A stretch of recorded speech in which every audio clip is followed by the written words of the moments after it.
Xie Wenyì fell head over heels for Liu Shan at first sight. Their relationship had seen its fair share of tumult, including brawls that led them to the hospital. Liu Shan had once found himself ensnared in chains, confined to a basement and small dark room. Now, 6 years have passed, and it would be strange for them to coexist like an ordinary couple. Liu Shan's hair had grown long and now cascaded to his collarbone, casually styled into a bun that revealed a neck adorned with numerous love bites. Xie Wenyì, wary of letting him venture out alone, yet concerned about him feeling cooped up at home, would periodically take him out for fresh air, whether it be to the supermarket or to visit family and friends. Those around them envied Liu Shan for securing a partner who was both affluent and powerful, with the only caveat being that he was male. Every time Liu Shan heard such remarks, he would force a smile, feeling somewhat trapped in a situation that had persisted for 6 long years, akin to a prison sentence. Dressed in an apron, Liu Shan busied himself in the kitchen, filming a cooking video on his phone. Although he rarely stepped outside, he had carved out a niche for himself as a food blogger, boasting over 100,000 followers and earning a modest monthly income. Of course, he chose to remain faceless, revealing his identity would unleash the wild side of Xie Wenyì. Today's culinary endeavor involved Coca-Cola chicken wings. Liu Shan skillfully prepared the chicken, using ginger and cooking wine to eliminate any unpleasant odors before pausing the recording. 6 years ago, he had been a naive freshman, completely inept in the kitchen, when Xie Wenyì had seized him. At that time, Liu Shan had never experienced love and was still uncertain of his own preferences, only to find himself thrust into the role of someone else's partner. Reflecting on those days, he felt a sense of loss, regretting his decision to attend that freshman ice-breaking party. The sound of the door opening caught his attention, and he rolled his eyes, knowing he had to greet the visitor. Removing his apron, he approached the entrance. A tall man clad in a trench coat stepped inside, and upon seeing Liu Shan, his face lit up with joy. He embraced Liu Shan, showering him with affectionate kisses. "Did you miss me?" the man asked, loosening his bow tie and unbuttoning his shirt, inquiring about dinner like any caring husband would. Liu Shan replied, mentioning the chicken wings. Leaning against the kitchen door, Xie Wenyì gazed at Liu Shan with a possessive love, a sentiment cultivated over 6 years. Even though Liu Shan occasionally resisted, he was gradually starting to accept this reality. If given the choice, Xie Wenyì wished to continue this way indefinitely. During dinner, as Liu Shan held his chopsticks, he cautiously broached, "May I go to the supermarket today to buy something and maybe get a haircut?" Not every request to go out was granted, and Liu Shan was still trying to decipher Xie Wenyì's patterns of consent, causing a flutter of anxiety in his heart. He tightened his grip on the chopsticks, unconsciously poking at the rice. The supermarket in their community was the farthest place he was permitted to visit alone, leaving the premises required Xie Wenyì's company. "He'll go with you," Xie Wenyì said, deftly deboning a chicken wing and placing it on Liu Shan's plate. Liu Shan ate quietly, his hair nearly falling into the bowl. Washing dishes was not his task, as a maid visited to handle that. He merely cooked to pass the time and maintain his status as a blogger. In the past, Xie Wenyì had even restricted Liu Shan from watching television or going online, keeping him confined to their room. Damn it! Liu Shan was reluctant to admit he had been subdued. Xie Wenyì changed into a more casual outfit, his sleeves rolled up, revealing his muscular arms, accentuated by prominent veins. Liu Shan was well aware of Xie Wenyì's strength with one hand. He could easily subdue him, while the other could deftly remove his clothing. If only he hadn't met Xie Wenyì upon entering college, Liu Shan mused, he too could have transformed into a muscular figure. As they made their way to the car, Liu Shan stood at the garage door, waiting. Their residence was a charming 4-story villa with a garden, the basement once designated for Liu Shan. However, after he learned to be obedient, he had moved out. The basement held memories he preferred not to revisit. As Xie Wenyì drove out, Liu Shan settled into the passenger seat, gazing listlessly at the passing scenery. Coming from an ordinary background, he found it challenging to comprehend the world of someone as privileged as Xie Wenyì. Even now, he remained uncertain of Xie Wenyì's true capabilities. In the past, whenever he attempted to escape, Xie Wenyì had effortlessly brought him back, leaving a chilling impression of confidence and control. He remembered being confined for an entire summer to months of captivity. Had he not eventually relented, he wondered if he would have been able to return to school.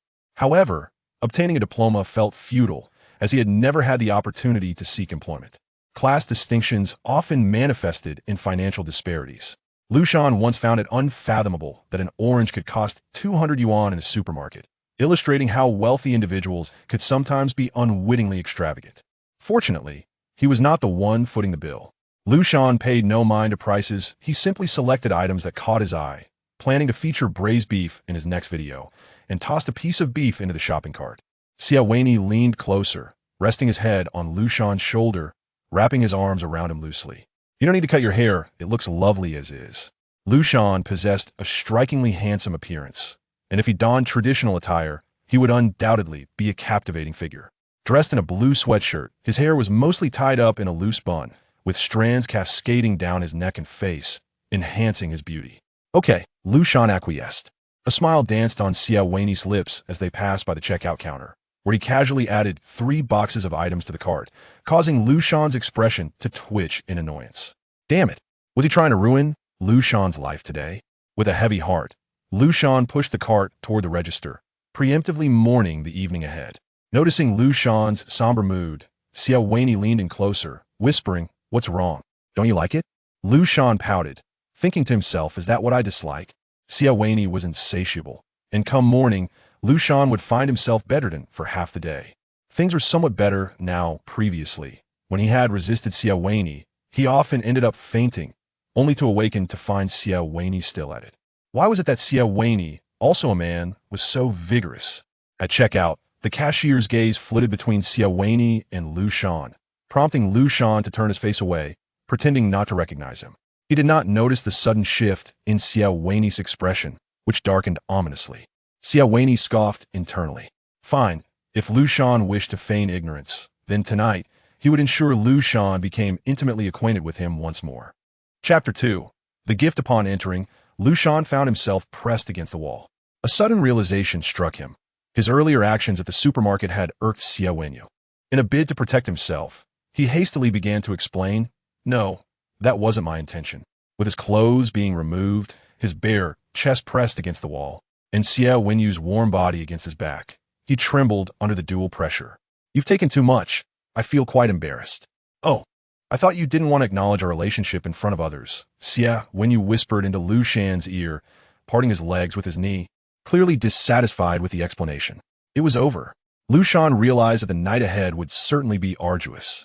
As time passed, he felt as though he were losing sensation in his waist. Liu Shan lay sprawled on the bed, scrolling through his phone, every slight movement sending pain through his waist, buttocks and thighs. He didn't even dare to watch comedic videos, fearing the repercussions.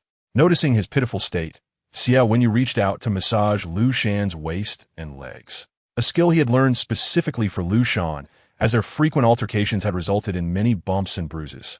In those earlier days, it was mostly Liu Shan who would strike Xie Wenyì, with Xie only retaliating when genuinely provoked. Both had often emerged with injuries. Liu Shan winced under the pressure of the massage, repeatedly imploring him to ease up. "Being gentle is ineffective," Xie Wenyì remarked, causing Liu Shan to inwardly curse him. A notification popped up on his phone. A cookware manufacturer sought collaboration.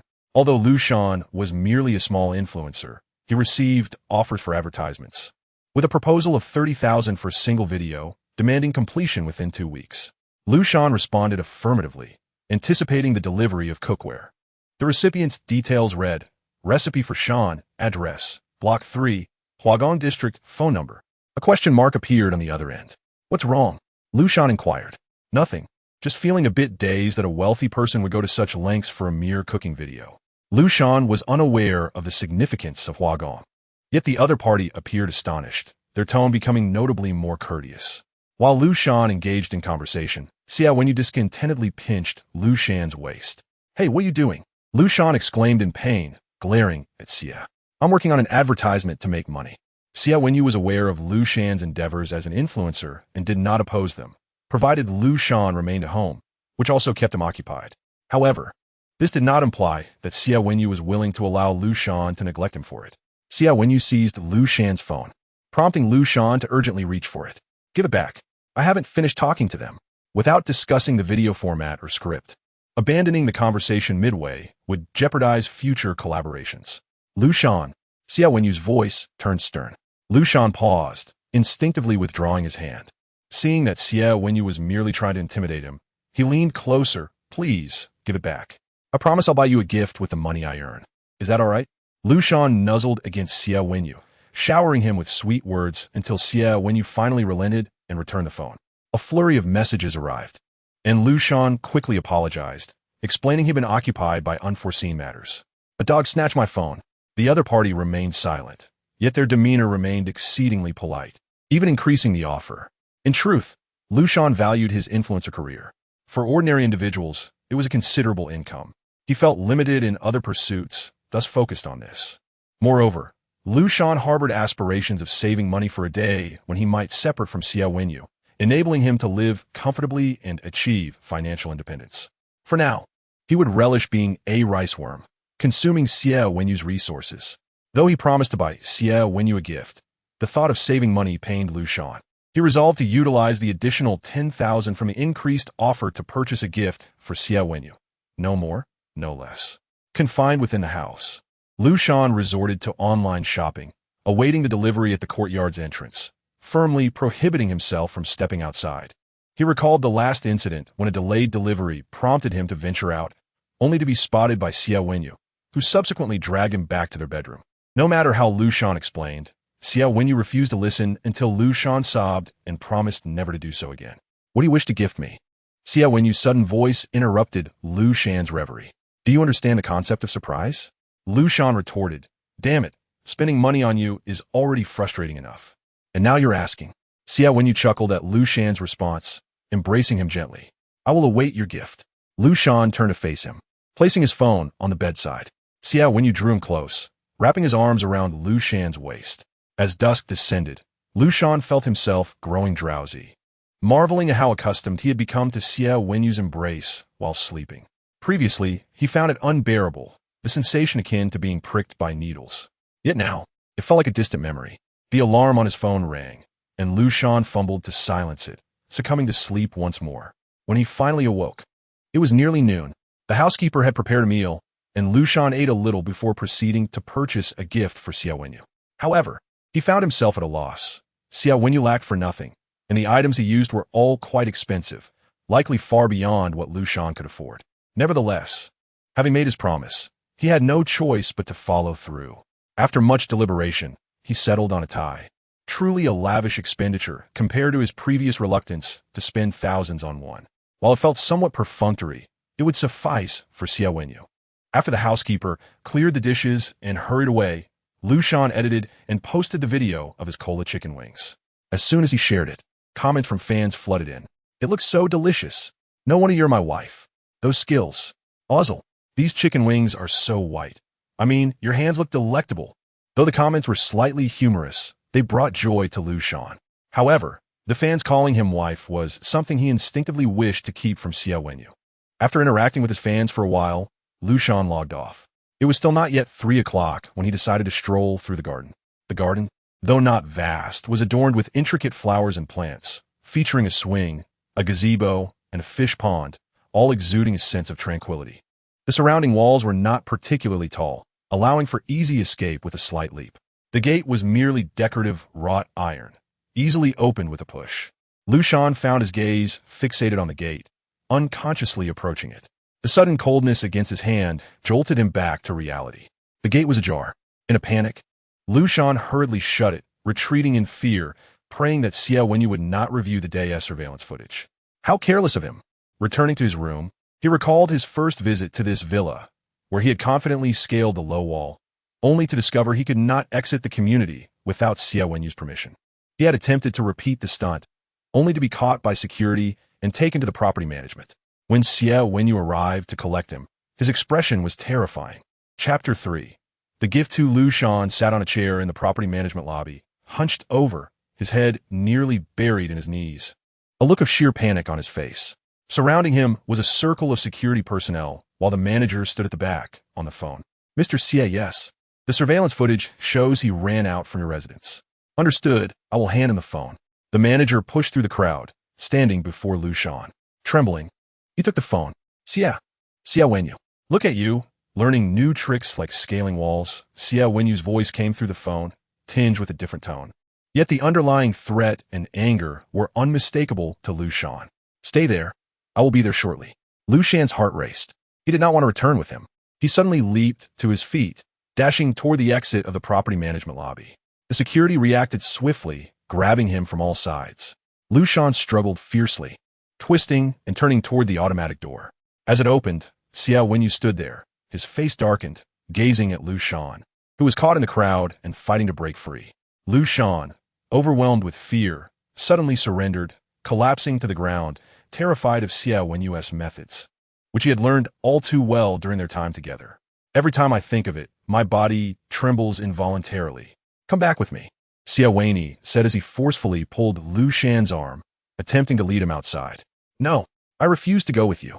Liu Shan retreated desperately, tears streaming down his face, exclaiming, "He is illegally detaining me. Someone help me. I am the victim, not a thief." Liu Shan clung to the doorframe, his heart-wrenching cries echoing in the lobby, yet the manager and security merely turned away, pretending not to see. Birds of a feather flocked together. Liu Shan shook his head frantically, kicking and hitting Xie Wenyì, unwilling to accompany him. However, Xie Wenyì, not wishing to create a scene, leaned closer and whispered in his ear, "Liu Shan, do you still want to attend school?" Liu Shan's tear-filled eyes froze suddenly as he gazed at the composed man before him. "What do you mean? If you continue to make a fuss, I assure you that once we step outside, your student status will be revoked.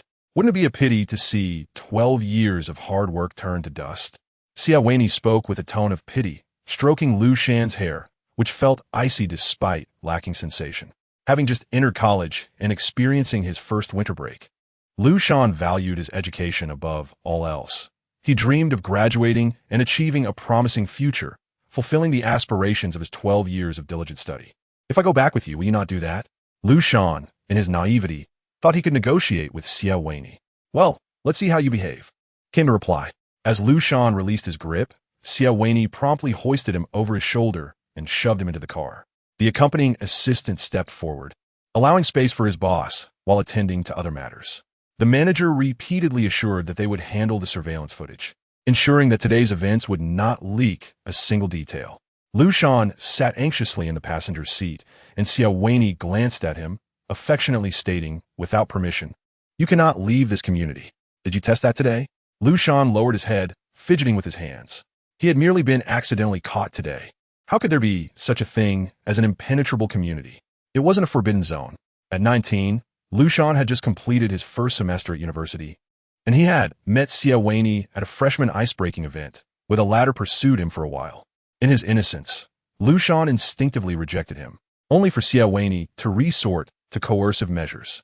At this moment, Liu Shan remained naive, believing that escaping to report to the police would free him from Xie Wenyì. The car drove directly into the villa's garage, and upon arriving home, Xie Wenyì loosened his tie and yanked Liu Shan down.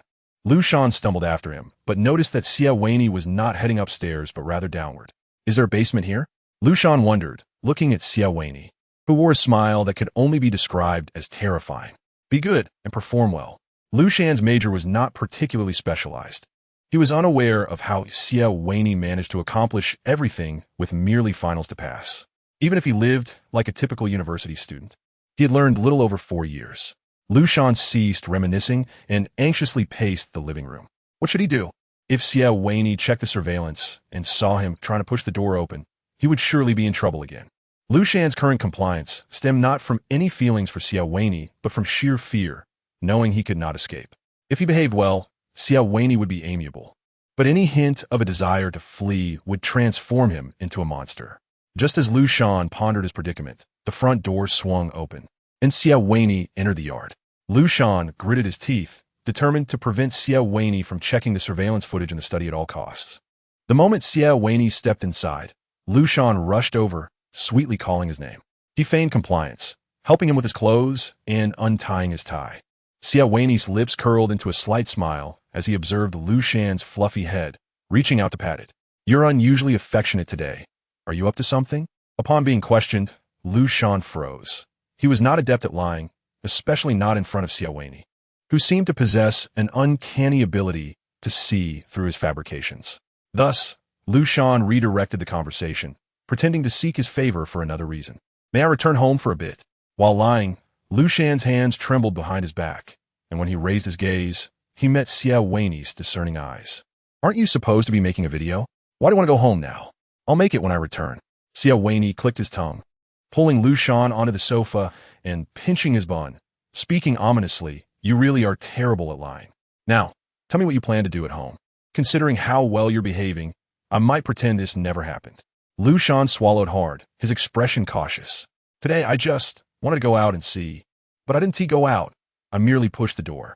Liu Shan quickly added, observing Xie Wenyì's expression, feeling a surge of anxiety. Xie Wenyì's face was inscrutable, and Liu Shan thought he had escaped the situation, only for Xie Wenyì to teach him a lesson later that night. Liu Shan lay in bed, his nose slightly flushed, eyes glistening, as Xie Wenyì kissed him gently, reassuring, "I won't hold it against you." Liu Shan turned over. "Damn it, such hypocrisy. After all the trouble, you say you won't hold it against me." Chapter 4.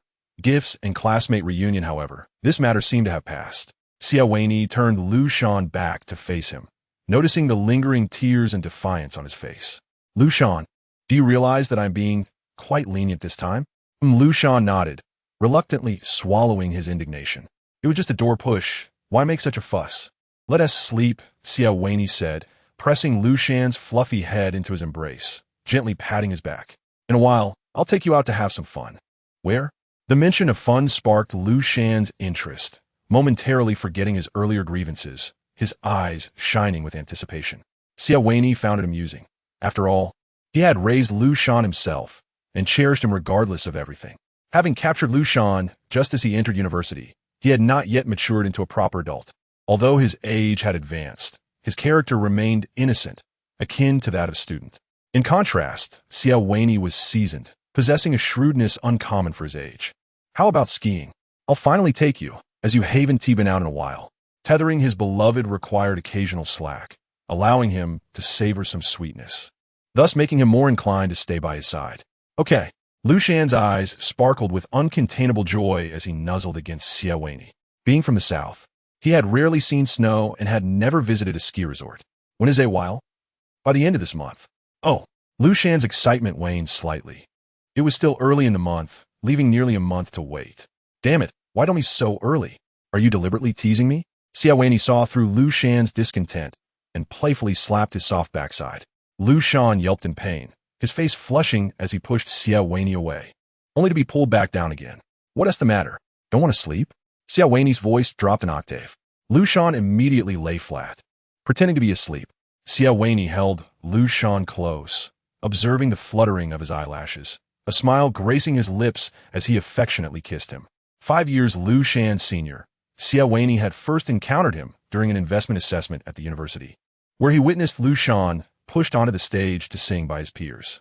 Although his singing was not melodious, the atmosphere was vibrant, and no one seemed to mind. The slender boy holding the microphone radiated a carefree smile, striking a chord deep within Xie Wenyì's heart. Employing various tactics, he obtained Liu Shan's contact information, initially planning to slowly win him over. However, when his intentions became apparent, Liu Shan instinctively recoiled. To prevent Liu Shan from eluding him entirely, Xie Wenyì had to forcibly dismantle Liu Shan's protective barriers, capturing him in his grasp. The process was fraught with challenges, yet everything gradually unfolded in the direction he had hoped for. Xie Wenyì showered Liu Shan with affectionate kisses, provoking her impatience. Unable to feign sleep any longer, she pushed and kicked to distance him. Observing Liu Shan's spirited demeanor, Xie Wenyì employed a few clever tactics, rendering her utterly limp. By the time Liu Shan finally quieted down, dawn was approaching. Just as he was about to succumb to slumber, Xie Wenyì's phone illuminated, revealing a message from his assistant. A shadow crossed his brow as he replied, donned his attire, and silently departed, casting a glance at the still sleeping Liu Shan. His younger brother had matured, now capable of causing him trouble. Hailing from a distinguished lineage, Xie Wenyì was destined to inherit the immense power of both his parents, becoming a figure of prominence in the world. Alas, his father had complicated matters by introducing an ambitious, illegitimate son into the mix. Love, much like power, is a pursuit that must be wrested. Upon waking the next day, Liu Shan found Xie Wenyì had vanished. Her phone beeped insistently, and, as she fumbled for it, she discovered a message from him indicating he would not be home for several days, yet he would monitor the surveillance. He urged her to manage her meals and maintain a regular schedule while home alone. Liu Shan, possessing the admirable qualities of a diligent university student, knew that without supervision, she would undoubtedly stay up late, gradually succumbing to the temptation of an all-nighter, engrossed in games and novels, anything but being with Xie Wenyì. Another message from a cookware manufacturer informed her that the samples had been dispatched, complete with a tracking number. Reminded of the parcel, Liu Shan burrowed deeper into her blankets, wriggling like a caterpillar. The only option was to wait at the gate for the delivery. How vexing. Yet, considering that Xie Wenyì would be absent for several days, her spirits lifted slightly. Without even washing her face, she opened her phone. The familiar sounds of a game filled the air as she lay in bed, engrossed in play. When a housekeeper came to announce that dinner was ready, she merely acknowledged her. As she launched into a second game, following a guide to locate chests, Liu Shan realized that after 3 hours of effort, she was still one short. The realization left her breathless. Glancing at the clock, she saw it was already 4 in the afternoon.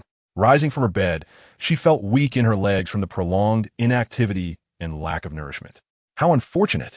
Her time spent confined had diminished her vitality. Once a vibrant young man, her physical fitness had certainly declined.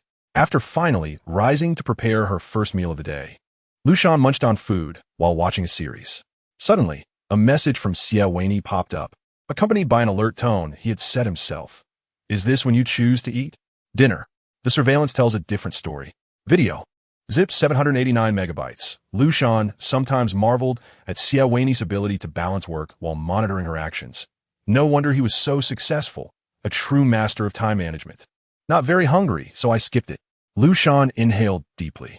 Why must he interfere with every aspect of her life? Was he her father? I won't do it tomorrow. I was simply too tired last night. Having spent considerable time together, Liu Shan had learned how to navigate Xie Wenyì's moods. As expected, upon mentioning her exhaustion from the previous night, Xie Wenyì's accusatory tone softened. Then rest well today.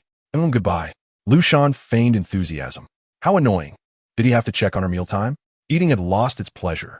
Finishing her meal, she returned to her show, reflecting on her rather lackluster existence. Yet, considering her circumstances, confined and unable to venture out, what else could she do? Was she expected to diligently study and acquire skills for future employment? She resolved to avoid unnecessary endeavors. Lying on the sofa, engrossed in her show, another message notification disrupted her concentration. Was it too much to ask for some uninterrupted viewing? She clicked on it, only to find a high school friend inviting her to a reunion. Liu Shan, are you coming to the reunion the day after tomorrow? Gu Manru will be there too. Temptation. JPG. What does she want to say to me? Didn't he like her in high school? Nonsense. Where did that rumor come from? Liu Shan had devoted his entire high school experience to preparing for college, harboring no affections for anyone. He couldn't even recall Gu Manru's face. Unsure how such a notion had arisen. Well, are you coming? We're all going, and it will be nice to see how everyone's fared since graduation. I can't go. Where could he wander off to? With Xie Wenyì not returning for 2 days, he was essentially grounded. Chapter 5. The reunion too yet. Liu Shan still yearned to attend. It had been ages since he had encountered familiar faces. During high school, he had been somewhat of a heartthrob, standing out among peers who were too absorbed in their studies to care for appearances. His handsome features, coupled with excellent academic performance, had made him a goal for many young admirers. He had enjoyed decent camaraderie with his classmates, forming deep bonds with several friends. The day after tomorrow is the weekend. Are you working overtime? No. Suddenly, it struck Liu Shan that his former classmates, once united under the same sky chasing dreams, had ventured into a different realm. You absolutely must come. I just found out Wang Hao will be there too. Wang Hao. Don't pretend you don't remember him. He's the one who always flaunted his family background. Thinking back, Liu Shan recalled a particularly obnoxious classmate who had boasted incessantly about his wealth and harassed female students, even getting into a scuffle with Wang Hao over some perceived slights. He is still bragging in the group. Add me to it. Wait, you're not in the group. He had been removed by Xie Wenyì. After graduation, Xie Wenyì had insisted that any gathering would only serve to fracture their already tenuous bonds. With an air of confidence, he had deleted the group chat while wrapping an arm around Liu Shan's shoulders, ensuring he witnessed each connection with the outside world vanish. Now, the contacts in Liu Shan's phone were those gradually reintroduced after Xie Wenyì eased his control over him. Welcome old classmates to the group. Wow, it's Liu Shan. Where are you making your fortune nowadays? Funny. JPG. Wang is definitely the most successful among us now. He asked the provincial CEO of XX brand. Oh, come on. A flurry of messages arrived, with initial welcomes for Liu Shan, followed by accolades for Wang. Liu Shan quickly messaged his high school friend, Xie, who had added him to the group. Is that Wang Hao? Yes, he is so smug about it. It's sickening.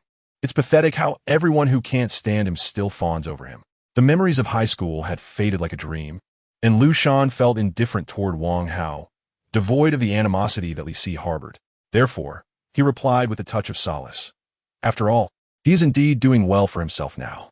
Shan, what do you mean? You're not thinking of fawning over Wang Hao, are you? As Liu Shan read Xie's message, an inexplicable surge of irritation welled within him. He couldn't quite articulate it, but he felt a sense of displeasure. Had he possessed more social experience, he might have recognized Xie's attempt to rally him against Wang Hao, pressuring him to choose a side. Yet, lacking such wisdom, Liu Shan mistakenly assumed Xie was merely expressing his high school disdain for Wang Hao. You better come the day after tomorrow. I'm counting on you. Liu Shan stared at his phone, feeling exasperated. Had he agreed to this? Torn between a desire to reconnect with high school friends and the pressure from a former companion, he felt guilty for even considering not attending. Gazing at the chat window with Xie Wenyì, he pondered for a moment before sending a message. Can I go to the high school reunion the day after tomorrow? I'll be back quickly. It's at the Crown Hotel. Liu Shan felt as though he were a child seeking permission to venture out. However, it was impossible to confide in Xie Wenyì that she could not venture out alone, especially since this was Liu Shan's inaugural attempt at traveling far and departing from the community. Previously, whenever leaving the neighborhood, it was always alongside Xie Wenyì. Otherwise, it was utterly unfeasible. The Crown Hotel was a well-known establishment in the city, one that Xie Wenyì had previously escorted him to. No, Xie Wenyì decisively refused. Providing the rationale, you have a history of attempting to escape. Liu Shan took a deep breath and replied, that is all in the past. I truly want to do it this time. I beg you, without you at home, I am dreadfully bored. Liu Shan understood how to manipulate Xie Wenyì's sentiments, knowing that a pitiful facade would soften his heart, a skill honed over many years. Indeed, following that statement, the chat box displayed that the other party was typing repeatedly. Liu Shan sensed Xie Wenyì wavering and hastily assured him, I will message you. I will not run away, and you may send someone to follow me. Fine. Xie Wenyì relented, adding, make sure to wear the watch I bought you from the cloakroom. Why? Liu Shan questioned, puzzled. It contains a locator, Xie Wenyì responded, not neglecting to issue a warning. Liu Shan felt an urge to hurl his phone at Xie Wenyì's face. Such blatant disregard for subtlety was infuriating. At that time, Assistant Zhang will drive you there. You know him, right? Of course, he knew him. It was Assistant Zhang who had apprehended him several times during his attempts to escape. He would recognize him even in ashes.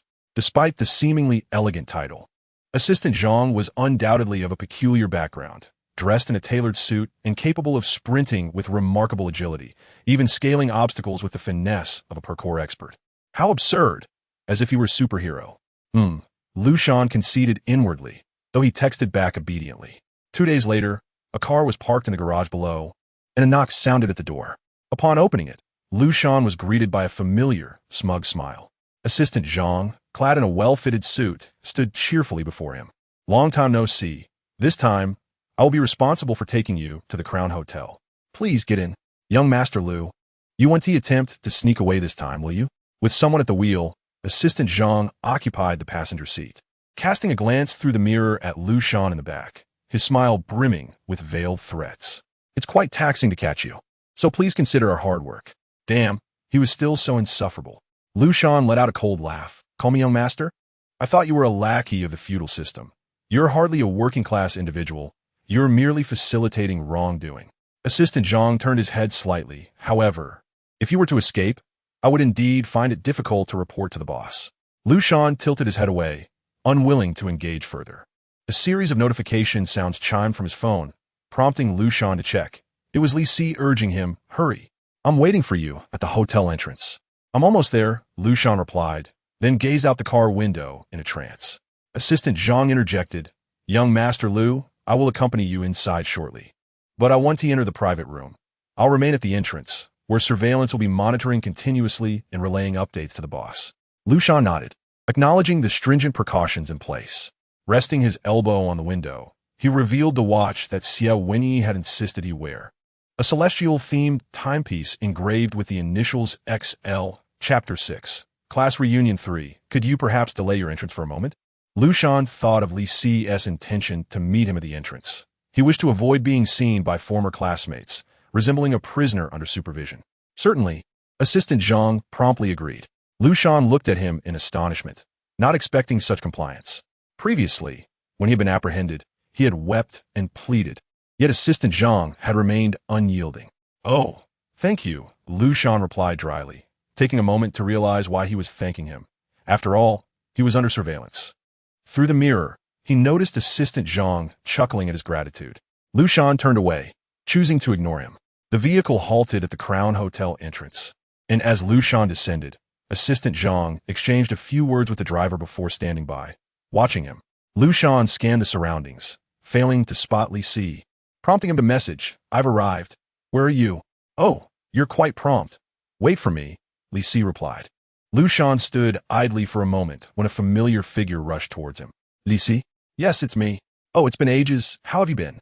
Over the years, Li Xi had matured into a man, dressed in a slightly ill-fitting suit, with creases at the elbows and knees. He appraised Liu Shan, revealing a hint of astonishment. "You haven't changed at all." Liu Shan wore a simple white tee under a loose gray blazer, the unbuttoned jacket hinting at his slim waist. The slightly baggy trousers accentuated his long legs, and instead of formal shoes, he sported black and white sneakers, giving him a relaxed appearance, complemented by a casual bun that exuded a youthful air. "Have you taken up the arts?" Li Xi teased, observing Liu Shan's hair cascading down to his collarbone. "Not really," Liu Shan replied with a smile. Li Xi continued, "What are you doing these days?" "Freelancing. I'm a blogger," Liu Shan pondered before responding. "Oh, bloggers must earn quite well, right? You could take on advertisements.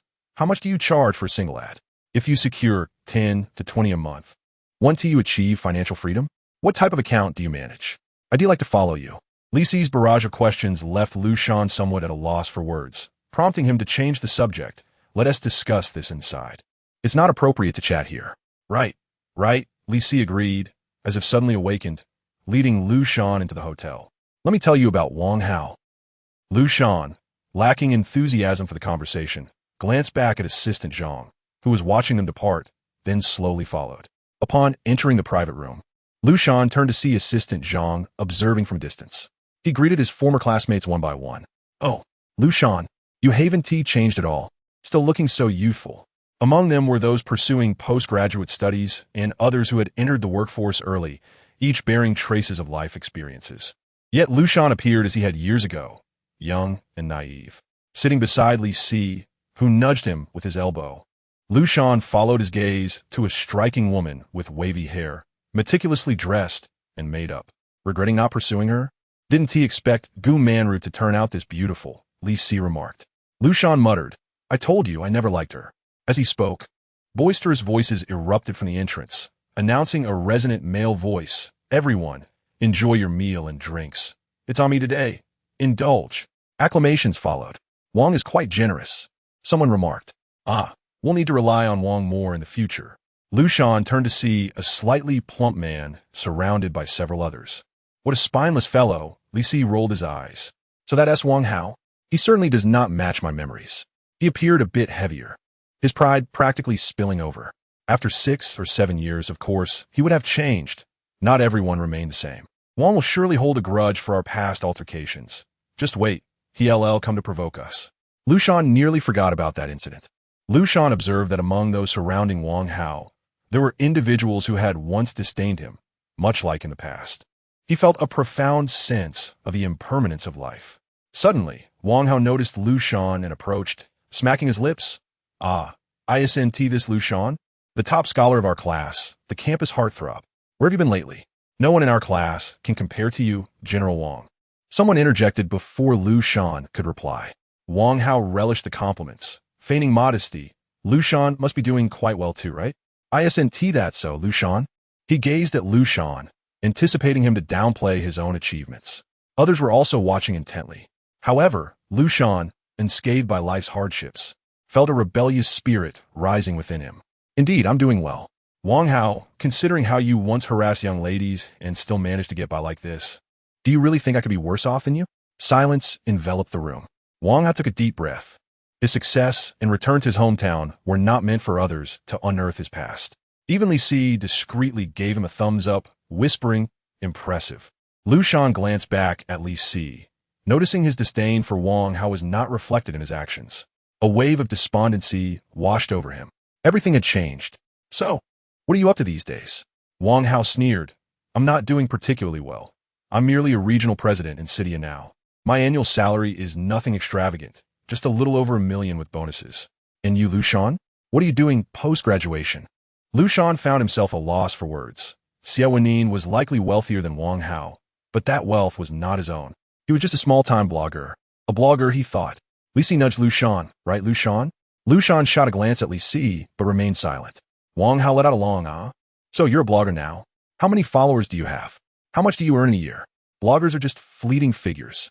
What I earn in a year is none of your concern." Liu Shan rose abruptly, slamming the table. "Why do you care? Have you contributed a penny to me?" The atmosphere grew even more stifling. Wang Hao, now a regional president earning over $1 million, seemed to belong to a different echelon than those present. Liu Shan's audacity to provoke him was startling. At that moment, a knock echoed at the door of the private room. "Excuse me." The hotel manager entered. "Our esteemed guest is here. Today, all expenses in this room are waived." Everyone turned to Wang Hao, who looked equally bewildered. The Crown Hotel was among the finest in Cydia. Someone deemed a distinguished guest by him was certainly no ordinary person. Even Wang Hao, who believed he had achieved a class leap, was merely an average patron requiring reservations. "Who is the esteemed guest you speak of?" A hesitant voice emerged from the crowd.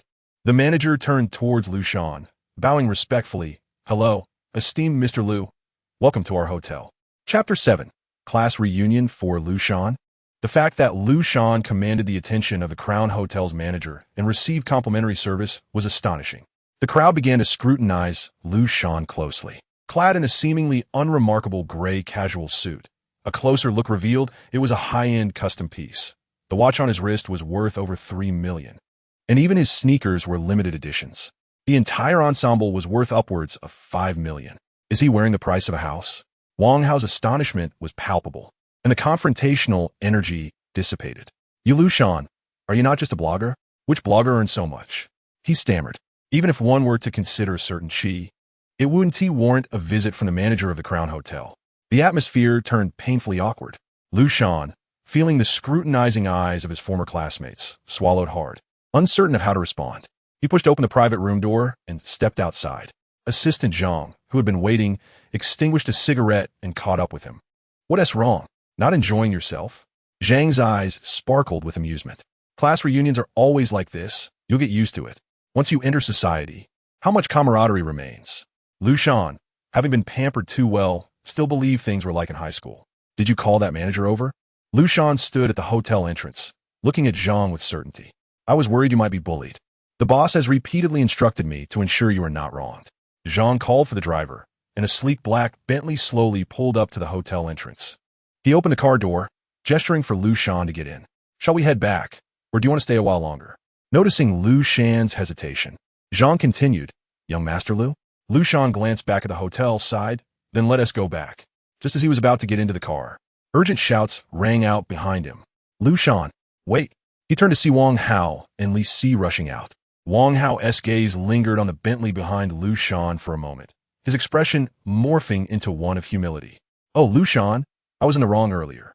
I was just thinking about how long it's been since we last met and made a joke with you. Get lost. Who was joking with you? Everyone knew your little secrets in high school."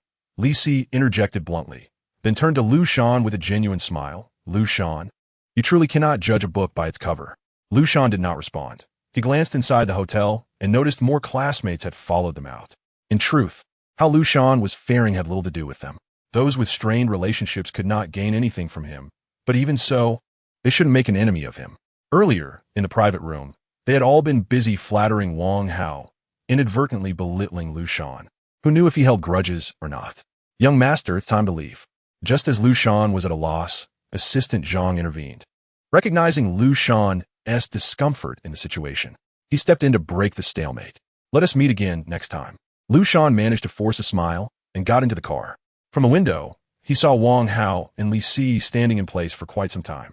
Unlike when he arrived, Liu Shan now appeared somewhat dejected. Through the rearview mirror, Assistant Zhang subtly shook his head. Though Liu Shan was already 24. In terms of social nuances, he resembled a child, his thoughts as pure as unblemished paper, easily transparent. His classmates, having been through the grind of society, had dulled their edges, while he remained an earnest youth, making it inherently challenging for him to fit in. All these years, he had merely learned how to navigate his relationship with his boss. Assistant Zhang recalled their first meeting. At that time, he had been reassigned to the boss's side, being groomed as one of his trusted aides. His first task was to assist in capturing the fleeing Liu Shan. He had not known who Liu Shan was then. He had assumed him to be a criminal, focused solely on completing his mission. Liu Shan was clever, purchasing numerous tickets for buses, planes, trains, and even renting a car.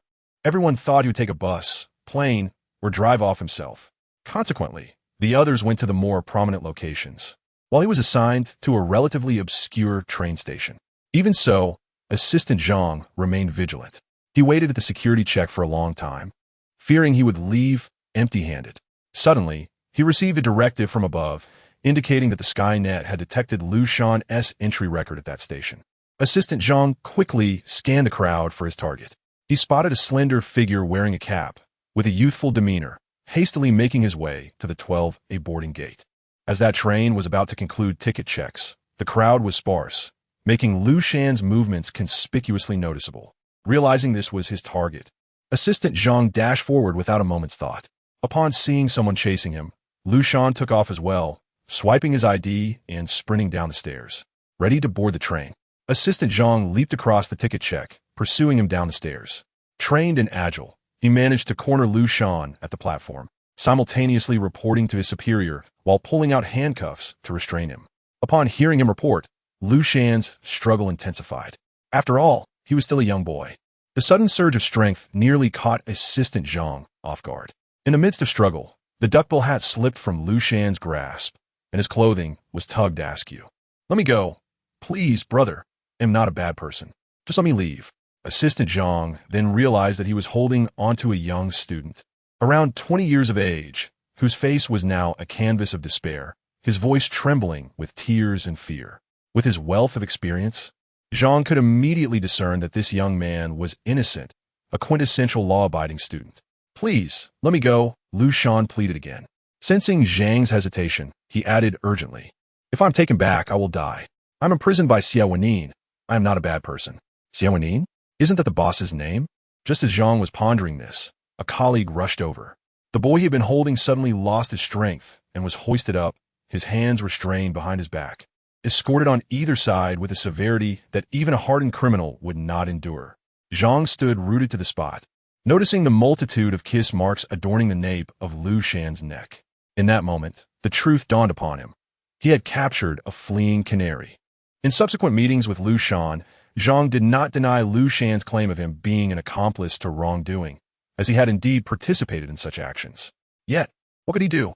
Liu Shan had drawn the ire of Xie Wenyì, a man capable of holding this young boy in his grasp for a lifetime. Liu Shan had no choice but to learn to comply. Zhang glanced back at Liu Shan, his perennial smile fading slightly. "Stop the car," Liu Shan suddenly exclaimed for the back seat. Zhang gestured for the driver to halt, his cheerful demeanor returning as he turned to inquire, "Young Master Liu, is there something you need?" Chapter 8. Jealousy. The driver pulled over to the side of the road.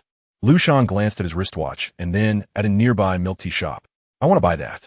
Following Liu Shan's gaze, Zhang nodded and offered, "Shall I go buy it for you?" "I'll go myself," Liu Shan replied, reaching for the door handle, only to find it locked. "Young Master Liu, the boss only instructed to take you to the Crown Hotel," Zhang emphasized, indicating that Liu Shan could not leave without permission, but suggested, "You may place an order through the app." Zhang handed over his phone, displaying a colorful interface. "It's quite convenient now. You can order without going to the store." Liu Shan silently accepted the phone, his fingers gliding over the screen. "Is that so? I had no idea." Zhang fell silent at that remark. When Liu Shan first entered university, the app was not as user-friendly. Most orders were made in-store. Over the past 6 years, much had changed. Zhang observed Liu Shan intently selecting his milk tea and thought to himself that even if the boss released him now, he would struggle to adapt to the current way of life. People truly could become obsolete when confined. If Liu Shan were to leave the boss, he would undoubtedly find it impossible to secure employment or reintegrate into society. Thus, it seemed that the boss was indeed Liu Shan's best refuge. Liu Shan returned the phone to Zhang, indicating he had made his selection. "I'll transfer the money to you." As he spoke, Liu Shan pulled out his phone to add Zhang's contact. "No need. Consider my treat." Compared to the hefty salary provided by the boss, a cup of milk tea was hardly significant, and Zhang harbored a tinge of pity that could be likened to a cat weeping for a mouse. Zhang opened the car door and approached the milk tea shop. Amidst a throng of casually dressed young people, Zhang's formal attire stood out, drawing attention as someone captured a photo of him walking toward the luxury car parked nearby. The stark contrast sparked a trending topic online. Is this the domineering CEO buying milk tea for his delicate wife? At that moment, neither Liu Shan nor Zhang was aware of the online chatter. Liu Shan punctured the seal of his milk tea, and as he neared home, he finished the drink. Upon entering the villa and closing the door behind him, Zhang returned to report to the boss, only to discover that his act of purchasing milk tea for Liu Shan had made it to the entertainment news. His ever-present smile cracked under the weight of realization. This was likely a shared concern between Zhang and Liu Shan. Based on Zhang's insight into his boss, even such trivial jealousy would not go unnoticed. Indeed, the next moment, a message from Xie Wenyì appeared. "Who bought the milk tea?" "It was me," Zhang replied. "Good." In those two short words, Zhang sensed an impending storm and regretted not having added Liu Shan's contact information. Had he done so, he could have coordinated with Liu Shan at this moment. If Liu Shan returned and claimed he purchased it himself, both would face the consequences. Meanwhile, Liu Shan took a shower, turned on the television, and reclined to play video games. A message from Xie Wenyì popped up, blocking his view. Annoyed, he opened the chat to find that Xie Wenyì had forwarded a message, the domineering CEO and his milk tea darling. Upon clicking, he found the news regarding Zhang's act of kindness. Liu Shan was astounded by the triviality of the internet's fascination, unsure of how to deflect the situation. Another message from Xie Wenyì arrived. "Who bought the milk tea?" Liu Shan's finger hovered over the keyboard, contemplating whether to reveal that it was Zhang who made the purchase. However, Xie Wenyì had forwarded the message, clearly indicating his jealousy. If Liu Shan confessed that Zhang had bought it, would he not invite unnecessary trouble? To avoid complications, he decided to gloss over the matter. "I bought it myself." Xie Wenyì remained silent for an extended period, just as Liu Shan thought the matter had settled. Another message popped up. "I will return the day after tomorrow. Prepare accordingly." Reading the words on the screen, Liu Shan felt his heart sink, a chill coursing through him. As the letters blurred before his eyes, his mind raced with panic. Although text could scarcely convey emotion, Liu Shan recognized that Xie Wenyì was indeed angry. Why? Suddenly, it dawned on him that the discord stemmed from Zhang's account differing from his own, and his attempt to deceive Xie Wenyì had been uncovered. Liu Shan hastily added, "I intended to buy it myself, but Assistant Zhang insisted on treating me." Once he sent the message, Liu Shan realized he had only worsened the situation. Xie Wenyì, already prone to jealousy, would undoubtedly be even angrier upon reading this. Liu Shan quickly retracted the message, scrambling to rephrase his thoughts. But Xie Wenyì had already seen it and responded with an emoji. Liu Shan's vision darkened. This was truly the end. Yet, he reassured himself that there was still a chance to remedy the situation. Liu Shan attempted to remain calm. After all these years, he had discerned Xie Wenyì's temperament, controlling, firm, and prioritizing interests above all. However, as long as he showed humility, negotiations could proceed smoothly. The only absolute taboo was attempting to escape. That would never soften Xie Wenyì's heart, no matter how many apologies Liu Shan offered. Determined, Liu Shan cast the game aside, cleared his throat, and spoke into the phone's microphone. "Darling, I am waiting for your return. The gift I bought is on its way. Assistant Zhang helped me buy it only because I didn't want to get out of the car. You wouldn't want me wandering about freely, would you?" He added a playful tone at the end. Liu Shan almost cringed at his own overly dramatic voice. Addressing Xie Wenyì as darling bore no weight on his conscience. Who among male roommates had not jokingly called each other dad? Moreover, after Xie Wenyì had toyed with him, he had long shed any pretense of dignity. Recognizing the importance of placating Xie Wenyì, Liu Shan sent a few more voice messages, all filled with flattering apologies. In response, Xie Wenyì sent a voice message of his own. Upon listening, Liu Shan detected a hint of amusement in Xie Wenyì's tone. I await your gift. Next time, I'll take you out for milk tea. Liu Shan. Indeed, he was jealous, that rascal. I'll wait for you. Liu Shan internally scoffed while typing obediently. Xie Wenyì observed the figure seated on the sofa, head bowed, diligently typing away, and felt a sudden tenderness in his heart. An overwhelming urge to return. Yet, he was unable to do so at the moment, and thus resorted to monitoring the surveillance feed. What he beheld was Liu Shan sprawled across the sofa, engrossed in his phone. Xie Wenyì understood that Liu Shan was trying to coax him, his fingers caressing the screen, while the longing in his eyes brewed into a shadow. Just 2 days apart felt like an eternity. Having cherished Liu Shan for 6 years, the absence of these 2 days left him with a sense of regret and incompleteness. Liu Shan was meant to belong to him from the moment he was born. After missing out on more than 18 years, the rest of their lives should be a time of recompense. The shadows in his eyes surged, conjuring a tempest of obsession. Chapter 9. The Gift 5. Liu Shan languished at home in a state of despondency until the next day. Wrapped in a blanket, he buried his face between the duvet and pillow, his closed eyes casting a shadow of lashes upon his nose, fluttering as he stirred awake. As he roused, he felt something weighing down on his hair, causing a sharp pang in his scalp that forced him to lie back down. Groggy, Liu Shan gazed out at the still early morning light and mused. Since he was already lying down, he might as well sleep a bit longer. However, the incessant ringing of the doorbell pierced through his slumber, inciting a nightmare where he dreamt of bells adorning his ankles, jingling chaotically as he dashed down the street. Pursued by Xie Wenyì, the hands that grasped his arms morphed into vines, the rhythm of the bells becoming both rhythmic and erratic, mirroring his sobs. Liu Shan jolted awake, astonishment filling his eyes. How could he have dreamt such a thing? The doorbell rang more insistently now, and Liu Shan hastily donned some clothes before heading to the front yard. The property management had delivered 2 packages, and as he reached for them, his arms suddenly felt heavy. He kicked the door open, returned home, and set the packages on the table to unwrap them. Inside was a slow cooker, a result of an advertisement he had responded to, and a gift box containing a tie. Liu Shan tossed the gift box onto the sofa and gingerly extracted the automatic slow cooker, glancing at the instruction manual.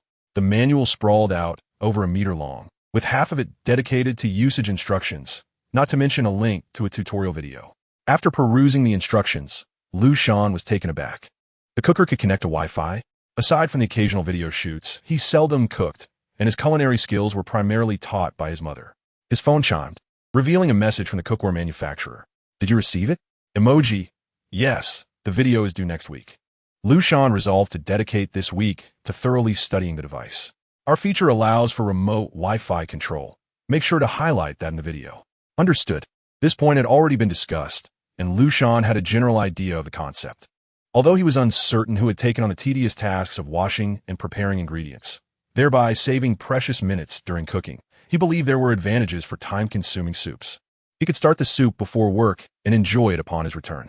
Liu Shan's thoughts aligned with this notion as he spent the morning in the study, crafting a script to send to the client, who approved it swiftly.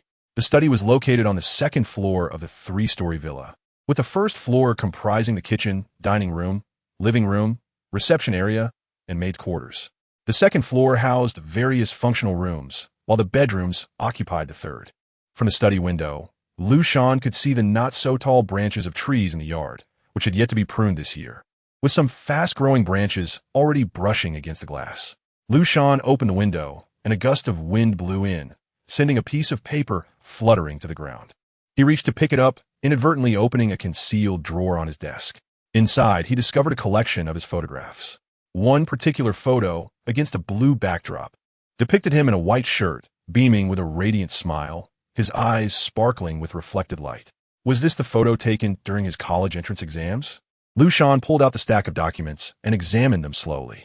They contained his report cards and teacher evaluations from kindergarten, elementary school, middle school, and university, along with brief notes on his social interactions, some memories of which he had long forgotten, meticulously recorded. Upon reaching the last page, he found a robust script inscribed in the blank space, the words powerful enough to almost pierce the paper. Liu Shan belongs to me. Even in the absence of his owner, Liu Shan could vividly imagine the expression on the other's face when those words were penned. The edges of the A4 paper were yellowed, suggesting it had been there for several years. Liu Shan silently returned the documents, pretending he had never perused them. Xie Wenyì's control over him was far greater than he had ever imagined. Was it truly impossible to escape him in this lifetime? Resting his elbows on the desk, Liu Shan ran his fingers through his hair, staring blankly out the window until a knock at the door interrupted his reverie. "Shall I bring lunch into your room today?" The maid stood at the door, fingers bent as she tapped lightly. "No, I'll come down shortly," Liu Shan replied, intending to bury the thoughts he had encountered in the study, knowing that nothing would truly change. The study was a shared space between Liu Shan and Xie Wenyì. Corresponding to Xie Wenyì's control over him, there seemed to be a lack of defenses on his part.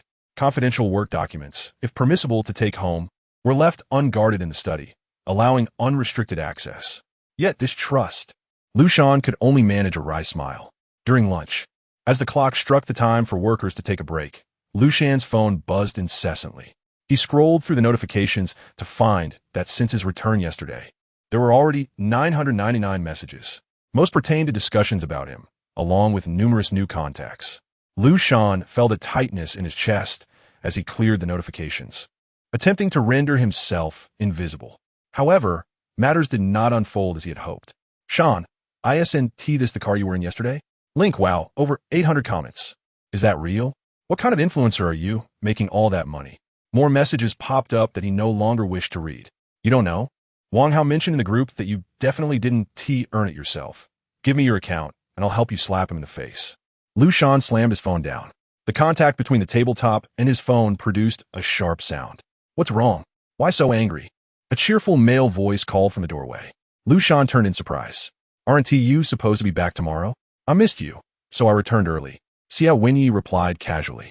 In reality, he had barely slept for 10 hours over the past 3 days to come back a day sooner. Xie Wenyì placed his suit jacket on the coat rack in the living room and approached Liu Shan, effortlessly taking his phone and unlocking it with a password. Liu Shan merely watched, aware that Xie Wenyì could check his phone at any time. Xie Wenyì sifted through the top messages, swiftly identifying the source of Liu Shan's displeasure. "I was right, wasn't I, Liu Shan?" He set the phone down and sat beside Liu Shan, a hint of fatigue on his face. Each reunion post-graduation felt like a severing of ties from their past, though such ties had never truly existed, merely a figment of imagination.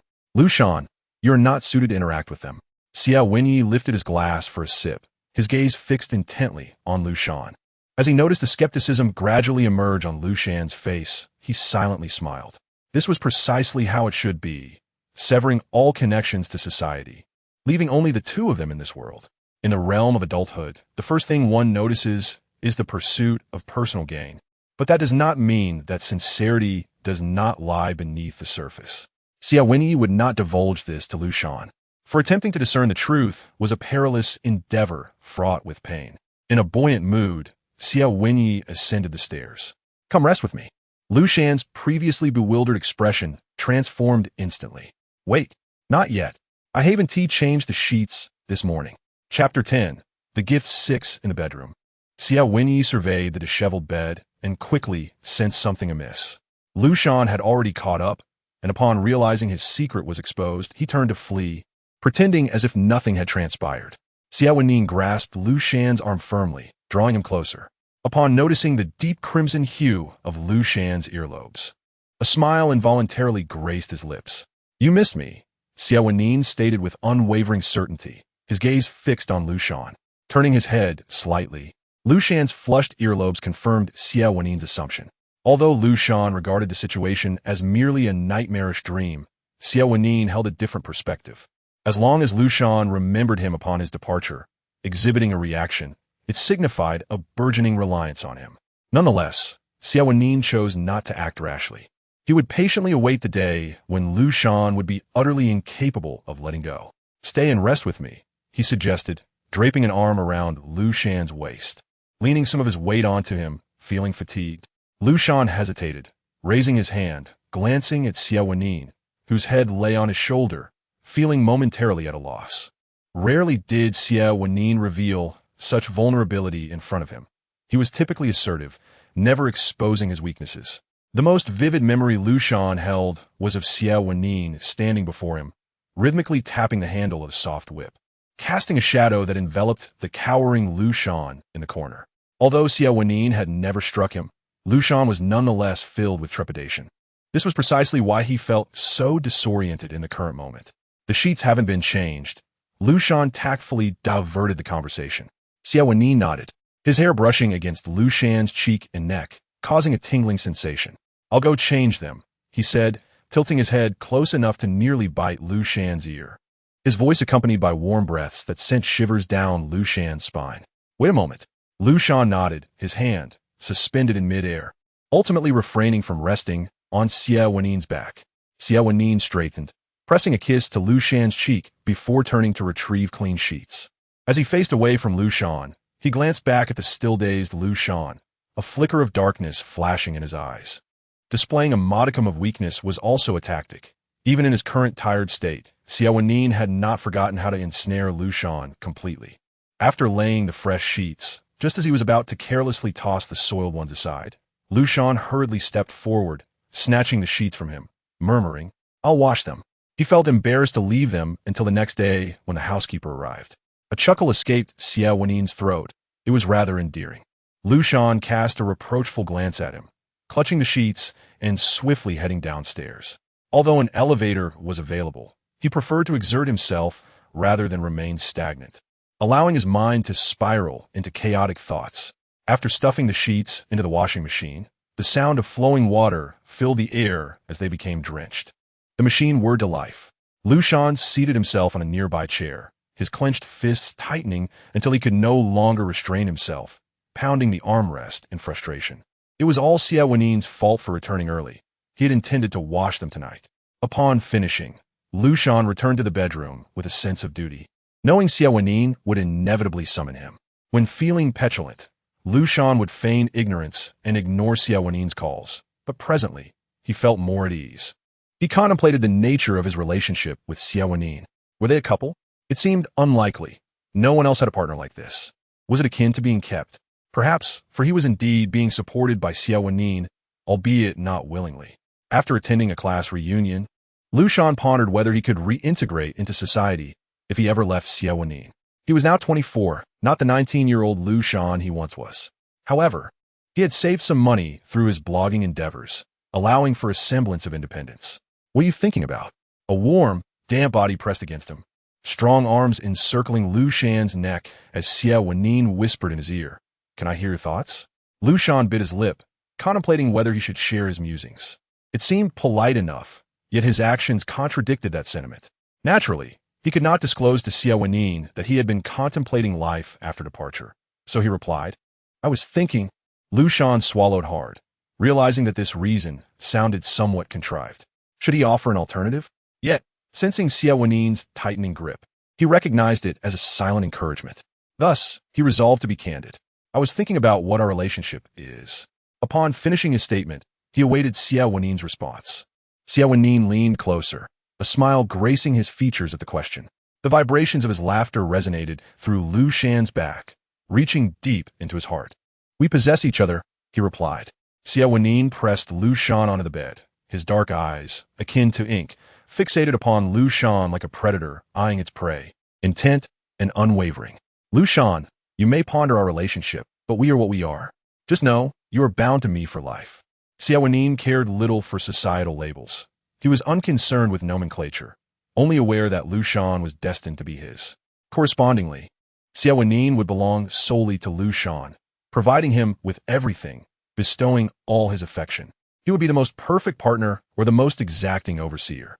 Liu Shan's breath hitched. "Are you startled?" Xie Wenyì suddenly laughed, his demeanor shifting from predatory to playful. "Am I not your husband? Call me that again." He referred to the earlier endearment Liu Shan had clumsily employed. Yet, faced with the man himself, Liu Shan found himself unable to utter the words. Xie Wenyì teased him relentlessly, and as Liu Shan squirmed, breathless from laughter, he managed to utter the words in a voice barely above a whisper. Xie Wenyì's spirits lifted, and he playfully nibbled on Liu Shan's earlobe. "Did you receive the gift I asked for?" The tickling sensation at his neck compelled Liu Shan to push him away, cursing him inwardly. Suddenly reminded of the gift, his mind went blank. "Oh, it arrived. Where did I put it?" Liu Shan blinked, straining to recall.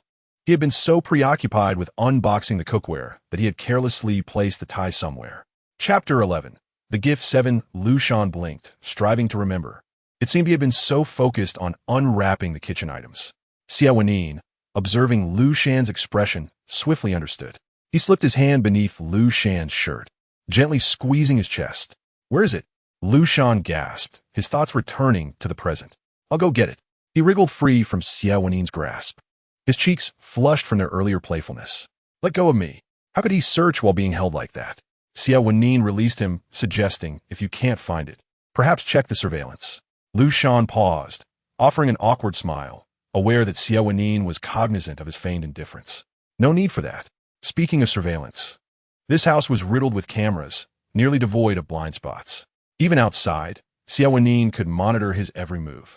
However, Liu Shan was reluctant to dwell on this fact, for it served no purpose. Exiting the bedroom, he ventured to the living room on the first floor. The spacious area allowed him to stand at its center, scanning the surroundings until he spotted a package on the sofa. Approaching it, he opened the box on the table. Inside lay a conventional dark blue tie adorned with subtle, intersecting dark stripes. Xie Wenyì owned many similar ties. Opting for such a common item only underscored Liu Shan's lack of effort. Upon returning to the bedroom, he found Xie Wenyì seated on the edge of the bed, engrossed in his phone. Noticing Liu Shan's entrance, he inquired, "Did you find it?" "Yes." Liu Shan stepped forward, handing the unwrapped tie to Xie Wenyì. As he gazed at Xie Wenyì's fair wrist gripping the dark blue tie, Xie Wenyì yanked Liu Shan into his embrace. "Help me put it on." Liu Shan settled onto Xie Wenyì's lap, responding, "I don't know how to tie a tie."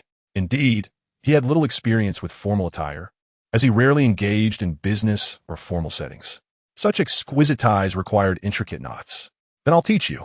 Xie Wenyì took the tie from Liu Shan's hand and placed it around his neck, his gaze intent as his fingers deftly formed a knot. "Have you got it?" he asked. Liu Shan responded with silence, feeling bewildered. After all, he had practiced tying a red scarf multiple times before. Moreover, wearing a tie with loungewear seemed rather peculiar to him. Silently, he expressed his confusion. Xie Wenyì untied the tie and repeated the process. "Must I learn this?" Liu Shan questioned. "I have no use for it. Had I known, I would have simply bought a tie clip. That would suffice. Not knowing how to do it is also acceptable." Xie Wenyì loosened the tie, grasped Liu Shan's hand, and wound the fabric around his wrist until both of Liu Shan's hands were bound. He then held Liu Shan's head, their lips brushing together as he entwined his tongue with Liu Shan's. Liu Shan arched his back, attempting to retreat, but Xie Wenyì pressed him forward, constraining his breath. Unable to suppress the urge to gasp, he opened his mouth, granting Xie Wenyì the opportunity to deepen their kiss, a lingering and fervent embrace. When Xie Wenyì finally ceased, Liu Shan was left breathless, his cheeks and neck flushed. Xie Wenyì nibbled on Liu Shan's earlobe, whispering sweetly, "I miss you too," laden with implication. Leaning against Xie Wenyì, Liu Shan nodded in acquiescence. By the time they finished, it was already dinner. Liu Shan, sweat glistening on his forehead, sprawled on the bed, staring at the crumpled tie. Slowly realizing he was possibly the true gift, Xie Wenyì picked up the tie, carefully stowing it away. "I shall treasure it well," he declared. Liu Shan felt an inkling that the statement was not solely about the tie. Sitting up, he noticed the multitude of crimson kiss marks adorning his exposed skin. Feeling justified in cursing Xie Wenyì, when Xie Wenyì inquired about Liu Shan's dinner preferences, Liu Shan casually replied, and soon Xie Wenyì headed to the kitchen, returning shortly with a meal. Liu Shan had previously been astonished to discover Xie Wenyì's culinary skills. Initially, he had assumed that someone like Xie Wenyì would be accustomed to having everything done for him, only to later realize he was quite adept in various tasks. Learning quickly even when unfamiliar, Liu Shan, feeling a slight discomfort in his waist, picked at his food before losing interest, retreating under the covers to play a game. Xie Wenyì tidied up the dishes, having no pressing matters that day and preparing to rest. He slipped into bed beside Liu Shan, watching him play, creating a warm and serene atmosphere in the room. As Liu Shan played, his fingers tightened with concentration, particularly with Xie Wenyì watching him. "Let me give it a try," Xie Wenyì suggested. "Have you played before?" Liu Shan glanced at the scoreboard, side-eyeing him. "I saw you play." "That means I haven't," Xie Wenyì replied. Liu Shan tentatively handed his phone to Xie Wenyì, who skillfully navigated the screen, displaying expertise that belied a beginner status. Liu Shan, watching, scoffed, doubting his claim of never having played. Upon noticing the MVP label next to his account, Liu Shan raised an eyebrow in skepticism, asking again, "You truly haven't played?" Xie Wenyì smirked, reiterating, "I genuinely haven't." Liu Shan, unconvinced, was about to respond when notification from his phone interrupted the moment. "Shan, why aren't you responding? Did you know Gumanra asked if you're married? It seems she might be interested in you." Xie Wenyì's gaze shifted to Liu Shan, causing him to tense. "Let me explain." But before he finished, another message from his father popped up. "Shan, come home for dinner. Your aunt Fun and I need to talk to you." Xie Wenyì opened each message one by one. Liu Shan had no secrets before him. Xie Wenyì likely understood Liu Shan better than he understood himself. For the past 2 years, Liu Shan's phone had been under Xie Wenyì's control, only recently returning it to him. Their relationship had begun to soften around that time, as Liu Shan had resigned himself to the fact that he could not stand against Xie Wenyì. "Your father wants you to come over for dinner the day after tomorrow. Will you go?" Xie Wenyì scanned the messages quickly before glancing at Liu Shan. "I don't wish to go." Liu Shan averted his gaze. "Then I shall decline for you." Xie Wenyì typed on the screen, and when Liu Shan looked over, he saw only 2 simple words: "Not going." Liu Shan's relationship with his father was strained. The man had divorced and remarried when Liu Shan was young, resulting in a half-brother who would graduate from college this year. It was clear what his father intended. After responding, Xie Wenyì turned to Liu Shan. "Who is Gu Manru?" "It's time to settle the score," Liu Shan replied. "A high school classmate. I don't remember what she looks like. I'm not sure where the rumors originated." Liu Shan hastily clarified, worried Xie Wenyì would misinterpret. "You can check for yourself. I haven't even added her contact." Liu Shan's contacts were sparse, consisting of only a few former classmates and his parents, with Xie Wenyì being the only exception. Business contacts resided on another account. Xie Wenyì entered Liu Shan's class group chat, where Wang Hao had just posted, "Liu Shan is definitely being sponsored." Before 2 seconds had passed, the message was retracted, likely sent to the wrong group. Liu Shan looked at Xie Wenyì, who wore a dark expression. Who is this person? Chapter 12. Milk Tea. Xie Wenyì was angry. This was Liu Shan's immediate reaction upon hearing Wang Hao's words. The next moment, Xie Wenyì clicked on Wang Hao's profile, examining his details. "A high school classmate?" he inquired, raising his phone. Liu Shan nodded. "Yes, but..." Liu Shan wasn't sure what Xie Wenyì would do. He wanted to explain that his relationship with Wang Hao had never been close. Since they didn't confront each other directly, it was best to let it be, considering they often disparaged one another privately. Before he could finish, Xie Wenyì interrupted him. "I see." Xie Wenyì returned the phone to Liu Shan, his expression unreadable, though he had silently noted Wang Hao's identity. He pressed Liu Shan back into the covers. Liu Shan struggled to escape, but was pushed down repeatedly. After several attempts, he finally surrendered and fell asleep in the cocoon of blankets. Watching Liu Shan's serene sleeping face, Xie Wenyì gently placed a kiss on his forehead, retrieving his own phone to send the information he had just seen to his assistant. "Investigate this person." "Understood." The assistant replied swiftly. The pale glow of Xie Wenyì's phone illuminated his face in the darkness, lending him an unsettling air. He was indeed angry. He would not permit anyone to belittle Liu Shan, as if he were a mere topic for casual gossip. Earlier, Liu Shan had asked him about their relationship, and Xie Wenyì pondered the idea of using a conventional title to protect Liu Shan. When others spoke of Liu Shan, they would refer to him as his partner, the partner with whom he intended to entwine his life. Xie Wenyì switched off his phone, wrapping his arms around Liu Shan's waist. The following day, Liu Shan awoke feeling refreshed. As he opened his eyes, he attempted to throw off the covers but was pulled back by a force around his waist. Turning his head, he saw Xie Wenyì still lost in slumber. This was odd. Usually, Xie Wenyì woke before Liu Shan, often returning from a morning run by the time Liu Shan was up. Carefully, Liu Shan shifted Xie Wenyì's arm aside, rising to put on a jacket before heading downstairs. The moment Liu Shan stepped out the door, Xie Wenyì's eyes fluttered open. There was no trace of sleepiness in his gaze as he sat up for a moment before following Liu Shan downstairs. Liu Shan was already in the kitchen, intent on quickly filming a video to send to the manufacturer for approval, aiming to release it within the week. He set his phone on the countertop, propped up with a stand. Following the script he had prepared, he paused periodically to ensure everything was perfect. While viewers might perceive the video as smooth and natural, each transition required considerable effort to achieve. Often, a 10-minute video demanded an entire morning of filming. Liu Shan dedicated himself to making the video appear seamless, relying on tutorials and examples from others since he was not a film production major. He decided to prepare braised beef, which would highlight the cookware's remote control capabilities. He prepared all the ingredients and tossed them into the pot, then opened the app to set it to simmer for an hour later. Turning around, he found Xie Wenyì leaning against the kitchen door, watching him. "It's not ready yet," Liu Shan casually remarked. "He hasn't eaten yet," he added. "I'll take you out to eat," Xie Wenyì said, something that left Liu Shan astounded. "What?" Liu Shan, incredulous, maintained his side stance. "You want to take me out to eat?" How the tides have turned. This person was actually willing to take him out. Xie Wenyì nodded. "Shall we go?" "Yes."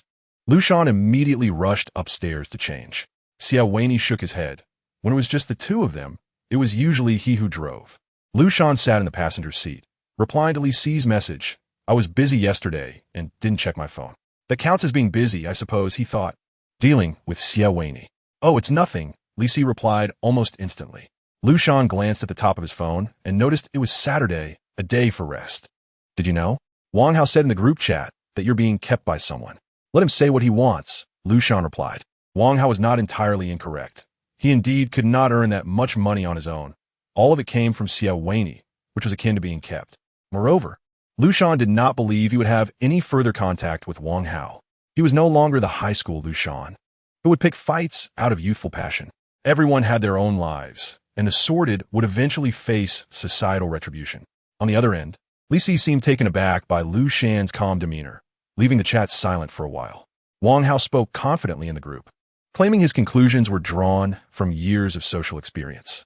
Liu Shan's performance at gatherings had been too naive, innocent, and reckless, more so than most of his peers, making it implausible for someone like him to navigate the brutal competition and accumulate wealth. As for Liu Shan's family background, they, as classmates, were somewhat aware. He had been on financial aid in high school and came from modest means. His parents divorced early, and his mother was a strong-willed woman who raised him alone. Out of spite for her ex-husband, she even changed Liu Shan's surname to Liu, her own. After the divorce, Liu Shan's father never cared for him. Fortunately, Liu Shan was diligent and had rarely troubled his mother, excelling in his studies. However, it was entirely implausible for him to become wealthy within just 2 years after graduation. This formed the basis of Wang Hao's assertions.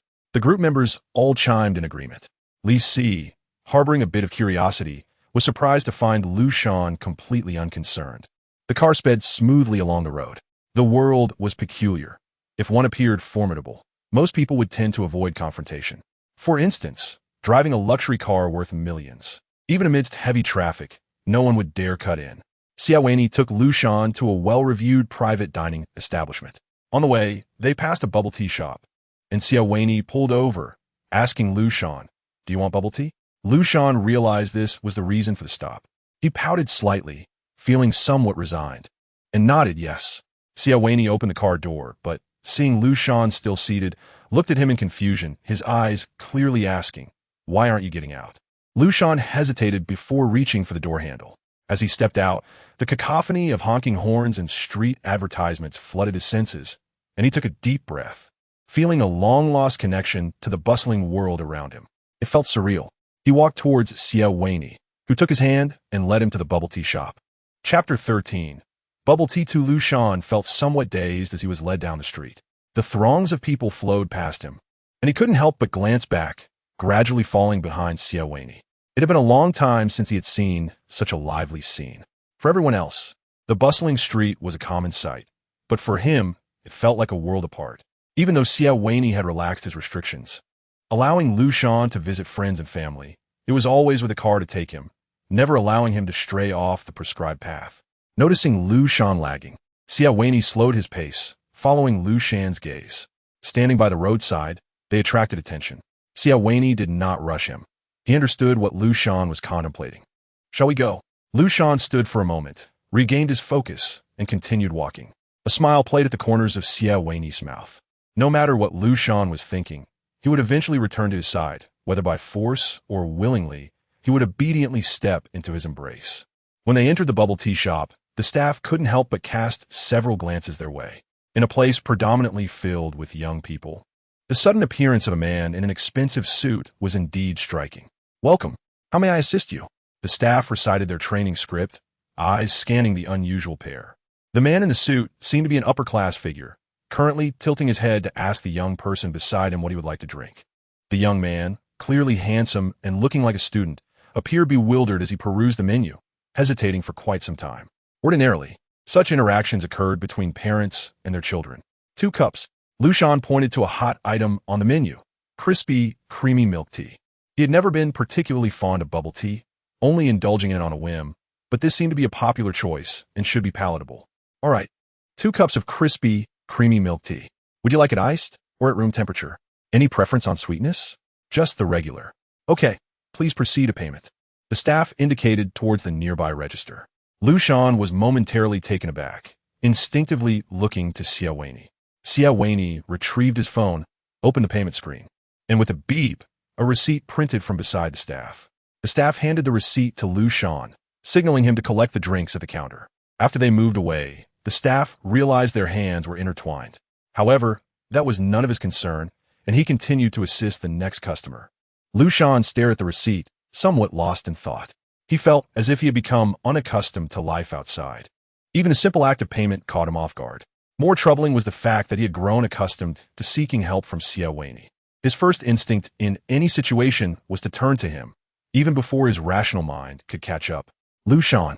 Hearing Xie Wenyì call his name, Liu Shan snapped back to reality, just in time to see Xie Wenyì snatch the receipt from his hand and stride towards the counter to retrieve their drinks. Xie Wenyì opened one of the cups and handed it to Liu Shan. Liu Shan took a sip, finding it overly sweet, and was about to put it down when he heard Xie Wenyì's soft voice. Was that the same kind that Assistant Zhang bought for you last time? Liu Shan's understanding of Xie Wenyì's jealousy reached a new level. Is he really jealous over something like this? No, Liu Shan replied, exasperated, taking a step forward, of course, in the direction of the car. There were people taking photos around the car, and Liu Shan stood quietly to the side, watching as Xie Wenyì approached, pressing the key fob, causing the car lights to flash as it started. Gasps of surprise erupted. Liu Shan sat in the passenger seat and looked over at Xie Wenyì as he entered. Aren't you going to drink? I have to drive. Xie Wenyì turned to Liu Shan, a smile brightening his face, and then the car slowly pulled away. Feed me. Liu Shan paused for a moment, feeling as if he were coaxing a girlfriend. Of course, Xie Wenyì was nothing like a soft and adorable girlfriend. Picking up the bubble tea beside him, Liu Shan inserted the straw and held it up to Xie Wenyì's lips. His hand felt heavy as Xie Wenyì took a sip, commenting, too sweet. Liu Shan nodded in agreement, keeping his hand steady, encouraging Xie Wenyì to continue drinking. With a resigned sigh, Xie Wenyì finished the bubble tea, which was an overwhelming assault on his palate.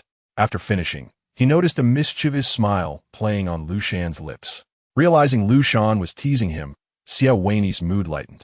Once Liu Shan had set the smart stew pot to cook, Xie Wenyì brought him to their destination, a relatively hidden private restaurant. Upon entering, they were greeted by a stunning young lady clad in a qipao, who guided them to a private room. The waiter presented the menu, and Xie Wenyì assisted Liu Shan in arranging the utensils, inquiring about his culinary preferences. Liu Shan casually selected a few dishes from the menu. Soon, the delicacies were served. Just as they were about to indulge, a server entered, apologetically asking if the owner of the vehicle with license plate XXXX was present. Xie Wenyì acknowledged with a nod. The server leaned closer to Xie Wenyì, whispering a few words. Liu Shan couldn't catch the conversation, but he noticed the growing impatience on Xie Wenyì's face, prompting him to stand abruptly. I'll step outside for a moment. You eat first, he said, departing with the server as the door closed with a soft click behind him. Liu Shan was momentarily taken aback. Was Xie Wenyì leaving him alone here? Did he not fear that he might escape? Liu Shan tightened his grip on the chopsticks, hearing a thunderous pounding in his ears. He recognized the surrounding tranquility. The noise emanated from his own heart. With a flicker of panic, Liu Shan released the chopsticks, which clattered to the floor. His heart raced, and he stood abruptly to push open the door. A server stood at the threshold, and upon seeing Liu Shan, respectfully inquired about his needs. Where's the restroom? Liu Shan asked. I will show you, the server replied attentively. No need, I can find it myself. Just tell me the way. Liu Shan declined the server's offer and made his way to the restroom alone. He leaned against the sink, droplets cascading down his face. Damp strands of hair clinging to his cheeks. Was this a test? Leaving him here alone to see if he would flee? Liu Shan gazed into the mirror, reaching out to touch his reflection, feeling the icy sensation on his fingertips. He silently murmured, you wouldn't dare. Xie Wenyì knows you wouldn't. Thus, Xie Wenyì felt at ease leaving him in the room. If he dared to leave today, he would undoubtedly face severe consequences upon being caught, potentially enduring years of confinement before being granted even a modicum of freedom like today. How frustrating. Liu Shan felt words bubbling on the tip of his tongue, yet he could not articulate them. He was uncertain of what to label this behavior. After drying his face, Liu Shan returned to the private room. Chapter 14. Object 1. Upon his return, Xie Wenyì had yet to come back. Liu Shan settled into his seat, pushing the damp hair back from his face, staring blankly at the array of dishes on the table. He dared not run away. Even out here, without Xie Wenyì by his side, he lacked the courage to flee. Over the years, Liu Shan had come to realize that Xie Wenyì was the kind of person who controlled the rules rather than being constrained by them. Initially, Liu Shan had contemplated reporting Xie Wenyì to the authorities, but reality had proven that such actions were futile. Picking up the chopsticks that had fallen to the floor, Liu Shan set them aside and took a clean pair, savoring his favorite dishes. The doorknob turned with a soft click, and Liu Shan did not turn around. He recognized the footsteps. It was Xie Wenyì. Just the sound of his approach was enough for Liu Shan to discern his presence. Xie Wenyì entered the room and noted that Liu Shan remained seated in the same spot, seemingly unchanged. However, he quickly observed Liu Shan's damp hair, confirming that he had indeed stepped out. A faint smile crept across Xie Wenyì's lips as he chose to feign ignorance. Approaching Liu Shan from behind, he gently covered his side face with his palm and leaned down to plant a soft kiss. "Someone just brushed against our car," Xie Wenyì explained his earlier departure. Liu Shan nodded, feeling somewhat perplexed as to why Xie Wenyì felt the need to share that with him. Xie Wenyì sat down and began peeling shrimp shells for Liu Shan, placing the pristine shrimp meat in his bowl. Liu Shan gazed at the bowl, unable to suppress the thought of whether Xie Wenyì had washed his hands after stepping out. Nevertheless, Liu Shan still consumed the shrimp, trusting that they were clean. Sensing Liu Shan's inner musings, Xie Wenyì spoke with a hint of exasperation. Liu Shan was known for his meticulousness, a fact Xie Wenyì was well aware of. With his cheeks puffed, Liu Shan nodded absent-mindedly. Xie Wenyì's heart softened at the sight. It was remarkable how mere observation could evoke such satisfaction within him. During their meal, Liu Shan's phone buzzed several times with new messages, yet he ignored them. His mother had always admonished him not to look at his phone while eating, warning him of the consequences of her maternal discipline. He had since formed a habit of adhering to her advice. "I can't eat anymore." Liu Shan pushed the bowl away, still containing the shrimp Xie Wenyì had peeled. In Xie Wenyì's presence, Liu Shan felt far more liberated than he did at home, though he was yet unaware of this truth. Liu Shan's mother would never allow leftovers in his bowl. Xie Wenyì finished the remaining shrimp in Liu Shan's bowl. Liu Shan tightened his grip on his phone, glancing at Xie Wenyì with an air of disdain as he shifted away. He could not comprehend how Xie Wenyì so readily accepted eating leftovers. Xie Wenyì grasped Liu Shan's chair, pulling him closer, unable to resist Xie Wenyì's insistence. Liu Shan settled beside him, engrossed in his phone. Since Liu Shan had chosen not to address his classmates' inquiries, the gossip surrounding him had dissipated, at least on the surface. However, the whispers behind the scenes likely painted a different picture. His father had messaged him, accusing him of being impolite and insisting he join him for dinner the following day. Liu Shan silently rolled his eyes, knowing it was actually Xie Wenyì who had been impolite, not himself. It was all rather absurd. Previously, Liu Shan had had a fierce disagreement with Xie Wenyì, yet he had kept it hidden from his parents, a feat Xie Wenyì had managed to pull off with ease. When the dust settled, everyone assumed Liu Shan had simply found a normal partner. Liu Shan's mother, Liu Wanrong, was a quintessential Suzhou woman, open-minded, elegant, and well-mannered. The first time she met Xie Wenyì 2 years ago, she had been taken aback by her son's choice of a male partner. However, Xie Wenyì had presented himself impeccably, perfectly aligning with Liu Wanrong's vision of an ideal son.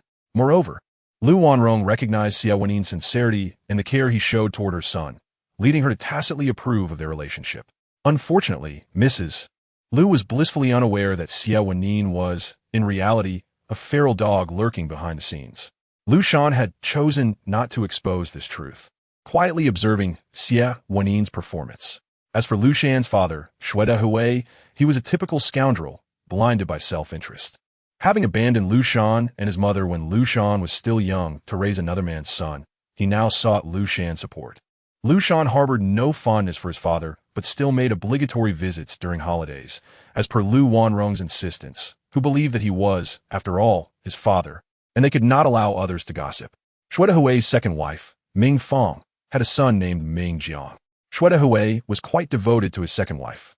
They had met briefly during the New Year, where Ming Jiang had pointed at Liu Shan's shoes, inquiring if they were the new release from Brand X, exclaiming their price was several thousand. Following that encounter, Xie Wenyì was made aware of his son's success and his affluent partner. Though he looked down upon Liu Shan's choice of a male companion while attempting to squeeze financial benefits from him, Liu Shan had never liked his father or Ming Jiang, and for the past 2 years, he had sought to avoid them as much as possible. Liu Shan ignored the messages from his father. A notification popped up on his phone about a smart cooking pot, indicating that the beef he had prepared was ready and being kept warm. If they had not dined out, they would return to a steaming pot of beef stew. Liu Shan took a screenshot of the message, intending to incorporate it into an advertisement later. Liu Shan, Gu Manru added you. Why didn't you add her back? Li Xi's message popped up. Upon seeing the name Gu Manru, Liu Shan's pupils dilated in alarm, hastily swiping away the message to avoid Xie Wenyì's notice. Yet a soft voice beside him spoke up. Yes, why didn't you add her?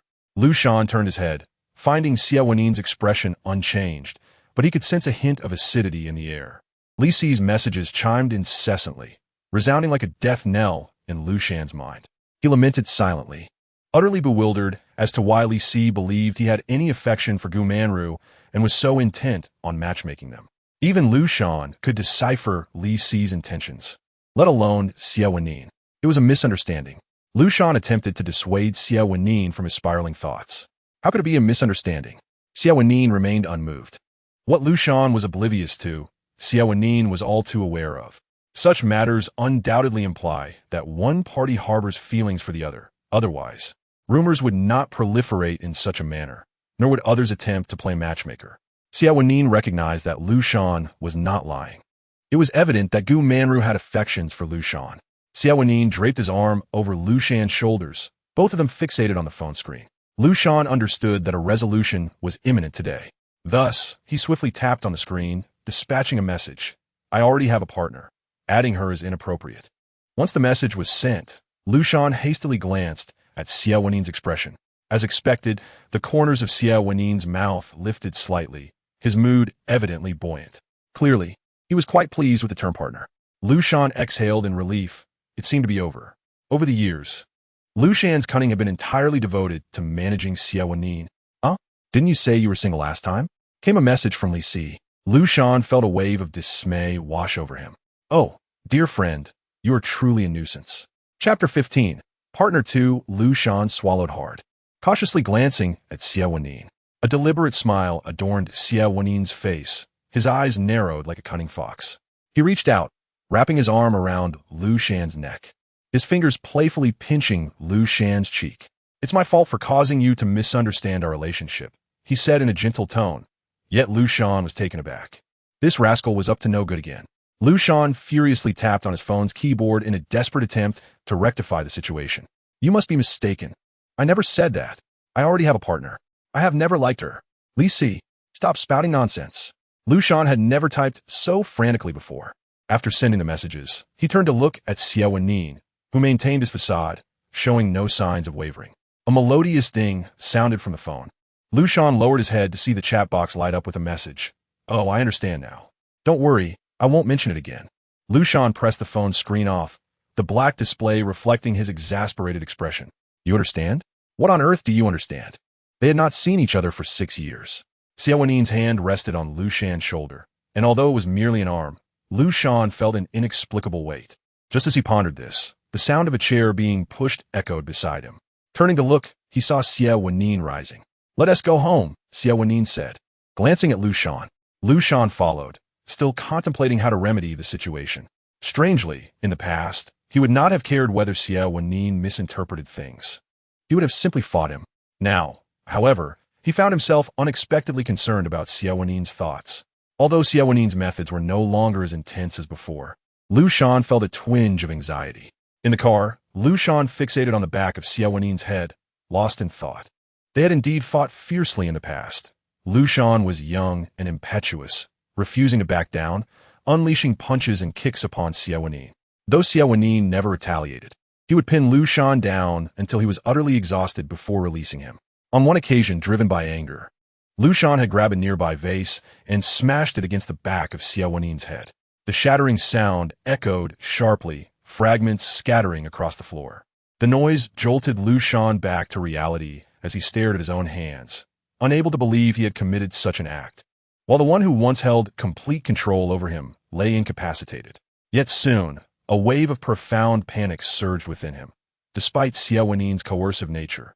Years of conditioning made it difficult for Liu Shan to accept the reality of having harmed another. Blood seeped from the wound on Xie Wenyì's head. Mingling with his hair and pooling on the floor, Xie Wenyì's back turned to Liu Shan, resembling a lifeless body.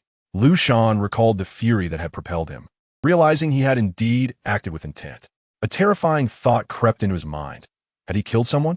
Liu Shan rushed to Xie Wenyì's side, trembling as he checked for his breath. The warmth of Xie Wenyì's exhalation brushed against his fingers, and Liu Shan felt a modicum of relief. Yet, upon seeing the blood that continued to flow, his heart tightened once more.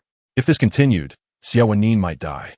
As this dreadful suspicion took hold, Liu Shan felt as though his breath had been stolen. His heart jolted as if struck by something, leaving him slightly nauseous. He did not care for Xie Wenyì, but he did not wish to become a murderer. Trembling, Liu Shan reached for Xie Wenyì's phone and dialed for emergency assistance. Sitting in the waiting area outside the emergency room, Liu Shan buried his face in his hands, battling inner turmoil. If Xie Wenyì were to die, he could finally escape. Yet, he would also become a killer. Regardless, Liu Shan's heightened sense of morality prevented him from reconciling the situation. If Xie Wenyì survived, what would he say upon awakening? For a moment, he did not know to whom he should pray, God or the devil. Time seemed to stretch endlessly, the hospital bustling with noise, footsteps echoing. Eventually, a doctor stood before him, informing Liu Shan that Xie Wenyì had regained consciousness. Liu Shan entered Xie Wenyì's hospital room, his face a mask of bewilderment. He imagined that Xie Wenyì would be furious, hurling harsh words at him, ensuring he would never escape the basement. To his surprise, however, Xie Wenyì smiled upon seeing Liu Shan enter. It was an earnest smile, and had the circumstances been different, Liu Shan might have been compelled to smile in return. Yet in the sterile environment of the hospital, witnessing Xie Wenyì's smile only deepened the void within Liu Shan. He felt utterly unable to comprehend Xie Wenyì, as if standing at the brink of an abyss, poised to plunge into the unknown, gripped by fear. Come here, Xie Wenyì beckoned, patting the edge of the bed beside him. Liu Shan's gaze drifted, hesitating as he approached but refraining from sitting down. What are you doing? As Liu Shan stepped closer, pain shot through his wrist, prompting a startled exclamation. Xie Wenyì had firmly grasped Liu Shan's wrist, the flesh between his fingers paling under the pressure, revealing the strength behind his grip. Liu Shan struggled, but Xie Wenyì held on with a force that felt greater than before his injury. Suddenly, Xie Wenyì erupted into laughter, his chest vibrating, tears glistening at the corners of his eyes from sheer delight. Liu Shan's fear intensified. Xie Wenyì must have lost his mind. How could he be so joyful after such an injury? After a moment, Xie Wenyì composed himself, pulling Liu Shan closer, causing him to stumble and fall against him. Ignoring his own injury, Xie Wenyì fixed his gaze on Liu Shan, his pupils dark and deep, resembling a vortex that threatened to ensnare Liu Shan's very soul. Liu Shan felt a chill as Xie Wenyì's penetrating stare held him captive, desperately trying to rise, yet he was thwarted by Xie Wenyì's grip. Liu Shan, do you realize that you have relinquished your final opportunity to escape me? Xie Wenyì's other hand clasped the back of Liu Shan's head, a smile playing on his lips. If you had the heart to let me die, wouldn't you achieve complete freedom? Though Xie Wenyì's face bore a smile, his tone was laced with menace.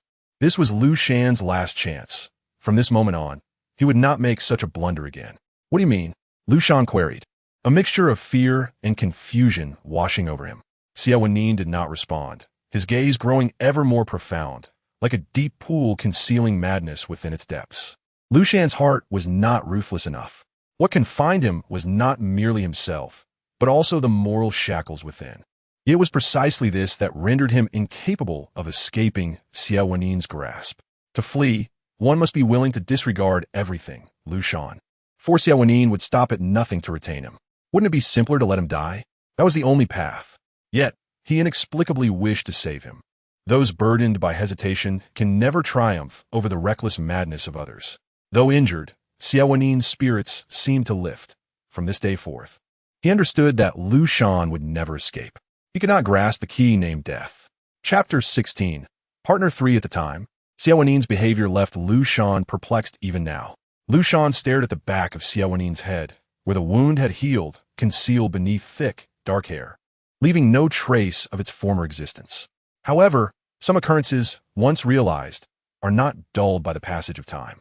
Noticing Liu Shan's unwavering gaze, Xie Wenyì, while paying attention to the traffic, inquired about his thoughts. Liu Shan shook his head and replied, "It's nothing." Upon returning home, Liu Shan casually discarded his coat. Underneath, he wore a white shirt, with the top 2 buttons undone, revealing one side of his collarbone prominently in the warm light, while the other side remained shrouded in shadow. Just as Liu Shan prepared to head to the kitchen to continue the filming he had left unfinished, Xie Wenyì unexpectedly draped his arm over Liu Shan's shoulder, raising his phone with the other hand. Liu Shan looked up, seeing their faces reflected on the screen. Before he could fully grasp the situation, Xie Wenyì said, "Smile." Liu Shan, momentarily bewildered, instinctively formed a peace sign beside his face, his habitual pose for photographs, executed without a second thought. Xie Wenyì tilted his head slightly, observing Liu Shan, the curve of his lips particularly radiant in the lens. With a click, the photo was captured. Xie Wenyì retracted his hand, stating, "I'll send you the photo." Huh? Liu Shan was taken aback, unsure why he would send it to him. Xie Wenyì lowered his gaze and pressed send. In his contact list, Liu Shan was labeled as mine. Upon seeing this label, Liu Shan slowly withdrew his gaze. The phone chimed and the image arrived.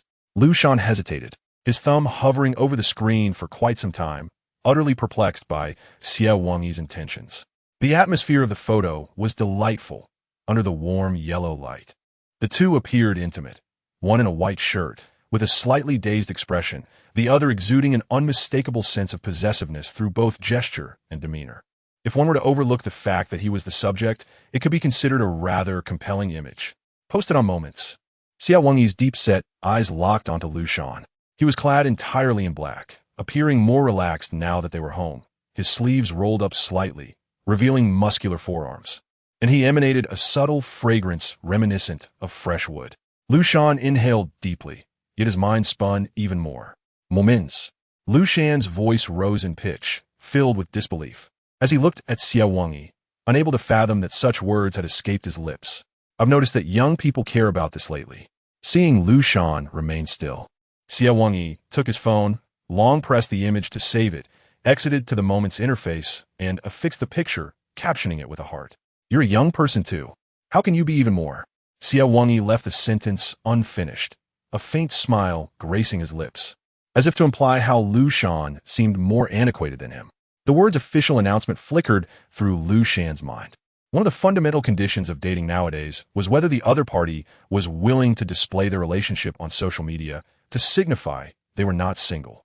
But what about him and Xie Wenyì? Liu Shan turned his head, his lips pressing together slightly. "Isn't there always someone trying to matchmake you with that female classmate?" Xie Wenyì saw Liu Shan avert his gaze and placed the phone before him, gesturing for Liu Shan to press send. Once he send it, no one will do that anymore, because someone is already by Liu Shan's side. Liu Shan accepted the phone. Indeed, this matter had not passed by Xie Wenyì unnoticed. Liu Shan stared at the screen. The caption was simple, yet he hesitated long before pressing the green send button. Did he truly wish to announce to everyone that he was with Xie Wenyì? His contacts were few, yet not all were aware of his relationship with Xie Wenyì. Up until now, only his parents knew.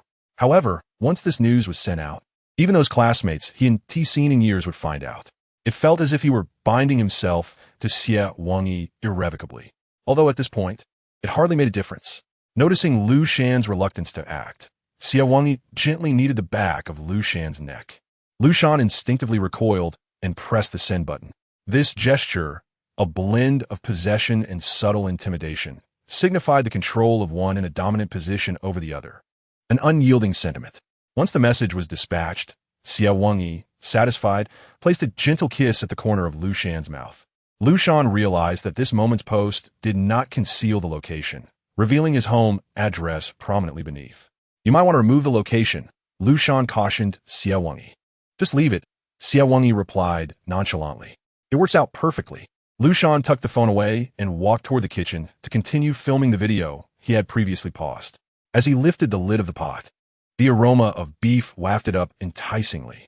Taking a deep breath, the scent of simmering meat filled his lungs, awakening a primal craving that overshadowed his stomach's satisfaction.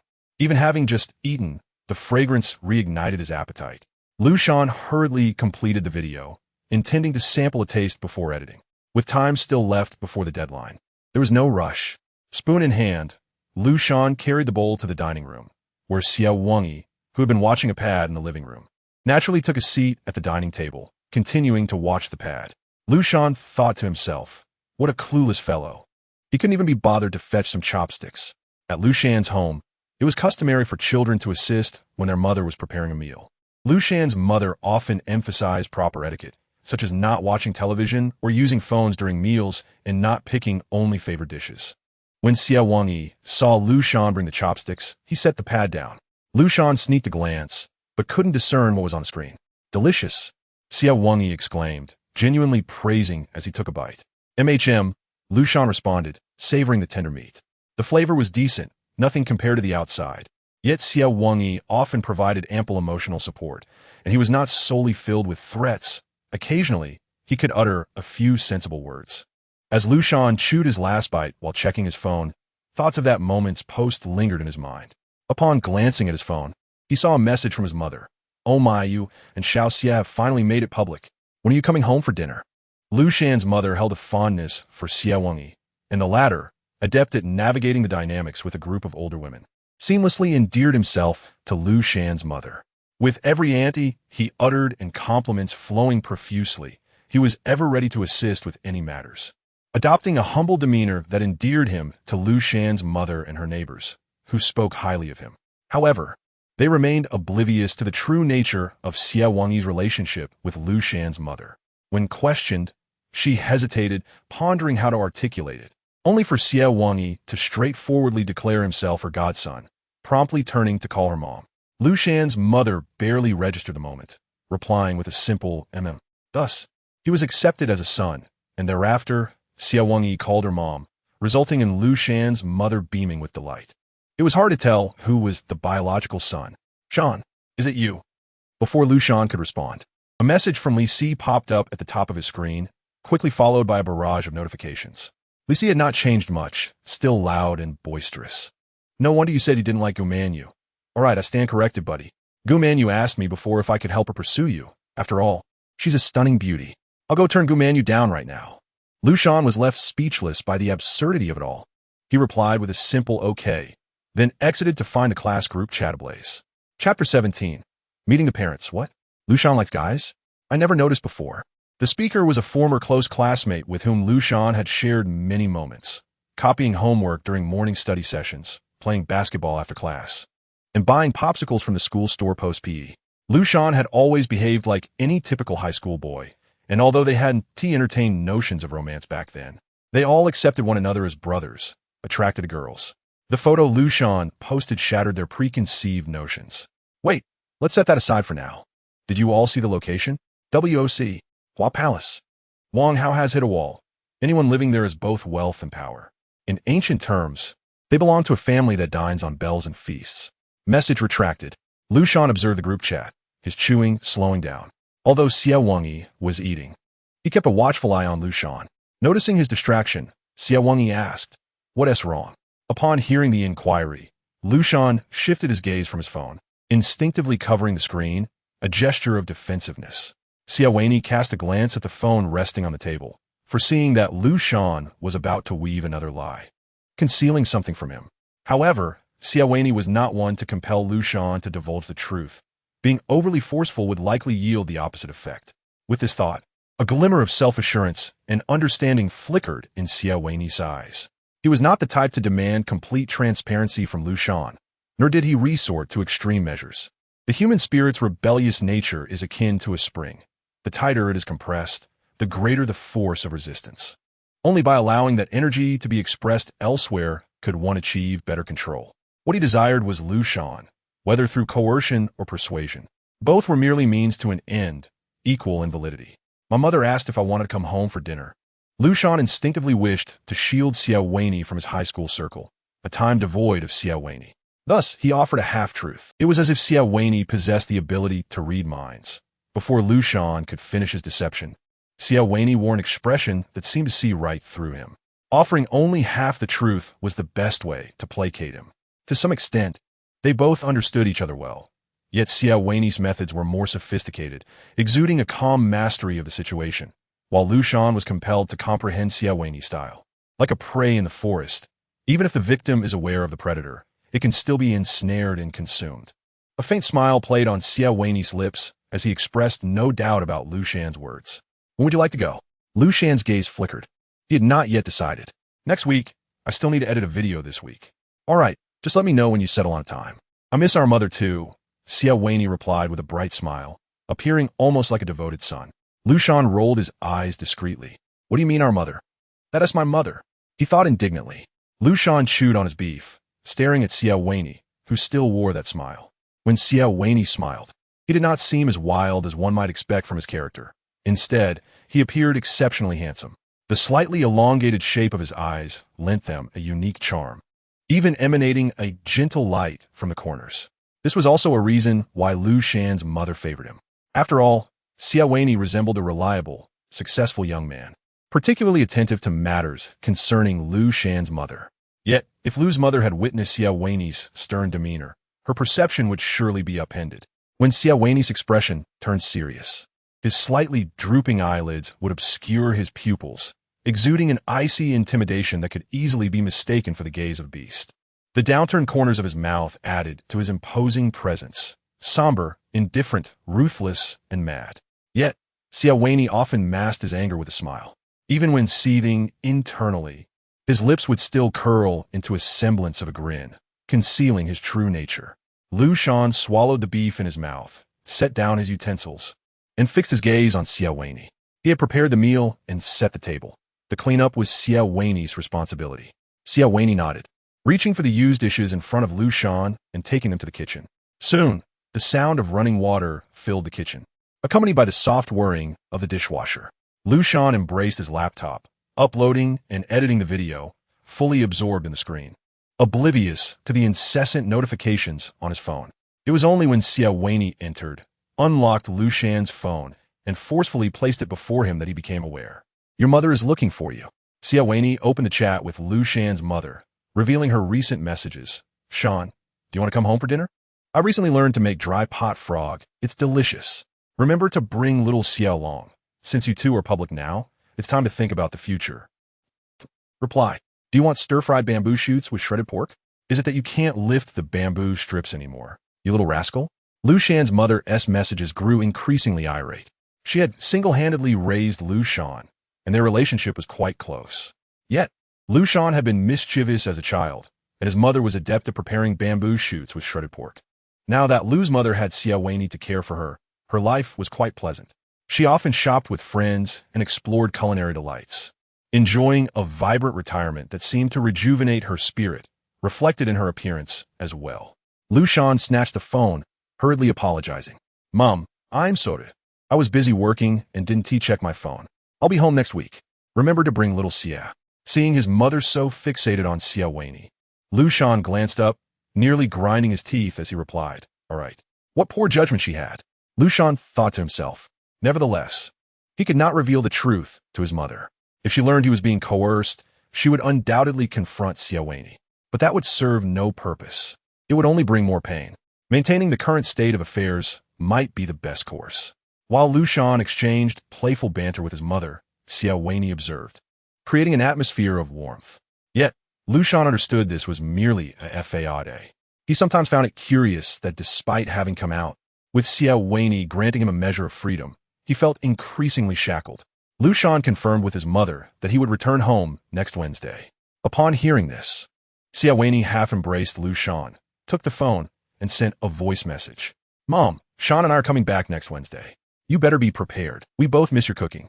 Liu Shan's mother responded with a voice message, her laughter palpable as she eagerly agreed. After listening, Xie Wenyì smiled and returned the phone to Liu Shan. He gazed into Liu Shan's eyes, his pupils reflecting the image of the person who drove him to madness. Like the abyss ensnaring its prey, Xie Wenyì was genuinely happy, The better Liu Shan's relationship with his mother, the more delighted he became. The tighter the bond between mother and son, the more securely he could bind Liu Shan with invisible shackles. As Liu Shan received the phone, he peered into Xie Wenyì's eyes, feeling an unsettling sensation as though a beast were watching him, yet behind him lay only emptiness. This was the feeling Xie Wenyì instilled in him. Why? Liu Shan averted his gaze, retreating to his bed, clutching his laptop and phone, leaning against the wall to mitigate the unnerving sensation of being watched. Liu Shan, this is Wang Hao. I owe you an apology from last time. Can you accept my friend request? I beg you, we were classmates. I was blind to your worth. A flurry of requests from Wang Hao inundated Liu Shan's notifications. Chapter 18. Meeting the parents. Wang Hao relentlessly sent Liu Shan verification messages, disregarding his pride, even lowering himself to seek out Li Si and other former classmates with whom he had conflicts, asking them to contact Liu Shan. This was starkly different from the popularity he once enjoyed at school reunions. He had clawed his way to his current position, not merely through cunning, but also by recognizing opportunities. An acquaintance sent him screenshots of Liu Shan's social media posts. Upon seeing the location and the two individuals in the photo, Wang Hao realized the gravity of the situation. The person behind the camera was unmistakably the unfamiliar man, the true master of the Hua Palace. Initially, Wang Hao presumed Liu Shan was merely a plaything for some wealthy individual, but this photo shattered that illusion, revealing Liu Shan's status to be far beyond his comprehension. Even as a regional president of a corporation, he would not casually flaunt intimate photographs on social media unless it signified a certain stance. More alarmingly was the address's location. Even his boss would hesitate to provoke someone residing there, let alone him, a nominal regional president. His title sounded impressive, but in reality, he was merely a slightly elevated worker. Wang Hao hoped this matter would pass swiftly and not escalate. In truth, it was not a significant issue, he reassured himself, merely a conflict that could be resolved. After all, they had weathered more intense confrontations in high school. Yet, deep down, Wang Hao understood that high school was one thing, and the present was another. Back then, they were young and unencumbered by pride. A fight could settle matters. Now, however, the sting of dignity could swell like a festering wound, permeating every aspect of life, and any form of slight or insult could lead to enmity. Liu Shan, adjust my thoughts. What do you wish to accomplish? Initially reluctant to accept Wang Hao's friend request, Liu Shan was persuaded by several classmates. Out of respect for their past camaraderie, he acquiesced. Shan, I've thought about that incident, and I genuinely apologize. I overindulged in alcohol that day. Another time, allow me to treat you well and make amends, Wang Hao remarked, deliberately omitting any reference to the small group incident, attempting to confine their discord to a mere verbal spat from that gathering. Unbeknownst to him, Liu Shan had long since forgotten the matter. Witnessing the once arrogant Wang Hao now humbled and contrite was an adjustment for Liu Shan, yet he had already moved past it. Unlike Wang Hao, Liu Shan remained the kind-hearted youth who believed that a mere fistfight could dissolve animosities. Thus, he responded, let's leave it at that. His intention was to draw a line, but Wang Hao misconstrued it as lingering resentment. Messages chimed incessantly. Liu Shan furrowed his brow, perplexed by Wang Hao's intentions, as if he were unable to comprehend his words. He set aside his computer, stealing a glance at Xie Wenyì, and replied with a text, I'm not as petty as you. There was a prolonged silence from the other end, the nickname flickering repeatedly, as if still typing. Wang Hao, puzzled by the message, fell at a loss. Ascending to the position of CEO required keen insight into people, and Liu Shan struck him as a naive youth of around 20. Straightforward in speech, yet oblivious to subtle cues, evoking memories of their high school days. How curious it was that after all these years, Liu Shan had not developed any cunning. Cautiously, Wang Hao sent one last message. We are classmates. Feel free to reach out if you need anything. This was a signal of reconciliation. I won't be needing your assistance, Liu Shan replied bluntly as always. After sending the message, he blocked Wang Hao. They were not kindred spirits. There was no need for interaction. As Liu Shan pressed the red block button, a sudden clarity struck him. Who truly shared his path? The friends with whom he once shared whimsical banter in high school had gradually drifted away, and that class reunion had only solidified this truth. While Li Si appeared somewhat amiable, an unspoken chasm still lingered. In university, he had yet to forge any close friendships. No one walked the same path as him. Liu Shan glanced at Xie Wenyì, who sat at the foot of the bed, absorbed in whatever he was viewing on his pad. Xie Wenyì. whether by force or otherwise. The only companions on this road were himself and Xie Wenyì. Liu Shan observed the dark screen of his computer, his reflection distorted in its depths, feeling an unsettling sense of isolation. He was thrust onto a solitary path, one that led only to Xie Wenyì.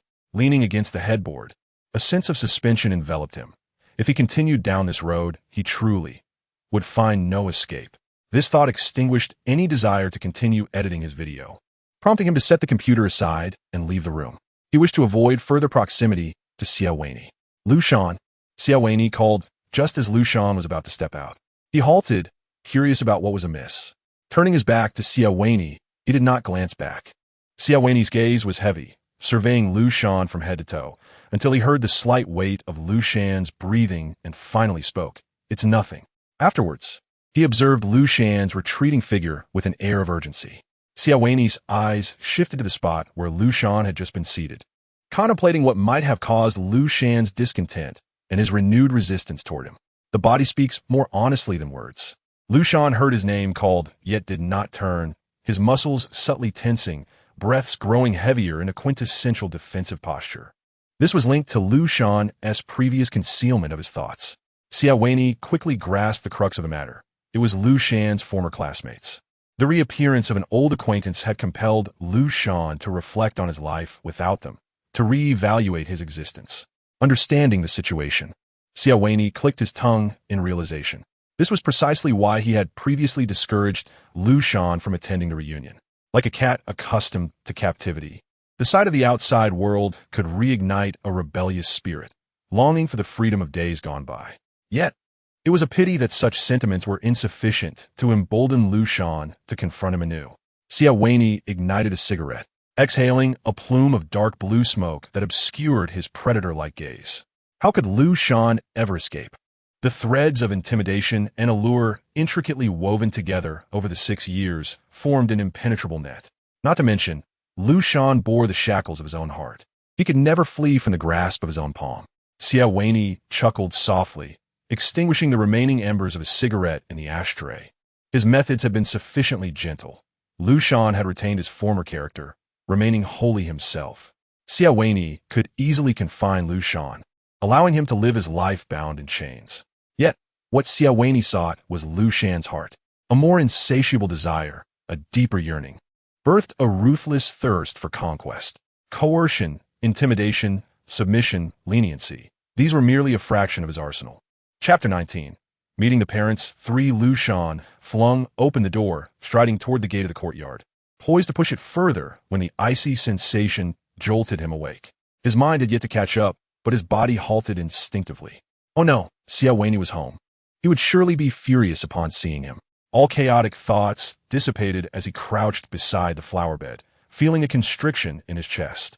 Cautiously, he glanced back to find Xie Wenyì leaning against the window, a cigarette perched between his fingers, watching him intently. There was an air of leisure about him, his pupils filled with the certainty that Liu Shan would not leave. Soon, Xie Wenyì extinguished his cigarette and vanished from the window. Xie Wenyì was coming to find him. Liu Shan turned back, feeling as though the solid ground beneath him had morphed into a mire, immobilizing his feet. What would Xie Wenyì do this time? Xie Wenyì stood behind Liu Shan, the remnants of smoke dissipating around him, leaving only a faint trace of tobacco scent that, carried by the wind, invaded Liu Shan's nostrils, much like Xie Wenyì himself, imbued with an omnipresent sense of encroachment. "Aren't you editing videos?" Xie Wenyì queried, bending down, eyes serene, as if nothing had transpired, and pulled Liu Shan upright. Liu Shan stood, speechless, a flicker of fear and doubt gracing his expression. He awaited Xie Wenyì's reaction. Unexpectedly, Xie Wenyì offered no response, merely leading the way back home. Liu Shan watched Xie Wenyì's retreating figure, his eyelashes fluttering, lips parting in a silent question. Yet the words remained unvoiced. In truth, he wanted to inquire why Xie Wenyì was not angry this time. Previously, even the slightest provocation would elicit a terrifying reaction. Yet today, he exhibited an unusual calmness. Xie Wenyì absorbed Liu Shan's expression, a smile curling at the corners of his mouth. He pressed a hand on Liu Shan's shoulder, leaning close to his ear, nearly whispering, "What's the matter?" The warmth of his breath seeped into Liu Shan's ear, causing him to shiver slightly. Confusion mingled with an inexplicable flutter in his chest, prompting him to retreat almost instinctively. He was oblivious to Xie Wenyì's thoughts. Why was his demeanor so different now? Perhaps he truly did not understand Xie Wenyì. Leaning against the door, Liu Shan gradually slid down to the cold floor, the chill offering a moment of clarity, yet the key to understanding remained elusive. He felt an overwhelming sense that something had been overlooked. Just a door apart, Xie Wenyì gazed at the door, his piercing eyes seemingly capable of penetrating the barrier to see the frightened prey within. He retrieved a lighter from his pocket, the metallic click resonating sharply. Watching the flame dance, Xie Wenyì's face broke into a confident smile akin to that of a predator, filled with the certainty of his impending conquest. He understood Liu Shan's confusion regarding his uncharacteristic calm. Yet what Liu Shan failed to realize was that Xie Wenyì had never truly been angry with him. Emotions are merely a tool, a means to manipulate others. It may sound incredulous, yet it is the undeniable truth. Emotions are not passive. They are an active means of influencing those around us. When one exhibits anger, it prompts others to tread cautiously, their expressions becoming grave, their thoughts swirling tumultuously. Conversely, when one presents a calm demeanor, it often invites further encroachment. In the eyes of society, displays of vulnerability and tears can sometimes yield unexpected advantages. How others treat oneself hinges upon one's emotional state. Regrettably, many remain oblivious to this fact, becoming enslaved by their emotions. Xie Wenyì has always been preoccupied with the pursuit of Liu Shan. The outward displays are mere acts, a manipulation designed to draw Liu Shan ever closer into his grasp. Today, as Liu Shan grapples with uncertainties about his future, employing coercive tactics would likely backfire, intensifying Liu Shan's yearning for freedom and his life devoid of Xie Wenyì. Thus, it is not opportune to exhibit anger. The more one contemplates, the more entangled one becomes. Once Liu Shan's mind is filled solely with Xie Wenyì's presence, what remains to be done? Xie Wenyì chuckled softly, turning away to grant Liu Shan some solitude. Inside the room, Liu Shan's thoughts were indeed chaotic, overshadowed by Xie Wenyì's extraordinary actions regarding his future, life, and aspirations. Sitting on the floor, he lost track of time. The sunlight outside gradually shifted, casting its rays upon the opposite side of the room. Xie Wenyì knocked gently on the bedroom door, announcing mealtime. With a soft click, Liu Shan opened the door. Head bowed, standing before Xie Wenyì. Pretending to be unaware of Liu Shan's state, Xie Wenyì inquired about his sudden discontent. "Weren't you angry just now?" Liu Shan asked, his tone subdued. Taken aback by Liu Shan's forthrightness, Xie Wenyì raised an eyebrow and suggested they eat first. At the dining table, Xie Wenyì methodically peeled shrimp for Liu Shan. Being from the south, Liu Shan favored freshwater delicacies, yet he often indulged lazily, previously chewing shrimp shells without a second thought. However, since being with Xie Wenyì, he had not consumed shrimp shells. Today's meal was prepared by Xie Wenyì, and he instructed the housekeeper not to come over when it was just the two of them. Liu Shan picked at the boiled greens, stealing glances at Xie Wenyì's expression. "Do you truly see me as such?" Xie Wenyì asked while tending to the shrimp shells. "I know you seem a bit upset today. What troubles you? I can help resolve it." Liu Shan absently picked up a piece of shrimp, his mind wandering. Was Xie Wenyì's understanding of his feelings the reason he had not been angry? It struck him as peculiar that the word understanding could be associated with Xie Wenyì.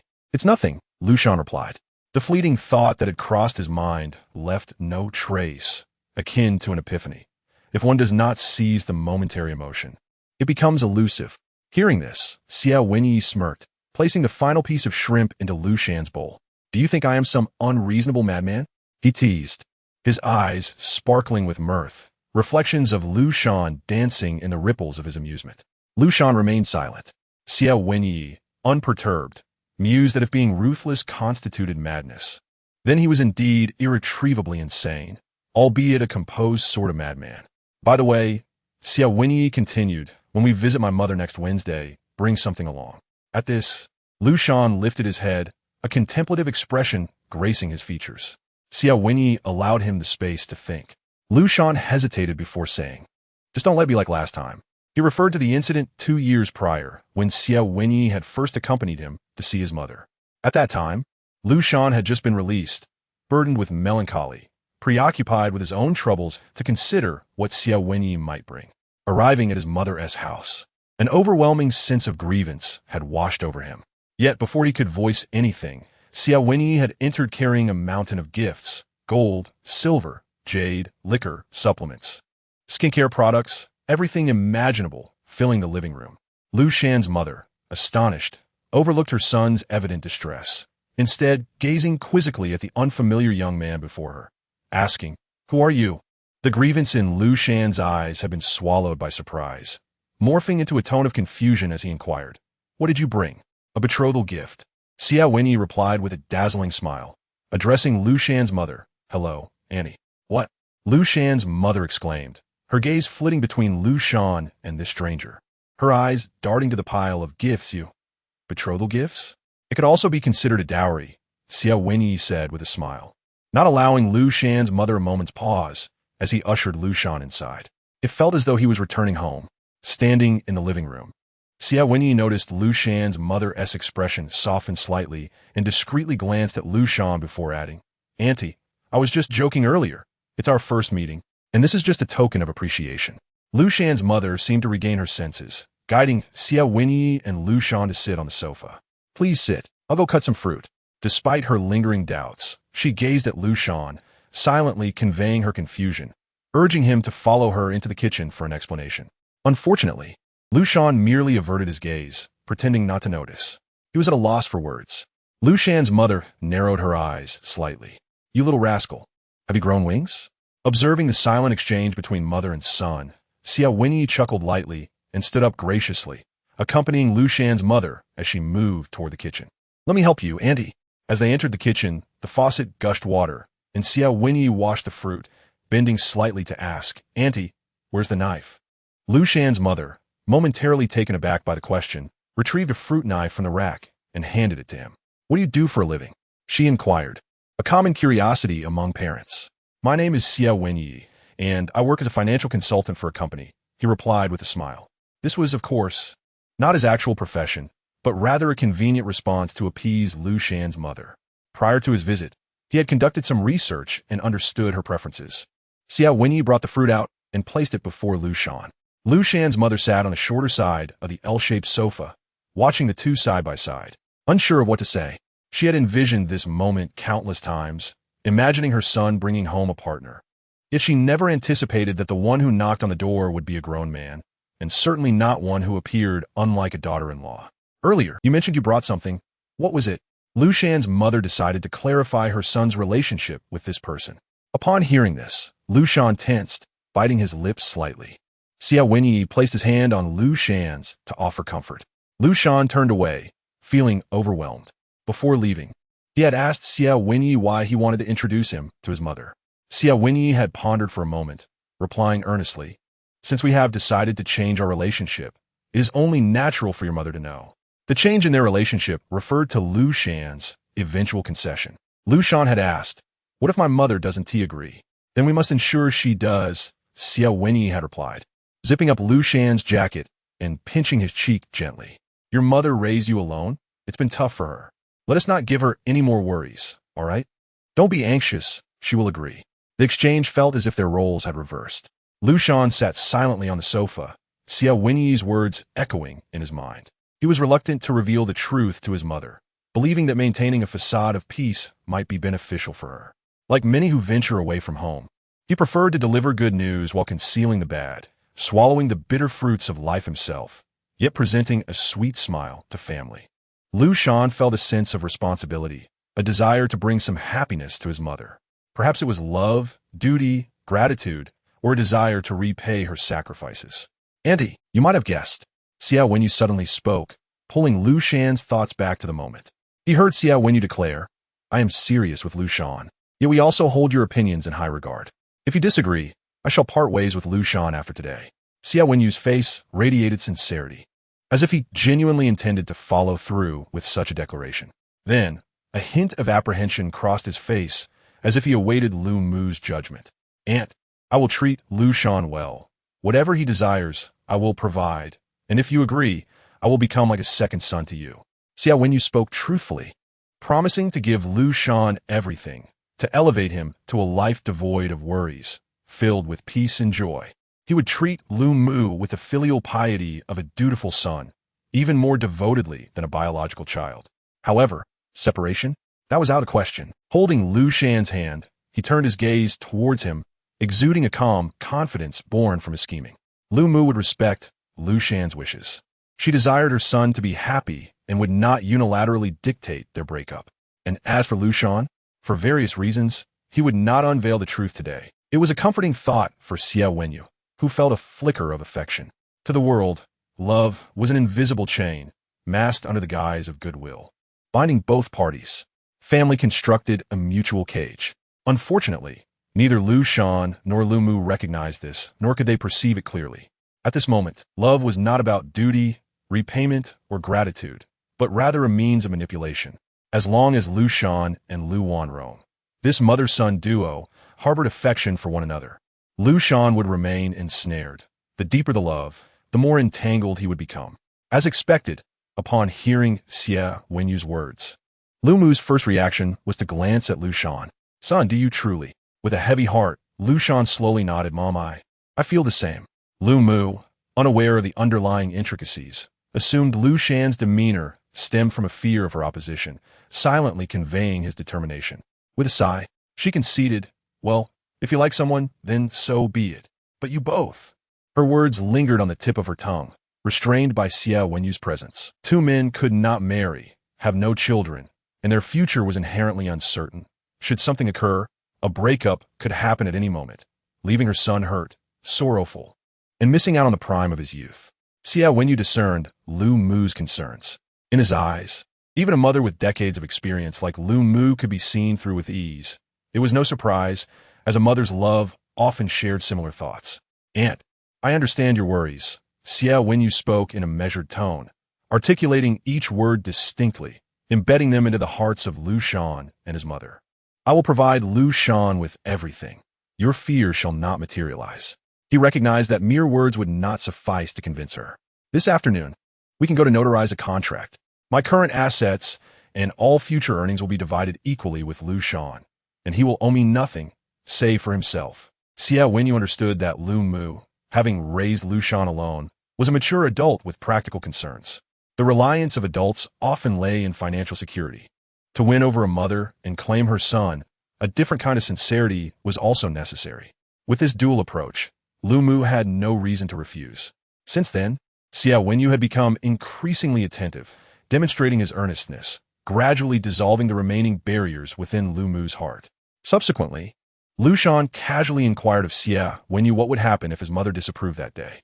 Upon hearing this, Xie Wenyì laughed heartily, the sound resonating deep within his chest. Responding, "There is no if." His gaze remained fixed on Liu Shan, swallowing all of Liu Shan's doubts and anxieties. He would not explain. The invisible cage was the most formidable. As for the possibility of failure, Xie Wenyì would not be as magnanimous as he professed. If necessary, he would expend extra effort to bind Liu Shan in another manner. His kindness towards Liu Shan's mother stemmed solely from a desire to ensnare Liu Shan. In his heart, Liu Shan had always belonged to him, not to his mother. To utter a sentiment deemed profoundly rebellious, in Xie Wenyì's mind, Lu Mu was merely a pathway guiding Liu Shan into his embrace. Nothing more. Chapter 21. Meeting the parents. 5. Xie Wenyì continued to hold this belief. The success of his strategy became evident, which is why he permitted Liu Shan to visit his mother. For various reasons, Liu Shan was reluctant to have Xie Wenyì bring too many extravagant gifts to his home. Yet, Xie Wenyì consistently delighted in offering valuable items. Among the betrothal gifts he had previously presented, there was a jade bracelet of high-quality ice seed with floating patterns. Lu Mu had been unaware of its worth, and cherished it dearly until, upon encountering an informed individual, she learned its value was in the 7 figures and subsequently hesitated to wear it.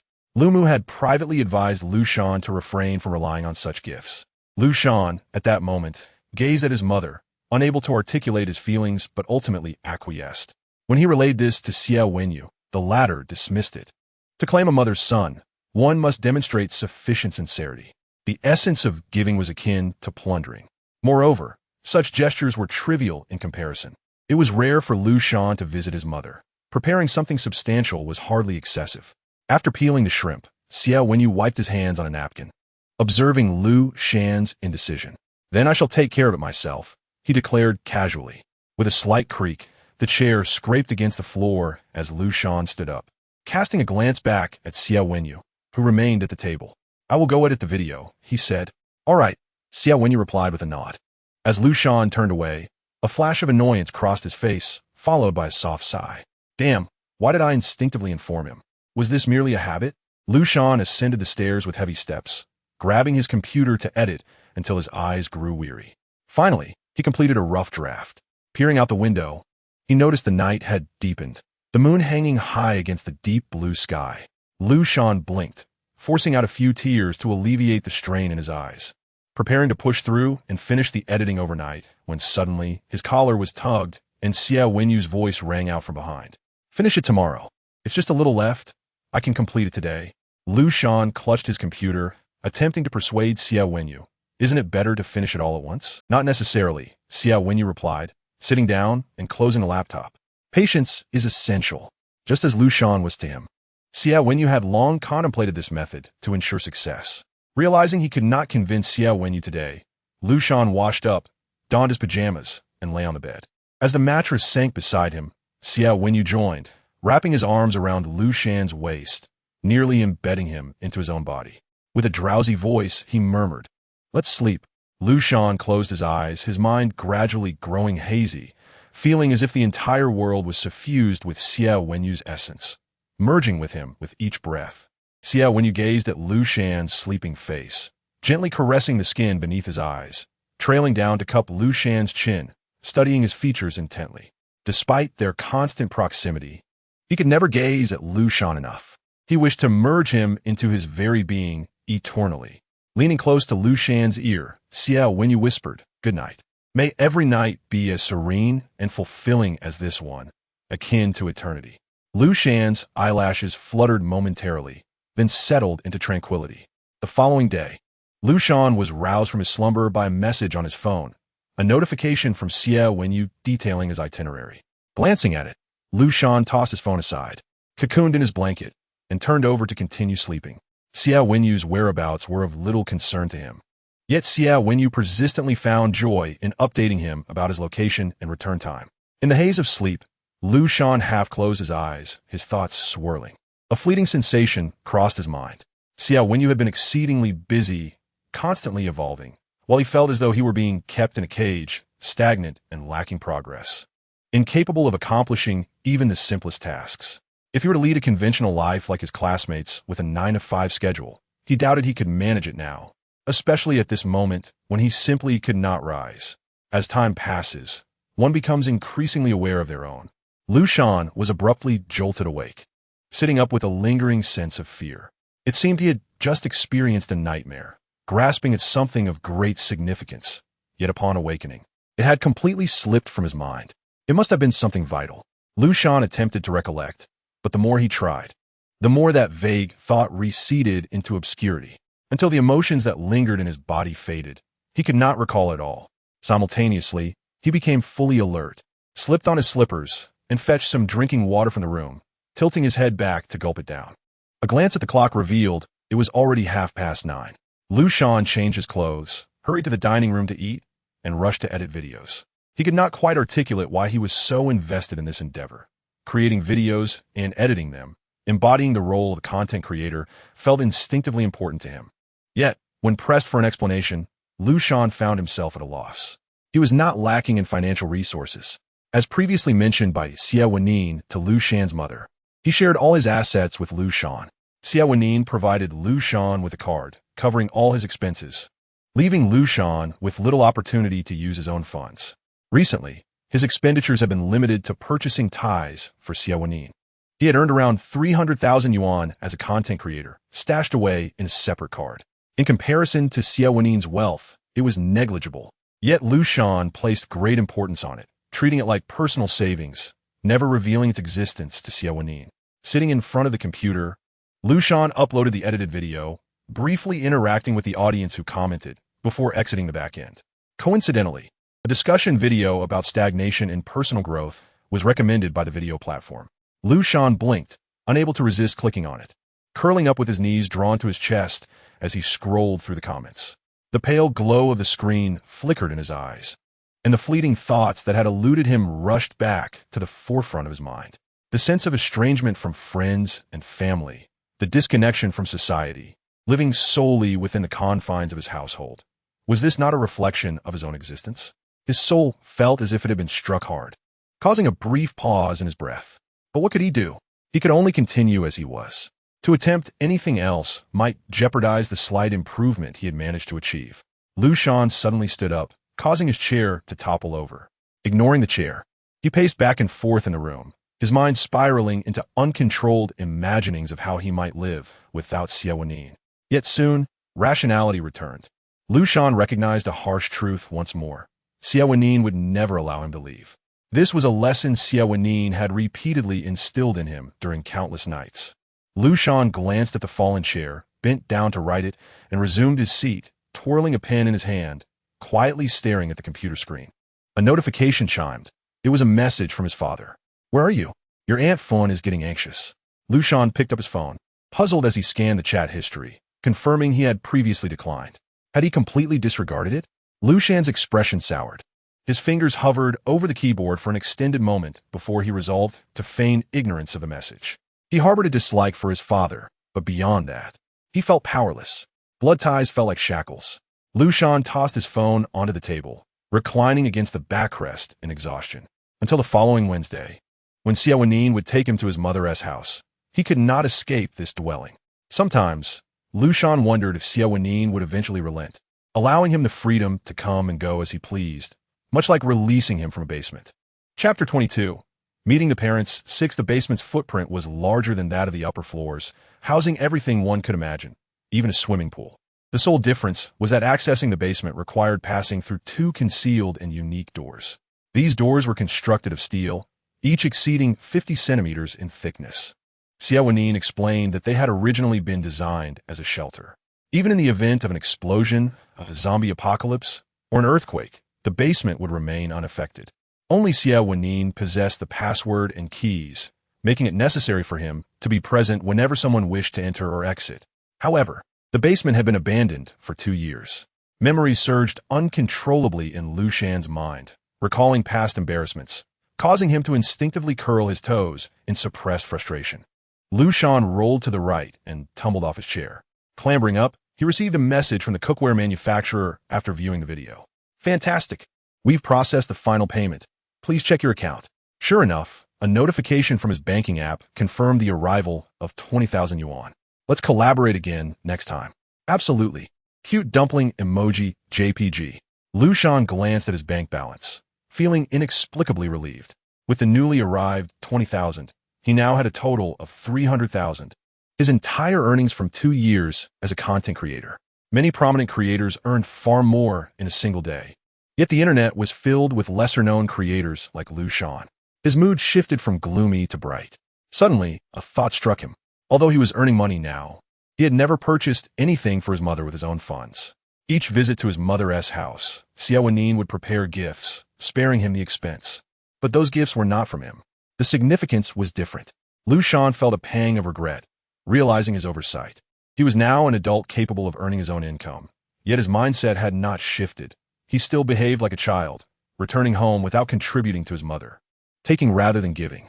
Recognizing this, Liu Shan began to ponder what he should gift his mother. But for a moment, he was at a loss. Aimlessly scrolling through his phone, lacking social experience often made it difficult to grasp the nuances of his evolving identity. Unaware of this, Liu Shan found himself engulfed in guilt, feeling somewhat ungrateful. He lowered his gaze, fingers gliding across the screen, thinking for a long time before finally deciding to place an order, planning to personally deliver it to his mother on Wednesday. As the payment page loaded, Liu Shan hesitated, adjusting the payment method to his own bank card.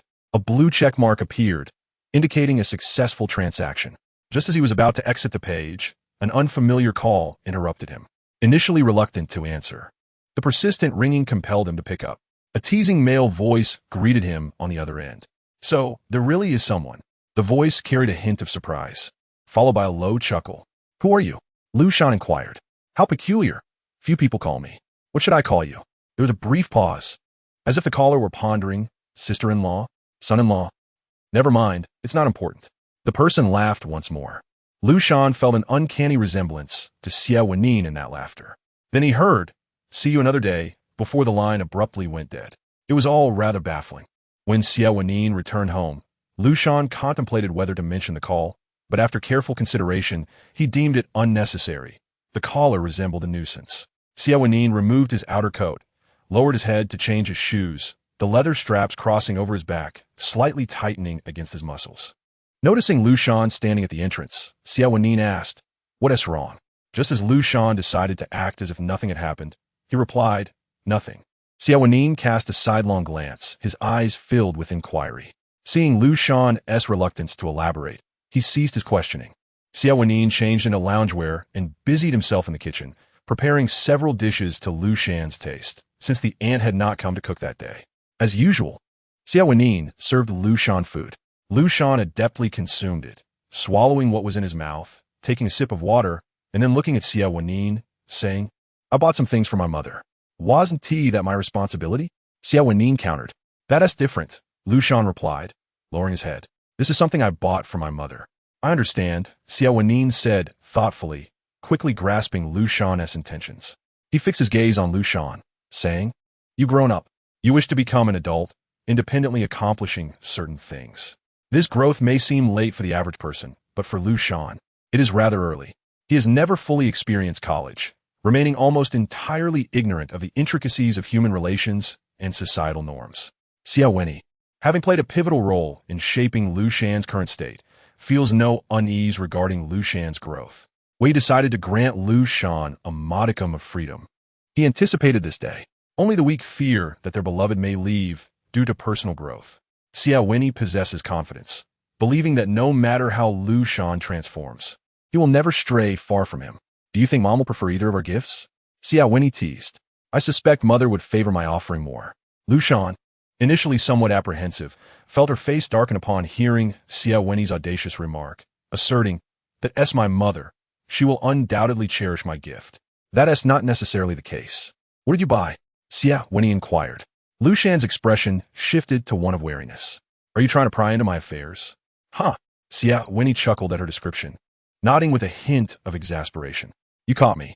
The corners of Liu Shan's mouth involuntarily lifted, her mood considerably brightened. The phone rang. Xie Wenyì gestured for Liu Shan to answer. Noticing his intense gaze, she activated the speakerphone. "Liu Shan, I called you over.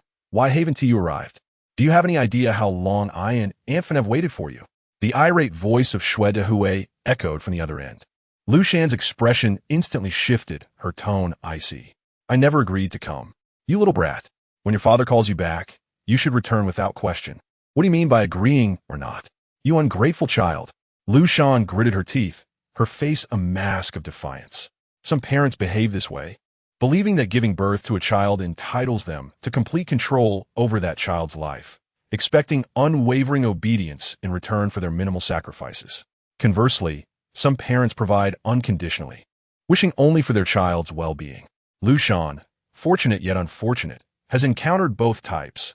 Her father embodies the former, while her mother represents the latter. Irritated, Liu Shan reached for the phone intending to hang up, but Xie Wenyì stopped her. With a puzzled glance, she saw him maintain his usual demeanor as he took the phone. "I apologize, uncle. I initially intended to accompany Liu Shan to see you, but something has come up today, so we must postpone." "Oh, I see. I misjudged you." Upon recognizing Xie Wenyì's voice, Xie Wenyì's tone softened. He had heard about the extravagant gifts Xie Wenyì had previously presented to Liu Shan's mother. In short, he was someone not to be trifled with. "It was my oversight for not informing you sooner." No, you're always welcome to come by whenever you have time." Xie Wenyì's gracious demeanor flattered Xie Wenyì's vanity. As an esteemed individual like him offering an apology made Xie Wenyì's heart swell with pride. "Well, I will visit with Liu Shan later," Xie Wenyì replied amicably. Liu Shan sat opposite him, observing his expression, which was starkly different from his tone, cold, indifferent, and tinged with disdain, as if he were addressing an inanimate object. After ending the call, Xie Wenyì returned the phone to Liu Shan. "I don't want to see him," Liu Shan said, unable to comprehend why Xie Wenyì was so cordial to Xie Wenyì. "Why did you agree to him, and why did you apologize?" "Ah," Xie Wenyì chuckled softly. That is inconsequential. He stood, circling behind Liu Shan, leaning slightly to bring his face close to hers. What you dislike, I also abhor. Rest assured, I will ensure things unfold as you desire. Liu Shan turned her head to meet Xie Wenyì's gaze, revealing her confusion. Xie Wenyì smiled slightly. The process is unimportant. The attitude irrelevant. Only the outcome matters. Attitude is merely a facade, concealing genuine malice within. Those who seem most benevolent often warrant the greatest caution. Regrettably, the majority remain blinded by this veil, confined by their own emotional gratifications. Xie Wenyì understood Liu's father's intentions. He knew Liu's mother and father better than their son did. Liu Shan averted her gaze from Xie Wenyì. What do you mean? Xie Wenyì evaded the question, merely wishing for her to conclude the call promptly. Otherwise, he would persist in calling and harassing her mother. Upon realizing this, Liu Shan asked, "So, you're just placating him?" "Of course," Xie Wenyì replied with a smile. "But it's not merely that. He never concerned himself with the hardships, setbacks, or grievances encountered before achieving his goals. He would always pursue the most efficient path, undeterred by fleeting emotions that might jeopardize his plans." Xie Wenyì considered his emotional stability to be commendable. "After we visit Mom, we might as well drop by the Xie residence," Xie Wenyì stated, his choice of terminology for Liu Shan's parents revealing his preferences. "Why?" Liu Shan asked. "To see what he intends to do," Xie Wenyì replied, his gaze deep and inscrutable. Understanding another's motives allows one to discern their weaknesses and devise strategies. Liu Shan turned her head defiantly. "I don't want to give him any advantages." "Very well." Xie Wenyì placed his hands on Liu Shan's shoulders in response. Chapter 23. A Bet After Dinner. Xie Wenyì went to wash the dishes while Liu Shan immersed herself in a game on her phone. Forget any notions of division of labor. He would handle everything while she enjoyed herself. The game had launched a new event, and as Liu Shan followed the guide to explore and open treasure chests, she amassed enough points for a draw. With a flash of light, it turned blue. After checking her history, she realized she had completed 80 draws, nearing the guaranteed outcome. Taking a deep breath, she continued for an hour. Suddenly, golden light flickered. Upon inspecting, she realized it was a miss. Liu Shan froze momentarily. Unbeknownst to her, Xie Wenyì had taken a seat behind her, watching the screen. "Let me handle it," he offered, extending his hand. Liu Shan turned, exasperated. "This has nothing to do with skill. It's all about luck. Even the King of Heaven would still need to hit the guarantee." Xie Wenyì remained non-committal, taking the phone and, with a few deft movements, navigated to the recharge page, activating a modifier to acquire a plethora of in-game currency, causing characters adorned with gleaming weapons to mock Liu Shan. "Isn't this what you wanted?" Xie Wenyì raised an eyebrow. "Why rely on luck when you can achieve it through skill? You miss the joy of gaming." Liu Shan paused, retorting, "For heaven's sake. The essence of a game lies in the experience. Isn't obtaining rewards part of the enjoyment?" Xie Wenyì glanced at the clock in the living room, noting the time, and pulled Liu Shan from the sofa, guiding her toward the bathroom. "Enough of this. It's time for a shower." Liu Shan protested, wishing to seize her phone again to admire the character she had just drawn. In a swift motion, Xie Wenyì undressed her and placed her in the bathtub.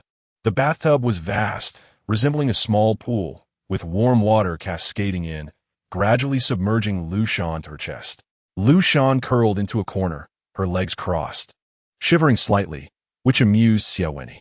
Despite their prolonged acquaintance, he had seen and touched every inch of her. "Get away from me. I can wash myself," Liu Shan exclaimed defensively, gripping the edge of the tub with suspicion. Having always preferred showers, she was acutely aware that Xie Wenyì's intentions were less than innocent as he thrust her into the tub. "Very well." Xie Wenyì conceded as his clothes became slightly damp, his hair clinging to his forehead. He turned to exit the bathroom. Upon seeing him genuinely leave, Liu Shan finally relaxed, relishing the soothing warmth of the water flowing over her body. However, it wasn't long before she heard his familiar voice again. "Care for some fruit?" Opening her eyes, she saw Xie Wenyì holding a platter of sliced fruit, casually placing it on the nearby counter. Liu Shan, caught off guard, floated over and devoured most of it, leaving only a small portion for him. "Eat more," Xie Wenyì urged, spearing the remaining fruit with a fork and offering it to Liu Shan. She steadied herself against the edge of the bathtub, slightly arching her back and leaning forward to reach the fruit he extended. Large droplets of water cascaded from her chest, glistening on her damp skin. The fruit between her lips glistened, her throat bobbing as she swallowed. Xie Wenyì's gaze remained fixed on Liu Shan, causing her to feel an unsettling chill. Indeed, at that moment, Xie Wenyì shed his clothing and stepped into the bathtub, enveloping Liu Shan in his arms. Wait! Liu Shan sensed an ominous air and clung to the rim of the bathtub, attempting to escape. But the slippery surface caused him to slip and tumble back into Xie Wenyì's embrace. The warmth of Xie Wenyì's body enveloped him entirely, leaving Liu Shan's mind in a whirl. No wonder he had urged him to eat more earlier. As the ripples of water settled, Liu Shan found himself wrapped in a towel and cradled by Xie Wenyì, who then gently dried his hair with a hairdryer, brushing it back from Liu Shan's collarbone with a leisurely grace. Wrapped in a half-dry towel, Liu Shan's exposed skin glowed with a delicate flush, interspersed with vivid red marks of affection. The warmth around him rendered him slightly drowsy, prompting him to speak to Xie Wenyì without restraint. At home, even with internet access, boredom tended to creep in. Liu Shan recounted his experiences as a blogger, mentioning an MCN agency that had privately messaged him about a potential contract, leaving him uncertain about what to decide. What was the name of their company? Xie Wenyì's fingers wove through Liu Shan's hair, pausing only when he confirmed it was dry. His own hair, still slightly damp. I believe it's called QW, Liu Shan recalled, sharing that they claim to enhance video exposure and negotiate more business opportunities for him. Liu Shan had intended to cultivate his blogging career diligently. Seizing this opportunity was essential. Alone, his current account scale was already at its peak. Without a professional team and adequate support, it was challenging for individual bloggers to thrive in today's saturated market. Xie Wenyì replied, but it's best not to sign. Why? Do you not want me to sign? Liu Shan's chest rose and fell with his breath, feeling the searing warmth radiating from Xie Wenyì's body against his back, while the cooler air brushed against other parts of his skin, causing him to shiver slightly. Xie Wenyì discarded the half-dry towel, wrapping Liu Shan in a quilt like a spring roll, and refuted, "It's not that I don't want you to. QW won't bring you any benefits." Xie Wenyì proceeded to dry his own hair. Amidst the hum of the hairdryer, Liu Shan's question emerged. "How do you know? You're not in this industry." After speaking, Liu Shan fell silent for a moment, realizing he still knew very little about Xie Wenyì's profession and family background, while Xie Wenyì seemed to hold a firm grasp on him. "If you want to sign, I can find someone for you," Xie Wenyì stated, his hair drying swiftly due to its short length. He sat beside Liu Shan, asserting that it would be more reliable than seeking out someone on his own. Hearing this, Liu Shan averted his gaze, responding, "No need, I can manage by myself. Everything is fine as it is." Xie Wenyì turned Liu Shan's face to meet his gaze, insisting, "QW truly won't benefit you. I'm not compelling you to choose. I'm merely sifting through trustworthy companies for you. If you prefer not to sign with my contacts, you can look elsewhere, and I'll help evaluate." Though presently Xie Wenyì seemed to be confining Liu Shan, his intentions extended beyond mere control. He wished that, even if he opened the cage and let Liu Shan go, Liu Shan would choose to stay with him. At this moment, Xie Wenyì was attempting to grant Liu Shan a bit of freedom. However, should Liu Shan express a desire to leave, the strings of attachment would tighten immediately.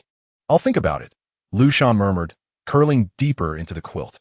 Xie Wenyì lifted the cover, lying beside Liu Shan. The warmth radiating from their bodies had already dissipated much of the quilt's heat. When Liu Shan rolled away, Xie Wenyì swiftly pulled him back. "I won't disturb you for the next few days. We'll visit your mother the day after tomorrow," Xie Wenyì declared. "Is that why we should indulge today?" Liu Shan internally scoffed. The room was dimly lit, the cycle of days and nights repeating. Liu Shan neatly wrapped the gifts he had purchased and placed them in the trunk, feeling slightly inferior compared to the various bags prepared by Xie Wenyì. Nevertheless, he believed that his mother would undoubtedly prefer his gift over the others. "That's not certain," Xie Wenyì teased, observing Liu Shan's confident smile. "Perhaps your mother would favor mine." Liu Shan shot him a sidelong glance, retorting, "I am the biological son." "Then let's wager," Xie Wenyì proposed, parking the car beneath Liu Shan's mother's residence. "We'll not disclose who bought these gifts and let your mother decide." "All right," Liu Shan agreed confidently, "but there should be a stake in this wager." A sly, fox-like grin appeared on Xie Wenyì's face, prompting Liu Shan to grow wary. "What do you want to wager?" Feigning contemplation, Xie Wenyì leaned closer and whispered something into Liu Shan's ear, causing his cheeks to flush instantly. "You. Feel free to decline the wager if you're lacking confidence." Xie Wenyì countered, retreating slightly. Liu Shan, unable to resist the provocation, readily accepted, proposing his own condition. If you lose, then, he paused, assessing Xie Wenyì's expression before continuing. Let me come and go freely in the community. Xie Wenyì remained silent, and Liu Shan felt a flutter of anxiety. Mere seconds felt like an eternity. All right, Xie Wenyì finally conceded. With that, Liu Shan's confidence surged. After all, it was his own mother. He could not possibly lose. Chapter 24. Meeting the parents. 7. Xie Wenyì opened the trunk, carrying the items in hand. Liu Shan reached out to assist with half, but Xie Wenyì deftly avoided him, saying, "I've got it." Liu Shan walked ahead, feeling somewhat at a loss. Upon reaching the door, Xie Wenyì handed Liu Shan a lighter bag he had been carrying and knocked on the door.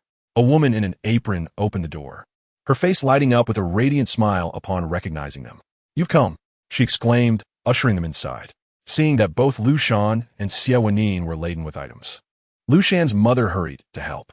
As she took the bag from Xie Wenyì's hands, she braced herself, but upon lifting Liu Shan's bag, she was taken aback by its unexpected weight, causing her to wobble. Setting the items aside, Liu Shan's mother remarked, "Xiao Xie, you really don't need to buy me these."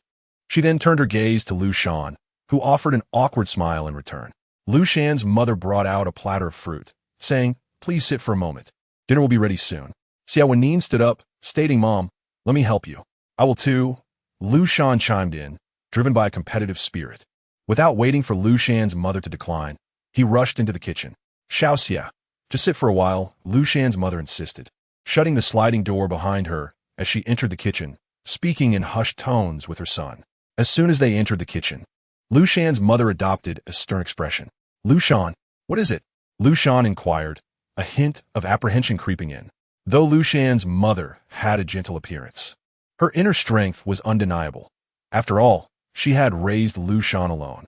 When angered, she was known to deliver firm lessons, and Liu Shan had often faced her wrath over various matters. "Have I not told you to refrain from relying on Xiao Xie's money and gifts?" his mother chastised. Noticing Liu Shan's confusion and frustration, she pinched his hand in admonishment. Liu Shan flinched, feeling wronged. "I haven't," he protested. "It's not as if I'm living off him. It's not like he enjoys it either." Taking a deep breath, Liu Shan's mother glanced toward the living room, ensuring that Xie Wenyì was still contentedly seated on the sofa, eating fruit. Lowering her voice, she continued, "Do you want me to clarify things for you? Those gifts are beyond what our family can afford. If you accept them, you're putting yourself at a disadvantage. As the saying goes, one who eats from another's hand must bow their head. Accepting favors comes with an obligation to yield, which can lead to feelings of resentment elsewhere. If the exchange is one-sided, it becomes problematic." Liu Shan's mother, possessing a strong-willed nature, did not want her son to suffer indignities. Now that Xie Wenyì had a good relationship with her son, it was advantageous, but if they were to argue or part ways, it could become a source of leverage against them. Moreover, if Liu Shan grew accustomed to being taken care of, would he still be able to support himself? Did he intend to rely on others for a lifetime? "I'm telling you, you need to take back those gifts, along with the previous ones. I can't accept them." Liu Mu spoke decisively, her hands never ceasing their movement. Noticing Liu Shan standing idly, she remarked, "You said you would help me, yet here you are, just standing around. You're getting more useless by the day, even less perceptive than when you were a child." Liu Shan, slightly embarrassed, retreated quickly to fetch a bowl for rice. The white steam wafted out, carrying the fragrant aroma of rice. As she served the rice, Liu Shan mentioned, "That was a gift from Xie Wenyì, despite my protests." Liu Mu retorted, "Then marry him and trade for it." The use of the word marry stung. What was the difference between accepting such gifts and selling her son? Liu Shan nodded in agreement, acutely aware that these gifts were merely compensation for what Xie Wenyì had taken from Liu Mu. As Liu Mu swung open the kitchen door, her earlier irritation vanished, replaced by a cheerful demeanor.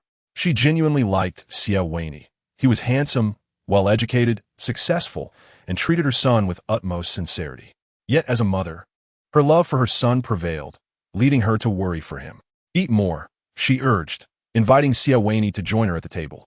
He smiled and praised Liu Mu's cooking, which delighted her. However, when Liu Mu glanced at her son, she noticed he hadn't touched any of the dishes, but instead had his bowl filled with fish meat, frog legs, and shrimp, all meticulously prepared, while Xie Wenyì sat amidst a pile of bones and fish spines. Liu Mu's smile faltered, realizing Liu Shan hadn't heeded her earlier words. "Liu Shan," Liu Mu admonished, tapping the back of his hand, leaving a faint red mark. How old are you? Do you still need someone to serve you? Xie Wenyì's gaze shifted to the mark on Liu Shan's hand, his expression darkening, his actions halting. Mom!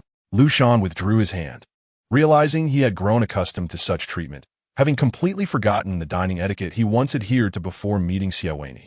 He glanced back at Xie Wenyì, who remained silent, and then at his mother, who also offered no words. The atmosphere grew tense. It's all right, Mom. This isn't serving, Liu Shan finally said. It was Xie Wenyì who broke the silence, placing down his chopsticks with a faint smile, albeit lacking his usual warmth. You needn't worry about Liu Shan. He knows how to eat. Lu Mu insisted, don't delay your meal. I want tea, Xie Wenyì replied, deftly peeling a shrimp and placing it in Liu Shan's bowl. Looking at Lu Mu with a calm tone, how could I not care for Liu Shan? Liu Shan found himself at a loss, unable to act, yet aware that the atmosphere was unusual and feeling out of place. Lu Mu sighed silently. Did she really need to admonish Xie Wenyì for being too kind to her son? She was not ungrateful, but she didn't want to see her son become too spoiled. She wished for him to be upright and self-sufficient, capable of caring for himself even in her absence, so she could find peace as a mother. Turning to Liu Shan, who exuded an aura of retreat, her frustration deepened. Her son's partner was a man, yet she felt as if she and Xie Wenyì were rivals vying for the affections of their son or husband, with all conflicts arising from her son's inaction.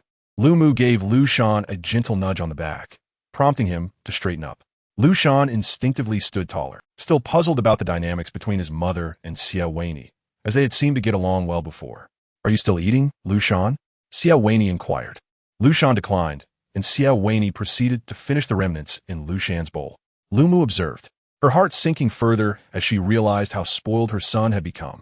18 years of effort seemed wasted.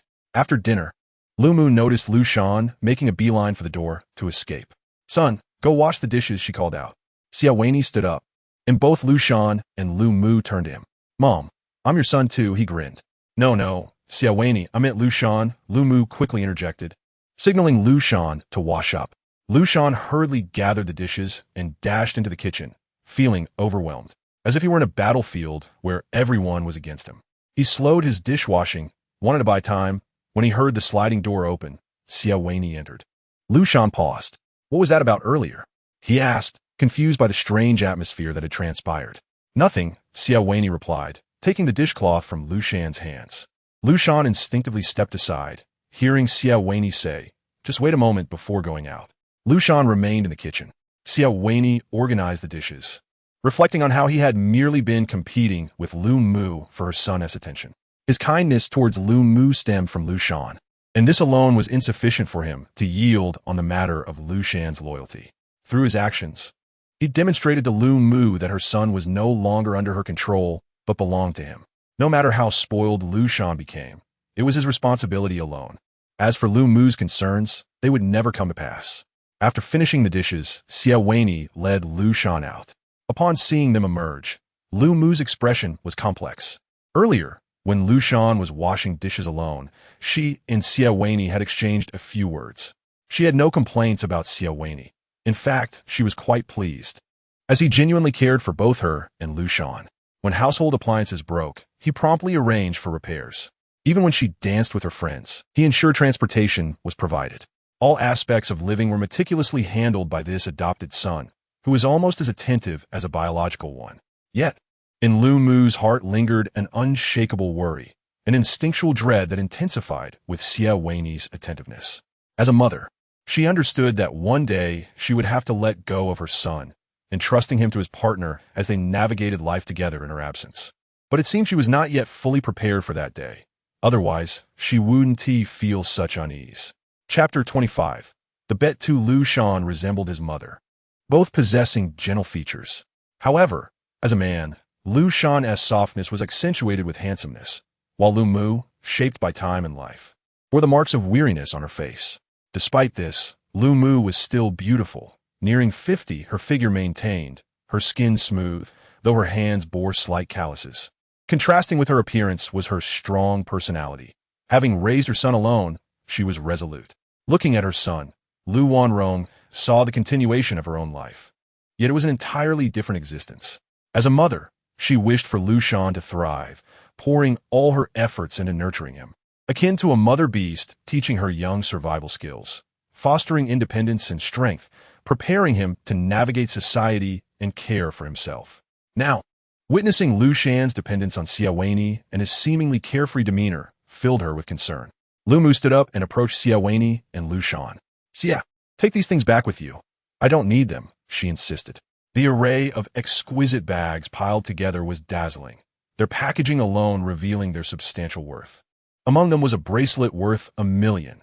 Lu Mu hesitated to accept anything from Xie Wenyì.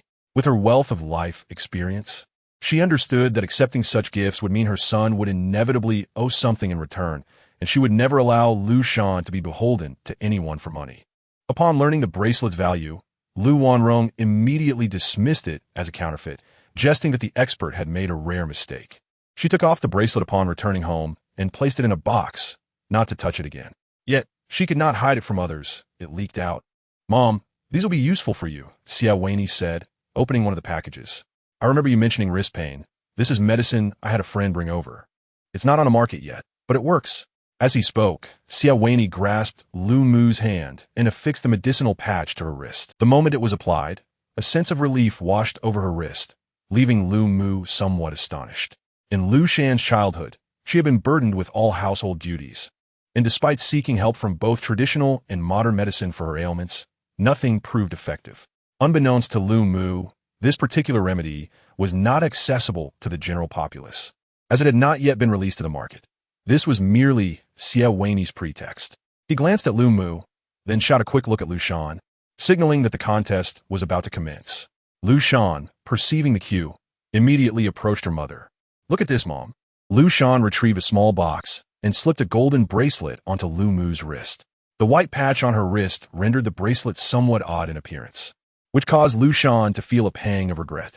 He recalled how, in her youth, his mother had treasured her few pieces of jewelry, only donning them during rare moments of leisure, carefully admiring them in the light before cleaning and returning them to their box. However, Liu Shan had forgotten that time had passed, and perhaps what his mother needed now was not merely adornments. He presented her with an entire set of jewelry, earrings, a necklace, and bracelets, all piled onto her. Lu Mu resisted while inquiring, "Did you buy these?"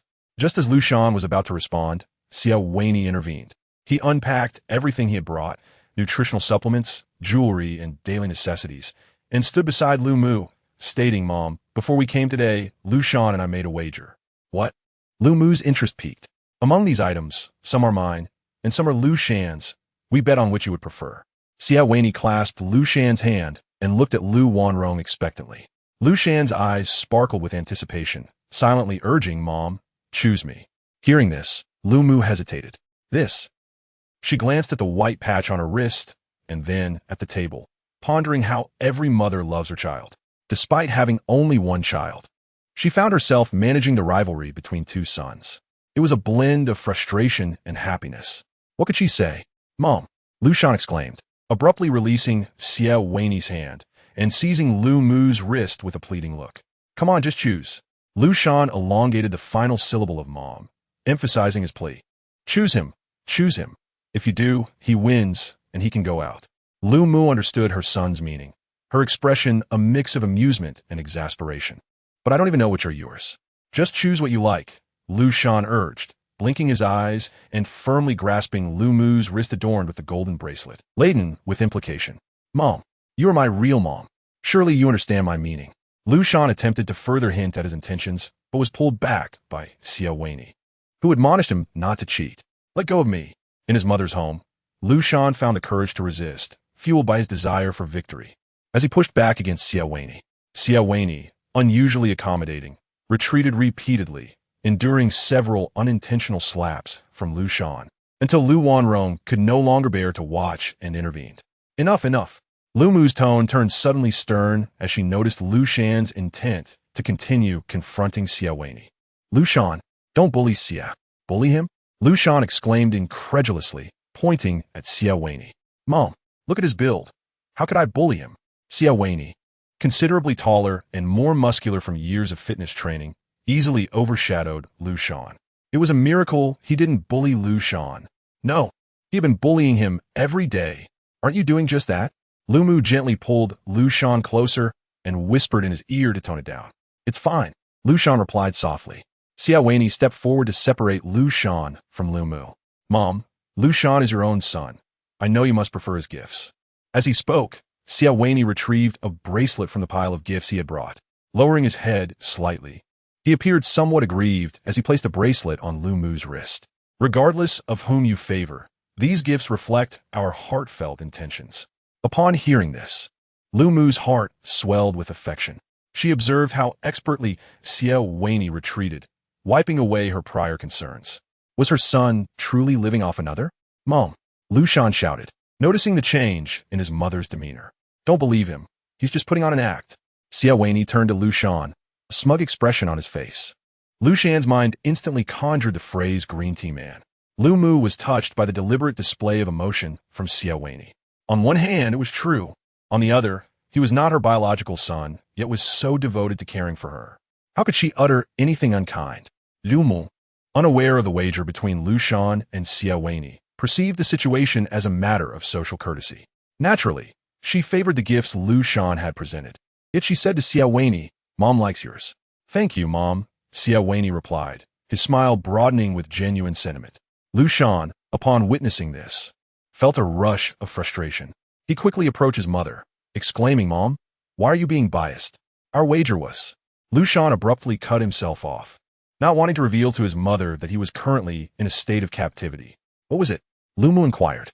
Xie Wenyì looked at Liu Shan, exuding affection and a sense of control, and said to Lu Mu, "It's nothing, just a bet on who will cook and wash dishes for the next month." "Oh." Lu Mu took this without suspicion, thinking to herself that her son had been with Xie Wenyì for quite some time, and their relationship seemed solid. "Xiao Xie," Lu Mu said, grasping Xie Wenyì's hand, "but I can't accept these. They're too valuable, and you both have it tough out there." "A mother is the most precious of all," Xie Wenyì replied, causing Lu Mu's smile to deepen. Xie Wenyì was considerate, knowing when to advance and when to retreat. Humble and adept at charming elders, making him the ideal model for younger generations in the eyes of all adults. However, Lu Mu remained steadfast in her intentions. "Mom truly doesn't need these. Just take good care of Liu Shan. If Mom isn't well, how can I and Liu Shan thrive?" Xie Wenyì gently masaget alleviating her fatigue. "Mom, I understand your concerns. These gifts are from me as your son. It is only natural for a son to care for his mother. Even if Liu Shan were not here, you would still be my mother." Xie Wenyì's words flowed smoothly. "As soon as I saw you, I felt a connection. For over 20 years, I have longed to honor you, and it is only now that I have the opportunity to make amends. I was overjoyed during my last visit and didn't consider much. These are simply things a mother needs and are not overly costly. Liu Shan and I can support ourselves. Don't be fooled by Liu Shan's appearance. He earns quite well as a blogger, making thousands per video. Who knows, one day I might even rely on Liu Shan for support." Liu Shan, stunned by his mother's gradual capitulation, could only think why. Xie Wenyì looked at Liu Shan, exuding confidence. He was aware of Lu Mu's worries and was determined to have her accept the gifts. Each of his words was a calculated move to penetrate Lu Mu's defenses, making her believe that in this relationship, Liu Shan was the one in control, always able to extricate himself. Although it was merely a facade, Liu Shan would not expose it, as it was Lu Mu's reality.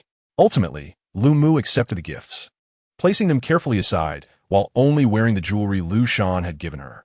Liu Shan, reluctant to part, embraced his mother, expressing his desire to stay, only to be gently pushed away.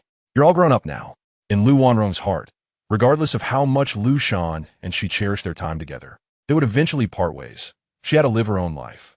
Liu Shan felt a profound sense of despair, as though he were being pushed into the clutches of the devil, Xie Wenyì. Yet, he could not reveal the truth, and merely followed Xie Wenyì to the car. Once inside, Xie Wenyì shed the guise of the humble and polite junior, his demeanor shifting to one of aggression, radiating an aura of dominance. When he looked at Liu Shan, a subtle smile played on his lips. "I won," Xie Wenyì declared. Liu Shan nodded, taking his seat in the passenger side. Xie Wenyì retrieved his phone, opened the Taobao app, and presented it to Liu Shan. "Choose." Upon seeing this, Liu Shan's face flushed with a blend of shame and anger. The product information boldly states, "Cost black and white made outfit male with apron collect and receive lace leg rings." In Chapter 26, Bet 3, the model's attire, adorned with black and white lace, barely conceals half of her bosom, while the skirt is too short to cover her thighs. Liu Shan turns her head away in reluctance, her entire demeanor exuding defiance. Xie Wenyì raises an eyebrow, presenting his phone before Liu Shan, questioning whether she wishes to retract her decision. Liu Shan, everything I promised you has been fulfilled. I have never deceived you. Observing Liu Shan's persistent unwillingness to cooperate, Xie Wenyì withdraws his phone, slowly perusing the product images. Upon encountering various styles, he activates the collection star, letting out a long sigh, seemingly resigned, his expression laden with implications, suggesting that perhaps he need not uphold his promises in the future. Liu Shan feels a stir in her heart and tilts her head. Xie Wenyì speaks the truth. He has indeed fulfilled every commitment he made to her, whether it was taking her out or vowing to treat her mother kindly. Despite his excessive behavior, he remains reliable, creating a curious equilibrium in their relationship. Liu Shan is reluctant to disrupt this balance. Extending a hand towards Xie Wenyì, she gestures for him to pass the phone to her. In response, Xie Wenyì's eyes glimmer with amusement as he reveals the outfit he had previously considered, inviting Liu Shan to make her selection. Gritting her teeth, Liu Shan scrolls through the options, flipping through page after page. Finally, in a moment of resignation, she settles on a medieval-style black and white gown, the longest among the options. Very well, Xie Wenyì responds with a triumphant smile, having intended for Liu Shan to choose this very piece. Is human choice truly free? It has never been. Liu Shan believes she has options, yet in reality, she does not. The pervasive insinuations and guidance lead her towards the outcomes Xie Wenyì desires. In their standoff, Xie Wenyì indeed adheres to his promises. Naturally, he must. He has meticulously crafted rules that favor him within their dynamic, making it improbable for him to willingly break them. Liu Shan, ensnared by these rules, fails to recognize this. With each adherence, she sinks deeper into the cage he has set. As for breaking the rules, Liu Shan finds herself unable to do so. Seeing Liu Shan still wear a disgruntled expression, Xie Wenyì takes the initiative to console her, adopting a submissive tone akin to that of a smitten partner. Next time you win, you can have whatever you desire, all right? Regardless of the outcome, he has already achieved his desired result. The manner in which he conducts himself becomes inconsequential. He does not hesitate to lower himself, displaying vulnerability and affability, all of which serve as mere tactics indistinguishable from his domineering possession. Liu Shan gazes out the window, avoiding his gaze. Have you ever let me win? She scoffs, her voice tinged with indignation, recalling his earlier bravado before her mother. Xie Wenyì, sensing her ire, replies helplessly, I have no choice, Liu Shan. Your mother is concerned about our relationship. As he speaks, he observes Liu Shan, slightly turning his body, wrapping an arm around her. His eyes reflect a bewildered expression, seemingly drawing her in, yet she knows that this will not come to pass, correct? The lingering tone of his rhetorical question weighs heavily on Liu Shan's heart, akin to a leaden weight pulling her down. How do you know? The astonishment on her face serves as her answer. Thus, we must reassure your mother. Once back in the driver's seat, the oppressive atmosphere dissipates. Liu Shan, propping herself against the seat, attempts to sit upright, but is drawn back by the resistance. Glancing down, she realizes that Xie Wenyì has buckled her seatbelt. They are on their way. Xie Wenyì starts the vehicle, leaving familiar sights behind. Liu Shan sits obediently, glancing at Xie Wenyì as he drives. Despite 6 years of acquaintance, she finds him difficult to fathom. Initially, Xie Wenyì had presented himself as a sunny and considerate senior. After attending a lecture, Liu Shan was on the verge of leaving when a stranger intercepted her. Hello, classmate. Xie Wenyì stood beside her, swiftly scanning the papers on her desk. Are you taking Professor Zhao's course this semester? Liu Shan instinctively nodded, then questioned, Who are you? Me? Xie Wenyì turned to wave at Professor Zhao on stage, who acknowledged him with a nod. I am a teaching assistant for this course, Xie Wenyì. Oh, hello. Liu Shan, sensing no deceit, became respectful, understanding that a teaching assistant could significantly influence her final grade. Some professors, busy with their duties, might even ask assistants to help record participation scores and grade assignments. Shall we exchange contact information? Huh. Liu Shan was taken aback by this unexpected request. Why? Everyone does. It's for the class group, but I forgot before class began. As he spoke, Xie Wenyì feigned concern. Now that most have left, Professor Zhao assigned homework. And I was hoping you could help notify the classmates. All right. Liu Shan opened her phone and added Xie Wenyì as contact. Even a passerby handing out flyers could manage to obtain a naive university student as contact information, let alone a senior with a reasonable identity and justification. After successfully adding him, Xie Wenyì smiled and thanked her. "Let me treat you to a meal." It was summer, and Xie Wenyì, clad in a short-sleeved shirt and sports shorts, looked like the enthusiastic senior who enjoyed sports. "No, it's all right. I'm meeting some classmates at the cafeteria." Liu Shan declined repeatedly, feeling that this senior was a bit too familiar, seeking an excuse to leave. With her bag in hand, she politely bid farewell and hurried away. Xie Wenyì, watching her retreating figure, internally chastised himself for being too hasty. In a context of deliberate friendliness, their relationship quickly warmed. Xie Wenyì sought various reasonable excuses for Liu Shan's assistance and later treated her to meals, guiding her in academics and university planning. Before long, Liu Shan regarded Xie Wenyì as a trustworthy senior. Prior to the final exams, he helped her focus on key topics, resulting in a commendable performance. Liu Shan felt grateful, viewing Xie Wenyì as a passionate and reliable senior until her confession. The turning point occurred after Liu Shan rejected Xie Wenyì. "Is there truly no possibility?" he inquired earnestly. "I'm sorry, I'm not ready yet. You're a wonderful senior," but Liu Shan praised him even as she rejected him, hastily fleeing the scene. She believed that the course would only last a semester. With the final exam results in, they need not meet again. Liu Shan felt prepared for the worst. Yet upon returning home for the winter break, she fell asleep in the car, only to awaken directly at Xie Wenyì's house.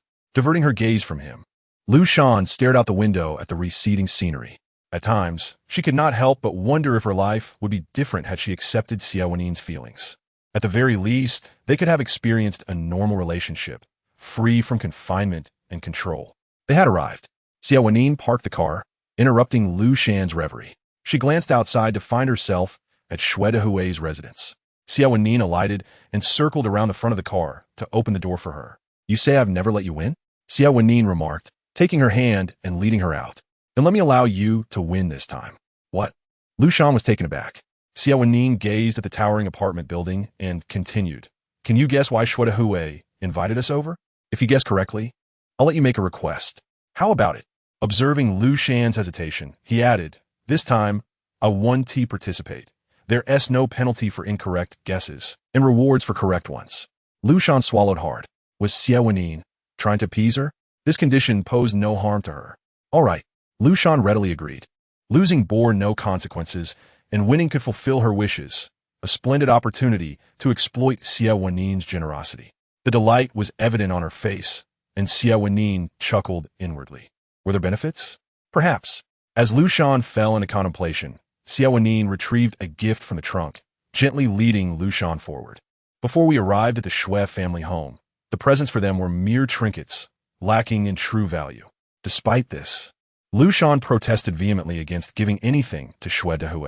Xie Wenyì remained unconcerned about such trivial matters. Some things, once accepted, could prove troublesome. Liu Shan's mind raced as he obediently followed, aware that Xie likely sought to benefit his half-brother. However, the specifics eluded him, and, just as he pondered, the elevator chimed. Looking up, he realized they had reached their floor. Liu Shan abruptly halted, refusing to be pulled along any further. "Wait, I need a moment to rest," he insisted, his intention to delay unmistakable. Fearing Xie Wenyì's disapproval, Liu Shan elongated his final syllable, adopting a pitiful expression in an attempt to coax leniency. He knew Xie Wenyì would relent as long as the matter did not involve an escape. Indeed, Xie Wenyì ceased his advance. "All right, I shall wait for you," he replied, glancing at his watch.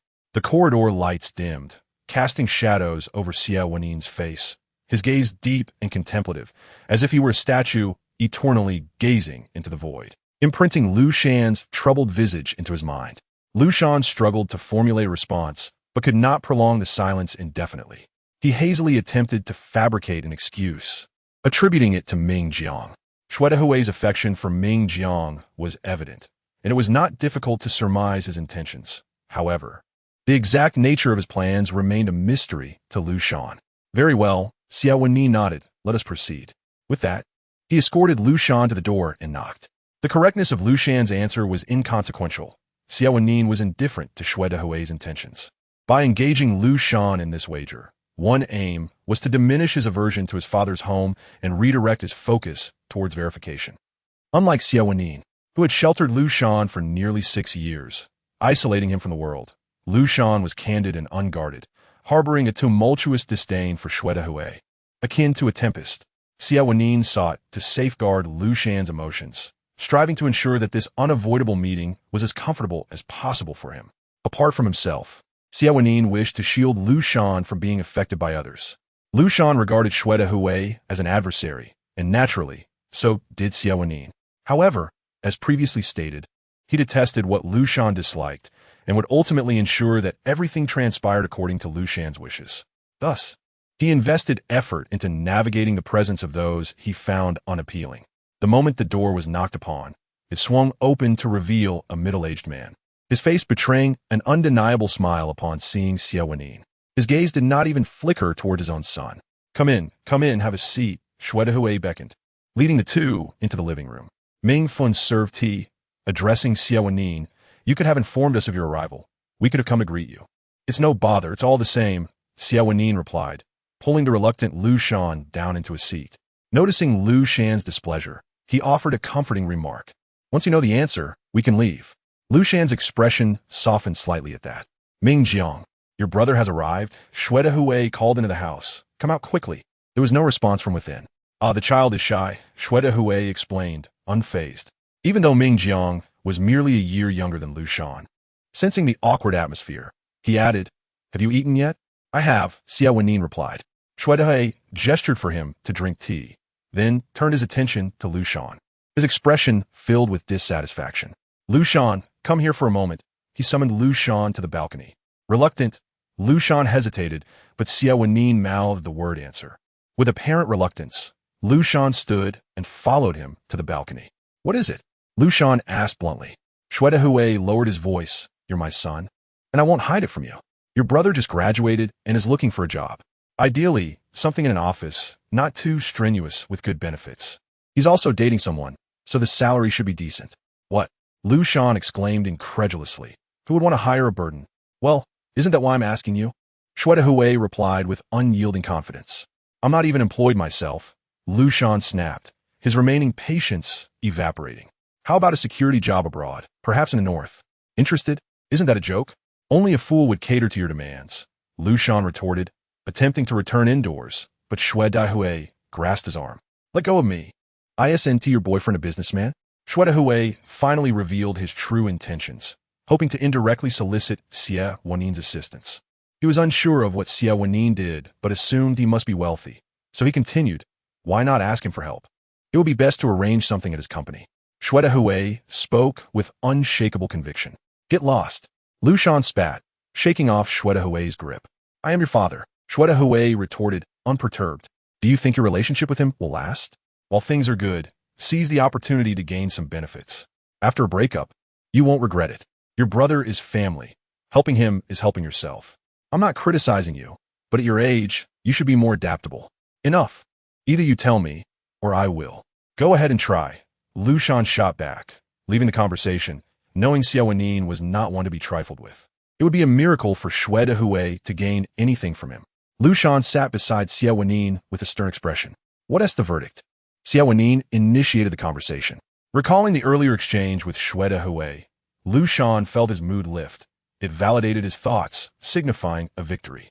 "I won," he declared, his earlier gloom dissipating as he winked at Xie Wenyì, full of pride, attempting to voice his request. However, before he could finish, Xie Wenyì interrupted, feigning intimacy as he called out, "Little Xie." Xie Wenyì's expression darkened momentarily before he returned to his usual demeanor. "What is it, uncle?" he inquired, donning a polite smile. "It's like this. Liu Shan's brother just graduated and hasn't found a job yet. I was hoping you could help him out.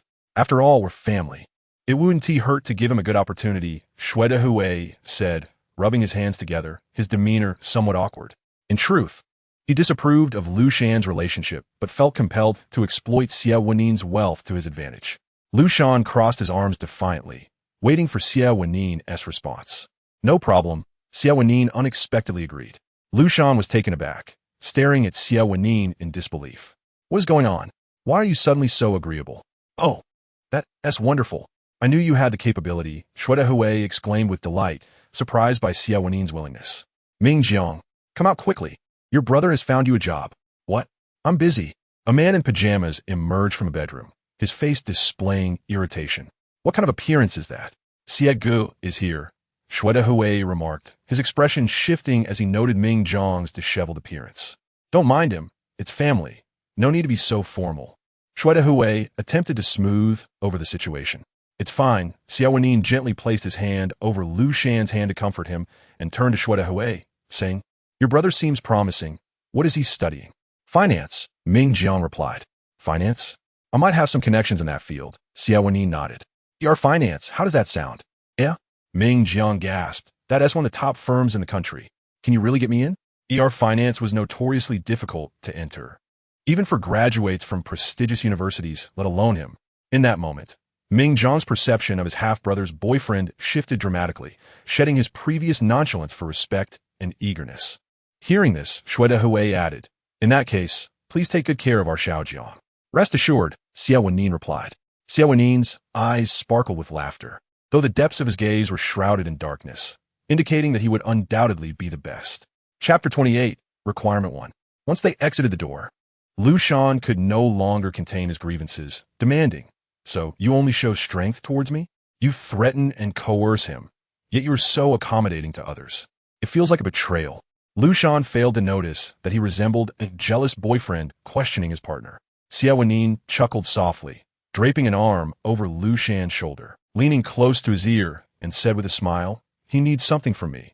In the end, it's still up to me. What nonsense! Liu Shan exclaimed, pushing Xie Wenyì away forcefully. He opened the car door and took a seat in the back, refusing to sit next to him. Xie Wenyì followed, pinning Liu Shan between the car window and his embrace. He could hear Liu Shan's heavy breathing and explained, Why do you think I'm doing him a favor? Otherwise? Liu Shan turned his head away. Gifts and job opportunities are still benefits, aren't they? Liu Shan held no animosity towards Ming Jiang. His disdain was reserved solely for his father. However, that did not mean he would willingly offer any favors. He had heard of Ming Jiang's past. His university grades were poorer than those of someone under strict supervision, spending his days gaming in the dormitory and nearly getting expelled. Even if my mother told me not to create too much conflict with him, you shouldn't be so eager to please them. Liu Shan pushed Xie Wenyì away, but made no progress. He simply turned his back, presenting the back of his head to him. Liu Shan's mother advised him to treat Xie as a distant relative, not due to weakness, but because she understood the weight of public opinion, no matter the circumstances. Xie was Liu Shan's father, and should it ever escalate to a courtroom, Liu Shan would still be obligated to support him. Moreover, the world often overlooks the causes and effects, ultimately seeing only a pitiable old man and an unfilial son.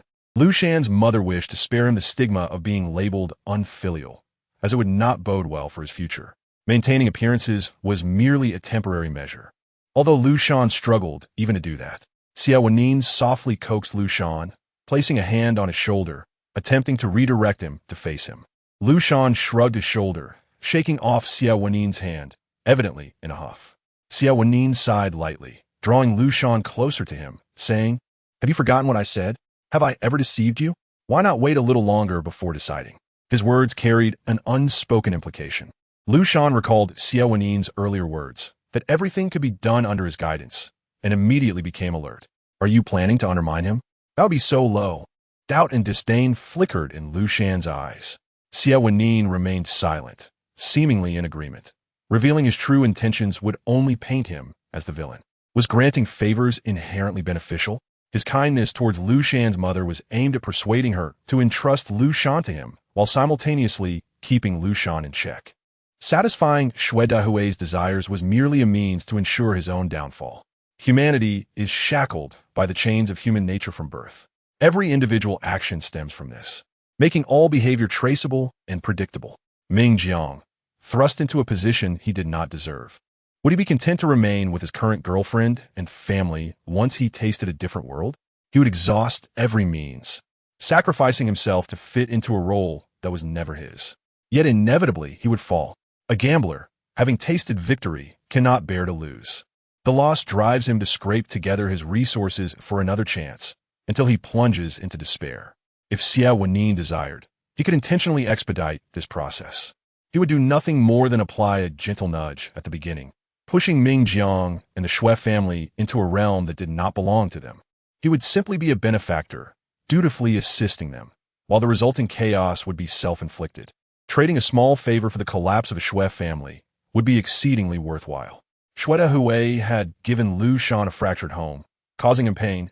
Thus, Xie Wenyì would ensure the Xue family suffered 100-fold, allowing Liu Shan and his mother to escape unscathed. Before complete destruction, there exists utter madness. Xie Wenyì suppressed his thoughts, continuing to soothe Liu Shan, not wishing for him to uncover the truth. Have you decided what conditions you want to propose? Xie Wenyì shifted the focus of Liu Shan's attention. I want to go out. Liu Shan responded immediately. Grant me access to the community. Goodness. It turns out Xie Wenyì's earlier claim that he could not leave the community without his permission was true. Chapter 29, Requirement 2. After Liu Shan finished speaking, he cautiously observed Xie Wenyì's expression, feeling uncertain whether he would agree, emphasizing, "You promised me before, it must be honored." Of course, Xie Wenyì replied readily. Liu Shan was taken aback by the simplicity of it, even feeling a bit unreal. Xie Wenyì fastened Liu Shan's seatbelt before taking the driver's seat. He acted like a chauffeur, but Liu Shan did not mind. Bursting with suppressed joy, Liu Shan thought, "Can I really go out? Is it this simple?" Gazing out the window, his spirits lifted. "Hand me my phone," Liu Shan requested. Xie Wenyì retrieved the phone from the side and handed it over. Liu Shan took it and immediately began playing games. Through the rearview mirror, Xie Wenyì caught a glimpse of Liu Shan, who was absorbed in his game. Unable to suppress his delight, and a subtle smile crept onto his lips. After deprivation comes the joy of reinstatement. Liu Shan, thrilled to reclaim his rightful privileges, would gradually forget that his happiness was merely a gift. From now on, every right he possessed would require Xie Wenyì's approval. The most perfect partner is the most stringent controller. Without permission, it is a prohibition. Xie Wenyì had initially intended to present himself as a normal person in Liu Shan's life, gradually infiltrating and achieving his goals. However, as soon as there was a hint of progress, Liu Shan fled, leaving him no choice but to adopt his current tactics. Even so, Xie Wenyì had meticulously planned, ensuring his success. He was prepared to spend years molding Liu Shan, ready for a long-term confrontation as long as Liu Shan remained by his side. Humans are not as resilient as they imagine. Life is not a passionate novel. Most people will eventually yield, adapting to survive. This is ingrained in human genetics, a principle rooted in millions of years of evolution. The virtues that contradict human nature are lauded precisely because they are rarely achieved. Liu Shan was not among the few. Perhaps even Xie Wenyì himself was not. But he refused to allow himself to fall into such a predicament. Thus, this would remain an unsolvable riddle. Xie Wenyì withdrew his gaze and started the vehicle. The black car glided slowly away, sunlight casting a shimmering golden hue upon it. While waiting for his game to load, Liu Shan gazed out at the passing scenery, feeling somewhat disoriented by how much the outside world had changed, or perhaps how little it had. Those shops and public facilities seemed both drastically different and eerily familiar compared to 6 years ago. He stared vacantly, having never truly experienced it. Even when Xie Wenyì occasionally took him out, he was tethered closely, with little opportunity to explore. Taking a deep breath, Liu Shan felt a twinge of anxiety at the prospect of re-engaging with the unfamiliar world. When the game finally loaded, his mood soured. Who would be so engrossed in games when they had access to rich outdoor entertainment? He swiped away the game window. At that moment, a chat notification popped up, a new account requesting to add him as a friend. Liu Shan, are you really going to be this ruthless to a class? Didn't we settle things before? I'm begging you, just let me be. Was it Wang Hao? Liu Shan clicked in. He inquired, what do you mean? I'm about to be fired by my boss, and I might even face a lawsuit. Wasn't he this you're doing? Wang Hao's despair was palpable. Coming from a decent family, he had risen to his current position as regional president in under 2 years. Believing he had ascended to the upper echelons of society, he purchased a luxury car and home on credit, expecting a stable life. Yet suddenly, the headquarters sent investigators who uncovered some shady dealings, and now he was facing dismissal and possible legal action. If he were to lose this job, he would immediately face bankruptcy. At that moment, Wang Hao realized that he perhaps had never even grazed the threshold of that social class. You have offended so many people. Why am I to blame? Wang Hao saw a message from Liu Shan and retorted, is it really not you? I have no idea, came a vague response. It was perplexing. He was fine, having done nothing wrong. Yet, given Wang Hao's temperament, he must have angered quite a few individuals. Who could it be? What could they want from him? He was confined and unable to retaliate. After Liu Shan spoke, a sudden thought crossed her mind as she glanced toward the driver's seat where Xie Wenyì sat, a flicker of enlightenment brightening her gaze. Could it be Xie Wenyì? How would he know Wang Hao? Yes, she had once shown him Wang Hao's business card. Xie Wenyì, Liu Shan murmured, her voice drifting. What's wrong? Xie Wenyì inquired. Liu Shan bit her lip, feigning nonchalance. Do you know Wang Hao? At that moment, the traffic light turned red, and Xie Wenyì halted the car, tapping the steering wheel with his index finger as he recalled something. You. Liu Shan hesitated, unsure of how to articulate her thoughts, especially since he had recently been scrutinized by headquarters. Are you suspecting me? Xie Wenyì chuckled. I've nearly forgotten who he is. Just an inconsequential character. I could easily delegate a task to someone else and forget about it. He continued, if he were innocent, he wouldn't have been investigated. Ultimately, it's his own doing. As he uttered the phrase his own doing, Xie Wenyì's tone grew grave. Just then, the light turned green, and a gentle push from the acceleration jolted through Liu Shan's chest. She stared blankly at the back of Xie Wenyì's head, feeling somewhat dumbfounded. It seemed as though he had a hand in it, yet she was reluctant to admit it to herself. From a minutiae, Liu Shan glimpsed a fragment of the truth. Silently seated in the back, she felt as though she were constantly under Xie Wenyì's watchful gaze. He permitted her to browse the internet and act as a blogger, while being fully aware of her income. He allowed her to attend reunions and reconnect with old friends, all while knowing her social interactions intimately. Liu Shan suddenly realized that even if Xie Wenyì graciously granted her access to the community, it would not be as straightforward as she had imagined. However, she was still oblivious to the ulterior motives lurking behind it all. Upon arriving home, Xie Wenyì parked the car in the garage, opened the back door, and took Liu Shan's hand to assist her out. Now you have permission to enter and exit the community, he stated as they walked towards the house. He retrieved 2 bottles of mineral water from the refrigerator and handed one to Liu Shan. She accepted it, but remained still. Do you want me to help you open it? Xie Wenyì asked, taking the bottle back, twisting off the cap, and then offering it to her again. Is this better? Liu Shan felt a bit dazed. That's still not enough. Should I feed you? Xie Wenyì teased, taking a sip of water and pretending to kiss Liu Shan, as if to pass her the drink. Startled, she quickly recoiled, exclaiming that he was shameless. I was referring to the matter of entering and exiting the community.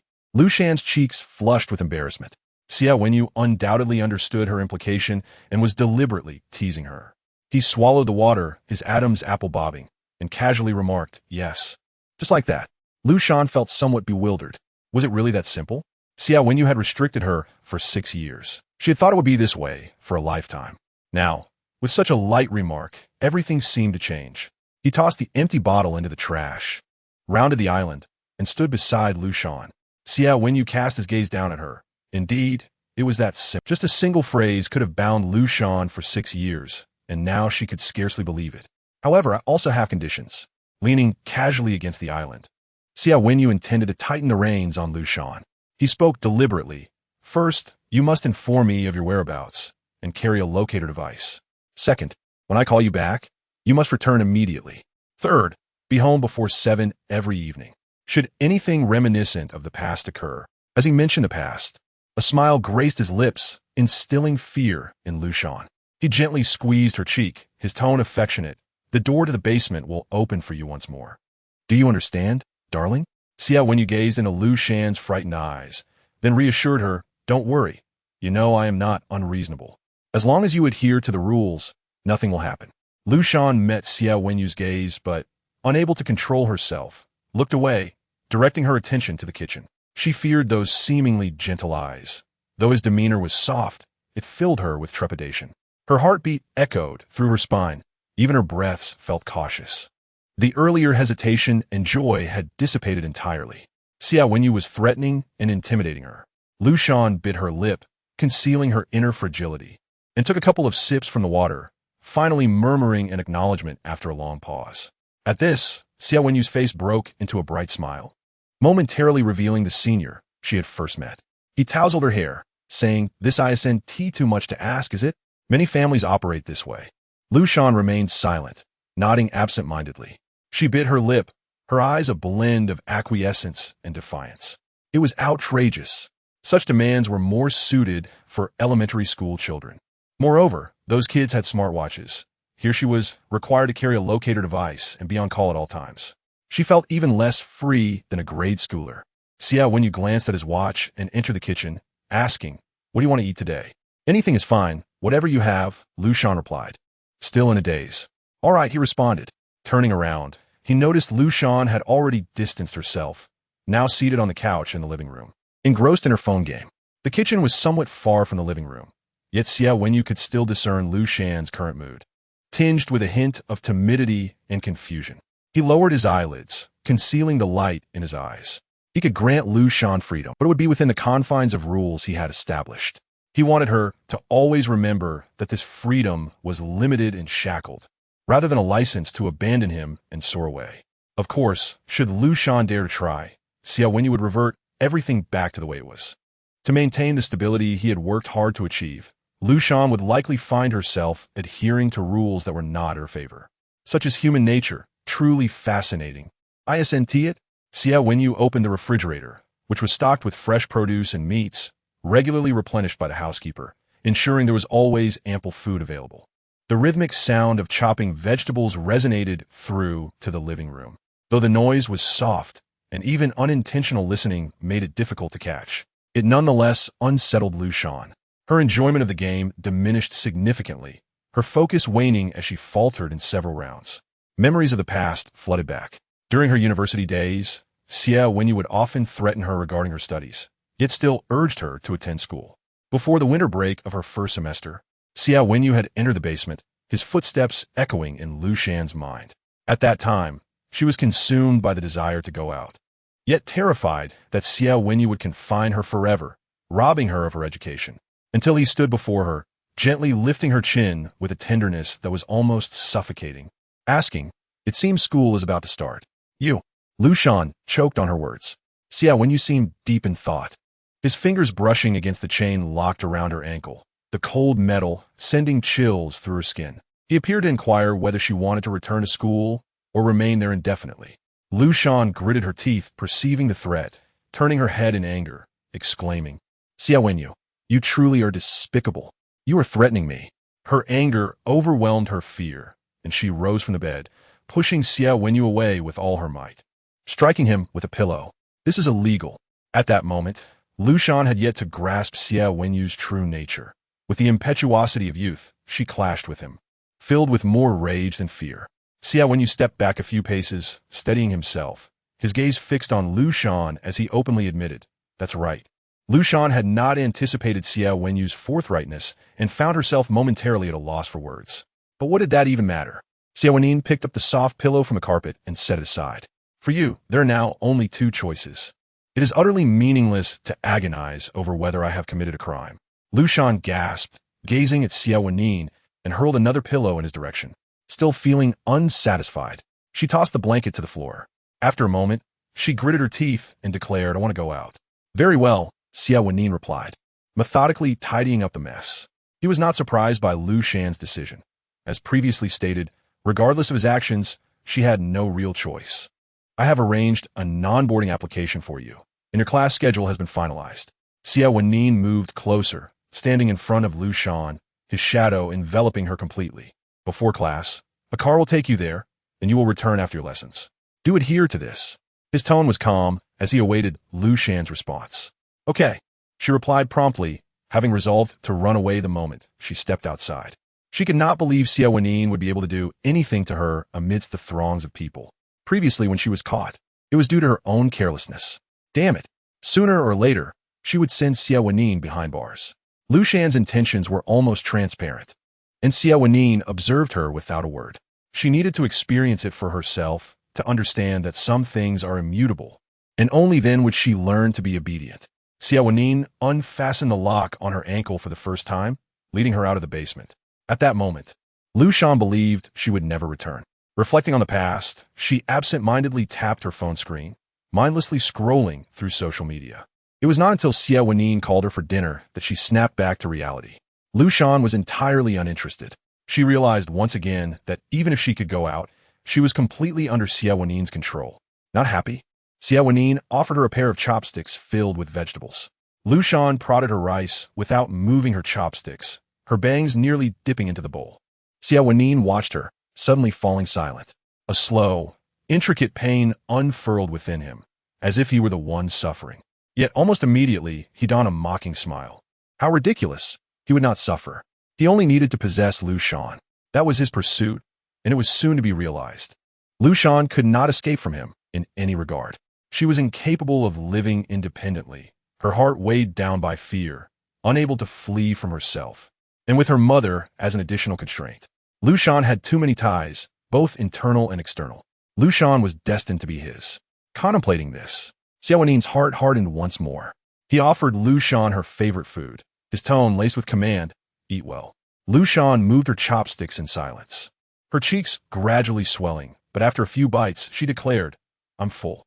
Xie Wenyì watched as Liu Shan ascended the stairs alone, silently finishing her leftover food. Everything about Liu Shan must be given and owned by him. All that she was and all that she had must belong to Xie Wenyì. If gentle words could touch the heart, then he would lower himself and seek to please her by any means necessary. If cunning could achieve his desires, then he would employ every stratagem, regardless of the method, as long as he could reach his goal without reservation. He would treat Liu Shan exceptionally well, changing himself for her. Yet this one matter was unalterable. Having cleared the dining table, Xie Wenyì instinctively followed Liu Shan, but as he stood at the door, his movements froze. An uncontrollable yearning drew him closer, while reason clamored for him to leave, to grant Liu Shan a moment to breathe, a space to gather her thoughts and emotions, allowing her to willingly step into her cage. He should not be there at that moment. Xie Wenyì took out his phone and observed Liu Shan curled up on her bed through the surveillance camera, his fingertips tracing delicate arcs. He longed to touch her, to comfort her, to bring her joy. In Chapter 31, Liu Shan lay on her side, playing games, her chaotic thoughts having been reassembled.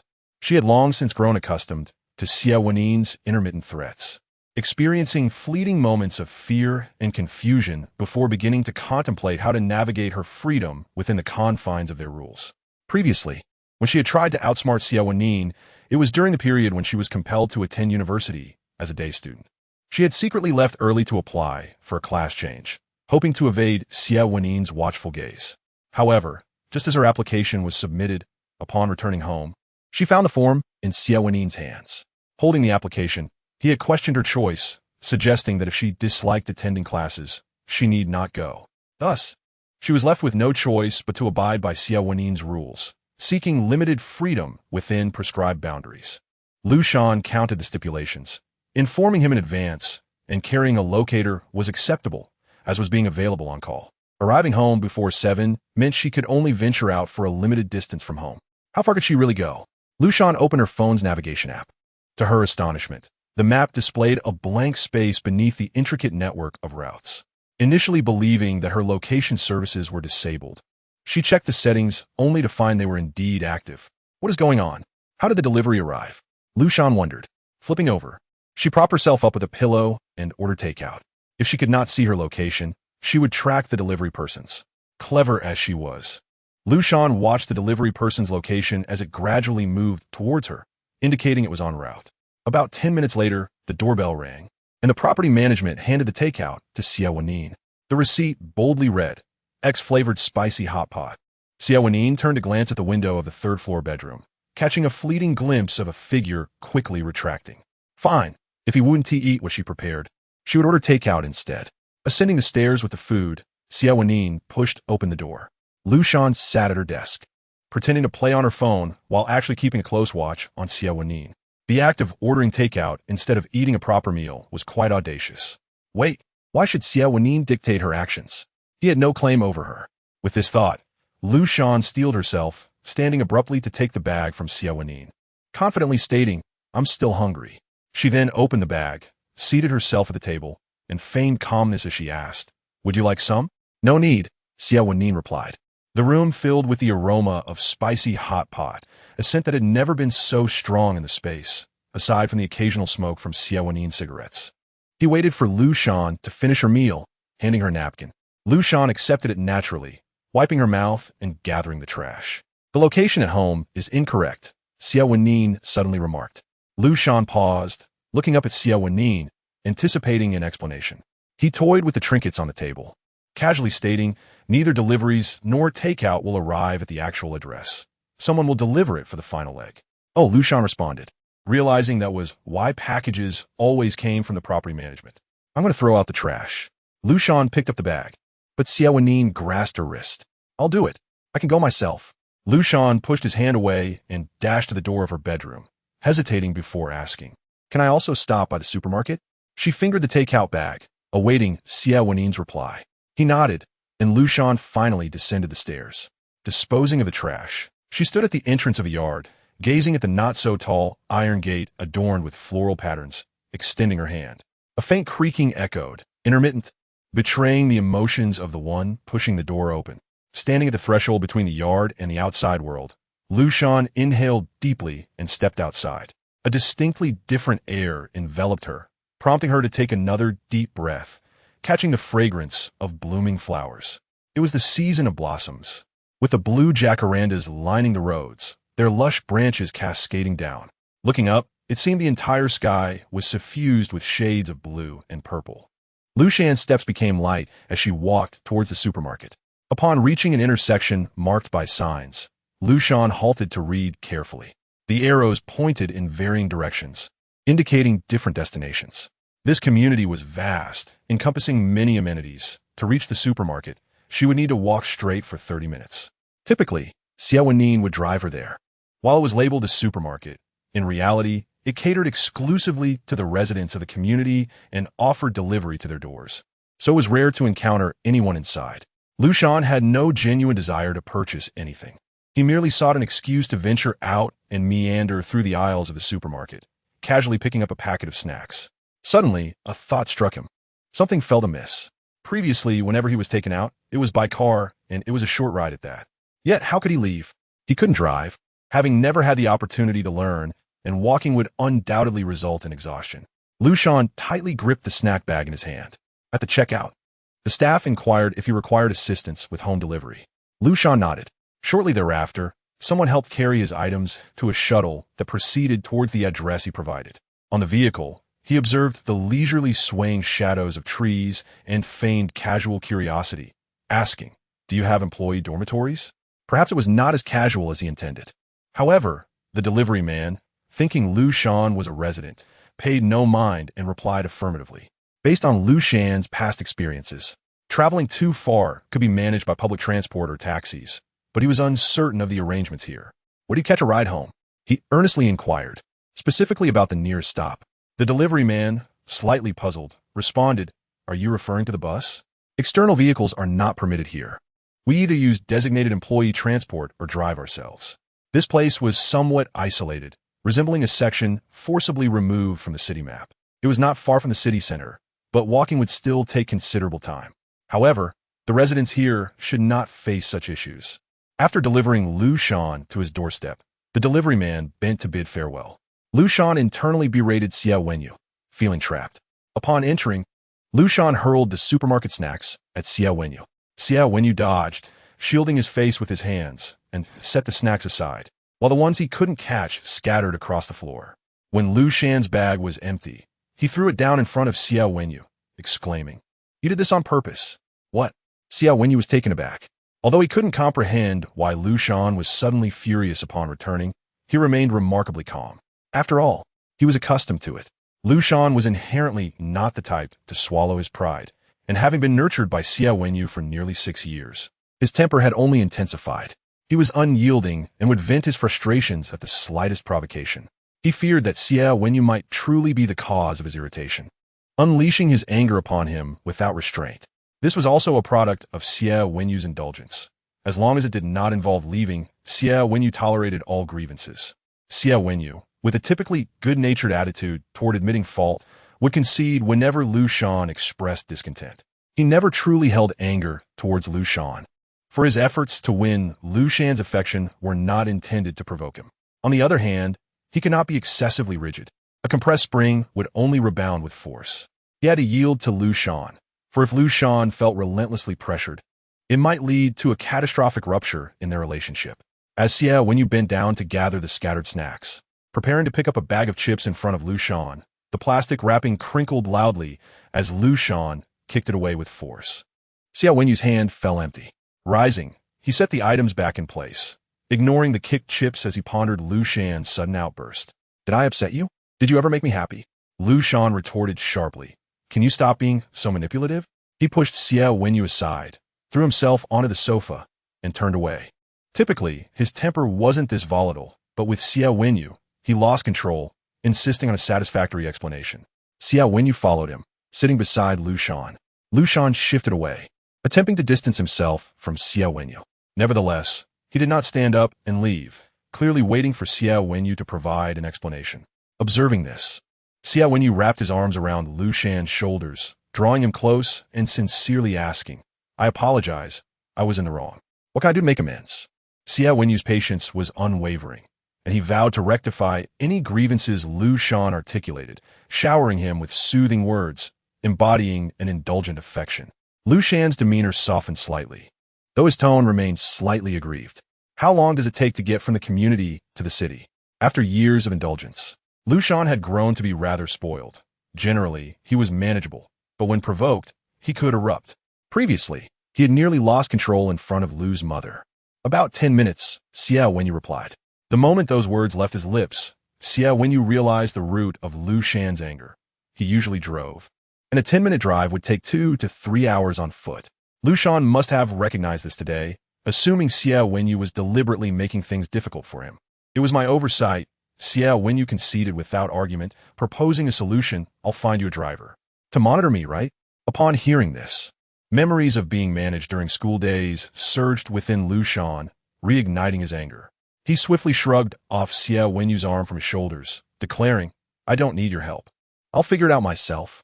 Liu Shan stood up, hurling a cushion from the sofa at Xie Wenyì before dashing upstairs. Xie Wenyì felt a weight settle on his expression, intending to clarify his intentions, but upon looking up, Liu Shan had already vanished from sight. It was no wonder Liu Shan viewed Xie Wenyì with such suspicion. After all, he had done this before and was likely to continue. Once inside his bedroom, Liu Shan locked the door, not wishing to see Xie Wenyì. Before encountering him, Liu Shan had observed neighbors in the community who couldn't drive, using electric bikes to pick up their children, shop, and commute, convenient and devoid of the need for a driver's license or extensive learning costs. Although not as fast as driving, it was certainly quicker than walking. Instinctively, Liu Shan opened his app and searched for electric bikes. Now, when it came to purchasing items, his mind conjured images not of specific stores or malls, but of online shopping. Occasionally, Xie Wenyì would present a catalog for him to choose from, and if he liked something, it would be delivered the next day. In Liu Shan's mind, this too qualified as online shopping. Surely, he could find something suitable. As he browsed the product pages, his brow furrowed in confusion. What does it mean to register? Was an electric bike ready to ride upon purchase? New X label. Free registration required. Liu Shan read the highlighted text and, upon searching online, discovered that electric bikes were now subject to regulations and required registration to be roadworthy. What is this? Liu Shan momentarily felt disoriented. The developments over the past few years had been nothing short of transformative. The area where he once lived had undergone renovations, and neighbors had replaced their old vehicles or moved away. The world felt increasingly unfamiliar to Liu Shan, and navigating it with his past experiences and memories led to inevitable missteps. He felt a mix of anger and frustration, unable to articulate why, ultimately blaming Xie Wenyì. Perhaps Xie Wenyì would be willing to let him obtain a driver's license, but that was not something one could achieve overnight, and Liu Shan was growing impatient to venture out. Initially intending to confront Xie Wenyì further, Liu Shan's attention was suddenly drawn to another item in the recommendations. Electric pedal bike, 80 kilometers range, foldable. Liu Shan's heart lightened as he clicked to examine it closely. Compact and portable, with a speed of 30 kilometers h. It was a viable alternative. His mood shifted from dark to bright as he placed an order. Having returned from the Xie household in the afternoon, the day had slipped into evening. While showering in his room, the sound of knocking at the door was muffled by the water. Yet Liu Shan was certain he heard it. It was Xie Wenyì knocking. A surge of determination rose within Liu Shan. He decided to feign ignorance and not answer, allowing Xie Wenyì to find a place to sleep elsewhere. With this resolution, Liu Shan slowed his bathing pace and turned up the water flow to drown out the faint, indistinct knocking. The bedroom door, made of brass, could only be locked from the inside, rendering any keys outside ineffective. Xie Wenyì possesses the remarkable ability to forcefully swing open doors. Chapter 33. Departure 2. After finishing a shower, Liu Shan stepped out of the bathroom, alone, and began to dry his hair. His damp tresses cascaded down the back of his neck to his shoulders, framing his delicate, mist-kissed face.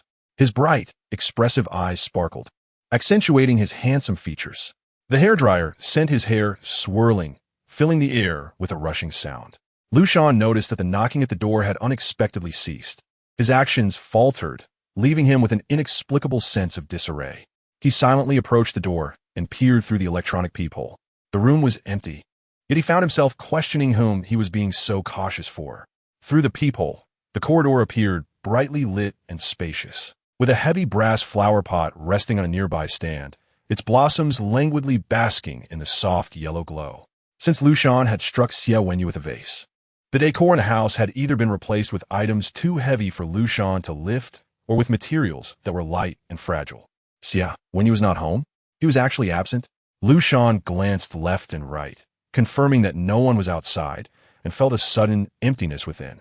He flopped onto the bed, rolling around restlessly, disheveling the sheets, quilt, and pillows.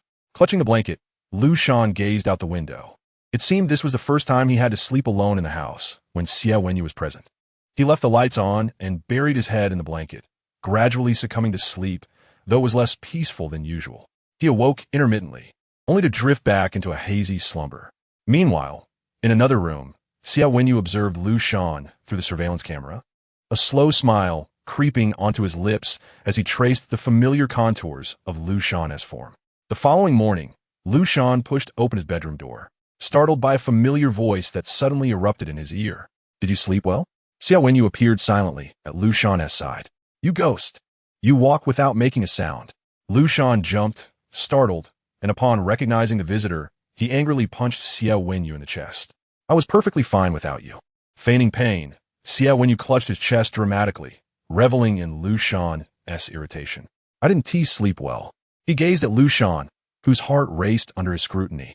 After a pause, Liu Shan finally admitted, "I didn't fare well without you."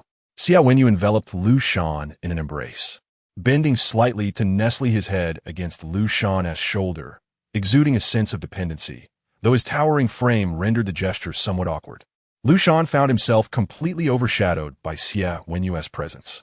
His thoughts became muddled, and he pushed Xie Wenyì away, only to realize that Xie Wenyì was impeccably dressed in formal attire. "Are you going out?" Liu Shan asked, his tone dull. "I'm going out to earn money to support you," Xie Wenyì teased with a smile. "Who needs your support? I can take care of myself," Liu Shan retorted, hastily defending his independence. Xie Wenyì chuckled softly, not contesting the point. Liu Shan, under his mother-esque guidance, had learned to be frugal and to compare prices before making purchases. Yet here, Xie Wenyì provided him with the best of everything, and Liu Shan had grown accustomed to it.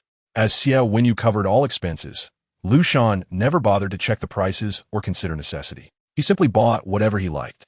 In the past, with no opportunity to venture outside, Liu Shan had spent his time at home watching anime and playing games, accumulating a plethora of merchandise now stored in a room on the second floor, only to gather dust after a brief period of excitement.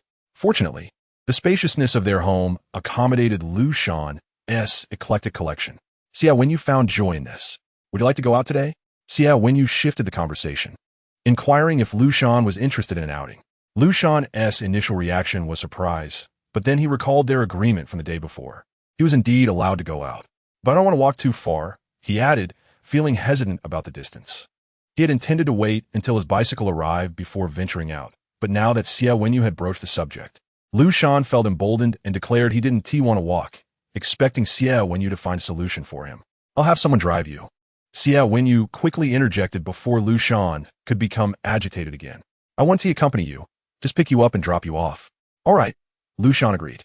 Xie Wenyì took out his phone and sent a few messages, then looked up at Liu Shan.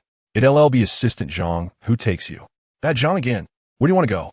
Liu Shan paused, momentarily caught off guard until Xie Wenyì repeated the question. Liu Shan froze, gazing at Xie Wenyì for a long while before admitting, "I don't know." Despite having yearned to go out, he found himself at a loss when the opportunity arose. He had no friends and nowhere to go. His life was entirely defined by what Xie Wenyì had provided. What would an ordinary person do? Liu Shan was uncertain. He had lost his imagination of a life filled with freedom. Xie Wenyì, gazing into Liu Shan's eyes, interrupted his chaotic thoughts with a suggestion. Let us go to the mall. Buy whatever you like, and use my card. All right, Liu Shan consented. Xie Wenyì leaned down and placed a gentle kiss on Liu Shan's cheek, his tone affectionate. Change your clothes. I'll be leaving first. Liu Shan followed Xie Wenyì downstairs, instinctively pausing at the door as he watched Xie Wenyì depart. He turned to the upstairs closet, hesitating before the display cabinet for watches. After a moment, he casually selected one and obediently strapped it onto his wrist, waiting for Assistant Zhang to arrive to pick him up. Meanwhile, after Xie Wenyì left, he did not rush away, but continued to give instructions to Assistant Zhang. It'll take Liu Shan about half an hour to prepare, he stated. Should I accompany young Master Liu this time? Assistant Zhang inquired. Xie Wenyì's dark pupils reflected the pale glow of his phone, appearing profound as he slowly typed. Yes. Keep your distance and don't let him notice. Understood. With a firm grip on the steering wheel, Xie Wenyì gazed out at the sky. He didn't wish to confine Liu Shan for a lifetime. That would be meaningless. What he desired was for Liu Shan to belong to him, to be unable to part from him by any means necessary. He envisioned Liu Shan living within the world he had constructed. Suddenly, a thought struck Xie Wenyì, and a mocking smile crept across his lips. Under the vast sky, all was a cage. Freedom, in truth, was a mere illusion. As Xie Wenyì drove out, countless vehicles followed their prescribed routes, bright red lights merging, appearing dim under the daylight. Suddenly, the phone rang, and upon seeing the caller ID, irritation flickered across Xie Wenyì's features as he answered. Xie Wenyì, came a voice that bore authority, tinged with age. Dad, Xie Wenyì replied. An extended silence ensued, neither party willing to speak, the oppressive quiet stretching over a considerable distance.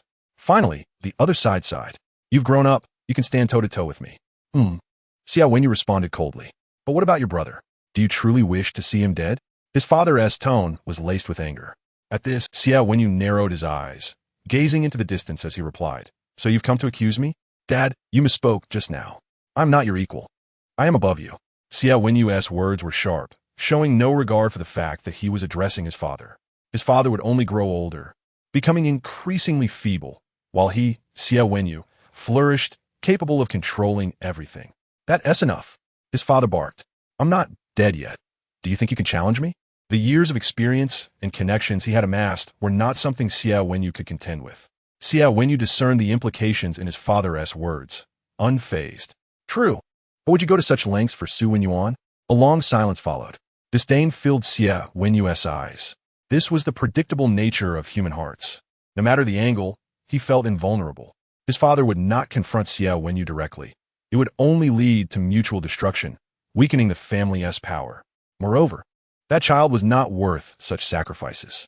No matter how fondly he spoke, he would ultimately weigh the costs. The Xie family was destined to fall into Xie Wenyì's hands.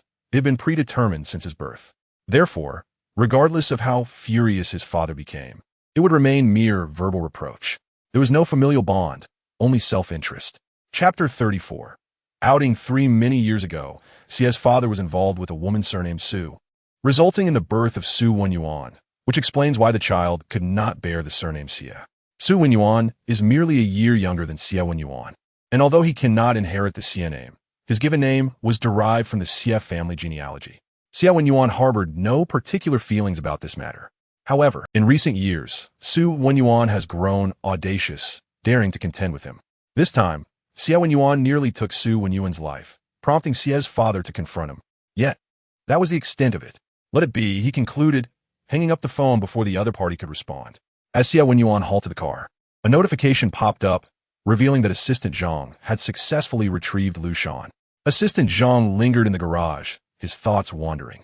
Having accompanied Xie Wenyì for a considerable time, he still struggled to decipher his boss. Merely mirroring his demeanor had seemingly smoothed his path in life and career. To his surprise, Xie Wenyì allowed Liu Shan to emerge.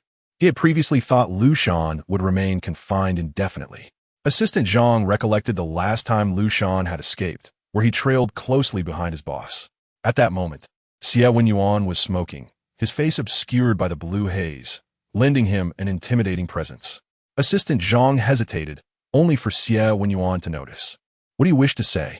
Xie Wenyì inquired. Although Assistant Zhang was not privy to his boss's personal affairs, the situation with Liu Shan weighed heavily on his conscience. Did his boss harbor feelings for Liu Shan? Was that why he acted so recklessly? "Boss, you..." Assistant Zhang faltered, standing slightly behind Xie Wenyì. His head bowed in respect. "Why do you treat Liu Shan this way?" The question lingered unvoiced. A light chuckle escaped Xie Wenyì's throat as he subtly turned to regard Assistant Zhang. "That is of no consequence." Assistant Zhang was taken aback, unable to comprehend. What then holds significance? What compelled Xie Wenyì to exert such effort and employ unscrupulous means? Have you heard the adage, once bitten by a snake, 10 years afraid of a rope? Xie Wenyì's fingers pinched his cigarette, gently tapping off the ash, his half-lowered gaze shrouded in an inscrutable gloom. "What?" Assistant Zhang asked, puzzled. As Xie Wenyì's trusted aide, he sensed a measure of patience from his boss, who continued to elucidate. Fear lingers longer in the memory of man. Thus, Xie Wenyì aimed to instill a foundational fear in Liu Shan, ensuring he understood that escape or resistance was futile, laying the groundwork for his retention. Assistant Zhang felt his inquiry may not have been articulated clearly. He intended to ask Xie Wenyì about his motives towards Liu Shan, whether it stemmed from love or desire, rather than the methodology employed to achieve a desired outcome. However, delving deeply into his boss's private matters was beyond his purview, and thus the conversation reached its natural conclusion. Upon seeing Liu Shan, Xie Wenyì extinguished the remaining half of his cigarette and exhaled deeply, attempting to dissipate the lingering scent of smoke. Observing this, Assistant Zhang pondered whether perhaps his boss genuinely cared for Liu Shan. Otherwise, why would he be so meticulous about these details? But is love truly so? Xie Wenyì stepped forward, draping a coat over Liu Shan and ushering him into the car. Assistant Zhang followed suit, taking his place in the passenger seat. Casting a glance back at them, his boss was engaged in conversation with Liu Shan, who appeared somewhat reluctant. Noticing Assistant Zhang's gaze, Xie Wenyì raised the shielding their interaction from view. "What were you thinking about?" Liu Shan queried, standing before Assistant Zhang, his expression curious. "Thinking of you," Assistant Zhang replied, attempting to jest. To his surprise, Liu Shan nodded, emitting a prolonged "oh." "You were thinking of me?" Liu Shan feigned pulling out his phone.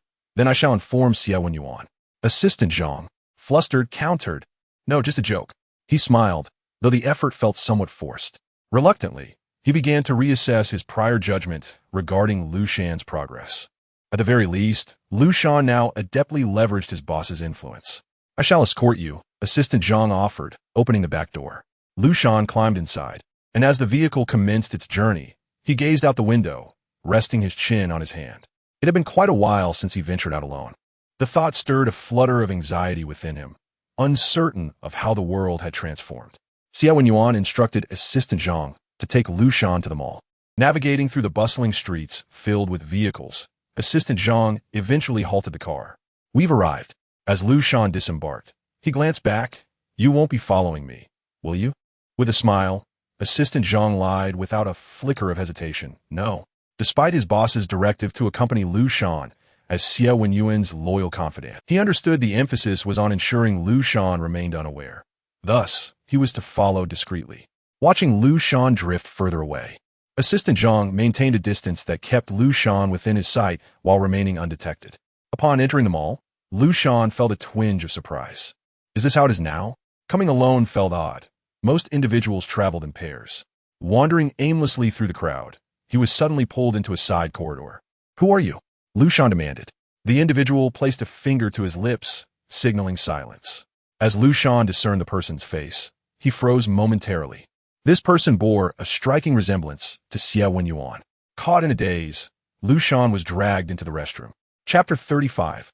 Outing for I Called You. The newcomer said with a smirk, his eyes twinkling with mischief. His shirt was unbuttoned at the top, revealing a glimpse of his chest, presenting himself as a flamboyant dandy. When he spoke, the similarities to Xie Wenyì diminished considerably. Xie Wenyì's demeanor was generally composed and dignified, whereas this individual exuded a sense of frivolity, his pallor betraying a possible lingering illness. Liu Shan recalled receiving a puzzling phone call some days prior. "You were the one who called me?" Liu Shan inquired. Indeed, the man appraised Liu Shan, nodding in appreciation.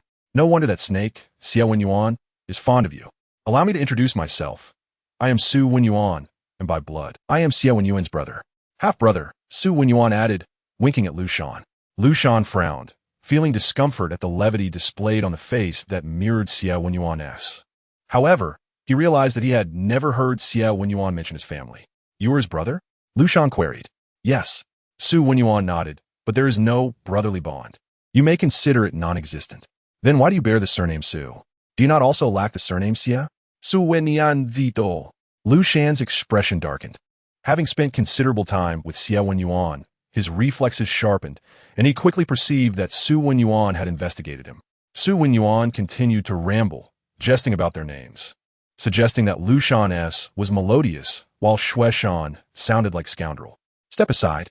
Liu Shan's temper flared as he forcefully shoved Xie Wenyì away, preparing to leave. The latter's inexplicable actions had begun to irk him, akin to a lunatic.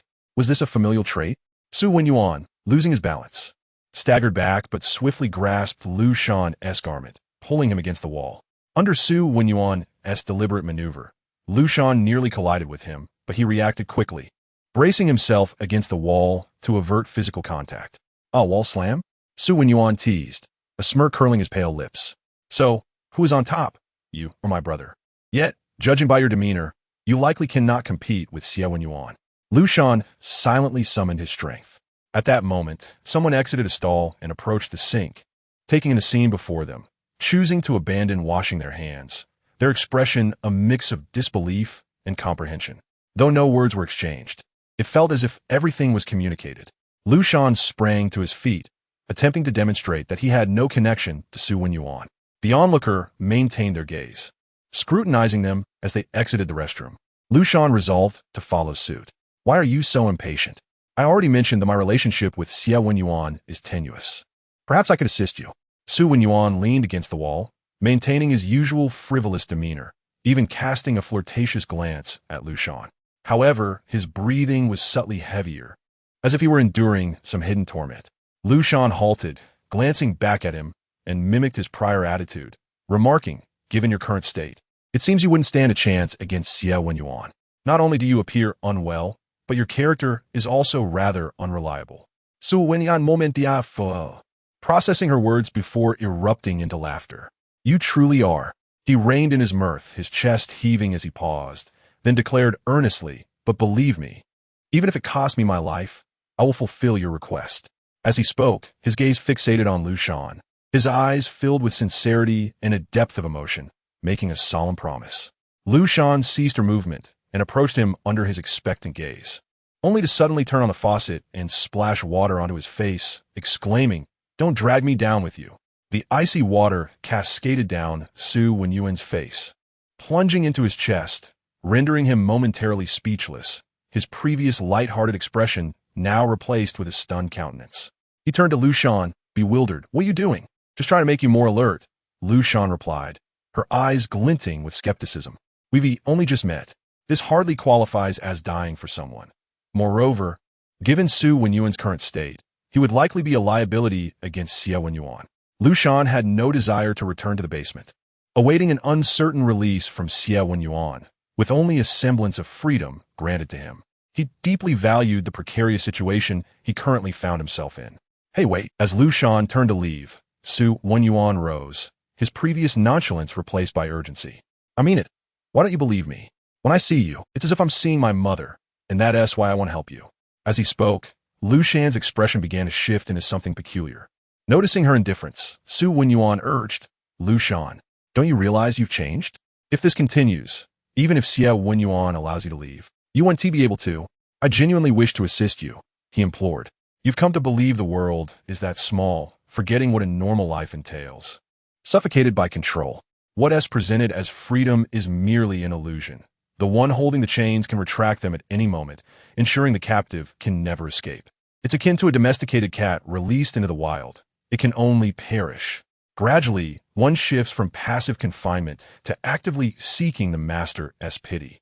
Xie Wenyì's desperate cries drained the last of his strength, his mind growing increasingly foggy as Liu Shan's figure blurred into a familiar silhouette. Do you truly believe that Xie Wenyì Shan's actions stem from love for you? Xie Wenyì's lips curled into a sardonic smile. Though it wasn't directed at Liu Shan, but rather through her, gazing at someone beyond. He felt the world spinning, as if he were transported back to a distant past.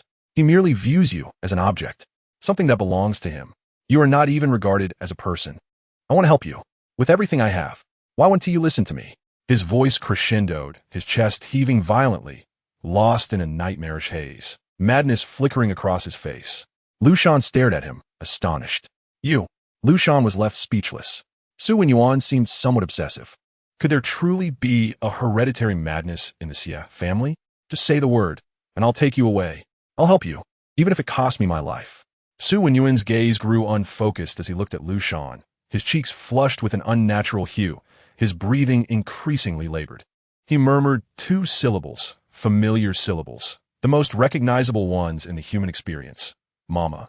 Xie Wenyì's complexion turned increasingly pale, and before Liu Shan's astonished eyes, he collapsed onto the damp, cold floor of the restroom. Startled, Liu Shan quickly crouched beside him. Hey, are you all right? She pressed her hand to Xie Wenyì's forehead. It was burning. So you've been feverish all this time? Liu Shan struggled to drag Xie Wenyì to a chair outside, preparing to call for help. Suddenly, Xie Wenyì stirred from his stupor, weakly grasping her hand as she attempted to dial. He seized the phone from her grasp and slowly entered a series of numbers. This is my number. Contact me anytime. His eyes were bloodshot, his expression weary, though he seemed to have emerged from his nightmare, appearing much more composed. You should leave. If you linger here too long, those following you will notice something's amiss. No one is following me, Liu Shan replied. Xie Wenyì had previously assured her that no one would trail her, and she hadn't sensed anyone doing so. Xie Wenyì scoffed. Don't believe Xie Wenyì. He is undoubtedly the most deranged one in the Xie family. He returned the phone to Liu Shan's bag, urging her to depart. You go. I'll summon help myself. As Liu Shan turned the corner, she remained dazed by the events that had transpired. What was happening? Why the stark contrast in behavior? Chapter 36. The new phone. Liu Shan had previously envisioned scenarios involving meeting Xie Wenyì's family. Perhaps they would directly order him to leave, or perhaps they would dismiss him entirely. But she had never anticipated the current circumstances.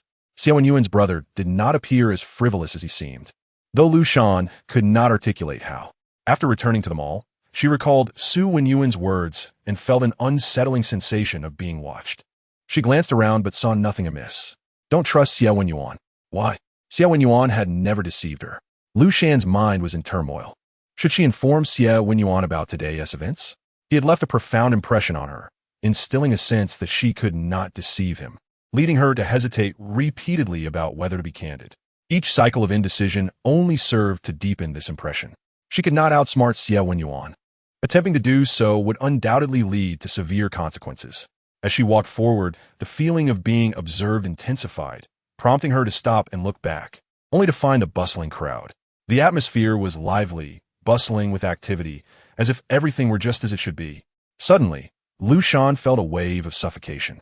She began to run, the wind rushing past her ears, and in her daze, she heard footsteps trailing closely behind her. Turning a corner, Liu Shan unexpectedly looked back. Finding nothing again, feeling slightly reassured, she concluded that perhaps she was merely being paranoid. Xie Wenyì was indeed trustworthy in certain matters. With that thought, she relaxed and continued her way. Meanwhile, at the escalator's edge, Assistant Zhang observed Liu Shan, sending the photographs he had just taken along with his notes to Xie Wenyì. In the picture, Liu Shan appeared somewhat flustered amidst the crowd. Master Liu seems suspicious, but hasn't he noticed me? Continue. Understood. Assistant Zhang slipped his phone away, blending into the throng like a specter. Liu Shan arrived at the dining area of the mall, selecting a restaurant at random. As she entered, a lovely hostess approached with a smile, welcoming her warmly. Good day, esteemed guest. How many in your party? Just me, Liu Shan replied, surveying the restaurant's ambience. It was a Japanese barbecue establishment, featuring a lifelike cherry blossom tree in the center, with water cascading from a foam mountain beneath her feet. Where red fish swayed gracefully, it appeared quite pleasant. Each cluster of 4 seats formed a private booth, separated by curtains for privacy, with a few patrons already seated within. Very well, the hostess continued, smiling. What is your reservation number? What? Liu Shan was momentarily taken aback. We require a reservation through the X group. or you may call us directly, the hostess patiently explained. Oh, Liu Shan seemed a bit flustered. So I can't go in now? You can wait for a table here, the hostess replied gently. Forget it, I don't need to.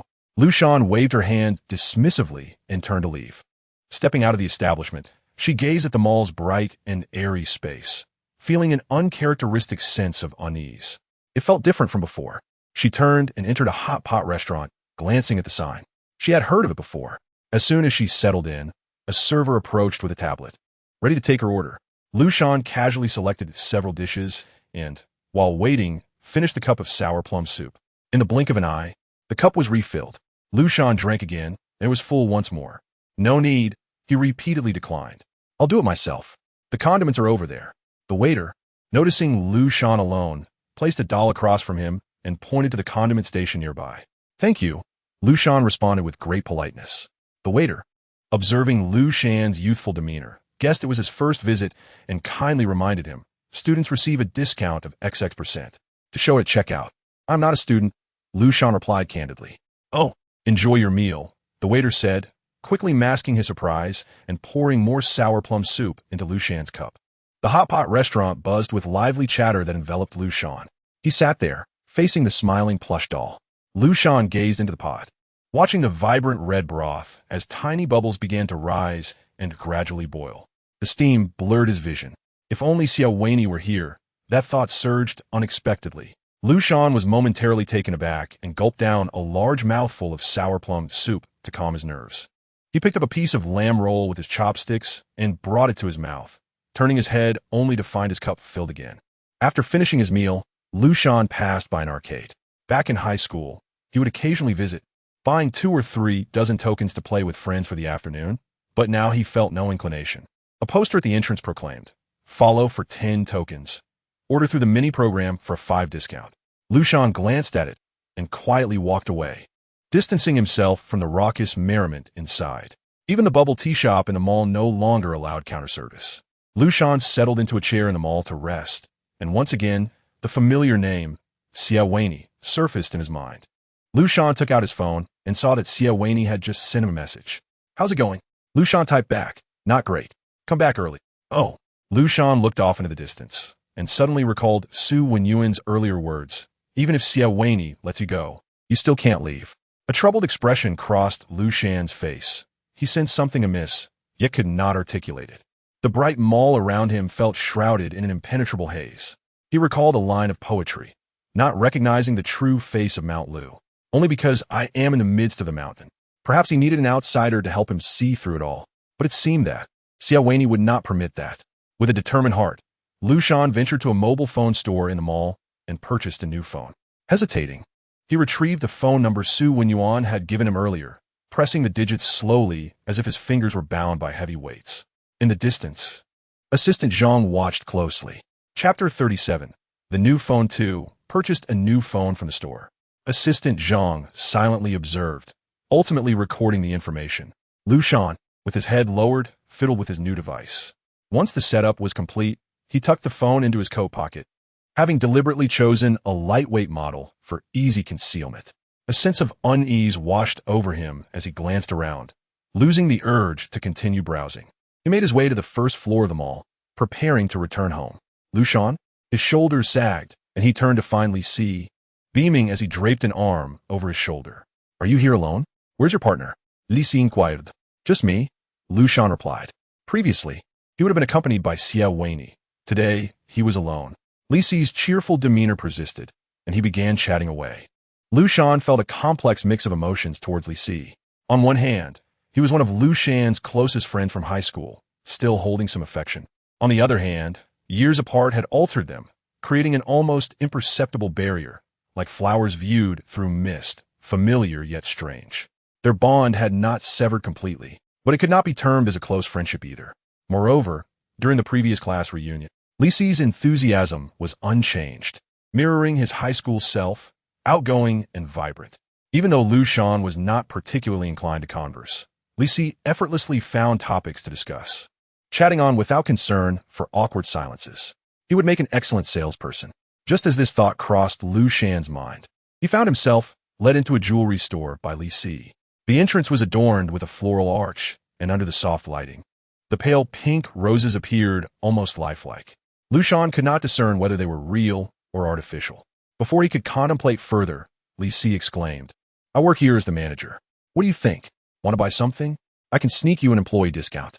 Seeing Liu Shan's lack of enthusiasm, Xie continued, "Didn't you announce your relationship with your boyfriend on social media? Have you bought a ring?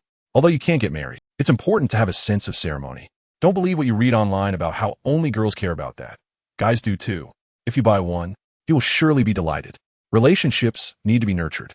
As Xie spoke, he retrieved several men's rings from the counter. These are popular items. If you're not keen on something too common, check out this one, the store's signature piece. Xie held out a red velvet box containing two exquisitely designed men's rings. The diamonds sparkling in the light, dazzling Liu Shan's eyes. "This one suits you," Xie said, placing the ring beside Liu Shan. "Isn't this a bit too ostentatious?" Liu Shan thought, realizing that he had unwittingly fallen into a common sales tactic, where potential customers were not given time to contemplate, thus hastening the transaction. Unfortunately, Liu Shan had little experience with this, and found it hard to refuse. He instinctively replied, "This one seems a bit too flashy." Xie's eyes lit up in response. Opening a second box. "This piece is also a store favorite, but is more understated, which aligns with your preferences. Which do you prefer?" The second technique was to have customers choose between A or B, rather than asking whether they wanted to buy or not.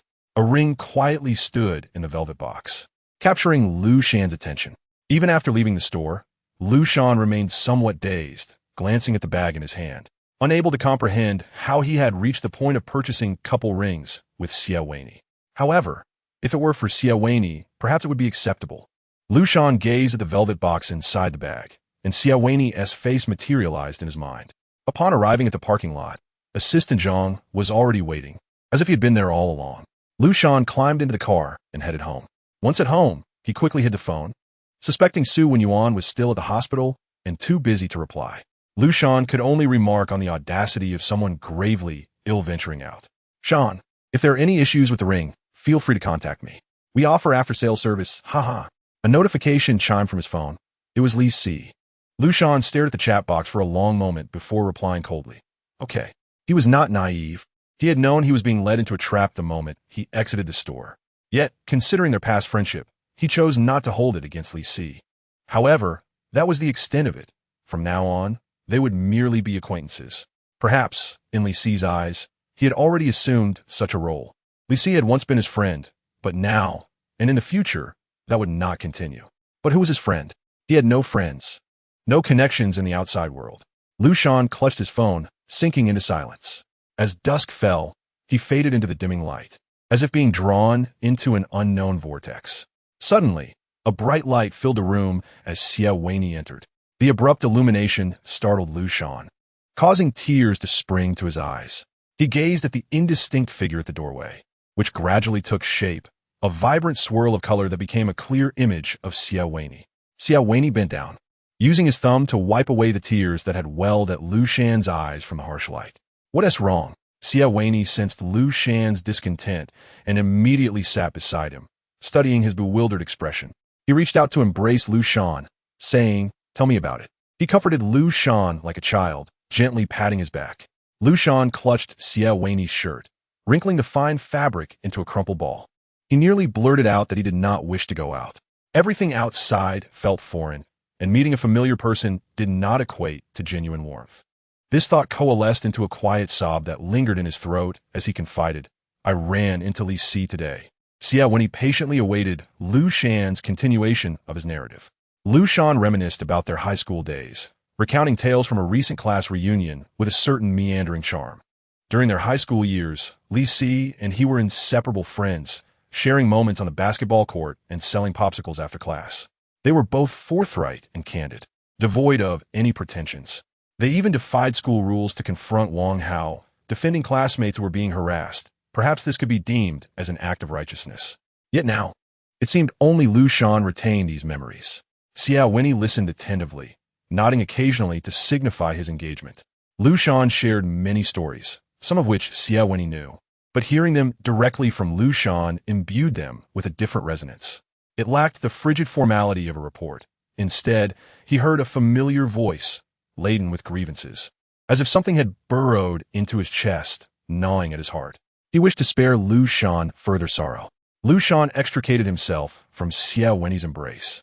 Awaiting his reaction, Xie Wenyì gazed into his eyes, looking deep into Liu Shan's pupils, speaking as if addressing both Liu Shan and the reflection of himself within those eyes. Yet the world is as it is, Liu Shan.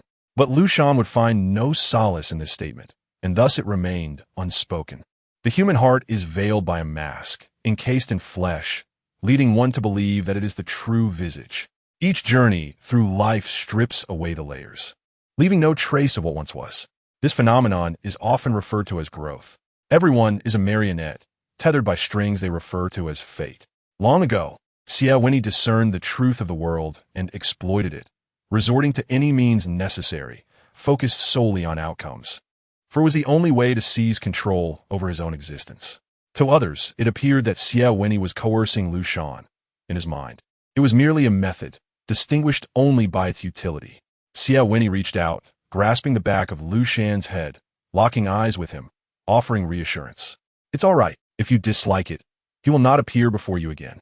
If it brings discomfort, let that entity vanish and reconstruct a world filled solely with what Liu Shan cherishes. Xie Wenyì's expression was earnest, his gaze fixed solemnly upon Liu Shan. Liu Shan felt a swell of indignation, hearing Xie Wenyì's words, which twisted into a surge of anger within him. He knew it was somewhat unreasonable, yet he could not contain it. Grabbing a nearby pillow, he used it to shield himself from Xie Wenyì, exclaiming, "Go away." He was angry yet felt wronged, his actions lacking restraint.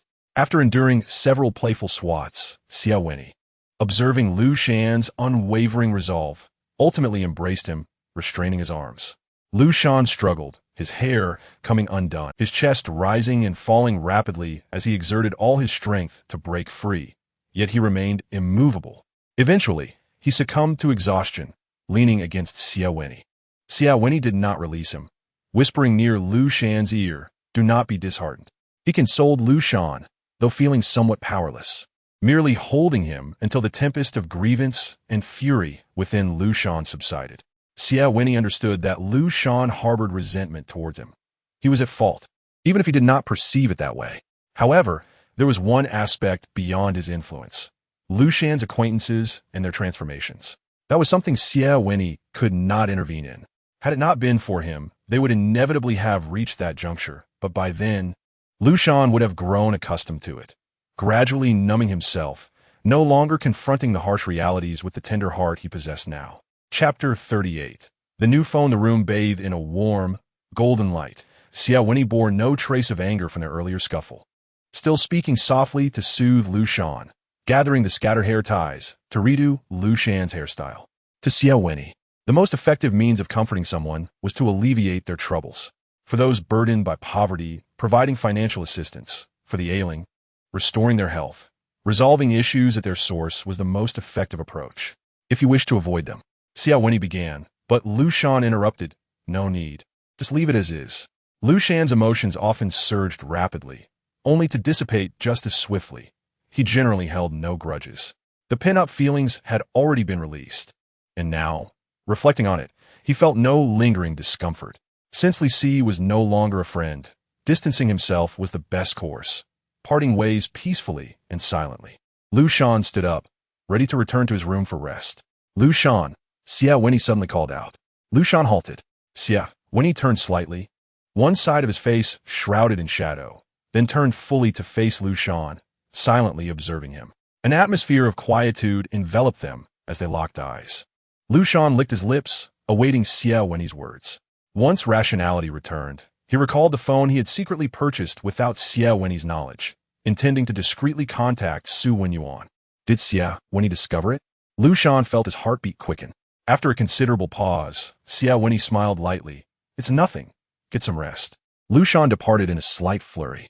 Xie Wenyì watched his retreating figure, lowering his gaze to a message from his assistant. A series of images accompanied by text documented Liu Shan's solitary ventures outside that day. Xie Wenyì scrolled back, observing Liu Shan fiddling with his new phone, his fingers tapping along the edges, ultimately choosing to remain silent. Liu Shan hurried back to his room, breathing a little heavily, concealing his phone in the bathroom. perhaps the only place in the house devoid of surveillance. As he hid the phone, he inexplicably felt akin to a husband stashing away secret funds from his wife. The thought crossed his mind, and he was quick to chastise himself for such wild imaginings. Xie Wenyì is nothing like that.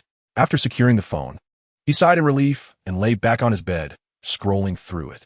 It was now evening, post-dinner, and the social group chat was particularly lively. Liu Shan was initially engrossed in a humorous review on a streaming site when a flurry of notifications from the group chat caught his attention. He opened it to find a barrage of messages. Wang Hao's been sued. You just found out? I heard he has to pay back millions in kickbacks. Wow, I knew he would end up like this. I also saw it coming. I knew his wealth wouldn't last long.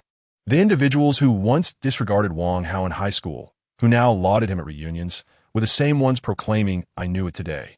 Liu Shan silently muted the group chat notifications, swiping away the green bubbles, and resumed watching the video. Yet, the notification list on the streaming site continued to fill with red dots, creating an unsettling urge within him to clear them. Upon checking, he found a message from the previous MCN agency. We are very sincere. We can do a 70-30 split. You get 30? After a brief silence, they replied, we take 70, you keep 30. Liu Shan was taken aback. Previously, he had not inquired about the revenue share, but now that he had, the proposed division seemed akin to robbery. However, it is undoubtedly worthwhile. We can craft a professional growth plan for you, positioning you in the market, offering specialized operations, and more commercial collaboration opportunities to enhance your income. The MCN agency indeed held considerable advantages in business, as many enterprises sought consolidated partnerships rather than individual creators, delegating to the MCN, which would then distribute opportunities among its creators. The advertisements Liu Shan had previously received stemmed from lesser-known brands seeking out individual influencers. I will think it over, Liu Shan replied, exiting the chat, feeling an involuntary urge to search for the MCN agency, only to discover a myriad of disputes between creators and the agency, which only deepened his hesitation. He buried his head into his pillow, attempting to meld with the bed, when a sudden force yanked him by the collar, lifting him up. Isn't this stifling? Who else could it be but Xie Wenyì? The willow fan rolled aside, freeing itself from Xie Wenyì's grasp. I welcome this. The fan found a comfortable position, seeing that he had returned to his usual self. Xie Wenyì was slightly relieved and chose not to disturb him, instead opening his phone to check the previous logistics information. Your package cost black and white. Has arrived at a City XX logistics center. Expected delivery tomorrow. The smile in Xie Wenyì's eyes was almost impossible to conceal as he glanced back at the oblivious Liu Shan, who was still engrossed in his phone. Xie Wenyì chose not to inform Liu Shan about the matter. Judging by Liu Shan's behavior over the past few days, he had likely forgotten. Tomorrow, when the package arrived, it would be a delightful surprise for him. A sense of mischief welled up within Xie Wenyì as he knelt on the bed, enveloping Liu Shan from above. Liu Shan felt like a deflated balloon, exhaling a heavy breath as he was pressed in the mattress by this unexpected weight. Get off me! Liu Shan discarded his phone, his arms crossing in front of his chest, attempting to shove Xie Wenyì away. However, Xie Wenyì held on tightly, fully covering Liu Shan, teasing him. You should be used to this by now. Completely pinned down, Liu Shan felt the weight of Xie Wenyì pressing down, their soft, warm skin exchanging heat. The scent of Xie Wenyì filled Liu Shan's nostrils, and even their heartbeats resonated through their chests. The warm yellow light flowed around them. Liu Shan understood the underlying meaning in Xie Wenyì's words. His cheeks flushed with embarrassment. In response, he exerted even more force in his attempts to push Xie Wenyì off. But to no avail. Realizing that brute strength was ineffective, Liu Shan's irritation grew. He twisted his thumb and index finger at a rather awkward angle, digging into Xie Wenyì's chest muscles. Xie Wenyì gasped in pain, quickly grasping Liu Shan's wrist, his tone softening. Let go, I will get up. Too late. Seeing Xie Wenyì at a disadvantage, Liu Shan felt a surge of joy, his lips curling into a grin that revealed his pearly whites. Determined to assert his victory, he pressed harder, twisting slightly to the right. Beg me. Please, Xie Wenyì winced, disregarding his pride, and spoke up immediately. Liu Shan, feeling triumphant, was about to loosen his grip when Xie Wenyì sensed it and swiftly rose, pinning Liu Shan beneath him, playfully tickling him. Xie Wenyì knew Liu Shan well. A simple action was enough to unleash uncontrollable laughter from him, his breaths coming in quick gasps. Stop, stop, stop. Liu Shan attempted to evade, but could not escape. Shaking his head and disheveling his hair, tears of laughter forming at the corners of his eyes. In his struggle, Liu Shan managed to grab a pillow from the side and, with a fierce motion, struck it against Xie Wenyì. Xie Wenyì dodged, and Liu Shan seized the opportunity to break free. As Xie Wenyì attempted to catch him again, Liu Shan kicked him off the bed. "That's enough." Liu Shan tossed the pillow aside, declaring, "If this continues, I'll sleep alone tonight." Xie Wenyì sat on the floor, clutching the pillow, nodding in acknowledgement. Liu Shan took a few deep breaths to calm himself, turning to see the disarray of the bed linens. Resolute, he stood up and declared, "I'm going to freshen up." With that, he headed toward the bathroom, implying that Xie Wenyì should clean up alone. Xie Wenyì stood, efficiently making the bed and restoring it to a pristine state. Liu Shan had never bothered with such tasks. Over the 6 years, Xie Wenyì had become adept at household chores, while Liu Shan, once trained by his mother, had nearly forgotten how to do them himself, except for the occasional video of cooking. Yet, strictly speaking, Liu Shan was not a food blogger. He was more of a food fail blogger, producing meals that were merely edible. Back at home, he had relied on his mother for cooking, handling only laundry and tidying up, but now he did little of that. Locking the bathroom door, Liu Shan glanced at his new phone. Xie Wenyì had yet to respond. For a moment, he began to question whether Xie Wenyì was playing tricks on him, given his seemingly unreliable demeanor. He set the phone aside and proceeded with his routine. Xie Wenyì faintly heard the sound of the locked bathroom door and turned his head slightly. The carefree expression from their earlier antics faded from his face, replaced by a cold glimmer in his eyes. It seemed the phone had been hidden away. Sitting at the edge of the bed, Xie Wenyì looked at his phone, where Assistant Zhang had sent an additional message. "Young Master Su is also at the mall today. They may have crossed paths. Due to the distance." Assistant Zhang was not constantly monitoring Liu Shan. It was during this moment that Xie Wenyì had taken the opportunity to speak with Liu Shan privately. Zhang had not followed Liu Shan into the bathroom to avoid being caught, given that there was only one exit. Xie Wenyì turned off his phone screen, his eyes darkening. It was no longer a possibility. It was a certainty. People act upon opportunities, and it was unheard of for someone who had encountered a certain matter to refrain from exploring it further. Liu Shan had nearly given up on him and ceased playing games. The sudden resurgence of such thoughts must have had a catalyst, Xie Wenyì. Reflecting on Xie Wenyì's mother situation, Xie Wenyì understood. Since reaching adulthood, Xie Wenyì had been attempting to help his mother leave Xie's father, but had repeatedly failed. Now, encountering Liu Shan, was he trying to meddle? Xie Wenyì felt a wave of derision. A useless person who could do nothing dared to interfere in his affairs. Initially, he should have clarified this matter before Liu Shan ascended the stairs. But upon seeing Liu Shan alone on the bed, looking fragile and lonely, Xie Wenyì felt a pang of compassion. Torn between exerting control and offering comfort, he opted for the latter, wishing for Liu Shan's happiness and, more importantly, for him to belong to him. What kind of feeling was that? Xie Wenyì did not know. He only knew he desired Liu Shan. Thanks to past experiences, Xie Wenyì had never believed in emotions. He had none of his own. The feelings he exhibited were merely aids, crafted to achieve his ends, with his heart remaining utterly unperturbed. The moment he laid eyes on Liu Shan, he experienced a fleeting sensation of his heart stopping, only resuming when someone called his name, allowing him to breathe once more. The question of how to make this person his own lingered in Xie Wenyì's mind. Initially, he chose a gradual approach, attempting to become lovers, to possess one another. Yet this was not truly what he wanted. He merely wished to have Liu Shan, and this method seemed effective. However, Liu Shan had rejected him. It was simple, then he would change his approach. A shadowy light glimmered in Xie Wenyì's eyes as Liu Shan emerged from the bathroom, his heart skipping a beat at the sight of Xie Wenyì's dog-like expression. "What is this? That look again." Liu Shan mechanically turned away, tried to avoid Xie Wenyì at that moment. "Where are you going?" Xie Wenyì rose, wrapping his arm around Liu Shan's shoulders, their cheeks brushing, warm and smooth. Unconsciously, his demeanor softened, a sense of bliss washing over him. "I can't be without you." As he spoke, he tightened his grip, pulling Liu Shan closer. The lingering scent of shower gel, mixed with Liu Shan's unique aroma, enveloped Xie Wenyì. He could always detect that fragrance and found himself enamored by it. It was said to be the scent of hormones, an attraction between compatible genes that ordinary people could not perceive. Liu Shan remained silent, leaning against Xie Wenyì's warm chest. After the lights dimmed, only the faint glow of the moon outside illuminated the room, obscuring the details of the surroundings. Even so, Xie Wenyì could effortlessly outline Liu Shan's features in his mind. Today, Liu Shan had purchased a pair of rings, wedding bands. However, Xie Wenyì did not believe they were meant for him. Perhaps he had simply succumbed to the pressure from old classmates, reluctantly making the purchase. Liu Shan was sentimental, straightforward, and did not hold grudges. When encountering someone he disliked, he would simply choose to distance himself. Therefore, he would not hold it against Li Si for misleading him, treating their future interactions as those of strangers. Xie Wenyì knew that Liu Shan still felt some resentment, but it mattered little how Liu Shan regarded him. Possessing this person was enough. That was what he had painstakingly schemed for.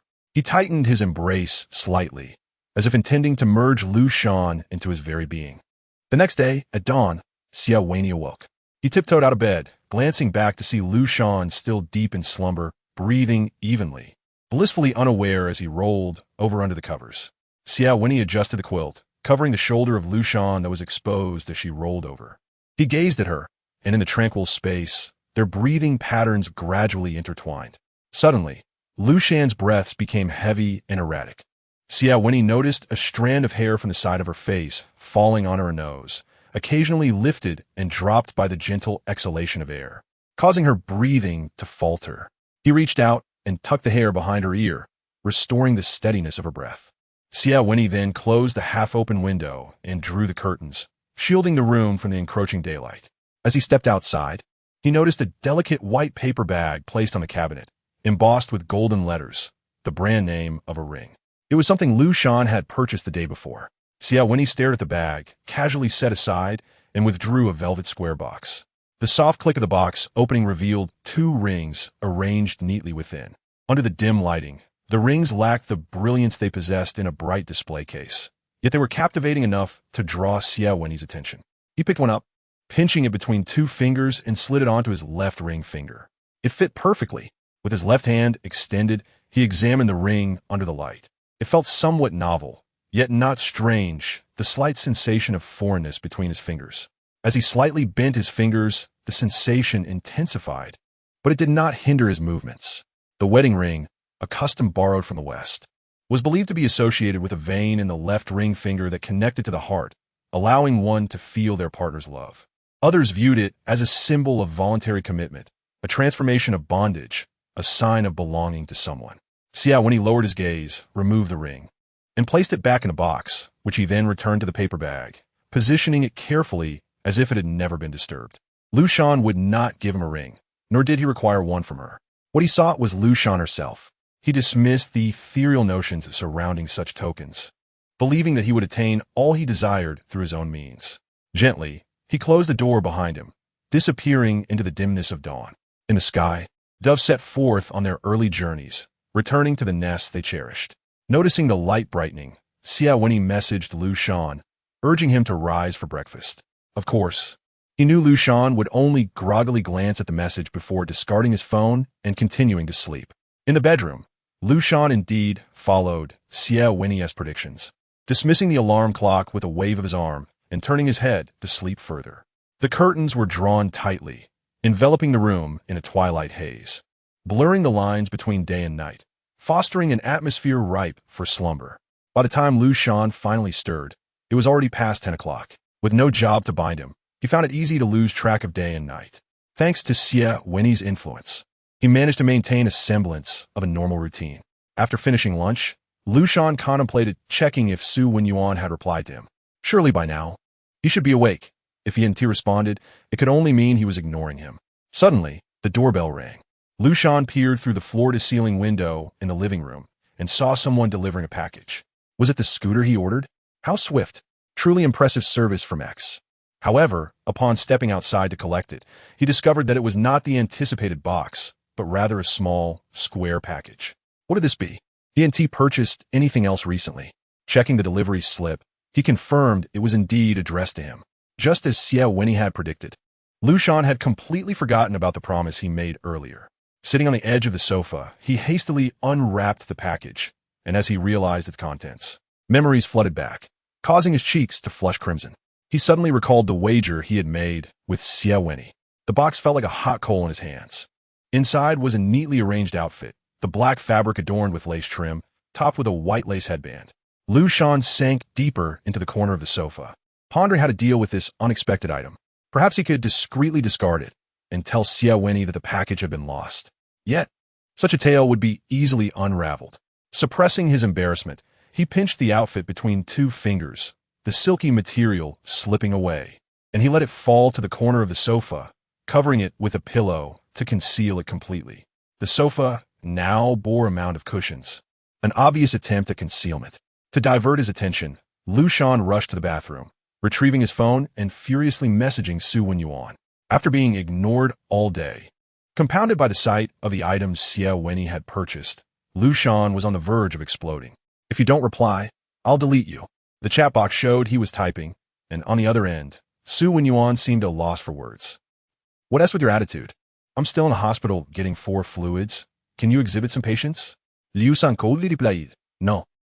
In the hospital, Xie Wenyì took a deep breath, one hand attached to the 4 drip while the other struggled to reply on his phone. The current phone sizes, even for a man, made it difficult to operate one-handed. A gentle-looking woman sat beside him, peeling an apple with utmost concentration, each strip of peel coming off evenly and without a break. "Mom, I can eat apples without peeling them." "No need to fuss," Xie Wenyì said to his mother, Sumu.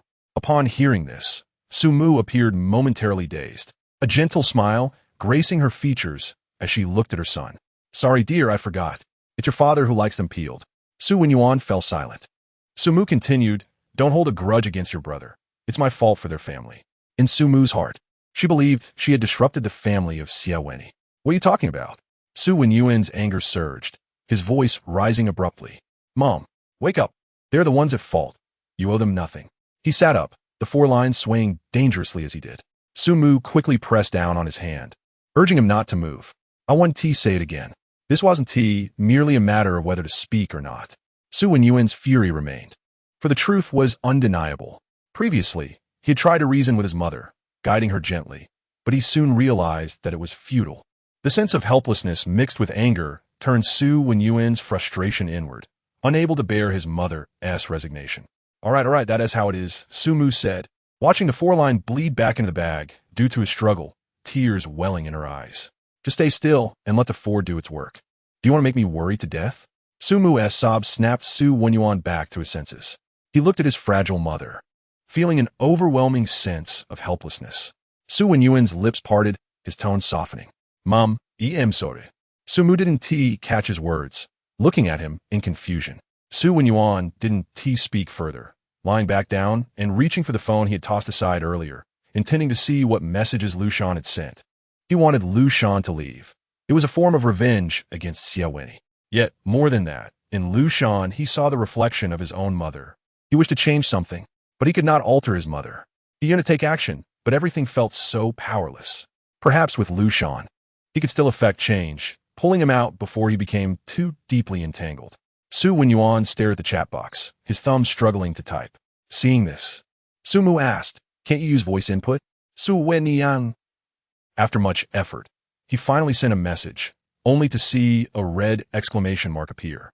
"Son, you've been deleted," Sumu remarked. Xie Wenyì tightened his grip on the phone, silently turning away. "Mom, I know. Damn, what S with Liu Shan's temper?" Chapter 41, Black and White. Xie Wenyì repeatedly sent several requests, all of which were denied. It wasn't until he appended a message that read, all right, I was wrong, okay?" That Liu Shan finally accepted. "Huh." Xie Wenyì exhaled a sigh of relief, a forced smile tugging at his lips. Liu Shan's temperament was somewhat different from what he had imagined. At that moment, Sumu handed him a freshly peeled apple. The apple emitted a crisp crunch as he gazed upon his mother's gentle visage, once filled with life, now hollow, as if her eyes had been violently gouged out, leaving behind dark voids that seemed to absorb the very essence of one's soul. Her entire demeanor resembled that of a marionette, devoid of vitality. Xie Wenyì lowered his gaze to the apple. "Why does it taste bitter?" He hastily chewed a few times and swallowed. "Mom, you should take a break." "All right," his mother replied, almost submissively, settling into the chair beside her hospital bed, remaining motionless for an extended period.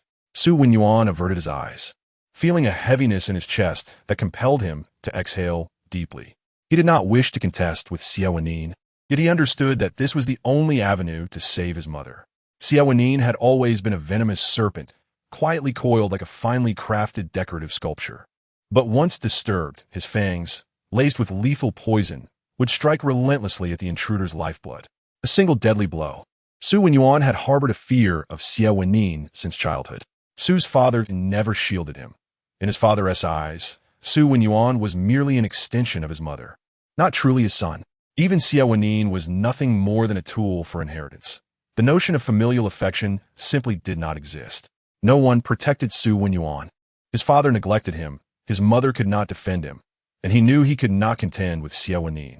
Nevertheless, even if Xie Wenyì were to bring about his demise, he would still fight against him. His mother was still young, with decades of life ahead. Despite the hardships of her past, there remained a future. He could strive for a possible future for his mother.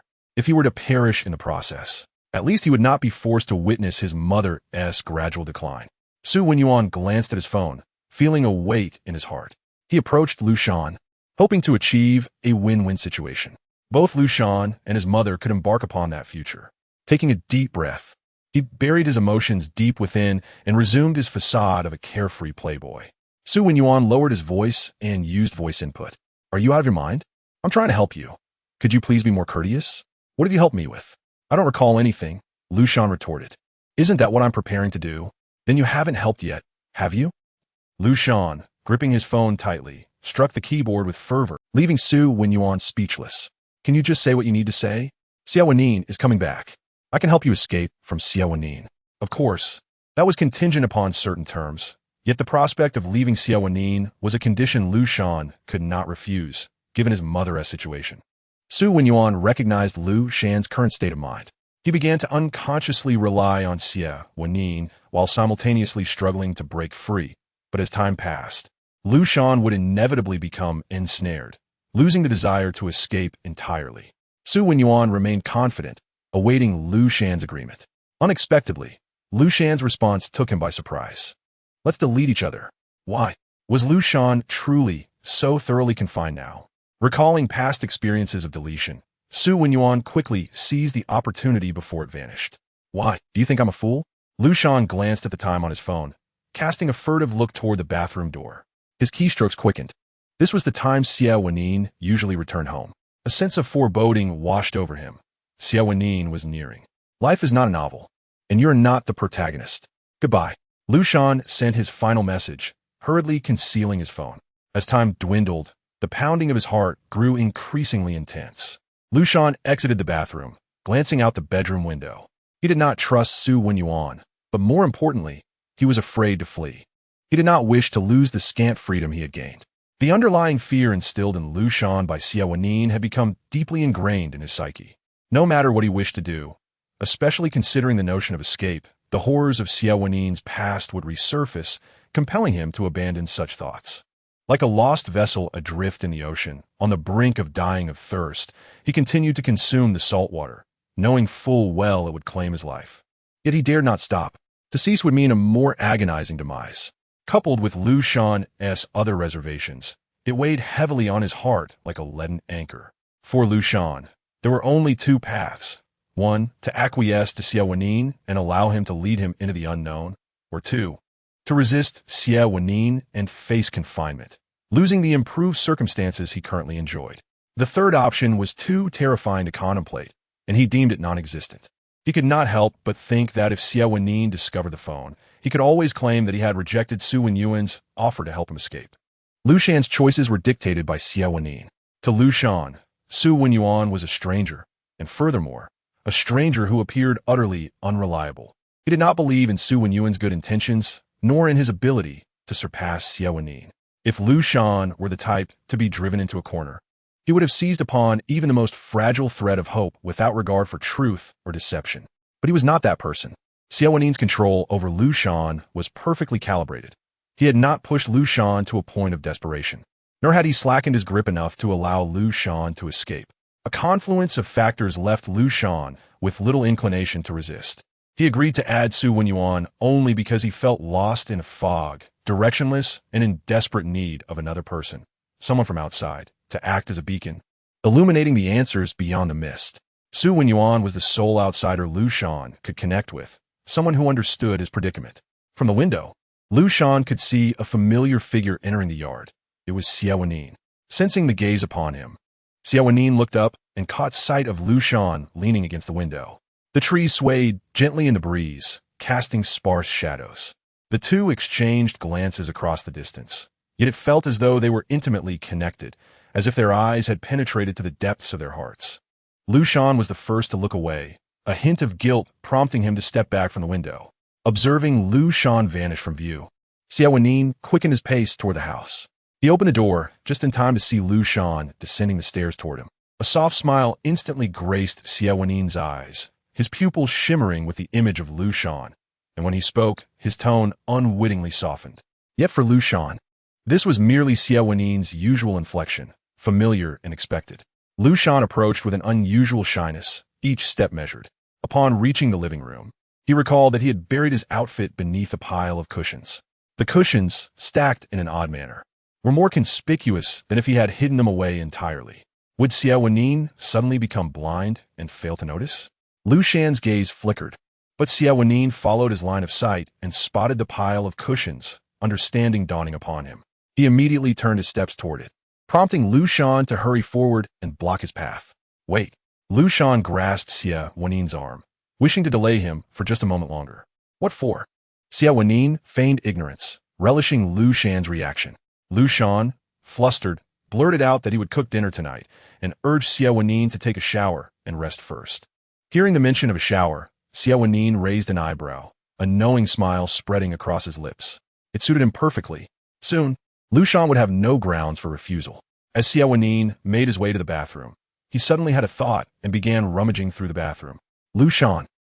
You must have hidden the phone here. Chapter 42. The ring. Xie Wenyì quickly located the phone, which lay quietly in the corner. However, he did not rush to retrieve it.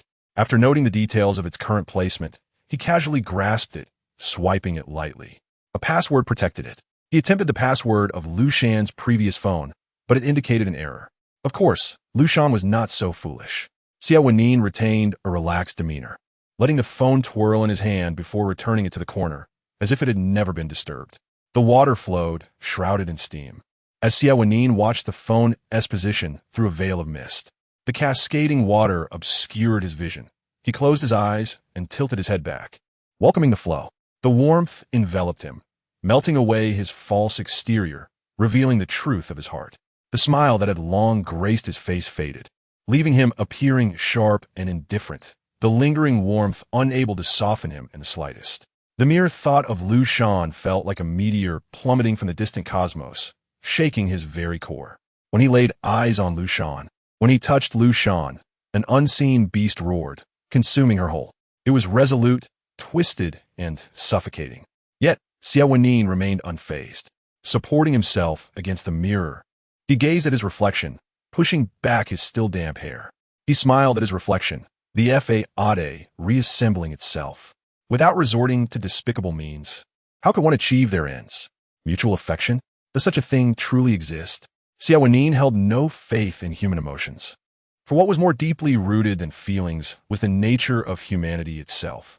If Liu Shan loved him, it did not guarantee her perpetual presence by his side. However, if it were fear, habit, or dependency, she would remain forever under his dominion. He knew that Xie Wenyì could not sway Liu Shan, and Xie Wenyì was confident that Liu Shan would never contemplate escaping him. Yet, this did not imply he would allow Xie Wenyì to approach her. Once or twice might not matter, but over time, who could guarantee the outcome? Like a product one does not need, yet countless advertisements bombard one with its existence. Eventually, one might find themselves opening their wallet for something unnecessary. Xie Wenyì aimed to keep everything firmly within his grasp. He would not allow Liu Shan to venture out for a period to test this behavior.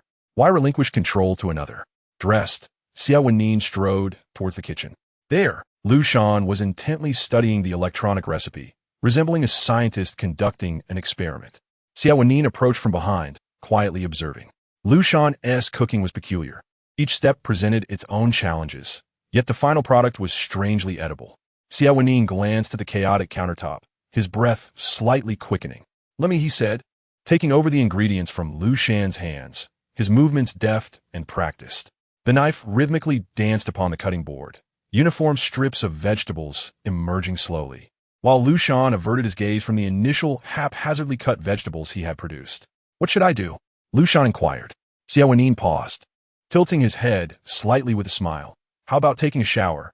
Liu Shan momentarily froze, his ears flushing with red as he wondered whether Xie Wenyì spoke casually or had ulterior motives. Yet, in that moment, he envisioned the outfit in question. Initially planning to decline, Liu Shan suddenly recalled having hidden his phone in the bathroom. He wondered if Xie Wenyì had noticed. With this thought, he nodded hastily and dashed over, finding his phone untouched in its original spot, relief flooding his chest. How ridiculous! Xie Wenyì would not rummage through the bathroom out of boredom. Liu Shan unlocked his phone, only to find Xie Wenyì relentlessly messaging him. A lengthy string of texts seemingly endless. Liu Shan replied, "Too long, didn't he read?" "Liu Shan, what S with your attitude?" A barrage of messages followed, indicating the other party was irate, even bordering on losing composure. But Liu Shan was intentionally provoking him. Xie Wenyì's sudden appearance, coupled with an air of superiority as if he sought something from Liu Shan, was off-putting. Liu Shan desired conversation with another, yet he was not willing to be manipulated. Liu Shan had acquiesced to Xie Wenyì's control after numerous attempts to resist, realizing his futility and ultimately conceding. Xie Wenyì understood him too well. He could not evade him. This did not mean Liu Shan was soft-spoken. Xie Wenyì's urgency, reaching out even after being dismissed, indicated that he too sought something from Liu Shan, perhaps even more desperately. Thus, it was only fair for Xie Wenyì to demonstrate sincerity first. Liu Shan gradually typed, "You mentioned someone was following me, yet I believe he wasn't. If there had been, why not directly expose his purchase of the phone?" Based on what he knew of Xie Wenyì, if he discovered Liu Shan was trying to play tricks, he would have revealed it immediately to assert control over him. Xie Wenyì sent a series of question marks in response. "Really? You trust him?" Liu Shan was about to reply with what else, when he suddenly froze, a tightening sensation gripping his heart. In the silent, cold bathroom, he heard the thunderous rhythm of his own heartbeat, internally screaming in terror. "No. Why do I trust Xie Wenyì so much? It wasn't he like this before." He stared at the pristine bathroom door, briefly seeing a shadow approaching him, drawing nearer until it enveloped him entirely, revealing nothing upon closer inspection. The shadow unmistakably resembled Xie Wenyì. "You said someone was following me. Why then did you seek me out? Aren't you afraid of being discovered?" Liu Shan's hands trembled as he typed, hitting several wrong keys in his haste. Finally sending the message after much editing. Liu Shan realized his trust in Xie Wenyì was excessive. It seemed he would unconditionally believe whatever he said. He had chosen Xie Wenyì over Xie Wenyì, and since he felt unmonitored, he had not concealed his phone purchase. If Xie Wenyì's claims were true, that would mean Xie Wenyì was aware, and he might have even seen the phone when he entered the bathroom just now. The mere thought sent Liu Shan's heart racing, as if it were strapped to a roller coaster. He waited for Xie Wenyì's reply. "So, I was avoiding people." Liu Shan leaned against the wall, recalling how Xie Wenyì had pulled him into a corner. From another angle, it appeared as though he had walked in willingly. "Wait, do you mean that Xie Wenyì discovered you contacted me?" Liu Shan's heart sank as he responded. "Most likely. WOC. You've put me in danger. Let us really delete each other this time." Before Liu Shan could reply, he heard a knock at the bathroom door. It was Xie Wenyì. He quickly turned on the shower, letting the water flow, and hurriedly hid his phone, calling out, "Don't come in." "Just a moment." The indistinct figure paused, waiting quietly at the door. Liu Shan, distracted from his grooming, hastily dried off and stepped outside. Xie Wenyì stood at the threshold. "Dinner is ready." Xie Wenyì gazed into Liu Shan's eyes, his expression unchanged. This made Liu Shan anxious. He could not discern who was deceiving whom, nor which words were truthful. If Xie Wenyì knew, then why did he act as if nothing had transpired? Whether he was aware of Liu Shan's phone purchase or his communication with Xie Wenyì remained uncertain. Liu Shan followed Xie Wenyì downstairs. During dinner, Liu Shan occasionally scrutinized Xie Wenyì, his unease palpable, unconsciously consuming every morsel of food Xie Wenyì had offered him. Well, Liu Shan hesitated, deciding to be forthright. Gripping his chopsticks tightly, his gaze drifted elsewhere. "I went out earlier to buy some things." Xie Wenyì nodded, appearing genuinely oblivious, waiting for Liu Shan's next words. Liu Shan forced himself to meet Xie Wenyì's gaze, attempting to speak in a natural tone. Based on past experiences, if he was honest, there would be no issue. The other day, I bought a new phone. Liu Shan feigned composure. As long as you like it. Xie Wenyì's expression remained unchanged. Even serving Liu Shan a bowl of soup. Why didn't you use my card? Liu Shan cautiously observed Xie Wenyì's face, subtly exhaling in relief while sipping the soup. This must mean he and T discovered anything. He likely remained unaware of Liu Shan's communication with Xie Wenyì, despite using the bowl to shield his face. The visible relief on Liu Shan's expression was undeniable. Xie Wenyì watched silently. Some matters, once the moment to clarify had passed, were best left unsaid. Pressing the issue would only lead Liu Shan to question why he had broken his promise and monitored him. Since Liu Shan had voluntarily confessed, it was as though nothing had transpired. As for Xie Wenyì, he would address that matter separately. Xie Wenyì scooped himself a bowl of soup. Liu Shan tossed away the weight on his shoulders, feeling lighter, and added, "I also bought a few other things." Xie Wenyì paused. He knew precisely what that was, a ring. "What is it?" Xie Wenyì glanced at Liu Shan, feigning ignorance. A surge of anticipation welled within him, even though he was unaware of it at the moment and would not admit it. Chapter 43. The ring. Too. Xie Wenyì leaned forward, resting his elbows on the table. His right hand clenched under his chin as he subtly straightened his posture. "Is it for me?" he inquired. In his eyes, Liu Shan's bewildered expression mirrored back at him, awaiting a response. A brief, silent stillness enveloped the dining table, the steam rising from the dishes dissipating into the air. Liu Shan inexplicably sensed that the atmosphere was amiss. He had spoken too freely earlier, revealing everything about the items purchased that day, yet now it dawned on him that they were 2 wedding rings. Was it appropriate to mention that between him and Xie Wenyì? In nothing. "Show it to me." Liu Shan initially intended to sidestep the matter, but before he could utter a refusal, Xie Wenyì interrupted, urging him to take a look. Liu Shan's hesitance was disrupted, easily swayed as he turned toward the cabinet. Just as it had been that day, a paper bag stood quietly at the cabinet's edge, the golden letters shimmering in the warm yellow light. Liu Shan retrieved the velvet ring box from the bag, gripping it tightly, his hands hidden behind his back as he approached Xie Wenyì step by step. He lifted his gaze and met Xie Wenyì's steady stare. Seated in his chair, Xie Wenyì silently observed the scene, and as Liu Shan drew closer, he gradually stepped into the depths of those silent eyes, akin to stepping into the territory of a wild beast. Unexplainably, a feeling of retreat arose within him, not fear, but rather a sensation known as embarrassment. "Is this a wedding ring?" Standing before Xie Wenyì, Liu Shan's grip on the velvet box tightened, and he lingered in stillness until Xie Wenyì broke the silence. "Let me see it." The same words as before, yet now Xie Wenyì's expression had softened unconsciously. He slightly tilted his head to gaze at Liu Shan, extending his hand, his words and actions imbued with a hint of coaxing. With his hands hidden behind him, Liu Shan's grip on the ring box tightened, his fingers turning pale. Although Xie Wenyì displayed no overt emotions, Liu Shan felt a wave of anticipation wash over him, his mind swirling. It's the ring." As Liu Shan placed the box in Xie Wenyì's outstretched hand, he prepared to release it, only to have Xie Wenyì grasp it firmly. "Is it for us?" Xie Wenyì inquired, the word "I" transforming into "we." Liu Shan's gaze drifted, instinctively biting his lip. Not exactly. He had merely been misled. Yet that day, beneath the bright lights of the jewelry store, Xie Wenyì's visage had indeed flashed through his mind for a fleeting moment. In such an environment, pale pink rose petals intertwined to form a wedding arch, while a loving couple nearby selected rings amidst an array of dazzling jewels displayed in the case. The ambience was hushed, with only Li Si's incessant chatter breaking the serenity. Yet within that quietude flowed a tranquil cacophony, silently conveying happiness. Liu Shan, appearing as a solitary figure, felt strangely out of place, distinct from everyone else with his unique bun hairstyle, not resembling a professional, devoid of a partner by his side, surrounded only by the incessant prattle of the sales staff. It felt like an ordinary shop, rather than a jewelry store preparing for weddings. Thus, he uncontrollably recalled Xie Wenyì's face, the man who had forcefully claimed his entire world, and inexplicably purchased that pair of store treasures. However, afterward, he had forgotten about it. Now that Xie Wenyì brought it up again, he was at a loss for words. A faint sound snapped Liu Shan back to reality.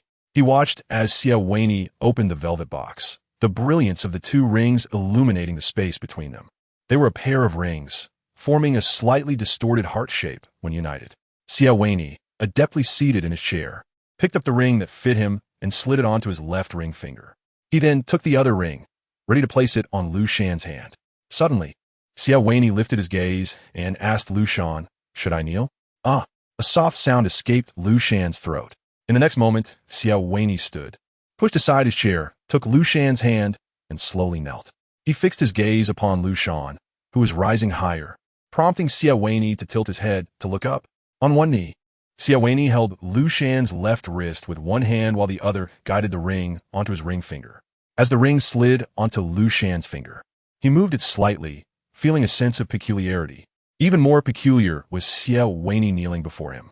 Dressed in loose loungewear, Xie Wenyì gazed up at him, revealing a glimpse of his chest exposed between his garments opening from this angle. Strange. Liu Shan contemplated asking something, but was uncertain what to inquire. "Isn't this how rings are worn?" Xie Wenyì did not explain his actions, but instead spoke of the ring's significance. This was a pair of wedding rings. The custom of proposing with a ring originated in the West, where kneeling is seen as a manifestation of a knight's spirit, faithfulness, bravery, and commitment. Xie Wenyì rose, holding Liu Shan's left wrist, examining his fingers. Liu Shan's fingers were not delicately soft like a girl's, but slender and distinctly jointed, unaccustomed to household chores, with skin fair and smooth, making them quite elegant among boys. At that moment, the ring encircled his ring finger, inexplicably exuding a sense of forbidden sanctity. Xie Wenyì caressed the metal band. "It suits you well," he remarked, looking at Liu Shan. These two rings were not purchased out of love, nor were they acquired with the future in mind. They were simply the result of being ensnared by the salesman's flowery words.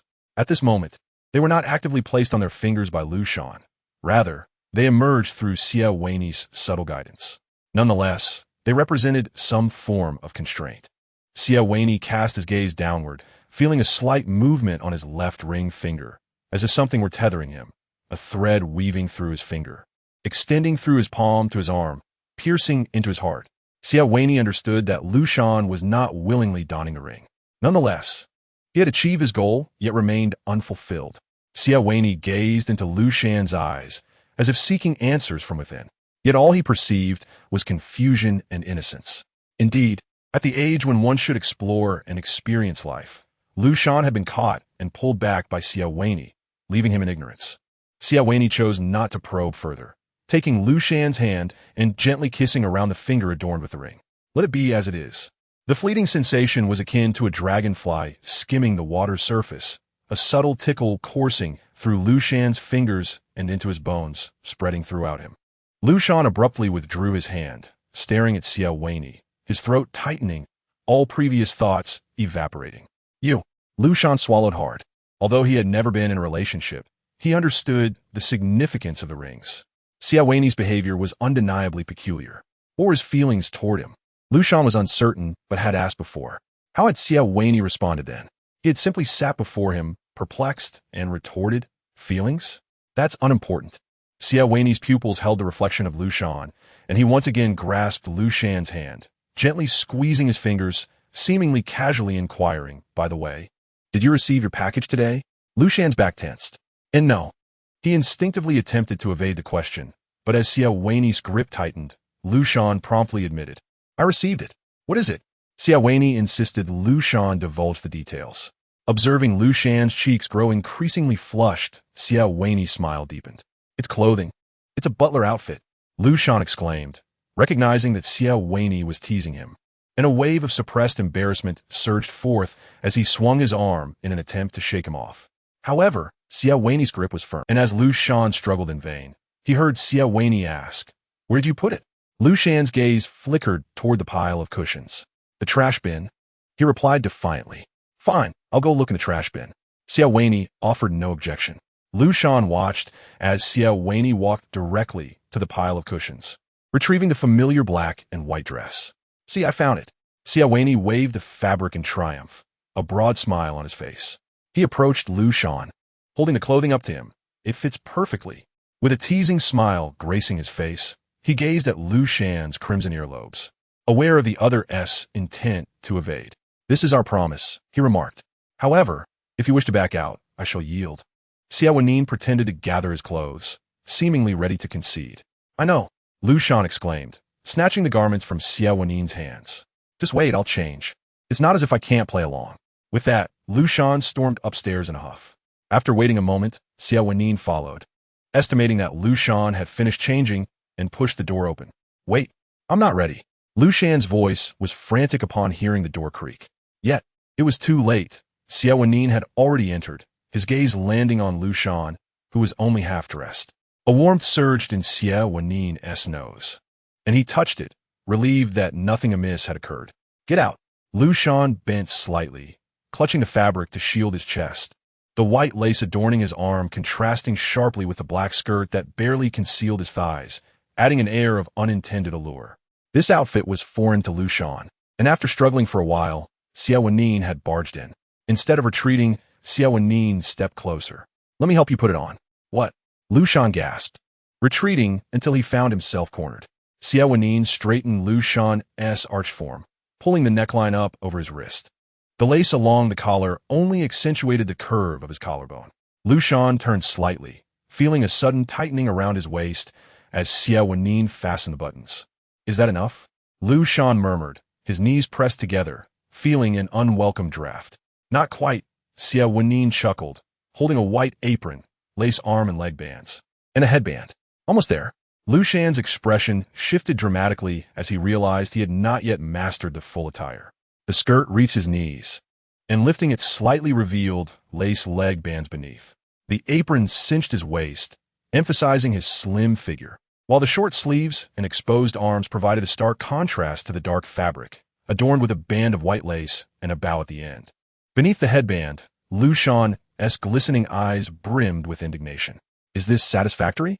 Liu Shan leaned against the wall, resembling a wronged bride. "Not quite," Xie Wenyì replied with a grin. Liu Shan, incensed, retorted, "I am already here. What more do you want from me?" Xie Wenyì's smile deepened, and he calmly uttered, "Master." Liu Shan found himself cornered, clutching the hem of his skirt, legs slightly bent, appearing both vulnerable and resigned. Xie Wenyì loomed over him, toying with the situation. Liu Shan's ears flushed a deep crimson as he felt Xie Wenyì's increasingly audacious demands. Transforming embarrassment into indignation, he replied defiantly, "It is I," conceding to Xie Wenyì's earlier proclamation of master. Xie Wenyì raised an eyebrow, a smile spreading across his face. "Very well." He leaned closer, compelling Liu Shan to lean against the wall, his tone steady as he declared, "You belong to me, my master." Warm breaths mingled in the air, sending shivers through Liu Shan, who sank entirely to the floor. Xie Wenyì crouched down, locking eyes with him. The white lace headband adorned Liu Shan's hair, a few stray black strands framing his flushed face, his eyes shimmering with a blend of shame and anger. An unusual sentiment arose within Xie Wenyì as he pressed a kiss to the corner of Liu Shan's eye, trailing down his cheek to linger at the corner of his lips. Their breaths intertwined, fervent and heated. Xie Wenyì's hands slipped beneath Liu Shan's knees and around his back, lifting him effortlessly. The bed lay in disarray, lace leg and armband strewn about, while Liu Shan's white headband dangled precariously in his dark hair. He tossed it aside carelessly. Xie Wenyì leaned over, encasing Liu Shan in his embrace. Their breaths intertwined, their heart rates gradually sinking, the heat of their bodies pressing against one another. Liu Shan's eyes glazed over, lost in thought. In a daze, he wrapped his arms around Xie Wenyì, calling his name. "I'm here," Xie Wenyì replied, his voice slightly hoarse. His fingers tangled in Liu Shan's hair, offering solace. A sound akin to a resigned sigh escaping his throat as he called Liu Shan's name. In that moment, Xie Wenyì's heart swelled, filling his chest. The corner of his eye caught a glinting light, the ring on Liu Shan's ring finger. Xie Wenyì reached out, intertwining their fingers, the similar rings drawing near to form a twisted heart, shining together in brilliance. He examined their joined hands, his breathing gradually becoming steady and calm, sinking into a tranquil state. Once both had regained their composure, Xie Wenyì shook Liu Shan gently, urging him to take a shower. Liu Shan feigned sleep, rolling away. His back arched, the curve of his spine visible beneath the covers, a narrow gap revealing his rhythmic breathing.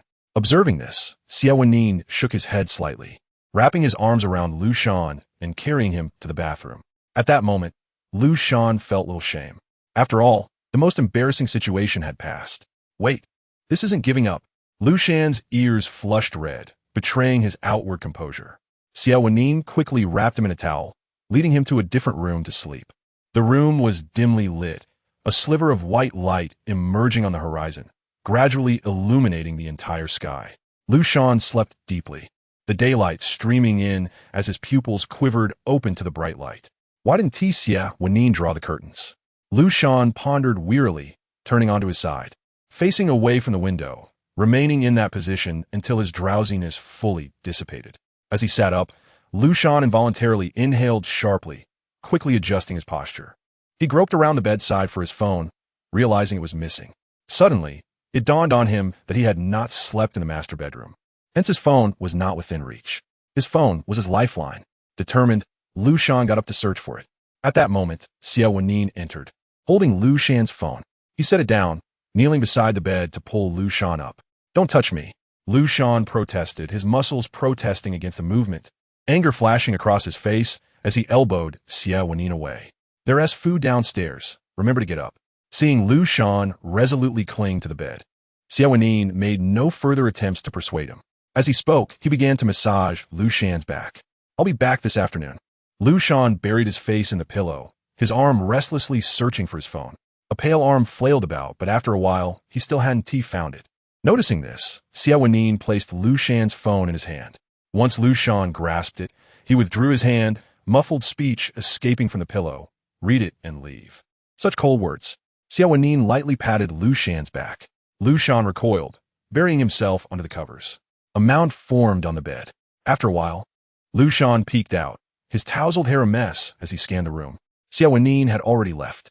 Alone, he rose to face the mirror, and upon seeing his disheveled appearance, his breath momentarily hitched. Xie Wenyì is truly a madman. Frustrated, Liu Shan tossed the towel aside and returned to the bedroom. The master bedroom had been tidied.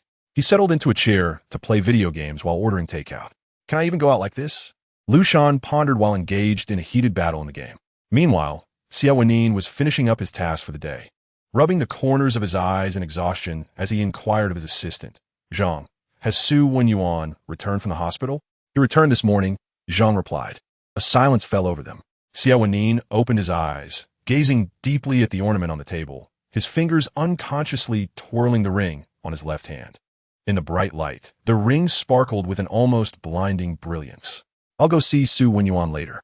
He chose not to dwell on the matter with Liu Shan, deeming it inappropriate, but when it came to Xie Wenyì, Xie Wenyì felt no such restraint. "The wound hasn't healed, yet he dares to provoke me again?" Xie Wenyì's gaze fell to the ring, a smirk gracing his lips. "Very well."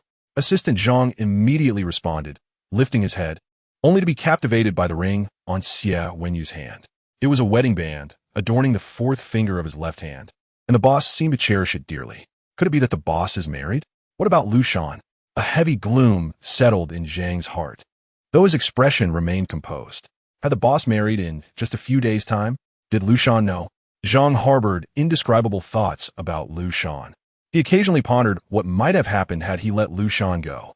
Would Liu Shan have left the boss due to his reluctance? Yet, Zhang swiftly dismissed this notion. It wasn't him. It could have been anyone.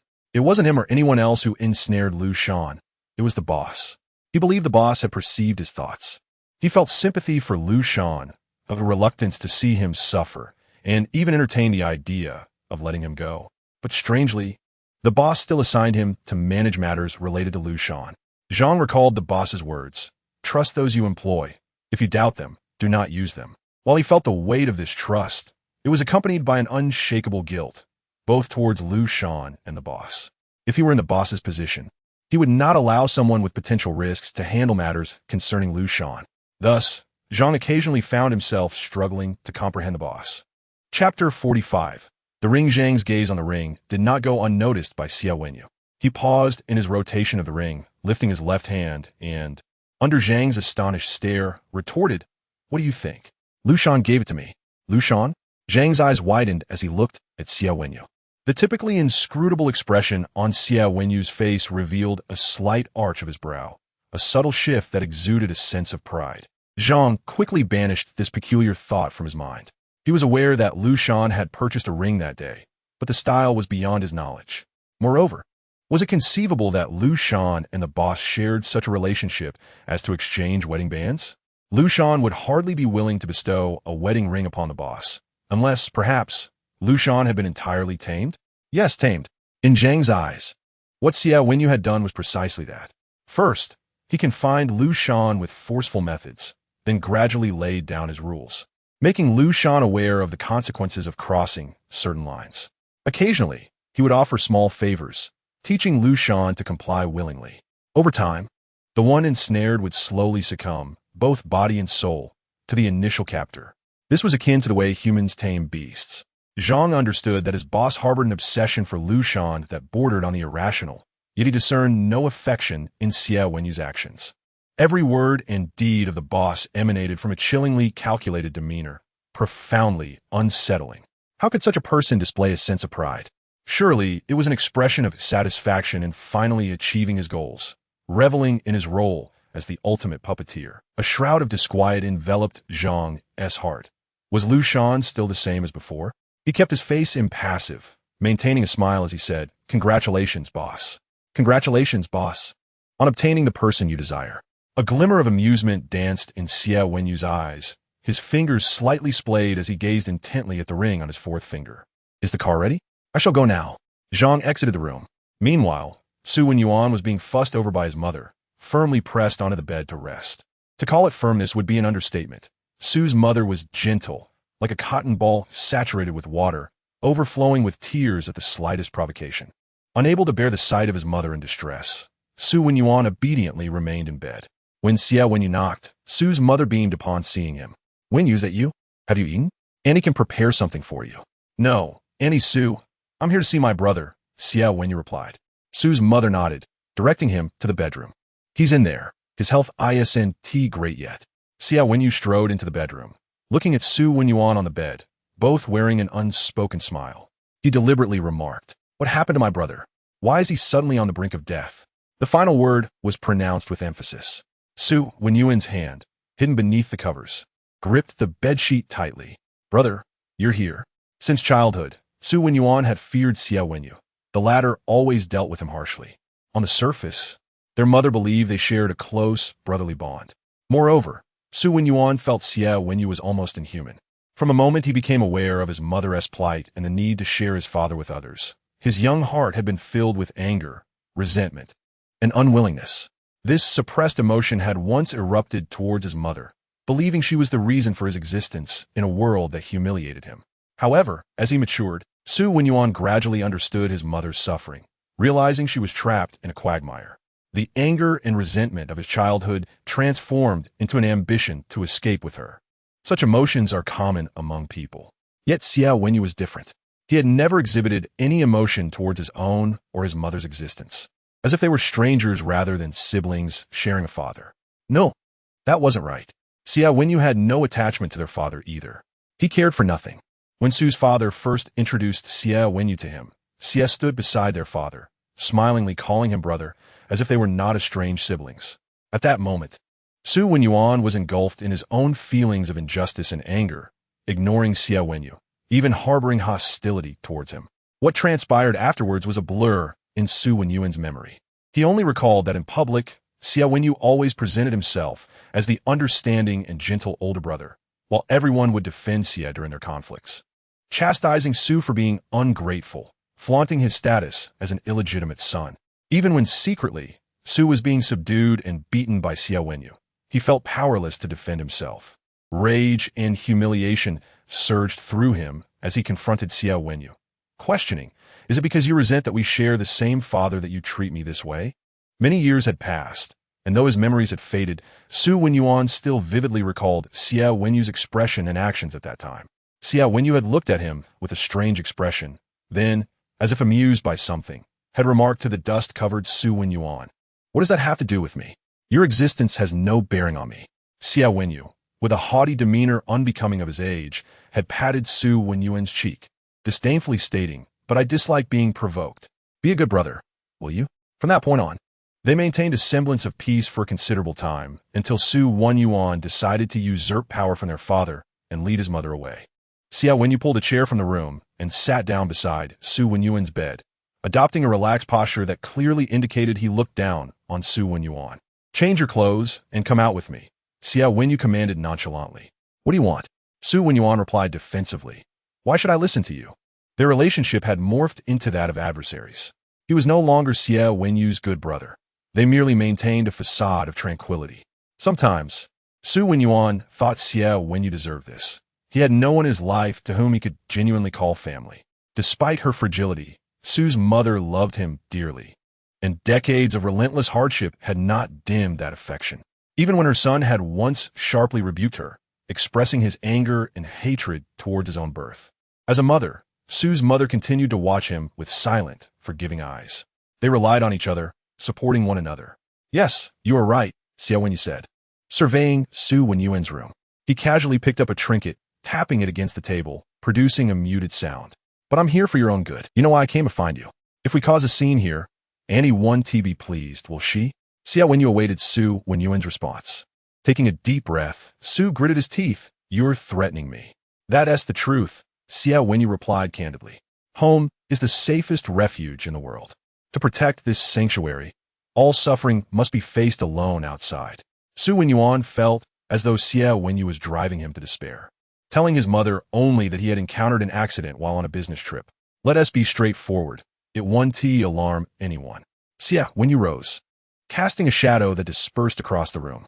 Xie Wenyì tossed aside the covers and stepped out of bed, a chill creeping through the seams of his clothing. His gaze suddenly froze, captivated by the sight of Xie Wenyì's left hand, which bore a ring. Xie Wenyì never left behind anything superfluous, nor did he concern himself with trifles. He held a disdainful attitude towards the conventions and titles that society often revered. Xie Wenyì sat at the edge of the bed, raised his head, and a smile unlike any he had worn before flickered across his face. Shock, understanding, and finally a realization of the inevitable. Chapter 46. Brotherhood. Xie Wenyì's concern for Liu Shan exceeded Xie Wenyì's expectations. Yet, Xie Wenyì still did not believe that Xie Wenyì loved Liu Shan, or would ever love her. A person like him, akin to his father, merely wielded manipulation, treating living beings as if they were mere objects to be exploited. He could possess Liu Shan, yet ultimately gain nothing of real value. Of course, perhaps he was indifferent to that as well. Xie Wenyì lifted his gaze and beheld that familiar, indelible face, which still concealed an air of arrogance. Though he should bow his head in submission at this moment, Xie Wenyì's heart brimmed with a certain disdain, as if to question, "Are you here for Liu Shan? Do you need me to clarify?" Xie Wenyì abri lifet Xie Wenyì, his sharp gaze cutting like a blade. "Brother, I detest when people feign ignorance." With that, Xie Wenyì turned and exited the room, commanding, "Get out quickly. I will wait for you for 5 minutes or suffer the consequences." Xie Wenyì could not suppress the mocking laughter that escaped his chest, aimed at Xie Wenyì, and also at himself. The Xies were indeed a mad bunch. Yet he and his mother had been subjugated by these lunatics for half their lives. Xie Wenyì silently dressed, pushed open the door, and wore a frivolous smile reminiscent of his first encounter with Liu Shan, a mask that he donned with ease. Seeing Xie Wenyì emerge, his mother could not help but approach. "Why aren't you resting properly?" "Mom, I'm fine," Xie Wenyì replied, slightly lowering his head. His mother was now a head shorter than he, and the once warm embrace that had shielded him was now insufficient to cover the adult he had become. With a smile playing on his lips and a hint of mischief in his eyes, he jested, "Perhaps my brother has something good to discuss with me." His mother fastened the button on his chest, urging, then hurry back. "I will, don't worry," Xie Wenyì said with a playful wink, placing his fingers to his lips to blow her a farewell kiss. Standing at the doorway, his mother watched the two brothers leave, hesitating to voice her thoughts. "What do you intend to do?" Xie Wenyì was led into a mixed martial arts gym by Xie Wenyì. Though he had anticipated that this madman would seek trouble, he still felt a twinge of reluctance at Xie Wenyì's reaction. The hint of retreat in Xie Wenyì's expression did not evade Xie Wenyì's keen eyes. He raised an eyebrow, almost as if to challenge. "Are you afraid? If you fear me, why do you dare provoke me?" Xie Wenyì shed his coat, stretched his limbs, and unwound his tie, wrapping it around his right wrist. "Do you never learn? No matter how grave the consequences, you continue to taunt me. Step up." Xie Wenyì loomed over Xie Wenyì, now irked, nimbly climbed onto the stage. Xie Wenyì, before he could finish his retort, Xie Wenyì's fist, wrapped in a tie, whizzed past him. Xie Wenyì winced in pain. fully aware of his disadvantage, yet still retaliated. Soon, he found himself cornered and gasping for breath, his face marked with bruises, his chest rising and falling violently, like a broken engine desperately gasping for air. In contrast, Xie Wenyì, though slightly breathless, stood tall, tossing the tie aside and redonning his ring, which he had removed before the fight. I dislike physical confrontations, but if you refuse to learn, perhaps the pain of your body will engrave the lesson more deeply. Do not interfere in my affairs. Xie Wenyì approached the seated Xie Wenyì, his gaze icy. What did you say to Liu Shan? Huh? Xie Wenyì tilted his head back to meet Xie Wenyì's gaze. I merely spoke the truth. What is the difference between you and your father? Xie Wenyì's eyes blazed with fury, his body racked with pain as he glared at Xie Wenyì. You are all the same. Xie Wenyì, as if insulted, replied earnestly, no, I'm not like him. There's no difference. Xie Wenyì stood, the pain in his abdomen forcing his spine to bow as he struggled to maintain his composure. He retorted scornfully, you are all madmen. Xie mother to Xie father, Liu Shan to Xie Wenyì. They treat their loved ones as mere playthings, stripped of their essence. Xie Wenyì's expression darkened, his lips pressed into a straight line. He removed his ring again, placing it carefully in his pocket, and looked at Xie Wenyì, who was feigning calmness. Suddenly, he delivered a punch to Xie Wenyì's abdomen, watching as pain contorted his face. What qualifications do you have to speak to me? Do you think that standing on the same platform as me makes you my equal? You are nothing but a waste. Let me think. What do you intend to do? Save your mother, perhaps? Xie Wenyì advanced step by step, grasping Xie Wenyì's collar and throwing him brutally to the ground. Despite the soft mat of the ring, Xie Wenyì felt the impact keenly. What gives you the right to say that? Facts. Xie Wenyì began. But Xie Wenyì interrupted him instantly. Fool, coward. Xie Wenyì's words were sharp and unyielding. You should not be fighting me, yet you remain blind. Just because of some useless emotions, you have dared to confront me. For years, I have regarded you as a joke. Haven't you learned your lesson yet? Have you accomplished what you set out to do? It was all because of you. Xie Wenyì's face flushed red, the agony mixed with fury distorting his features, which bore a striking resemblance to Xie Wenyì's. At that moment, they appeared utterly disconnected. If I do not obtain power and grow stronger, I cannot save my mother. You are correct about one thing. Xie Wenyì stood before Xie Wenyì, and that is you cannot. That is why I call you foolish. Xie Wenyì frowned, a hint of impatience appearing. Your enemy is not me. You cannot defeat me. Repeatedly crashing against the wall, thinking yourself tragically brave. Do you take pride in believing you are a savior, hiding the truth from your mother, living on the brink of life and death? If worst comes to worst, you would just die and be free of these troubles. Is that how you think? Xie Wenyì scrutinized Xie Wenyì's face, which was filled with unrestrained anger, mercilessly piercing through the inflated facade to reveal the underlying weakness, foolishness, and self-righteousness. Xie Wenyì glanced at the clock in the gym. It was almost time to go home, and he did not wish to linger. With a few swift motions, he intended to tear away Xie Wenyì's facade and depart. Xie Wenyì, Xie Wenyì shouted furiously from behind. That does not change the fact. You are just like your father. Liu Shan will never belong to you, yet you remain oblivious, believing you can control everything while grasping nothing. You criticize me, but fail to see your own pathetic self. Xie Wenyì halted in his tracks, turning back. His profile, shadowed by the light, appeared dim, yet his eyes gleamed like blades. You say that about me? Xie Wenyì turned fully, enunciating each word. I am not like him. You're the same. Xie Wenyì's expression shifted from rage to a mocking smile, his gaze flickering to the ring Xie Wenyì had just donned. You will be the same. Not now, but in the future. Xie Wenyì claimed he was a fool, yet he himself was hardly different. Chapter 47. Brotherhood 2. He could still be considered human. But what is Xie Wenyì? He was less than human, merely a beast in human guise. Yet he deluded himself into thinking he was a person who did not even understand himself, speaking with such audacity.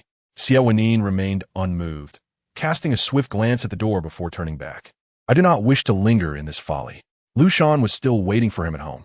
Xie Wenyì straightened his clothes, reverting to his cultured demeanor. Though without the tie, he appeared slightly less formal. In Xie Wenyì's perspective, Xie Wenyì is feeble, foolish, and self-righteous, unable to grasp the correct answers that lie right before him. He has always regarded Xie Wenyì with disdain, merely indulging him in a farcical performance of brotherly affection, as if passing the time. However, Now it seems that Xie Wenyì may serve another purpose. Xie Wenyì, allow me to illuminate a path for you. Xie Wenyì's gaze suddenly deepened, assessing Xie Wenyì's worth. What? Xie Wenyì, relying on the corner's rope, rose, trembling with each breath. The lights of the fighting arena illuminated the stage above, casting Xie Wenyì's shadow that he himself stood upon. He fixed his gaze on Xie Wenyì. Do you wish to take Aunt Xue away? It was a question, yet Xie Wenyì's tone bore a resolute certainty. Xie Wenyì fell silent. Silence was an answer. Xie Wenyì feigned regret, sighing lightly. That is why I say you're not clever. Xie Wenyì clenched his teeth, the muscles on the side of his face taut. I know you hate me. Xie Wenyì spoke lightly of Xie Wenyì's emotions. He had tricked Xie Wenyì countless times since childhood, a matter of course, yet he remained indifferent. Your emotions have blinded your eyes. Or perhaps, you simply do not care about your goals, using your emotions as an excuse for venting. You're talking nonsense. Xie Wenyì yelled, expelling every ounce of strength from his chest to argue back. I must defeat you to gain power, to resist your father. I will try again and again, even if I fail 1,000 times. Otherwise, he would forever remain a mere accessory, never existing as an independent entity. Nothing would change, powerless against the status quo. Upon hearing this, Xie Wenyì scoffed. You bear the surname Xue. Xie Wenyì was taken aback. Xie Wenyì observed the dazed expression on Xie Wenyì's face with a mocking gaze, methodically dismantling his inner fortitude. I am not your enemy. On the contrary, I am your only potential ally. Xie Wenyì, calm in the face of Xie Wenyì's stunned gaze, continued, you only need to defeat your father, and that is something only I can assist you with. I harbor no malice towards your mother. Everything you have done in the past is utterly meaningless. Do you realize how absurd it all is? Straying further down a wrong path, believing it to be noble. Xie Wenyì's words pierced Xie Wenyì's heart like sharp needles.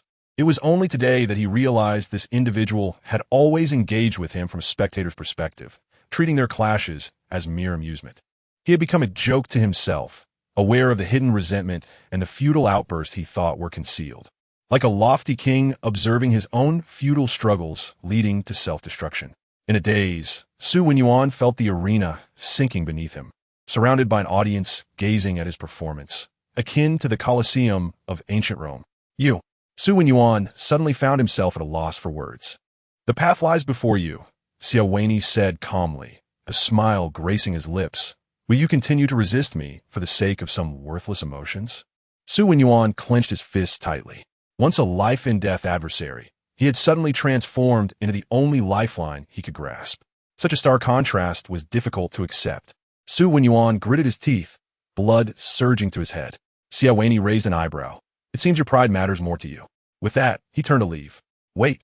Watching Xie Wenyì descend from the stage, gradually fading into the distance, Xie Wenyì could no longer contain himself and called out to him. Xie Wenyì, with his back turned, appeared unsurprised. Is that all? Turning back, he added, you need to show some sincerity. I beg you. Xie Wenyì took a deep breath, uttering this phrase. As an illegitimate child, he inherently stood below Xie Wenyì, even if he himself did not perceive it. Yet throughout his upbringing, countless individuals and situations had repeatedly impressed this notion upon him, distorting his heart amidst insignificance. Later, he believed he could change, but ultimately, he still bowed before Xie, as if facing an insurmountable mountain. Xie Wenyì shut his eyes. Upon leaving the fighting arena, Xie Wenyì felt quite pleased as he drove home alone. He gazed at the stream of cars ahead, slightly rolling down the window, allowing the cacophony of honking horns and the wind to intertwine and fill his ears. Xie Wenyì, you have won, but there's one thing I must win, he thought. Liu Shan will be just like my mother. You are no different from your father. At a red light, Xie Wenyì gazed vacantly ahead. How could they be the same? They're not alike. Long ago, so long that Xie Wenyì was nearly forgetting. Perhaps it was because he had not taken it to heart. At that time, his father could still overshadow him. He remembered his father angrily hurling a teacup across the office at him. You can play all you want, but you must marry and have children. Xie Wenyì's forehead was struck, tea mingling with blood as it streamed down, yet he remained unfazed. In moments of helplessness, any expression of anger only served as an obstacle to his advancement. Now, he could scoff at his father, I am not you. Unlike you, who desires everything. He understood that gaining came with loss. To desire everything ultimately led to obtaining nothing. the moment he decided to entangle himself with Liu Shan for a lifetime. He forfeited another possibility. Upon seeing Liu Shan, Xie Wenyì knew he would never have children, nor would he have anyone else. So how could they be the same? As the green light illuminated, Xie Wenyì surged forth with the flow of traffic until his familiar home appeared before him. He quickened his pace, pushing the door open to find Liu Shan absent. A pang of anxiety struck his heart, but in the next moment, Liu Shan descended the stairs, and Xie Wenyì felt his heart settle. He embraced Liu Shan tightly, his strength uncontrollably intensifying until Liu Shan's knees buckled against his abdomen, prompting him to release his hold. "Are you trying to strangle me?" Liu Shan exclaimed in anger. "I missed you." In Xie Wenyì's pupils, Liu Shan's image was vibrant and bright. Liu Shan, accustomed to such expressions, turned to head upstairs. Xie Wenyì grasped Liu Shan's arm, inquiring about what he wished to eat that evening. Upon hearing this, Liu Shan's eyes widened in realization, as if he recalled something, the indignation he had just displayed fading into a sense of unease. Xie Wenyì turned and walked towards the kitchen, only to find the lunch he had prepared for Liu Shan that morning untouched on the counter. Upon turning back, he discovered Liu Shan had already dashed off, leaving the living room empty. Chapter 48. Takeout. Xie Wenyì ascended the stairs and caught Liu Shan. "Have you gone a day without eating?" "I ordered takeout." Liu Shan snatched the back of his collar from Xie Wenyì's grasp, the initial unease instantly morphing into boldness as he shrugged off Xie Wenyì's hand defiantly. "What's wrong with that?" Xie Wenyì tilted his head slightly, noticing a brown paper bag at the foot of a chair with KXX scribbled on it, beside which a bottle of cola dripped moisture, forming small puddles on the floor. Liu Shan was still in an age where he enjoyed junk food. After the last time he ordered takeout, Xie Wenyì had not commented, and it seemed as though a door had been opened. Spending the day alone at home, he had nestled into a chair, eating while playing, indulging in games for an entire afternoon. Reflecting on it, he realized he hadn't ordered takeout in years. Initially, he was under Xie Wenyì's pressure. Not only was he forbidden from ordering takeout, but he also lost the desire to eat. Later, he felt that Xie Wenyì would not allow it, so he never tried. Although Xie Wenyì's cooking was delightful, there was a saying, "Home flowers cannot compete with wildflowers." The human desire for high oil, high sugar, and high-fat foods is innate. Xie Wenyì approached, lifting the bag to inspect it. The receipt was filled with food items, enough for 2 or 3 people, and even included 2 sundaes. It appeared that Liu Shan had devoured it all, the bag a crumpled mess of wrappers, faintly exuding the scent of fried chicken.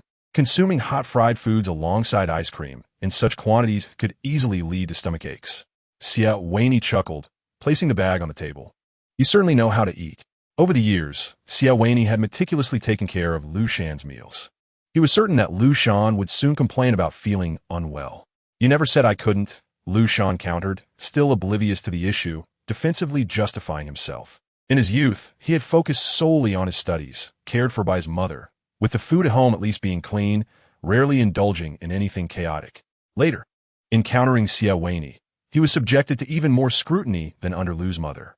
Once he broke free from that control, he had never experienced an unrestrained life. Unbeknownst to him, he remained oblivious to the consequences, indulging in whims without restraint. Certainly, many individuals are aware of the detrimental effects of junk food on their health, yet choose to indulge nonetheless. Xie Wenyì intended to approach Liu Shan to seize the fan, but Liu Shan recoiled like a startled rabbit, maintaining a distance from him. "What do you want?" Liu Shan inquired, alert and perceptive, sensing that Xie Wenyì's mood was rather dismal. However, Xie Wenyì had never explicitly forbidden ordering takeout, so why was he inexplicably irate? Could it be that he was deliberately seeking a quarrel? A twinge of guilt pricked Liu Shan's conscience. Back at home, there was an unshakable mantra. Ordering takeout is a crime, and if the craving strikes, one must specify not to knock on the door. There were often delivery drivers who neglected such notes. The sound of knocking would send him spiraling into panic under his mother's scrutinizing gaze. "I'm not angry." Xie Wenyì attempted to placate Liu Shan. "Who are you trying to fool?" Liu Shan retorted, refusing to be swayed, fully aware that Xie Wenyì was clearly deceiving him. "Fine, I won't go over." Xie Wenyì capitulated, with Liu Shan unwilling to trust him. He disposed of the remnants of their meal downstairs and prepared some common medicine along with warm water. After a considerable wait, Liu Shan finally ventured downstairs. Xie Wenyì offered him a cup of warm water, explaining, "You shouldn't have ice cream after consuming fried food." "Why not?" Aren't they sold together? Liu Shan countered. I know what you're thinking, he added nonchalantly. I'll be fine. My health is robust. Although he had eaten a bit too much today, he had seldom suffered from stomach ailments. An iron stomach, indeed. Yet, as night fell, he was brutally confronted with the reality of his choices. Liu Shan lay in bed. His mind clouded, yet the pain in his stomach was painfully clear, piercing through his foggy thoughts. It felt as if all that existed were the sensations of pain. He pressed his hand against his abdomen, slightly curling his body. My stomach hurts a bit. He had almost drifted into sleep, dreaming of being an emperor, with his loyal attendant serving him a meal, only to find that this attendant had betrayed him, poisoning his food. The pain struck immediately, leaving him incapacitated. Upon awakening, memories of the day flooded back, along with a fleeting regret for his earlier bravado about being fine. Xie Wenyì, Liu Shan called out, nudging the person beside him, but found only emptiness. What? Xie Wenyì is gone? Where could he have gone? Liu Shan felt a pang of emptiness. His stomach twisted in agony, and even with pressure, there was no relief. In the next moment, the bedroom was illuminated with a warm yellow light, gentle enough for clarity. Here, drink some water.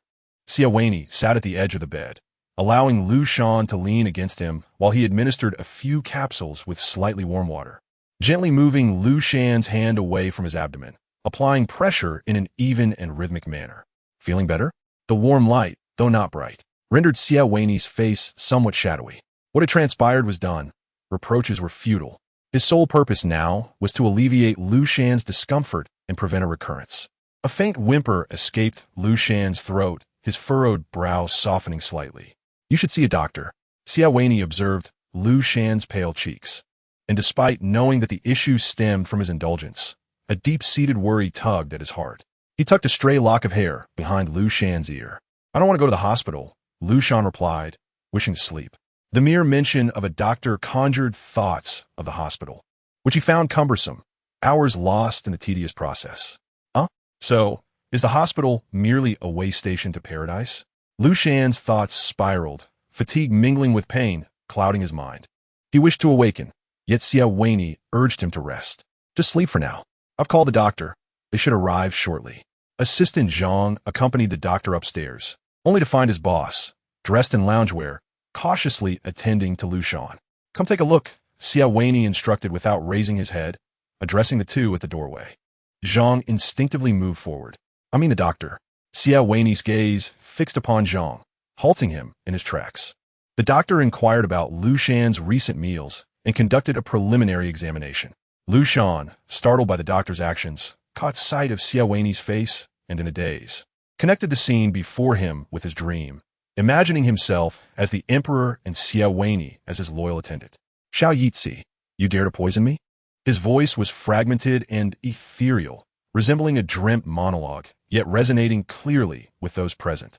Xiao, Zhang's pupils dilated, his gaze involuntarily darting towards Xie Wenyì. Despite the revelation, Xie Wenyì remained unperturbed, continuing his inquiry with the doctor regarding Liu Shan's consumption of numerous fried foods, coupled with ice cream. Fortunately, there were no significant issues at present. The doctor advised a bland diet and to avoid excessive eating, then prescribed medication to protect Liu Shan's stomach before departing with Zhang. As Zhang turned to close the door, he cast a glance into the dimly lit room. His boss cradled Liu Shan, one hand gently supporting his abdomen, the care evident in his focused demeanor. In that fleeting moment, a softness glimmered amidst the tension. The door creaked shut, and Zhang stepped into the night. A cold breeze swept through, restoring his rationality. The word soft felt utterly incongruous when associated with his boss.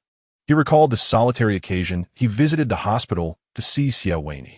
The ward lacked the typical clinical chill, exuding a warmth, with a bouquet of flowers resting on the bedside, damp but not in a vase. Xie Wenyì's head was bandaged, while Liu Shan sat quietly beside him, both enveloped in an unspoken tranquility reminiscent of silence after a dispute. Zhang was unaware of the events that had unfolded in the ward prior to his arrival. He only knew that Liu Shan had struck his boss with a vase. In disbelief, he marveled at the oddity of the situation. How could Liu Shan, having nearly inflicted grave harm, remain so composed in the same room as Xie Wenyì? He did not know Liu Shan well, but he was certain that Xie Wenyì's demeanor was not one to tolerate provocation. As he drew closer, Zhang noticed that his boss was tightly gripping Liu Shan's wrist. "Boss."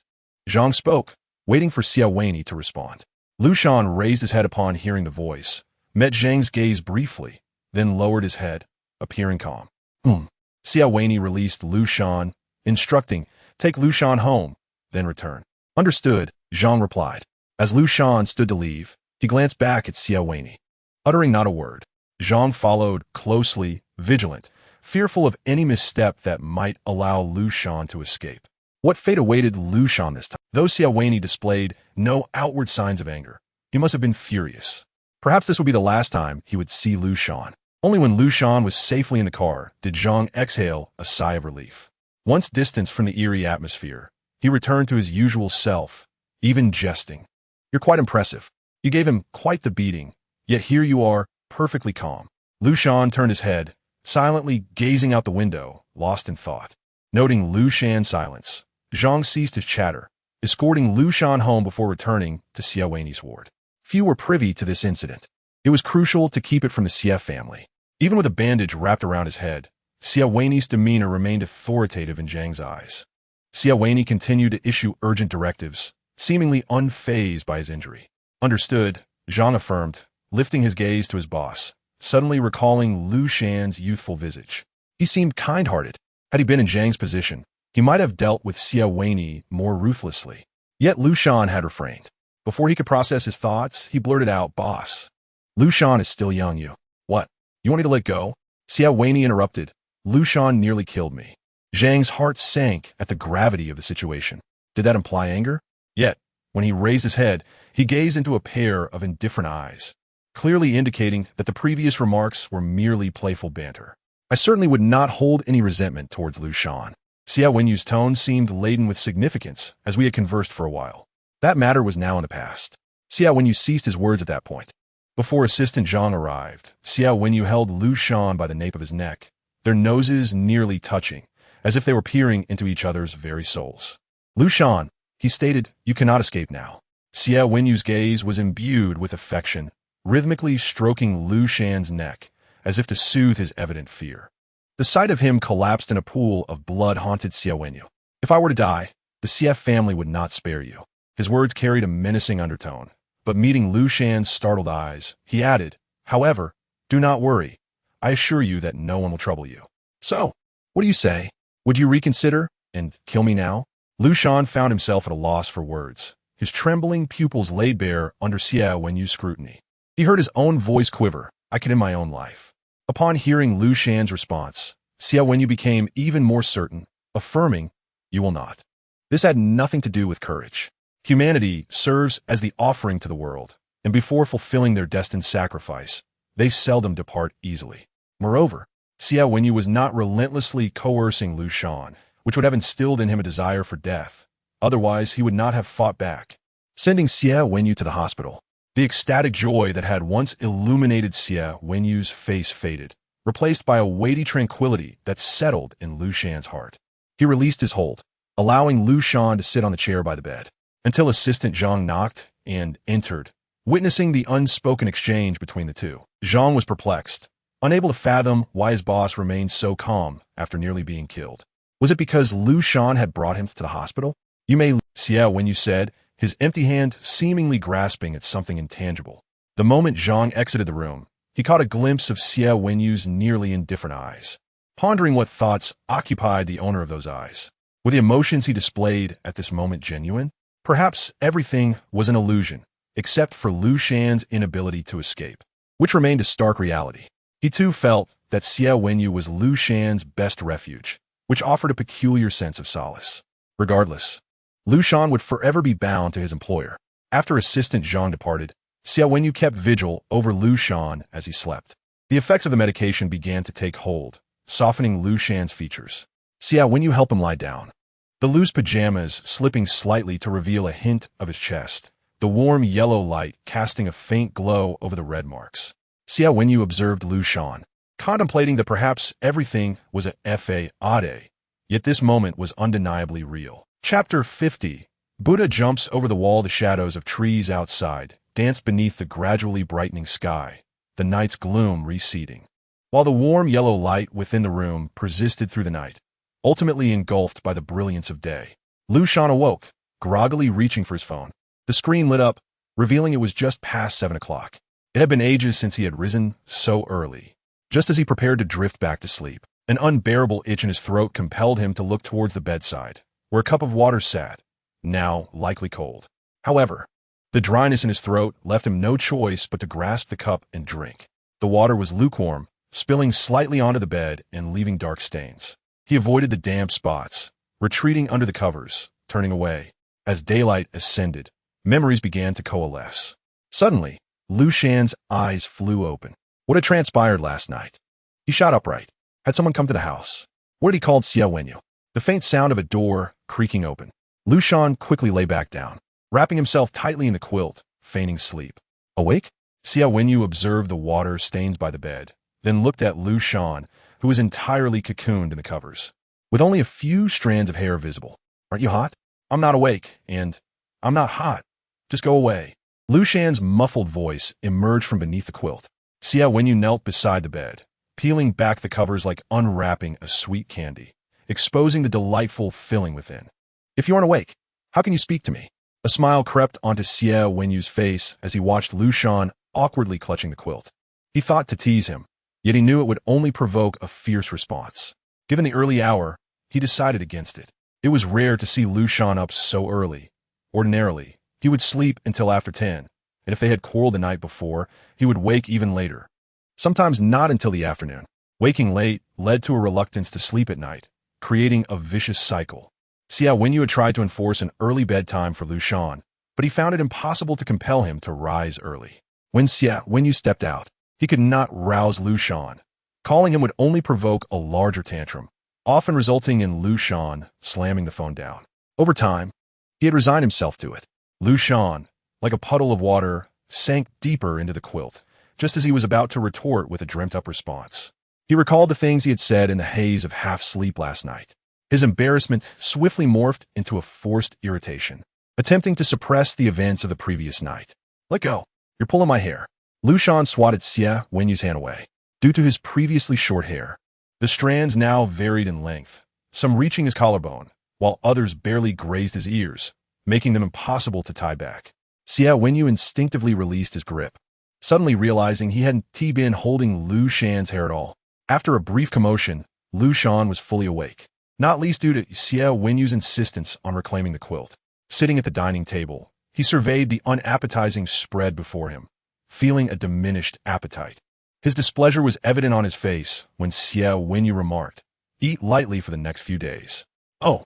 Upon hearing Xie Wenyì's words, Liu Shan recalled the moment he had been struck the previous night, subconsciously tightening his toes.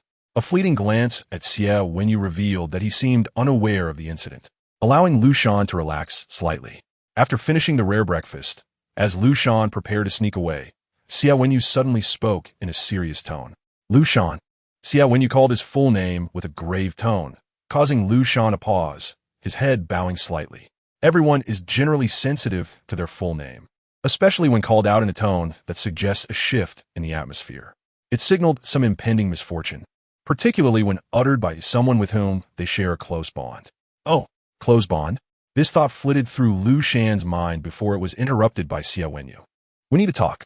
Xie Wenyì had intended to firmly tell Liu Shan not to eat recklessly, at the very least, not to alternate between hot and cold foods as he had done the previous night, which had caused him stomach pain. However, the words escaped him with an air of helplessness, adopting a tone of negotiation. Xie Wenyì found it difficult to articulate his feelings from the previous night. As he gently brushed Liu Shan's damp hair from his forehead, a deep sigh escaped him, laden with a slight suffocation and aching heartbeats resonating within his silent chest. At the very least, Xie Wenyì understood that he could not allow Liu Shan to continue in such a manner. He wished for Liu Shan to be forever healthy and unrestrained, to belong to him. Liu Shan resembled a willful child, though he was no longer a child.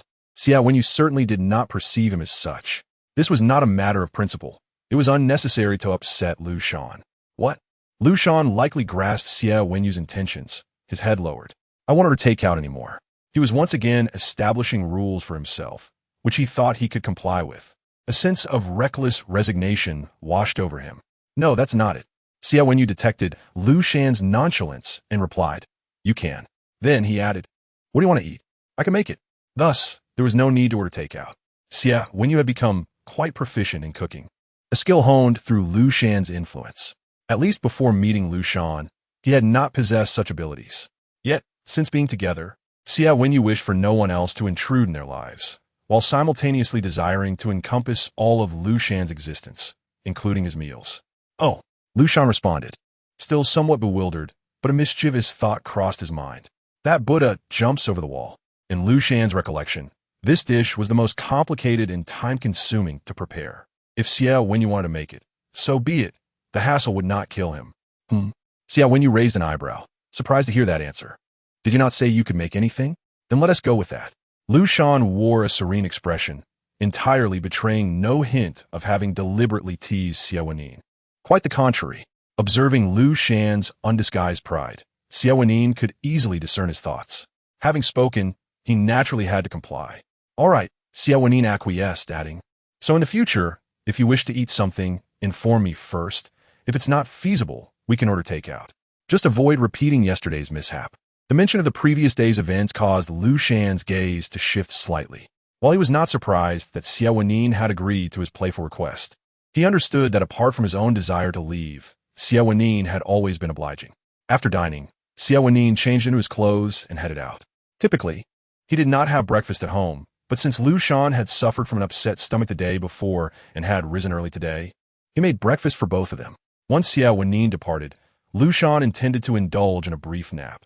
However, just as he lay down, a delivery arrived downstairs. Liu Shan sighed, thinking, if only it had arrived a bit earlier. Nevertheless, his excitement remained undeterred as he placed the package in the courtyard and returned indoors to fetch scissors to open it. Inside lay his electric scooter. He could venture out tomorrow. Chapter 51. The scooter. Liu Shan extracted the scooter from a box and rummaged for the instruction manual. To his dismay, he found only the warranty slip and a thin card printed with a QR code. Above the code, it read Electronic Manual. Liu Shan peered into the box once more, confirming the absence of a physical manual. Bewildered, he realized this was his first encounter with a product lacking a tangible guide. He settled onto a small stool in the courtyard, one hand holding his phone and the other the QR code card, aligning the scanning frame. A link appeared, and he clicked it, following the tutorial to assemble the scooter. The brand new scooter stood proudly in the courtyard, and Liu Shan couldn't help but feel a swell of pride. Indeed, it is I. My manual dexterity is exceptional. After charging the scooter, Liu Shan sat aside to peruse the manual, relying on his scant residual knowledge to surmise that the stated battery life was likely an exaggeration, though he could not ascertain the extent. It should suffice, he thought. Liu Shan took the scooter for a couple of laps around the courtyard, feeling quite satisfied. The scooter moved at a leisurely pace, enough to stir a gentle breeze as he steadied himself, his hair dancing in the wind. When Xie Wenyì returned, he was greeted by this scene. For a fleeting moment, it felt as though he were transported back to the early days of their acquaintance, when they walked beneath the shade of the trees on campus. It was lighthearted and liberating, reminiscent of a frolicsome fawn.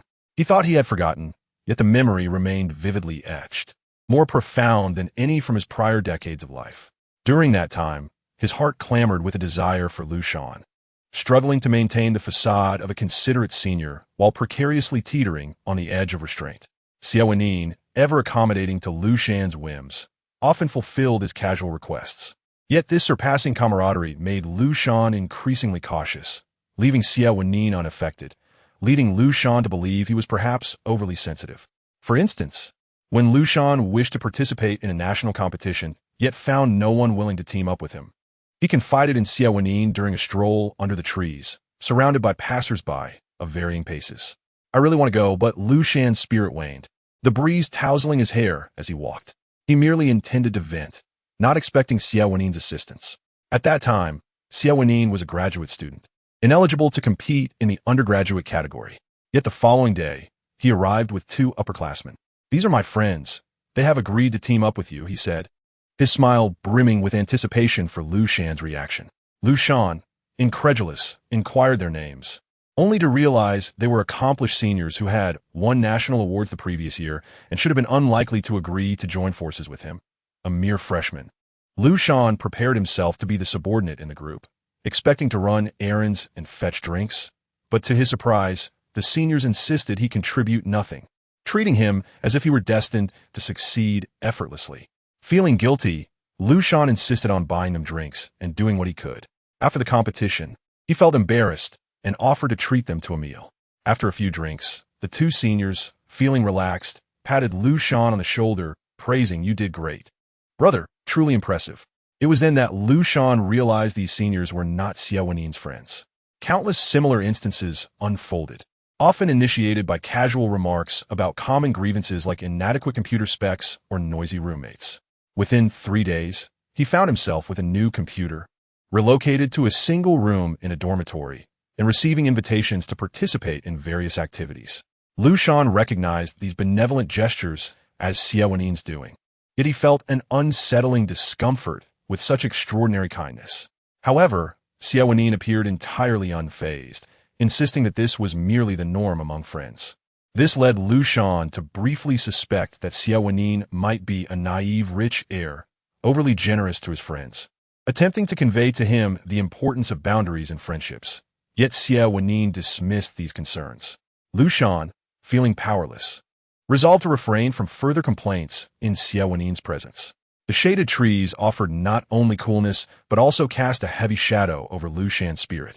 After completing a couple of laps in the courtyard, Liu Shan attempted a graceful finish, but stumbled, his steps faltering as he careened sideways, arms flailing in a futile attempt to regain balance. Xie Wenyì laughed heartily. Turning to see how long Xie Wenyì had been standing there, Liu Shan exclaimed, "What are you doing standing there?" He steadied himself and began reprimanding Xie Wenyì for silently witnessing his moment of embarrassment, adding, "Shouldn't you be at work?" Xie Wenyì approached, smiling, and replied, "If going to work means I can't see you, then I might as well not go." He inspected the scooter, stepping on it for a moment, but had to bend slightly to grasp the handlebars. "You're too heavy," he teased. Liu Shan, unrelenting, snatched the scooter from Xie Wenyì's hands and set it aside. "It shouldn't be," he retorted. Xie Wenyì, adopting a serious demeanor, sincerely suggested, "Then perhaps consider a higher quality model. It has nothing to do with the quality." Liu Shan insisted, having charged the scooter fully before retreating indoors. "It has everything to do with you wanting to touch my scooter." Xie Wenyì feigned ignorance. Following Liu Shan inside, they were soon met by a delivery person laden with bags at the door. As Liu Shan opened it, a cascade of ingredients flowed into the kitchen. "What's all this?" he inquired, approaching to inspect the packaging. "Ah," Xie Wenyì, now changed and with clean hands, pondered aloud. "Your mischievous intent this morning was to tease me." Liu Shan, if we're discussing mischief, then Xie Wenyì takes the crown. If these belonged to him, his entire house wouldn't suffice to contain them. A cursory glance revealed items from his earlier mention of Buddha jumps over the wall. "Did you actually make it?" Liu Shan mused, as the kitchen gradually filled with an enticing aroma that lingered for some time. Chapter 52. Buddha jumps over the wall too. When the delightful scent wafted through the air, Liu Shan initially assumed it was nearing completion. Peering through the kitchen door, he saw the island counter brimming with ingredients, steam rising gently from a pot that exuded rich, meaty fragrances. Xie Wenyì stood enveloped in a soft haze, focused intently as he chopped an unrecognizable ingredient. It radiated a calming aura. "What's wrong?" Upon noticing Liu Shan peering through the doorframe, Xie Wenyì set down his knife, washed his hands, and awaited Liu Shan's response with rapt attention. Liu Shan, at a loss for words, merely asked, "How much longer?" "According to the tutorial, about 5 more hours," Xie Wenyì replied, resting his hands on the counter, showing no sign of impatience despite the lengthy wait. "A tutorial?" Liu Shan blinked, surprised. "Did you learn just now?" He glanced at the corner of the island, where a tablet stood, displaying a pause video on how to prepare Buddha jumps over the wall. Xie Wenyì reached out to tap the screen, prompting the paused chef to spring back into action. After watching for a while, he pressed pause again. "What if it goes wrong?" Liu Shan inquired. "Cooking can easily go awry, especially when attempting intricate dishes for the first time. This isn't solely Liu Shan's dilemma." "Then we'll redo it," Xie Wenyì replied, a playful glint in his eyes, revealing Liu Shan's unspoken thoughts. "Until you're satisfied. You don't want to trouble me, do you? Then I shall trouble you until you are content." Liu Shan grasped the underlying meaning, his gaze wandering. "I just want to eat." Indeed, Xie Wenyì did not dispute, allowing Liu Shan to continue following the tutorial. As the tutorial's progress bar reached its conclusion, Xie Wenyì completed the dish and presented the small casserole. Liu Shan lifted the lid, and the aroma that wafted out was far more sumptuous than the faint scent that had previously permeated the kitchen. Accepting the spoon Xie Wenyì offered, he took a sip of the broth, his eyes sparkling with delight. He was unaware if Xie Wenyì's creation was authentic, but it was undeniably delicious. "Are you satisfied?" Xie Wenyì pulled out a chair, observing Liu Shan's contented expression, feeling a sense of fulfillment himself. "It's passable." Liu Shan feigned indifference, pushing the casserole towards Xie Wenyì. "You should eat well." "Me?" Xie Wenyì responded, feigning surprise. "Do I need to eat well?" "Of course." Liu Shan asserted confidently, "It's time." Xie Wenyì smiled silently, urging Liu Shan to freshen up. Later, as Liu Shan playfully protested against being nibbled on the neck, he expressed his desire to go out tomorrow. "Where to?" Xie Wenyì asked, his voice slightly hoarse as he held Liu Shan close. "I just want to go out," he admitted, uncertain of the destination, as if there were nowhere to go. But he longed to venture outside, perhaps a leisurely stroll or to my mother's house. After contemplating, it seemed the only option. Mother, the origin of life's journey. In times of aimlessness, it remained the singular refuge. "All right," Xie Wenyì acquiesced, his fingers weaving through Liu Shan's hair. "Just remember what you mentioned before." "I will," Liu Shan replied, a hint of defiance as he turned away, only to be pulled back by Xie Wenyì. "That's enough." Liu Shan struggled to escape, but Xie Wenyì held him by the waist, chuckling. "Am I not simply following your lead?" "What did I say?" Liu Shan's cheeks and neck flushed, his eyes glinting in the light, brimming with life and vitality. Xie Wenyì tightened his embrace, kissing the corner of Liu Shan's eye. "When you asked me to eat well, wasn't that the implication?" "Get lost." Upon hearing Xie Wenyì's deliberate misinterpretation, Liu Shan felt both embarrassed and angry, his earlobe reddening. After Liu Shan fell asleep, Xie Wenyì turned his head to find Liu Shan lying on his side, hair sprawled across the pillow in a deep slumber. He took out his phone to send a message. "Liu Shan is going out tomorrow. I'll send you the address. Just go there. Remember what to say and what not to say." Without waiting for a reply, Xie Wenyì silenced his phone and gently lay down, wrapping Liu Shan in his arms. Meanwhile, the phone lit up, messages popping up incessantly.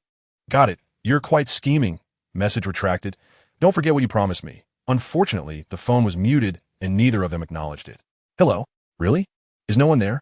Xie Wenyì's grievances persisted into the next day. Both Liu Shan and Xie Wenyì were equally unresponsive. A match made in heaven. "Address." The phone chimed, and Xie Wenyì resignedly drove over, parking by the roadside, waiting for Liu Shan to pass by. He and Xie Wenyì had reached an agreement well. More accurately, Xie Wenyì had him under control. After Xie Wenyì had given him a thorough beating and then offered a taste of sweetness, Xie Wenyì realized that he could not resist Xie Wenyì or his father in the immediate future. He had no choice but to comply with Xie Wenyì's directives. As time was of the essence, his mother was aging, and delaying further would mean losing the opportunity. "How long do we have to wait?" "I don't know. Just wait." Xie Wenyì was using him as a mere tool. Xie Wenyì hung up his phone and looked up to find a ticket taped to his window. What a day. While Xie Wenyì waited in the car, Liu Shan was riding his scooter out. Upon reaching a bustling area, he folded up his scooter, boarded the familiar bus home. Passing by the side gate of his high school, he spotted a boy in uniform attempting to climb over the wall. Liu Shan couldn't help but smile, unaware of his own amusement. The side gate's wall was low. It was common for students to scale it. It wasn't an escape from class, but rather a weakened restriction on dormitory students. However, whenever classes were not in session, there were always those eager to venture out or help classmates carry things, making this a well-trodden exit for generations. Unfortunately, by their time, this secret exit had become known to the teachers, turning it into a trap. As expected, the next moment, as the boy landed, a middle-aged man in a jacket appeared before him, causing the boy to flee in terror, his jacket flapping in the wind. He dashed past Liu Shan's window, creating a dynamic tableau. The voice of the middle-aged teacher echoed through the wind. "Don't run. I remember your face. If you come back, you'll be in trouble." "No." The boy turned back, seeing the teacher hot on his heels, and promptly changed direction, leaping onto the bus just as the doors were closing, grasping the railing and gasping for breath. Liu Shan watched him, feeling a strange familiarity. This scene was likely repeated every year.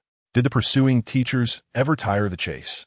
Liu Shan snapped back to reality as the bus announced his stop. exiting as the familiar station approached.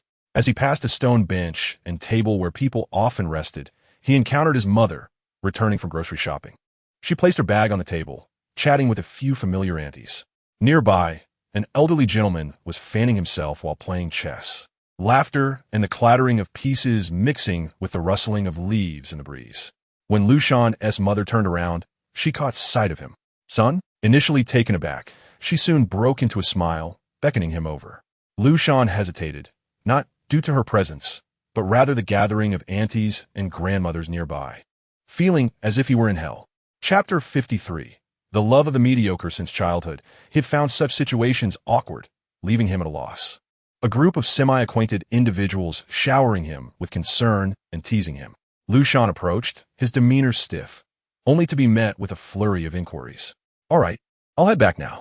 Noticing Liu Shan's extreme discomfort, his mother quickly interjected, ushering him home. "Why didn't Xie come with you today?" she asked, carrying her bags. Ever since Liu Shan graduated from university, he had never returned home alone. His mother had grown accustomed to him returning with Xie Wenyì, so his absence today surprised her. "Mom, let me carry that," Liu Shan offered, taking the bag from her and following her upstairs. "I'm here by myself today. What made you come back?" After entering the house, Liu Shan's mother placed the bag in the kitchen without a word. "I didn't buy much," she mentioned. "Just a little home-cooked fare. I just felt like coming back," Liu Shan murmured, his lips pressed together. "Because I didn't know where else to go. What do you want to eat? There are still ingredients at the market. I can go buy some." His mother poked her head out to ask. "No need." Liu Shan leaned against the kitchen door. "Just make something simple." Even so, Liu Wanrong still used all the dried goods in the house to prepare a feast of Liu Shan's favorites. "Eat more," she urged, serving him food. Observing his hair, she added, "Last time you came with Xie, I didn't get a chance to ask. What is up with your hair?" Liu Shan had always sported short hair that barely grazed his brows, but now he could gather it into a small bun at the back of his head. "I was too lazy to cut it," he replied casually. "Actually, I just didn't have the chance to go out and get a haircut." "Did you have a fight with Xie?" Liu Wanrong suddenly asked. "Huh?" Liu Shan looked up, puzzled by the question. "I'm your mother," she declared, a knowing smile gracing her face, reminiscent of a playful girl. Liu Shan chuckled, saying nothing. "You both used to come back together. Now it's just you. If it's not a fight or a quarrel, then what could it be?" Liu Mu thoughtfully analyzed the situation. If Liu Shan and Xie Wenyì were merely an ordinary couple, her assessment might hold true. Unfortunately, that was not the case. Upon reflection, it had been quite some time since she had enjoyed a leisurely conversation alone with her mother. "Mom," Liu Shan absent-mindedly prodded her bowl with her chopsticks, as if casually inquiring, "What if I were to be with Xie Wenyì?" The latter part of her sentence remained unspoken, for she understood the impossibility of such a scenario. Liu Wanrong discerned that Liu Shan was harboring some concerns, likely stemming from a quarrel with Xie Wenyì. In an attempt to reassure her, she remarked, "It's perfectly normal for couples to have their disagreements. Xie is a good person and treats you well." Although their relationship had not endured for long, Liu Wanrong had observed Xie Wenyì's constant care for Liu Shan. If Xie Wenyì did not hold affection for her son, he would not expend such effort on her behalf. Liu Shan tilted her head and let out a soft scoff. Xie Wenyì had merely made a typographical error. "If you truly feel unhappy, then you can always come back to me, dear," Liu Wanrong continued. While Xie Wenyì was indeed a commendable individual, her primary concern lay with her son.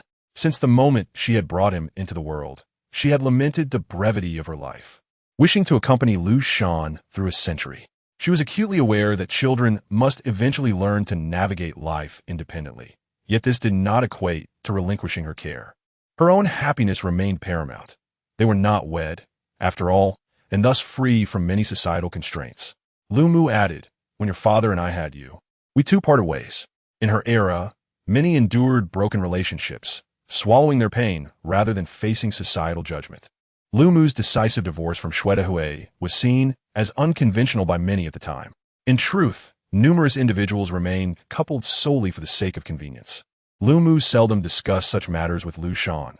When she was younger, there had been little opportunity, but she recalled feeling a sense of joy when Liu Shan first introduced Xie Wenyì. Having navigated the complexities of society for many years, Liu Mu had not achieved great wealth, yet she felt adept at managing life's challenges. She had witnessed enough to develop profound insights, whether friends, lovers, or parents. People often impose rigid frameworks upon others, deeming those who fit within these parameters as suitable companions, mere pieces in the puzzle of a fulfilling life, chosen after weighing pros and cons. The previous conversations with neighbors had merely been a way to pass the time, as they lived in proximity. Their interactions were superficial, as neighbors greeted Liu Shan not out of genuine affection, but rather to signal a shallow closeness. True emotional detachment was rare. Most individuals lead ordinary lives, loving those who fit conventional molds, adhering to established social rules. Ultimately, one lives for oneself or for a certain belief. Lu Mu's years of experience had unveiled the truths of the world to her. At her age, she no longer believed in romantic ideals. Her and her child's well-being was of utmost importance. Son, I share these thoughts with you in hopes that you will form your own opinions and make thoughtful decisions. Lu Mu neither urged reconciliation nor separation. Her own happiness was paramount. Every decision led toward the path of contentment. Liu Shan replied, absently poking at her rice. Then asked, Mom, do you wish for my happiness? Of course. Did I not just express that? Lu Mu lightly tapped Liu Shan on the head. As her hand reached out, Liu Shan closed his eyes, feeling a crisp sound resonate from his forehead. Mom, I hope that you are happy too. Liu Shan opened his eyes, a complex smile gracing his lips. Xie Wenyì and I are quite well. It's just that he is unable to come today. Please don't overthink it. Liu Shan took a bite of rice, chewing at a leisurely pace. That is good to hear. Lu Mu promptly placed more vegetables in front of him. In her eyes, Xie Wenyì was indeed a suitable match. Handsome, successful, attentive, and kind to both her and Liu Shan. However, the absence of security in a relationship between two men raised some concerns. Yet, those worries dissipated when Xie Wenyì one day proposed to jointly notarize their assets. Lu Mu had reached a pragmatic age, believing that where money resides, love follows, and that sweet words often mask the truth. For instance, Xie Wenyì had amassed wealth. Yet, even as Liu Shan's biological father, he had bestowed nothing upon him. As memories of Xie Wenyì surfaced, Lu Mu opened her mouth to speak, but, upon seeing Liu Shan quietly focused on his meal, swallowed her words. The world is rife with gossips. Though she had divorced Xie Wenyì, they had once been spouses and shared a child, making them susceptible to whispers. Someone had informed Lu Mu that her son had secured a good job for his half-brother. Recently, she had even seen Xie Wenyì and Ming Fong shopping for numerous items for Ming Jiang, ostensibly to ensure he was presentable to his colleagues. The implication that they were still a close-knit family had a hint of provocation. Lu Mu merely smiled at the rumor. She would not allow a few words to drive a wedge between her and her son. She understood how much Liu Shan despised Xie Wenyì, and she knew he had his reasons for his actions. With their rare moment together, there was no need to mention those whom they disliked. After dinner, Lu Mu urged Liu Shan to rest, expertly clearing the table. Liu Shan grasped her wrist. Say, Mom, let me do it. I don't want you to break my bowl. Lu Mu feigned reluctance. Don't worry, if I break it, I'll compensate you. Liu Shan stacked the bowls, while Lu Mu busied herself cleaning the table. Compensate? How about you sit with me for a while? All right, Liu Shan replied with a playful grin. I'll stay until you're satisfied. After washing the dishes, Liu Shan emerged to find Lu Mu napping on the sofa, the faint sounds of the television providing a soothing backdrop. He unfolded a blanket from beside the couch and gently covered her, turning off the television. The room fell into a serene silence. The window in the balcony was half open, allowing sunlight to dance with dust motes in the air. Time flowed quietly, almost as if it had come to a standstill. The house had remained unchanged over the years, and Liu Shan returned to his former bedroom. It was modest, containing only a bed, a desk, and a wardrobe. On the desk rested a standee of a once-beloved anime character, still bright and dust-free. Beneath the table lay old exercise books, their pages yellowed with age, suggesting they had been diligently maintained. Liu Shan sat at the desk, resting his chin on his hand, skillfully retrieving a pen from the holder and twirling it between his fingers. Yet, an emptiness lingered within him. A diary lay beside him. Liu Shan did not write daily. He only jotted down a few hurried notes when something memorable occurred. The last entry dated back to the conclusion of his college entrance exams. He opened the notebook, his pen pausing. 6 years later, I have not become the person you wished for me to be. I am utterly unaccomplished. He lacked even the most fundamental of achievements. Liu Shan gazed at the yellowed edges of the pages, sitting quietly for a long while, until the vibration of his phone broke the stillness, signaling a new message. "When are you coming home?" It was Xie Wenyì. Liu Shan glanced at the time. It was nearly 5 in the afternoon. "Don't rush me. It's still early. What should we have for dinner? I'm on my way back." Xie Wenyì shifted the conversation, asking, "Are you at your mom's? Should I come pick you up?" Their exchange felt utterly normal, as if they were longtime partners. Yet Liu Shan felt an inexplicable heaviness. He gripped his phone tightly, his fingers turning pale. "I'll return on my own." After sending the message, he dropped his phone to the table, resting his elbows on its surface and running his hands through his hair. He ought not to dwell on the past. Liu Shan casually picked up the diary and walked into the living room. Lu Mu had already awakened. Noticing Liu Shan heading out, she raised her voice slightly. "Are you leaving? Why not stay for dinner?" "No, thank you." Liu Shan smiled, though embarrassment crept onto his face as he approached Lu Mu. "Mom, He swallowed hard, feeling a hint of shyness akin to when he had first bought her a gift for Mother's Day. He retrieved an envelope from his backpack and handed it to Lu Mu. It contained money. Lu Mu frequently uses cash, and there is a bank nearby the community, which Liu Shan specifically visited to withdraw money. "Take it. It's my earnings," Liu Shan said as he handed the money to Lu Mu, standing still, feeling it was the first time he was giving his mother money. He had reached an age where this gesture felt significant. Lu Mu was momentarily taken aback, accepting the money, with fine lines appearing at the corners of her eyes. As Liu Shan left his mother's home, he found it peculiar that the place he had grown up in for over 18 years no longer felt like home. He glided on his scooter to the bus station, waiting a long time for a bus. When it finally arrived, he barely registered the rush of people swarming like a downpour, squeezing against him as they jostled for entry. It was the evening rush hour. Holding his folded scooter, Liu Shan gazed at the tightly shut bus doors, sensing that he might not fit in. The bus departed, leaving a cloud of dust in its wake. Glancing at the time, Liu Shan realized he would be late if he lingered much longer. The thought of Xie Wenyì's ambiguous smile spurred him to ensure he would board the next bus, all the while keeping an eye out for passing taxis. As time ticked away, his anxiety grew. He kept checking his phone and watching the throngs of people, feeling as if the world was refreshing every second, entirely different from the last. A message from Xie Wenyì popped up, which Liu Shan dismissed without a glance. A car horn blared amidst the cacophony, and a voice called out, "Hey!" Liu Shan looked up to see a black car stopping in front of him, the window rolling down slowly. Xie Wenyì adjusted his sunglasses and leaned out, teasingly asking if he needed a ride, noting Liu Shan's urgency. Liu Shan remained expressionless, prompting Xie Wenyì to inquire why he was silent.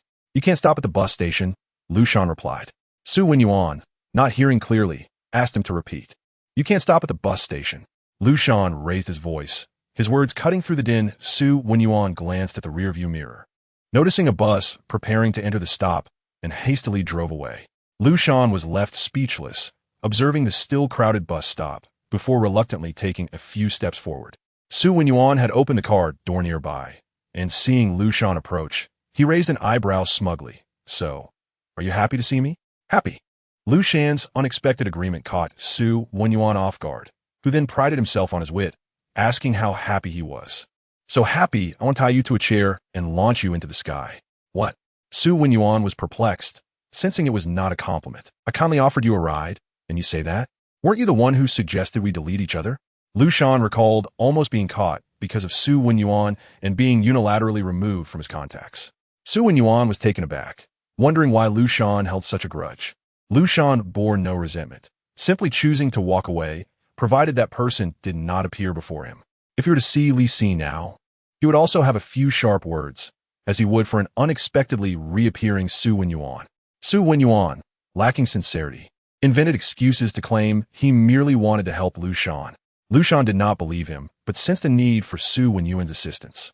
Xie Wenyì had plunged Liu Shan into confusion, deepening the fog of illusion around him. He can neither see clearly nor afford to lose his way. Given his current predicament, Liu Shan found it impossible to confide in anyone, making Xie Wenyì perhaps the best option. Having been deleted multiple times, Xie Wenyì was somewhat aware of Liu Shan's temperament. Quickly admitting, "It was my fault last time. I was afraid Xie Wenyì would find out, and we would both be in trouble," although they still ended up in trouble. Xie Wenyì shifted his arm from the car door and pulled out his phone. "Add me back." Xie Wenyì sent a verification message to Liu Shan, waiting for his acceptance.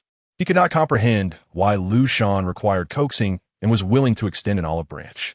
Did Xie Wenyì treat him this way as well? Xie Wenyì pondered, recalling Xie Wenyì's cold demeanor, which sent shivers through him. It was rather unsettling.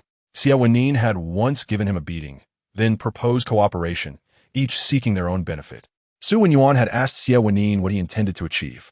Xie Wenyì instructed him to get closer to Liu Shan, to interact with him according to the original plan.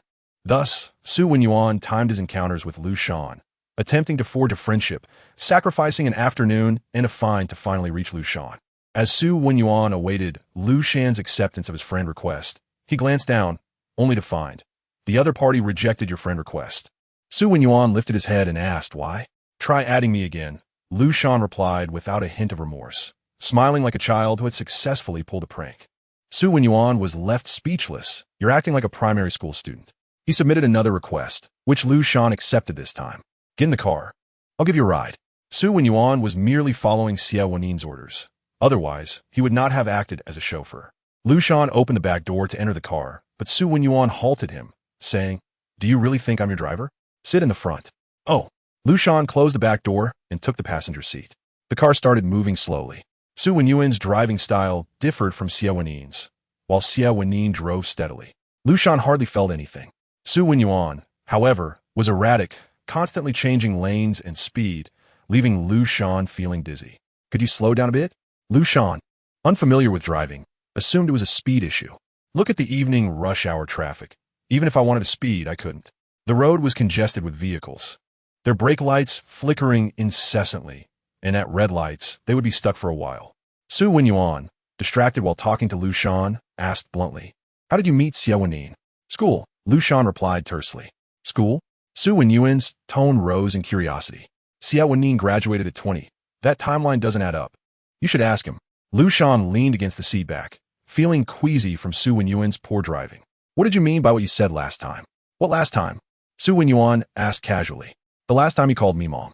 Liu Shan turned his head to gauge Xie Wenyì's reaction, who admitted it was intentional. "Do you even know how to speak?"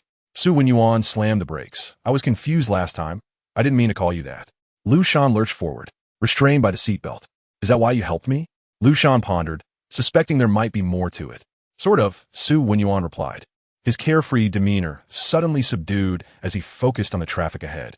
Liu Shan sensed the shift in atmosphere, swallowing back any teasing remarks, softly murmuring an apology.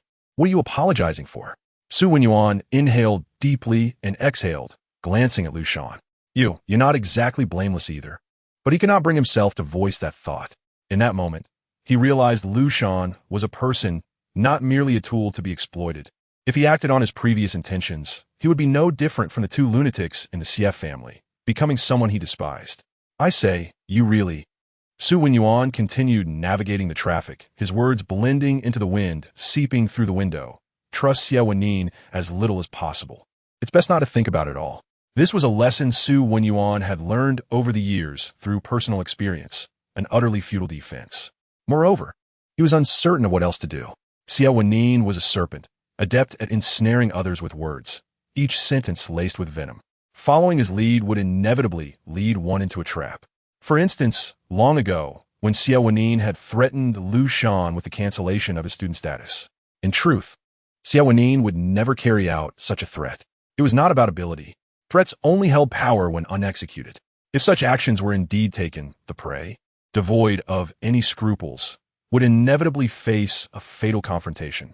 Conversely, if the actions yield no consequence, the prey would harbor no fear. The most effective approach is to instill a sense of impending danger within the prey, without prompting any action, allowing those ensnared to succumb to their own trepidation and act according to their whims. In Chapter 56, titled Venomous Serpent 2, as long as Liu Shan believes that Xie Wenyì would truly act in such a manner, he would harbor reservations and follow along with Xie Wenyì's lead. It seems as if this is ingrained in Xie Wenyì's very nature, akin to a venomous snake that is born with toxins capable of causing death. Xie Wenyì, too, possesses this inherent quality. Beneath his flawless exterior lies a damp, cold-blooded, and merciless disposition. Xie Wenyì, having experienced this countless times, understands that unlike Liu Shan, Xie Wenyì would show no mercy. Xie Wenyì gazed at the flow of traffic, momentarily lost in thought. "Why do you always say that?" Liu Shan's inquiry brought Xie Wenyì back to reality. "Haven't you learned your lesson?" Xie Wenyì's voice rose, his playful demeanor re-emerging as he adjusted his sliding sunglasses. Look at what he has become. Xie Wenyì intended to say more, but recalling Xie Wenyì's words, he swallowed his retort. He could lament about Xie Wenyì for days on end, from their first encounter to the final message marked by a green bubble. Interspersed with his reflections and fantasies of retaliating vigorously should he ever find himself ensnared by Xie Wenyì again. Like Liu Shan, he held a shared understanding that discussing matters concerning Xie Wenyì with others was out of the question. Liu Shan seemed lost in thought, remaining silent. As the car swayed along the road, they arrived near the community, and Xie Wenyì parked the vehicle. "You can head in by yourself. I'll take my leave," he said, leaning against the car window. Liu Shan, supporting himself against a roadside tree to alleviate his motion sickness, heard Xie Wenyì's words and waved him off. Xie Wenyì couldn't help but smile at her dismissive attitude. "Fine." He withdrew, placing his hands on the steering wheel, and with a swift press of the accelerator, he took off. Liu Shan thought to himself, so he was driving steadily just a moment ago. Taking a few deep breaths to ease his discomfort, he headed home. Upon reaching the door, he noticed it slightly ajar, momentarily taken aback before realizing that Xie Wenyì must have returned. A strange sensation washed over him. He was accustomed to waiting for Xie Wenyì at home, and this marked the first time the roles had reversed. He pushed the door open and stepped inside. "You're back." Xie Wenyì's voice resonated from within. Liu Shan turned toward the source, seeing Xie Wenyì placing a plate on the dining table. Upon noticing Liu Shan, he approached and took Liu Shan's backpack, setting it aside. Liu Shan felt a lightness on his shoulder. Xie Wenyì's expression softened, resembling a devoted partner awaiting his return. "How was your day?" "It was fine," Liu Shan replied vaguely. Xie Wenyì did not press further, instructing Liu Shan to wash his hands in preparation for dinner. He glanced at the backpack and then at Liu Shan's retreating figure, remaining silent as he turned to bring out the prepared meal. After washing his hands, Liu Shan naturally took a seat at the dining table, where Xie Wenyì joined him, presenting him with a pair of chopsticks and placing a bowl before him. "The bus must have been crowded," Xie Wenyì casually inquired while serving Liu Shan some dishes. Liu Shan, alert, lifted his gaze and met Xie Wenyì's gentle eyes. "It was bearable," he replied nonchalantly. He had experienced crowding on the bus before, pressed against the door like a window flower, only to be pushed into the middle of the bus as new passengers boarded at the next stop, ultimately reclaiming his backpack from the crowd and rushing into school. However, such experiences were long past, and he had no desire to navigate through throngs of people again. Thus, he had missed several buses at the station, fortuitously encountering Xie Wenyì and returning in his car. Liu Shan preferred to keep this encounter from Xie Wenyì, as discussing it would inevitably lead to revealing how he had met Xie Wenyì. He hoped that Xie Wenyì could serve as a guiding light, leading him out of the current fog of confusion. "Shall I pick you up next time?" Xie Wenyì suggested, seemingly oblivious, noting that riding with others must be uncomfortable. Liu Shan detected an odd scent and raised his head, finding Xie Wenyì maintaining his usual calm demeanor, as if nothing had transpired. It's manageable," he stammered.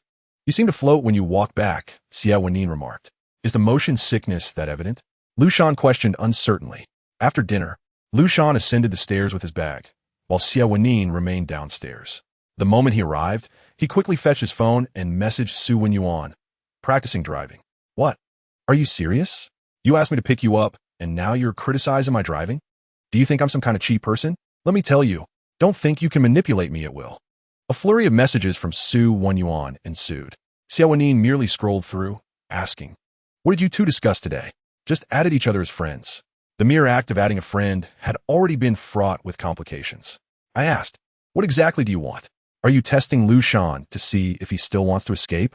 Xie Wenyì found it baffling that Xie Wenyì would not take precautions to prevent Liu Shan from fleeing, yet still arranged for himself to get close to Liu Shan. If he and Liu Shan were to conspire behind Xie Wenyì's back, it would result in a significant loss for him. "It's none of your business," Xie Wenyì replied, dismissing the phone and gazing silently in the direction Liu Shan had departed. Xie Wenyì's confusion was understandable. He had long since stated that he was not like Xie's father. However, Xie Wenyì felt no need to explain himself. After tidying up, he ascended the stairs and caught sight of Liu Shan retrieving an old notebook from his bag. Upon noticing Xie Wenyì enter, Liu Shan flinched, hastily concealing the diary behind him. "Could you not knock?" Xie Wenyì raised an eyebrow, a smile breaking through as he approached Liu Shan, whose vigilance grew. "This is our home. Therefore, we should be honest with one another, devoid of secrets, and knocking is unnecessary. Liu Shan pressed the notebook beneath him, clearly harboring different thoughts and a degree of wariness. What is that? Xie Wenyì inquired, sitting beside Liu Shan. It's none of your concern, Liu Shan retorted sharply. None of my concern? Xie Wenyì echoed, his gaze deepening as he fixated on Liu Shan's eyes. How could it not be my concern? In a moment of daze, Liu Shan perceived a pair of predatory eyes lurking within a shadowy forest, silently observing him. He instinctively shifted away, subconsciously softening his breath. In Chapter 57, titled Diary 1, Liu Shan could feel Xie Wenyì's body heat penetrating through the fabric, a delicate warmth enveloping him, as if an extension of his own being, gradually infiltrating his heart. This statement seemed to displease Xie Wenyì. The notebook beneath him provided a soft, resilient feedback that caused Liu Shan to inadvertently lean back, his gaze drifting elsewhere. Xie Wenyì's arm encircled Liu Shan, forcing him closer. You. Liu Shan felt a slight tremor in his throat, turning to face Xie Wenyì. Behind Xie Wenyì's calm demeanor, there lay an abyss of darkness, his expression placid, yet a familiar smile lingered at the corners of his lips, which only heightened Liu Shan's inexplicable sense of pressure. It's an old diary from before I met you. Under the weight of an intangible pressure, Liu Shan finally confessed. May I see it? Xie Wenyì's inquiry was more of a statement as he reached behind Liu Shan and slowly extracted the diary. Liu Shan gritted his teeth, silently resisting. It was always like this. There was never any intention to allow him a choice. He sought to intervene in every aspect of his life. He felt akin to. In a fleeting moment, Liu Shan struggled to articulate the word. Suddenly, Xie Wenyì's words reverberated in his mind. He views you as an object, a possession that belongs solely to him. A heaviness settled in Liu Shan's chest, extending outward with a numbing sensation. Just as the diary was nearly fully extracted from his grasp, Liu Shan abruptly stood, snatching the notebook from Xie Wenyì's hands and forcefully striking it against Xie Wenyì's face. The rigid spine of the book collided with Xie Wenyì's brow, a few drops of crimson staining the pages. Enough. Liu Shan still felt a surge of anger. He bent down to pick up the notebook and flung it back onto Xie Wenyì, its pages opening to reveal black ink scrawled upon them. Will you listen to me if I say no? It had been a long time since Liu Shan had felt such fury, and even he was unsure of the reason behind it. It was not the usual petulance. It was a raw, unadulterated rage directed solely at Xie Wenyì, reminiscent of when he had first been confined. He simply did not wish for Xie Wenyì to become entangled in his past or to be treated as an object. Look to your heart's content, Liu Shan exclaimed, pointing at the diary sprawled across Xie Wenyì's lap, almost in a fit of despair. He tugged at his hair, awaiting Xie Wenyì's reaction. What would happen? Would they quarrel? And would he assert that he could control everything about himself? Yet Xie Wenyì remained seated, as if nothing had transpired, seemingly indifferent to his own wound. Blood trickled from his brow to the corner of his eye, leaving a crimson streak that, due to the shallow cut, quickly darkened. He gazed at Liu Shan and suddenly smiled, a warmth emanating from him. My dear, why are you so angry? Xie Wenyì's gaze did not flicker to the open diary on his knee. Instead, he closed it, held it in his hands, stood up, and offered it back to Liu Shan with a smile, saying, if you don't want me to see it, then I won't. Liu Shan accepted the diary, but his anger remained unquenched. It was always like this. Xie Wenyì was like a cloud of cotton. When struck, there was no substance to it. What do you truly want? Liu Shan demanded angrily. Xie Wenyì, hearing this, placed his hand gently on Liu Shan's shoulder, kneading his neck tenderly. I merely wish to understand you. He longed to comprehend Liu Shan's 18 years of life, the days Liu Shan had spent without him, and every emotion Liu Shan had felt during that time, even yearning to possess it. It was as if he were a hidden observer, desperately yearning to scrutinize every one of Liu Shan's movements to satiate the insatiable desire and emptiness within him. Do you still not know me well enough? Liu Shan recalled the dossier he had seen earlier in the study, realizing that Xie Wenyì likely understood him better than he understood himself. Those memories, long cast aside in the river of time, had been meticulously collected by this person and bound into a tome, examined each solitary night at his desk. Liu Shan felt a profound sense of helplessness. Xie Wenyì stepped closer, encircling Liu Shan in his embrace, his arms tightening as if he meant to meld Liu Shan into himself. Leaning slightly, His face brushed against Liu Shan's hair as he murmured, "Not enough. This is still not sufficient." He desired Liu Shan to be wholly his. The inner yearning clamored to confine Liu Shan, severing all ties to the outside world. As long as he possessed Liu Shan, he could feel complete satisfaction in this ownership. However, that would cause Liu Shan to weep, to break down, and to wield some weapon that would inflict pain upon himself. Thus, the invisible pull of desire was firmly restrained by reason, suppressing the urge to devour Liu Shan. He gradually loosened the chains, allowing Liu Shan to reside within the world he had created for him, complete with a job of his choosing, friends he had selected, and a life of his design. It was a limited freedom. Xie Wenyì awaited Liu Shan to grow accustomed to this freedom, to mistake it for true liberty.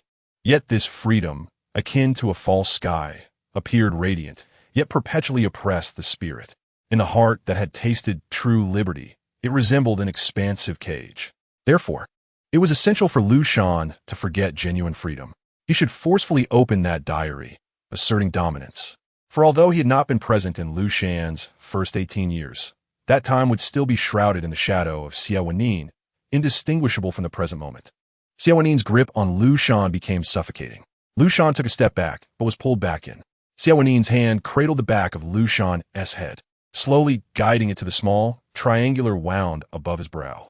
The blood had congealed, yet the touch still elicited a faint sting. It was an improvement over the previous pain, which had caused Xie Wenyì to reconsider his intentions. Perhaps it would be best to allow Liu Shan to retain a sliver of freedom. Xie Wenyì held Liu Shan close, separated only by the thin diary. Yet they remained intimately connected. Liu Shan gazed up at the ceiling, the light casting an unreal sheen upon the room. His vision was clear, yet it felt as though he were observing an illusion, leaving him feeling dizzy. His gaze shifted to the small window. He was still very much at the center of the room. "Let me go," Liu Shan implored. Thus, Xie Wenyì released his hold, blood still staining his brow. Yet he smiled brightly as he said, "I'll take care of it." Watching Xie Wenyì's retreating figure, Liu Shan sank onto the bed, his hands clutching his hair in frustration. He had not always been this way. Though Liu Shan had once been youthful, reckless, and upright, he had never allowed his emotions to dictate his actions. And Xie Wenyì? Always so calm, no matter what Liu Shan did, he would merely smile and say, "It's all right, I'll handle it." Even if it meant killing him, it was something Xie Wenyì had said himself. Yet Liu Shan could never bring himself to do it. Chapter 58. Diary 2. Liu Shan rested his elbows on his knees, hunched over, fingers buried in his hair, nearly wishing to disappear into the diary before him. After a moment, he straightened up, the hair tie loosening, allowing more strands to fall across his forehead. Through the veil of hair, he scrutinized the diary. It was an unremarkable black leather cover, with a logo embossed in the top left corner, a surplus notebook issued by Liu Shan's mother company, casually retrieved for his use. Thus, he recorded his youth within such an ordinary book. Opening it, he found the inscription Liu Shan scrawled within. He was a spontaneous individual, hastily jotting down a few lines on each page, drawing a line to signify the next day, continuing to scribble carelessly, often neglecting to note the date. His ordinary life held little worth documenting, yet seemed filled with countless reminiscences. Xie helped me sneak out of school, nearly getting caught. Thankfully, I ran fast. Zhang Shan from the neighboring class was caught. Monday flag-raising ceremony. Zhang Shan read his self-criticism on stage. If I hadn't run quickly, it would have been my embarrassment. Mom's birthday. Savings, 428 yuan. Lent Xie 50 yuan, don't forget. Stood in the head teacher's office for a whole morning due to trouble with Wang Hao. The fried skewer stall at the school gate has moved. I can't eat there anymore. Subject selection. Considering what to choose, science. First mock exam of senior year. Exceeded the first tier line by 40 points. Keep it up. Just 1 year left. Graduation party. Promised to meet again after university graduation. Farewell. 6 years later, I have not become the person you wished me to be, utterly unaccomplished. Liu Shan relived his high school years within his mind, running on a playground, playfully jumping onto a friend's back, gathering with friends after school, yet their faces remained blurred. Only his own clarity persisted, and only he existed. Upon reading the last line, he was abruptly pulled back to reality, feeling a hollow ache inside. At that moment, Xie Wenyì returned in casual home attire, the blood on his face cleaned away, revealing a small triangular scar on his brow, unobtrusive. Yet Liu Shan noticed it immediately. For an instant, Liu Shan felt disoriented, his thoughts still steeped in the past. Regarding Xie Wenyì with a sense of strangeness. Xie Wenyì, he called, not waiting for a response before continuing. Why do you treat me this way? Liu Shan's question floated lightly, almost unconsciously, as though a second person had uttered it. The diary lay open on his knee as he looked up at Xie Wenyì, reiterating his inquiry. Xie Wenyì, meeting Liu Shan's bewildered gaze, inhaled deeply and sighed. There is no second choice. To let Liu Shan leave or to possess him entirely. The former was beyond his capability. The latter required cunning and effort. I have thought about it as well. Xie Wenyì's gaze flickered toward the window for a brief moment before swiftly returning to Liu Shan. If we were to meet after your graduation, would you be more willing? As previously mentioned, he could provide Liu Shan with everything: fame, wealth, power, and the myriad desires pursued by countless individuals. After Liu Shan's graduation, upon joining this circle, would he not encounter the vastness of the world and the insignificance of his own self, leading him to waver and willingly surrender himself into his embrace? These thoughts remained unvoiced by Xie Wenyì. From a moment he laid eyes on Liu Shan. An invisible thread connected them, and their subsequent interactions wove a complex web that ensnared them ever tighter, until they found themselves cocooned, unable to escape. The nearly half-year of companionship enlightened Xie Wenyì to the undeniable truth, his yearning for Liu Shan. He had but one choice. Initially, he emulated the mundane, clumsily pursuing Liu Shan and striving to fulfill all his wishes, even the most casual grievances. It is somewhat amusing that this was his first attempt to please someone, constantly attuned to the other's movements, concerned about the reasons behind every frown, and approaching with utmost caution. Yet, in Liu Shan's eyes, he remained a mystery. Xie Wenyì hoped they could establish a couple relationship in the eyes of society. Though this was not his ultimate desire, it was the closest he could reach. He sensed that Liu Shan had begun to rely on him, yet he was still met with rejection. Thus, he reaffirmed his resolve, adhering to the time-tested principle that only through cunning and strategy could one achieve their desires, just as he had acquired Liu Shan. Xie Wenyì's expression darkened as he gazed into Liu Shan's eyes. His determination rekindled. He slowly approached, sitting beside Liu Shan, attempting to divert his attention. Do you recall the past? He inquired, embodying the role of a considerate partner as he watched Liu Shan with concern. In response to Liu Shan's bewildered gaze, he cautiously reached for the diary. Rest assured, if you do not wish for me to look, I shall not. Xie Wenyì reassured him, closing the diary. Upon seeing that Xie Wenyì had indeed refrained from glancing at it, Liu Shan's throat tightened. He knew he had choices. Xie Wenyì was slightly taken aback, realizing this was a response to his earlier statement. I do not, he reiterated, even though he appeared to be the one in control, possessing all the choices. Only Xie Wenyì understood that he had none. Within the tightly wrapped cocoon, he felt as if he were drowning.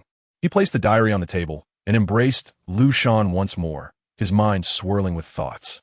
Leaning close to Liu Shan's ear, he murmured, sometimes, I long for my school days. Liu Shan turned his head, a hint of confusion etched on his face, for he rarely heard Xie Wenyì speak of his past.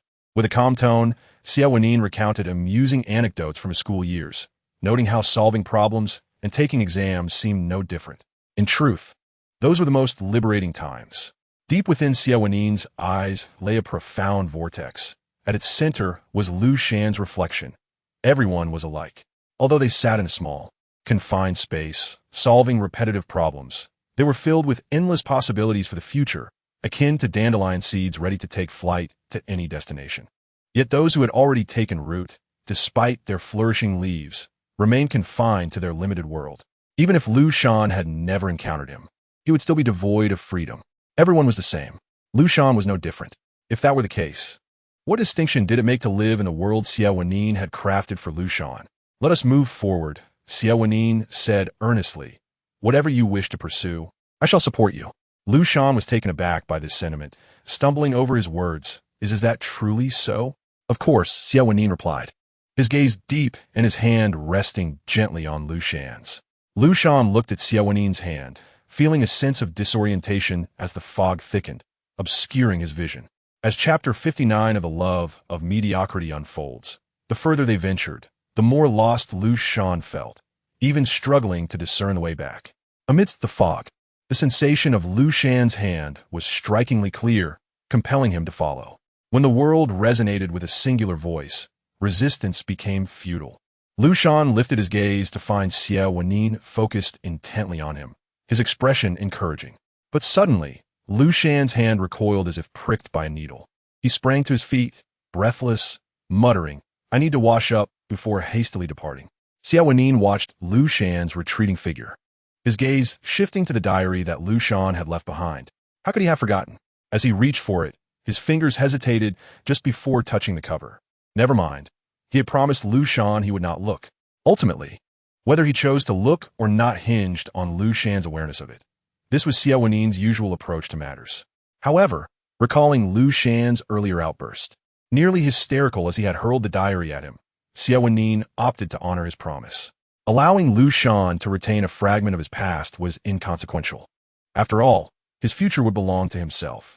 Contemplating this, Xie Wenyì moved to the window, where the sky outside displayed a deep blue hue, the moon shining so brightly that the stars were obscured.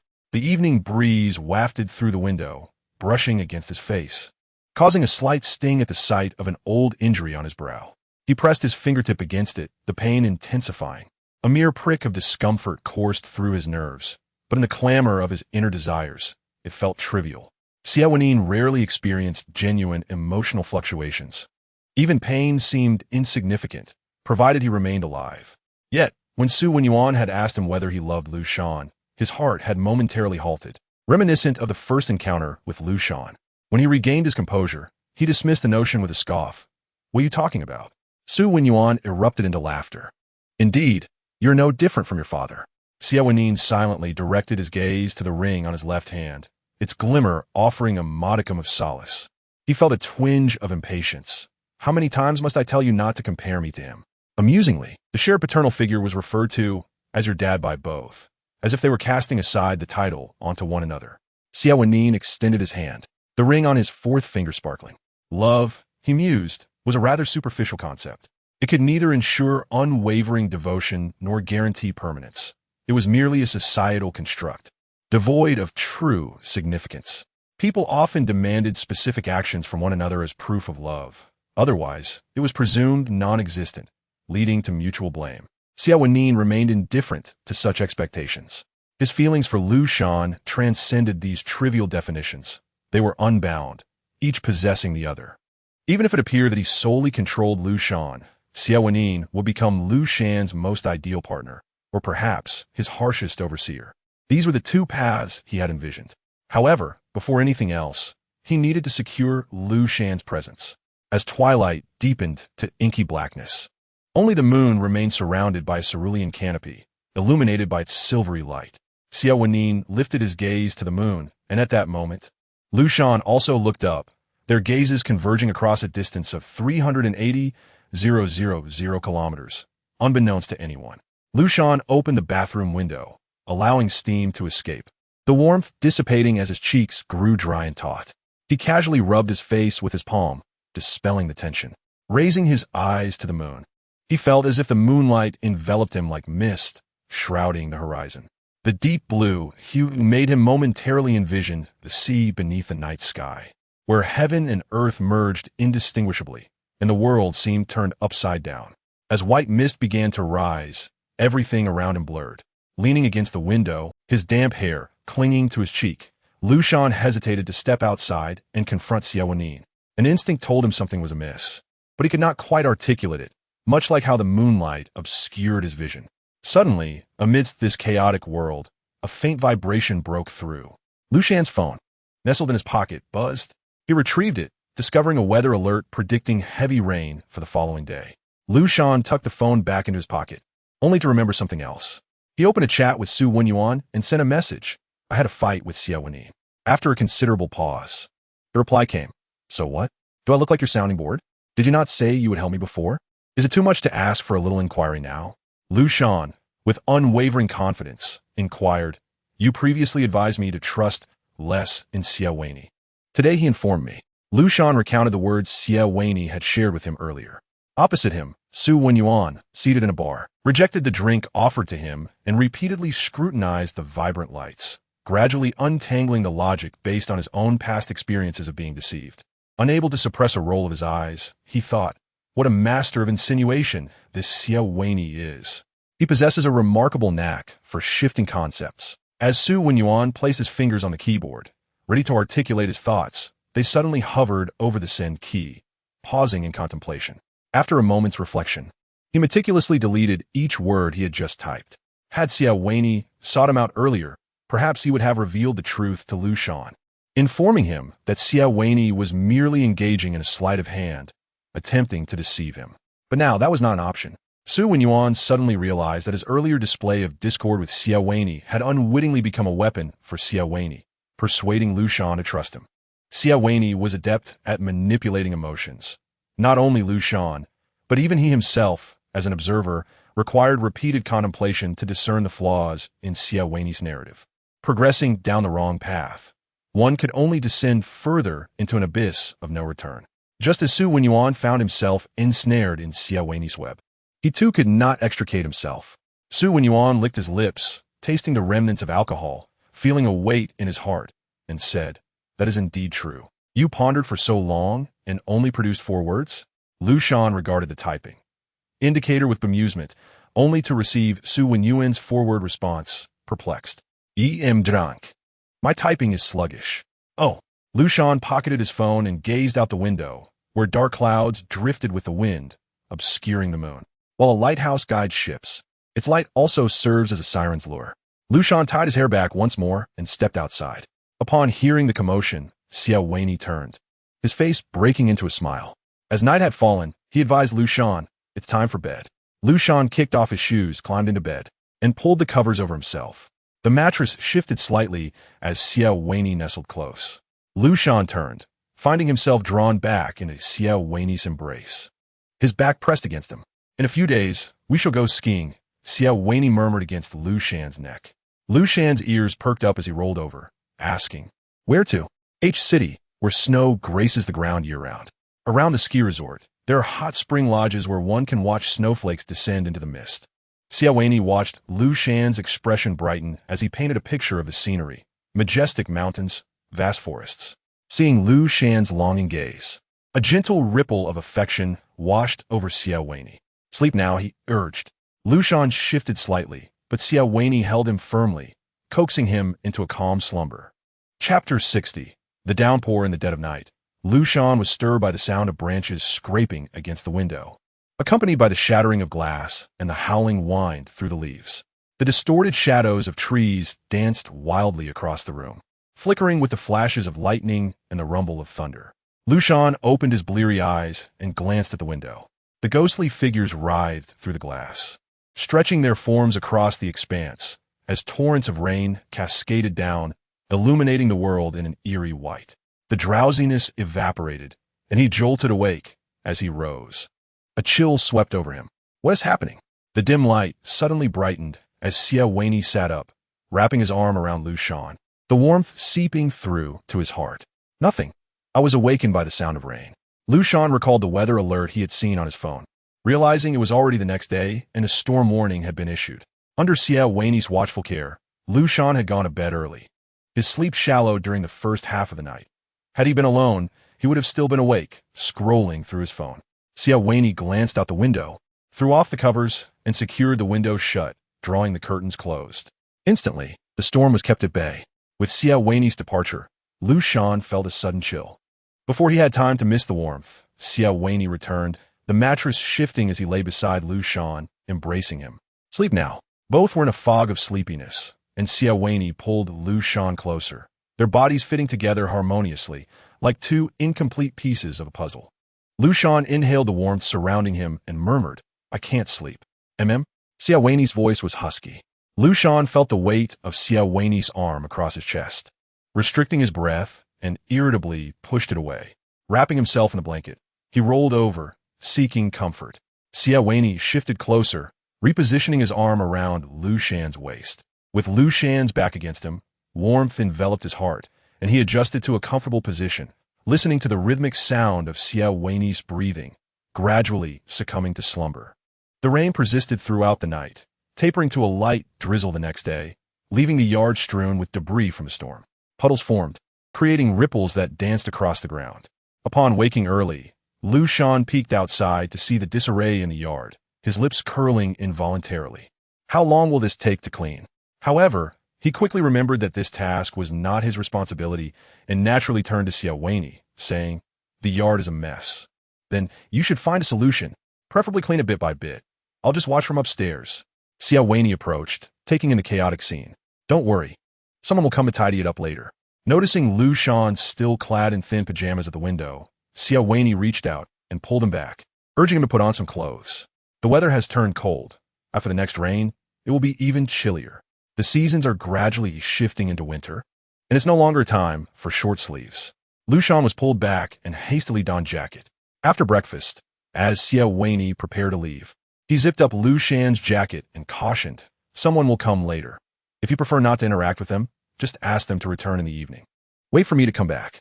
Xie Wenyì took an umbrella and prepared to depart. "Huh?" Liu Shan asked, "Will they come inside?" The thought of unfamiliar faces entering unsettled him. "They will." Upon hearing this, Xie Wenyì recognized Liu Shan's apprehensions, leaning down to meet his gaze with a reassuring look. "If you're worried, just let them go." "I'm not worried at all. Just go." Liu Shan sensed Xie Wenyì's comfort and felt inexplicably vexed, pushing him out. Xie Wenyì barely had time to open the umbrella, and droplets splattered against his suit, yet he remained unperturbed, calling back to Liu Shan, "It's raining outside." Liu Shan felt an urge to kick him out. Did he think he was a child in need of such reminders? Nevertheless, the thought of unfamiliar visitors stirred unease within him. What would he say to them? What would they convey to him? Closing the door behind him, Liu Shan settled into the familiarity of home, glancing at the clock and then towards the entrance, uncertain of when Xie Wenyì's visitors would arrive. Why hadn't Xie Wenyì given him a specific time? Liu Shan stole one last look at his phone. It was nearly noon, yet there were still no signs of their arrival. He contemplated taking a nap, but suddenly remembered their impending skiing trip and realized he hadn't updated his videos in a while. Upon logging into his account, Liu Shan was startled to find several messages from various MCN agencies expressing interest in signing him. Confusion washed over him. This account had only recently gained traction, with income still unstable, occasionally attracting business that amounted to nearly $10,000 a month. If there were no clients that month, earnings could be dismal. He considered himself fortunate to have achieved a steady income even before amassing many followers. As he pondered further, the doorbell rang. Liu Shan turned to see several individuals holding gardening tools standing outside. "Hello, we are from XX Gardening." The lead man addressed Liu Shan. "May we come in?" Liu Shan hesitated, recalling Xie Wenyì's words from earlier. After a moment, he bit his lip and opened the gate. "Come in." The group filed in, methodically tending to the garden's greenery and clearing away the debris. Liu Shan breathed a sigh of relief. It seemed manageable after all. The flora, once ravaged by the storm, began to regain its former order. Liu Shan noticed the beads of sweat forming on the foreheads of several workers, and a wave of memories washed over him. He recalled how, in the past, when repairmen came to their home, his mother would always prepare some water or cold drinks for them. Thus, Liu Shan turned and returned to his room, carrying a tray with several cups of tea. However, as he observed the workers engrossed in their tasks, he found himself at a loss for words. He approached the leader of the group and suggested, "Why not take a break and have some water?" The man looked up, removed his gloves, and expressed his gratitude before calling for the others to rest. Among the group was a cheerful and talkative man who took a cup of water, glanced at Liu Shan, and remarked, "Young man, you truly are quite accomplished." No sooner had he spoken than the leader shot him a sharp glare, silencing him instantly. Liu Shan managed to smile at the compliment, though he felt the term accomplished hardly applied to him. Chapter 61. Awareness after finishing their drinks. The workers gradually dispersed to resume their labor. Liu Shan returned to the kitchen, placing the tray down with a dull thud against the countertop. Looking out the window, he observed that the once chaotic yard had been restored, even more orderly than before, as if the storm had never occurred and the previous night had merely been a dream. A worker in a blue uniform was perched on a ladder, trimming branches, a white sweat towel draped around his neck, remnants of the tree's debris dusting his face. Occasionally, he wiped his cheek and smiled back at Liu Shan when their eyes met. Liu Shan reciprocated with a smile before redirecting his gaze and settling on the sofa. After a moment, he felt restless and reclined to the side, letting his legs dangle over the other edge. The post-rain sun shone gently, filtering through the damp trees and warming Liu Shan's face, prompting him to shield his eyes as it became unexpectedly dazzling. The branches were lush, casting shifting patterns of light. Liu Shan, Xie called, shaking Liu Shan's shoulder and pulling him up from the stone bench. What are you doing here? The homeroom teacher has been waiting for a long time. The others haven't arrived yet. Still not here?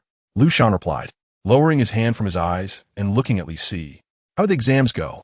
It was the final day of the college entrance examination, and after the noon session, the homeroom teacher had arranged for everyone to gather in a nearby restaurant. Liu Shan had rushed back to the school immediately after the exam, while some classmates, like birds freshly released from their cages, chattered excitedly along the way, distracted by various small delights, and took their time returning. Waiting for the others, Liu Shan sat on a stone bench beside the school playground. Are they really that slow? Xie exclaimed, incredulous. If they're not eager for a meal, there must be something wrong with their mindset. Liu Shan sprang to his feet, brushing off the dust. Throwing a hand over Xie's shoulder, he quipped, echoing one of Xie's frequent remarks. Do you think everyone is like you, rushing to eat at the drop of a hat? Let's go, Xie replied, shrugging off Liu Shan's arm. You know how it is. If you arrive late at the cafeteria, you might miss out on food. Xie and Liu Shan sat side by side on the long stone bench, exchanging glances and breaking into laughter. What do you want to do in the future? Share your thoughts. Liu Shan nudged Xie gently. I believe I could become a boss someday, Xie declared without hesitation, analyzing seriously. I'm eloquent and get along well with everyone, which means I can build a network, certainly the makings of a boss. Xie was indeed as sociable as he claimed, yet the person he was closest to was Liu Shan. Liu Shan teased with a prolonged tone, in wealth and honor, do not forget me. I can never forget. Xie chuckled in return, and they continued to banter. Xie then asked, and you? What do you wish to pursue? Me? Liu Shan momentarily drifted off, uncertain. Let me think. Liu Shan had always pushed himself to excel academically, aspiring to achieve great heights. Yet even now, he remained unclear on what achieving great heights truly entailed. It felt like nothing more than a slogan or an abstract concept. He was merely being propelled forward. Who could possibly know their future at this moment? His phone vibrated in his pocket, snapping him back to reality. Upon checking, it was a notification from his homeroom teacher, urging everyone to hurry over. Liu Shan stood up, patting Xie on the back. Let us go. That would be their last meeting. They occasionally stayed in touch during university, but eventually, communication faded altogether. Liu Shan turned over, lying on his side while fiddling with his phone. After a while, he lifted his head and noticed the leader waving a document at him. Liu Shan stepped outside. Sir, please sign here after the inspection, the leader instructed. Liu Shan glanced casually at the document and promptly signed it. The characters Liu Shan flowed from his pen, appearing as they always had. He blinked at his signature until the document was withdrawn from sight. When he looked up, the leader bid him farewell before departing with the others. Liu Shan's gaze drifted to the blue jacarandas outside, their blooms slightly wilted from a storm. Yet there were still flowers clinging to the branches. Suddenly, Liu Shan felt a surge of purpose. He realized he needed to take some action. He couldn't remain idle. Liu Shan tightened his grip on his phone, which buzzed again. Looking down, he saw a message from Xie Wenyì asking if he had eaten. A previous message indicated where Xie Wenyì had been and when he would return. Not yet, Liu Shan replied, adding, the workers have come to tidy up the yard. Did you let them in? Yes, what's the matter? Nothing, you're doing great. Xie Wenyì smiled faintly at Liu Shan's response, genuinely impressed. He leaned back in his chair, reflecting on how, despite having distanced himself from outsiders for a long time, he still felt a twinge of anxiety. Yet, like a sapling, he continued to grow against all odds, even in the cracks of stone. Liu Shan, Xie Wenyì twisted the ring on his left hand, the cold metal gradually warming. After much time and effort, he had finally won Liu Shan's affection. Yet he knew that if he didn't pay constant attention, Liu Shan might slip away quickly. Thus, the remainder of his life was destined to revolve around Liu Shan. His eyes, his schemes, all perpetually focused on Liu Shan, heart and soul. A knock sounded at the door. Xie Wenyì sat upright. Zhang, his assistant, entered and handed him a document. Upon noticing the cut on Xie Wenyì's brow, he couldn't shake the feeling that Liu Shan had been the one to inflict it, which was indeed the case. Xie Wenyì took the document and, seeing that Zhang had yet to leave, inquired, is there anything else?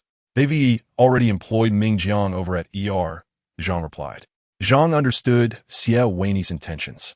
Mingjiang, who would inevitably clash with the other personalities at ER, was bound to face exclusion, and in his pursuit of something unattainable, he would likely cause a stir that could even backfire on himself. Xie Wenyì had no need to intervene in this scenario. Let me know when he resigns. Xie Wenyì smiled, as if he foresaw the outcome. Understood, Zhang acknowledged, preparing to leave. Wait, Xie Wenyì called from behind. Zhang halted, turning to face him, awaiting his next words. Provide Liu Shan with another business account. Xie Wenyì glanced at his ring, realizing that Liu Shan was likely eager to embark on some venture. Zhang felt an inexplicable chill, responding with an affirmative before departing. In this era of near saturation in the digital realm, establishing a new account was no easy feat, let alone making a livelihood from it. But if someone were to support him, the situation would be entirely different.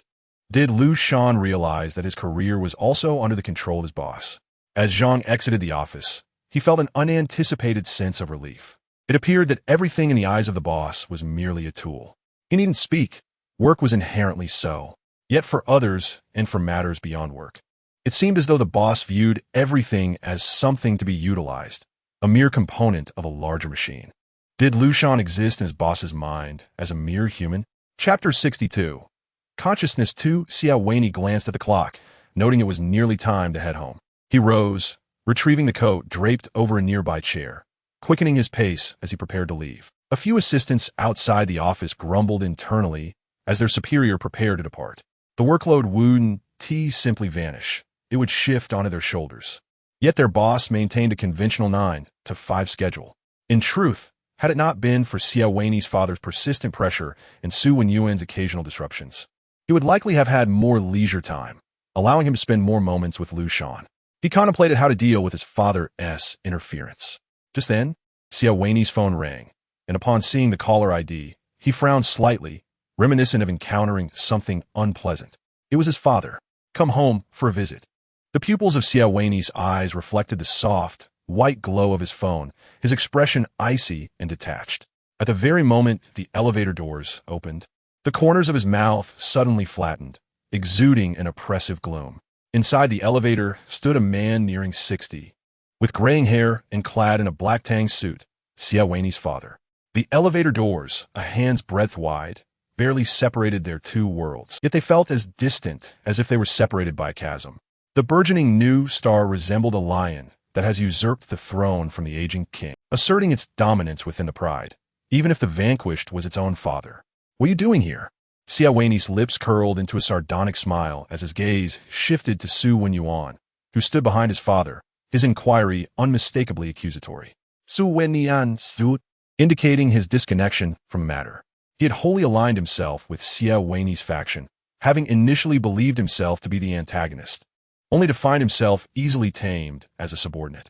Would I have the chance to see you if I hadn't come? Xie Wenyì's father stepped past him, heading towards his office.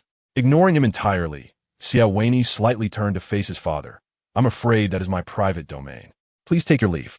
As soon as the words left his mouth, Xie Wenyì's father found himself encircled by several individuals, unable to advance another step. One must recognize the times. Is that not what you said? Xie Wenyì approached his father, his youthful and upright figure imposing.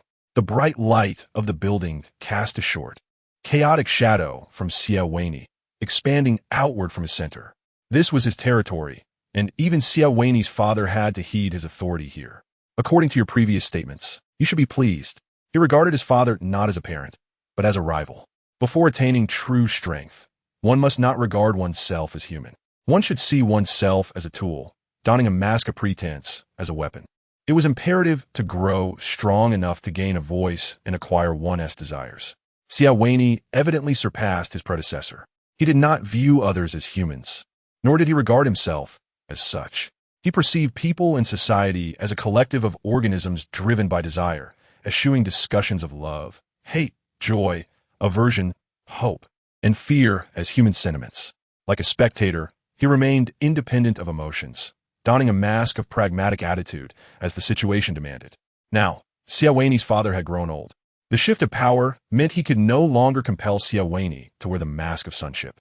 They were enemies, yet simultaneously intertwined, each restraining the other.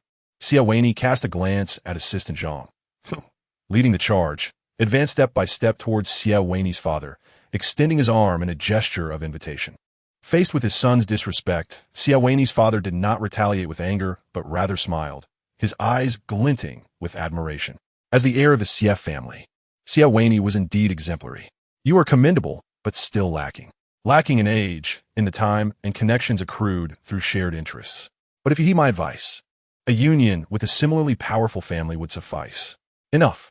Xie Wenyì abruptly interrupted as his father's words trailed off. You can have it both ways. Xie Wenyì's father remained unfazed, aware that Xie Wenyì had acquired a pet project, but as long as it did not hinder marriage, it was acceptable, akin to his own experience.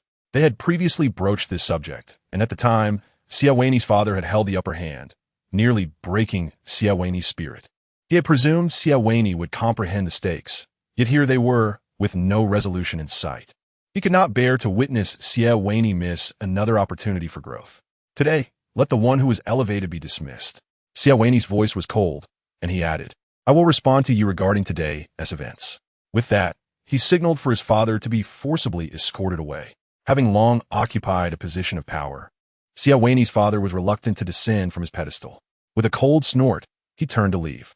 Xie Wenyì lingered, still present in the building, observing the scene of supposed fatherly affection with amusement.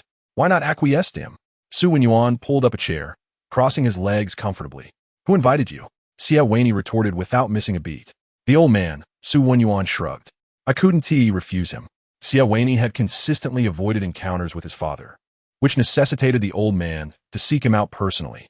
Upon hearing this, Xie Wenyì scoffed, his disdain palpable. Pathetic. Xie Wenyì rolled his eyes, resting his arm on the back of the chair. What exactly do you intend to do? Xie Wenyì ignored him entirely, pulling out his phone to send a message to Liu Shan, informing her that he would be delayed returning home due to unforeseen circumstances. Xie Wenyì, witnessing this, stood up and glanced at Xie Wenyì's screen, astonished. What are you doing? What did you say to Liu Shan? Xie Wenyì pocketed his phone, inquiring about their prior conversation. Nothing significant, merely training your little pet. Xie Wenyì chuckled, a hint of self-deprecation in his tone as he returned to his chair, crossing his legs once more. Xie Wenyì had to concede that Xie Wenyì's tactics were astute. He had led Liu Shan to believe she was free while maintaining full control over her. But that's fine. A fish in a glass bowl, if it never touches the edges, will believe it's in the ocean, truly free. Xie Wenyì lowered his gaze, suddenly kicking the back of Xie Wenyì's chair. Xie Wenyì, along with the chair, toppled to the ground, his anger subsiding as he turned back to see Xie Wenyì's gloomy expression. One should remain silent if one cannot articulate. Xie Wenyì towered over him. Xie Wenyì's throat constricted, confused about what had been said in error. Was it the comment about Liu Shan? But then, Xie Wenyì's peripheral vision caught something glinting momentarily, and he turned to see the ring on Xie Wenyì's finger. It was not particularly expensive, a commonplace style. Are you engaged? Xie Wenyì asked, looking at Xie Wenyì through a veil. With Liu Shan? Xie Wenyì replied without hesitation. Xie Wenyì stood, brushing himself off. Ah, you truly are falling for her. Yet Xie Wenyì seemed oblivious to the implications. To obtain through manipulation, believing it equated to eternity. Chapter 63. The ring. Xie Wenyì was a libertine, accustomed to the nuances of genuine affection, yet always familiar with the superficial. He had once assumed Xie Wenyì treated Liu Shan like a mere plaything, employing every tactic to ensnare her within the confines of his world. However, it now appeared that the shepherd had inadvertently been pushed into the sheep pen himself. It was no wonder Liu Shan possessed such a fiery temperament. Fearless, ready to sever ties at a moment's notice, a little lamb with a fierce spirit. Xie Wenyì glanced around, ensuring his own cleanliness in the immaculate lobby, the polished floor reflecting no dust. Xie Wenyì regarded Xie Wenyì with disdain. What were you about to say? Nothing of consequence. Xie Wenyì smiled, donning his sunglasses, turning casually to wave goodbye. I will treat Liu Shan with the utmost respect. It was a burden for Xie Wenyì, who even sought to control Liu Shan's social interactions. As the veil slowly lifted, Xie Wenyì felt a slight alleviation of his own gloom, only to plunge back into silence. Xie Wenyì, regardless of his true feelings, projected only his calculated maneuvers to the outside world. Should he truly love Liu Shan, it signified one unmistakable truth. Liu Shan had no chance of leaving. descending in the elevator as the doors opened. Several tall men in black suits surged in from either side, escorting Xie Wenyì towards a secluded area. Xie Wenyì was lifted off the ground, his feet barely grazing the floor, and after a moment of panic, he quickly realized he was on Xie Wenyì's territory, which meant a resounding shout erupted in the lobby. "Xie Wenyì, you petty-minded fool." It was merely a passing remark, but who could blame Xie Wenyì for behaving so ungraciously? Who knew he had such feelings for Liu Shan?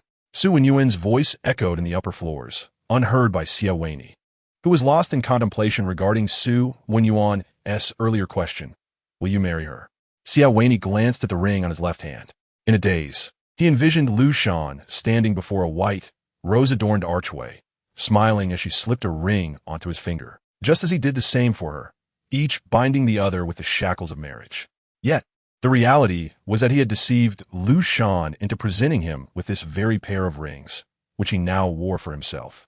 The disparity left Xie Wenyì with a rare sense of emptiness, yearning for something to fill the void in his chest. He was eager to see Liu Shan, holding her tightly in his embrace to fill the void within him. Merely contemplating this brought a sense of satisfaction to his heart.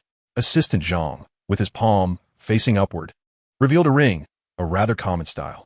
Despite the extravagant praise it received, even being lauded as the store's treasure, its value did not justify its price.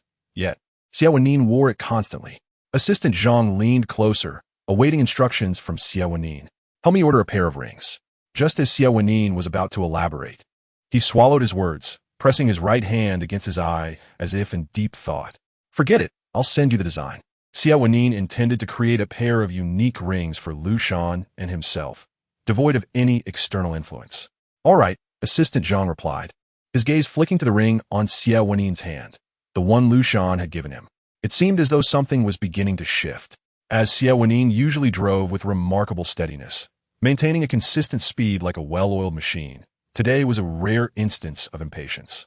The moment the red light turned green, he sped away, contrasting his usual calm demeanor. "I'm back," Xie Wenyì announced as he pushed open the door, a smile gracing his face. Liu Shan appeared reluctantly at the entrance. "You're back, so what? Why are you acting like a dog?"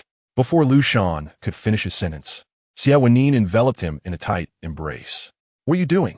Liu Shan exclaimed, caught off guard as his chin collided with Xie Wenyì's collarbone, a slight pain shooting through him. He pushed against Xie Wenyì with all his might, but today, Xie Wenyì was resolute in his intent to hold him. After several attempts to break free, Liu Shan found himself pinned against the wall, the cold, hard surface pressed against his back, while Xie Wenyì's body loomed in front of him, the scent of wood and dust mingling in the air, almost suffocating him. The warmth radiating from Xie Wenyì enveloped him entirely, and then he heard Xie Wenyì's voice, tinged with a sigh, whispering, "I missed you." The words were lowered, as if to seduce Liu Shan. "Do you miss me?" Xie Wenyì's right hand explored, sliding from Liu Shan's spine up to his neck, an unmistakable assertion of control. He gazed into Liu Shan's eyes, searching for a reflection of his own yearning. Yet all he found was confusion. "Do you miss me?" Xie Wenyì repeated, his gaze unwavering as he tightened his grip on the back of Liu Shan's neck before gradually shifting his hand elsewhere. "No. What is wrong with you today? We see each other every day. What is there to miss?" Liu Shan's words were cut short as a sudden pressure forced him forward, their lips colliding. The intensity of the kiss overwhelmed him, the sensation almost too much to bear. Liu Shan's hands grew weak, his breath becoming erratic as he struggled against the kiss. His cheeks flushed, hair disheveled, lungs gasping for air to alleviate the sudden suffocation. Xie Wenyì held Liu Shan's waist securely to prevent him from slipping away. "What are you doing?" Liu Shan finally regained his composure, his eyes sparkling with indignation as he reproached. "Are you a dog? You just barged in and started kissing me." "Wait, doesn't tea that imply I'm the bone?" Liu Shan pushed forcefully. Xie Wenyì stepped back slightly, a playful smile on his face. "I just missed you. We see each other every day," Liu Shan retorted with an eye roll. Xie Wenyì met Liu Shan's gaze earnestly. "It's not the same." Indeed, they saw each other daily, yet it felt insufficient. He longed to envelop Liu Shan like water, cradling a fish, seamlessly intertwined, to be together always for eternity. Xie Wenyì was aware that his behavior was unusual, yet he struggled to control himself, wishing to confine Liu Shan within the home and remain at his side forever. Just as before, Xie Wenyì's pupils deepened with intensity, while Liu Shan felt a shiver run down his spine, akin to a small creature sensing a predator's presence. "What are you thinking?" Liu Shan interjected hastily. Xie Wenyì's gaze remained fixed on him, and he pronounced each word deliberately. "I miss you." Liu Shan bristled, swiftly retreating upstairs. Xie Wenyì chuckled softly, realizing he had startled Liu Shan. There was no way to contain himself. He removed his coat, loosened his tie, and took a deep breath, glancing out at the now tidy yard. There was a door leading to the basement, which could also be accessed from inside the house. But that door had been sealed by Xie Wenyì. He had no intention of opening it again, unless Liu Shan chose to abandon him once more. Chapter 64. The basement boasted its own energy system, not as oppressive as its name suggested. Beyond the essential facilities, it featured areas such as a swimming pool, wine cellar, banquet hall, and storage rooms. The living quarters resembled a suite, exuding an icy atmosphere due to infrequent occupancy. However, prior to bringing Liu Shan here, Xie Wenyì had taken care of the place. At that time, he was not adept at managing things and had hired help, who believed it to be another wealthy individual indulging in apocalyptic fantasies, never suspecting the basement's future purpose. When Liu Shan first entered through the door, he was bewildered, even asking Xie Wenyì why there was a basement. Xie Wenyì confirmed this, grasping Liu Shan's wrist and leading him forward. As Liu Shan watched Xie Wenyì use his fingerprint and iris to unlock the cold steel door, a sense of unease washed over him. Recalling various horror films he had seen, and a wave of fear surged towards the still-closed door. "Wait, where is this?" Liu Shan leaned back, resisting further progress, attempting to push Xie Wenyì's hand away from his grasp. Xie Wenyì remained silent, merely opening the door. The heavy steel door creaked open, and Liu Shan turned to glance at the dark passage revealed, which seemed to harbor all the world's monsters. However, it was only when the door fully opened that Liu Shan realized the darkness ahead was not mere absence of light, but rather the shadow cast by the door's edge. The door was so thick it might as well have been fitted in a bank vault, guarding treasures of gold bars and antiques. "No, wait." Liu Shan flailed desperately, trying to shake off Xie Wenyì, but the latter's grip was too firm, offering no respite except pain to his own arm. "You can't be serious about taking me in there." Liu Shan's expression turned frantic as he braced himself, bending his knees back in resistance against Xie Wenyì's force. Even though he was unaware of what lay ahead, instinctively, he resisted. "Speak, Xie Wenyì. Say something," Liu Shan shouted, his voice tinged with desperation as he struggled, his strength waning. Yet, Xie Wenyì offered no reply, his expression remaining soft and kind, his grip unyielding. Thus, Liu Shan was forcibly pulled through the first door, leaving behind 2 long marks on the floor. Amidst his vigorous attempts to escape, Liu Shan gasped for air, the dry atmosphere filling his lungs, prompting several coughs. His face flushed, and his breath quickened. Seeing this, Xie Wenyì slowed his pace, waiting for Liu Shan to regain his composure. "What do you want?" Liu Shan inquired urgently, anticipating a response as Xie Wenyì softened his earlier demeanor. "Didn't you say you would behave? Have you forgotten so soon?" Xie Wenyì halted, pulling Liu Shan into his embrace. Liu Shan, already exhausted, fell against Xie Wenyì's chest, his face colliding with the solid mass. Xie Wenyì released Liu Shan's hand, instead supporting his waist to prevent him from slipping down, while lifting Liu Shan's chin to compel him to meet his gaze. "Look at me." Xie Wenyì's fingers gently tightened around Liu Shan's neck. "Behave yourself, understand?"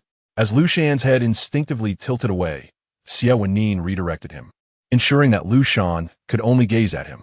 "You." Liu Shan stared at this unfamiliar version of his senior, tears nearly spilling from his eyes.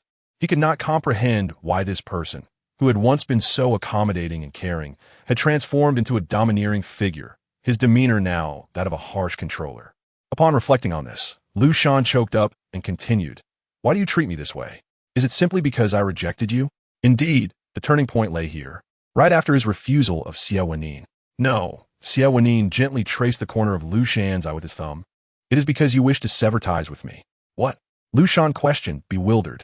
"This is how you perceive it," Xie Wenyì replied, his expression nearly devoid of emotion, akin to a machine. "As long as you keep your distance from me in the future, it matters not if we never meet again." Liu Shan was taken aback. While he did indeed harbor such thoughts, it felt unsettling to hear them articulated by Xie Wenyì. "I'm sorry," Liu Shan suddenly said. "I don't know, but can I return those things to you?" Liu Shan recalled the numerous extravagant gifts he had accepted from Xie Wenyì, gifts that had been thrust upon him without consent. He should have realized that no ordinary friend would bestow such kindness without reason. He simply failed to grasp that the other was pursuing him. Xie Wenyì seemed amused, bursting into laughter. "Darling, what are you saying? I will never take back what I have given you." Embracing Liu Shan, he stood before the second door, speaking with utmost seriousness. "I will provide you with everything. You need do nothing at all. If you wish to pursue your studies, I shall arrange the finest professors and resources for you. If you aspire to build a career, I will wholeheartedly support you, elevating you to the heights of success in all your endeavors. I will give you everything." Should Liu Shan acquiesce, he would receive formidable support, effortlessly attaining his desires, liberated from the burdens of a tumultuous life. It was not in Xie Wenyì's nature to offer unearned benefits. Yet the thought of giving all for Liu Shan's sake made him yearn to offer everything he possessed, as long as Liu Shan nodded in agreement. Xie Wenyì's sudden declaration of affection left Liu Shan bewildered. His pupils trembled, unable to keep pace with Xie Wenyì's thoughts. Finally, Liu Shan swallowed hard and tentatively inquired then, "Can I go home?" He still longed to return. "Have you agreed to my proposal?" Xie Wenyì asked, a glimmer of expectation gracing his features, unexpectedly softening his demeanor. "Agreed to what?" Liu Shan's question faltered as he recalled Xie Wenyì's earlier confession. After a moment's contemplation, he nodded. "I agree. I am happy." Xie Wenyì uttered these words, yet his expression darkened. He discerned the undercurrents of deceit and insincerity. Nevertheless, he could not deny the flicker of hope and joy that surged within him at that moment, as he sought to validate a promise that was destined to be a lie. As anticipated, Liu Shan fled from Xie Wenyì. Yet, to his surprise, Xie Wenyì merely smiled.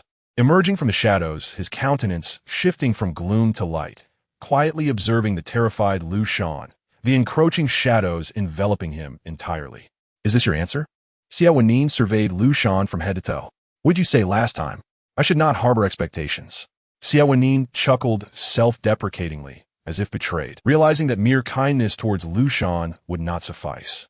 He needed to employ his own methods, whether coercive or disgraceful, as long as he could possess Liu Shan. With a chilling tone, he commanded, "Come here." Xie Wenyì opened the second door for Liu Shan. Chapter 65. The basement. Liu Shan curled up on the bed, hugging his knees as he surveyed his surroundings. There were no windows, relying solely on artificial light, creating an inexplicable sense of oppression. A multitude of thoughts flashed through his mind, causing him to choke back emotion. "Are you really leaving me here alone? How could I?" Xie Wenyì sat at the edge of the bed, gently caressing Liu Shan's cheek. Liu Shan, having spent years on the move, lacked any skincare awareness. Thus, his complexion was not particularly refined. Yet Xie Wenyì cherished his touch. "There are game cartridges in the adjacent arcade. You can play if you're bored."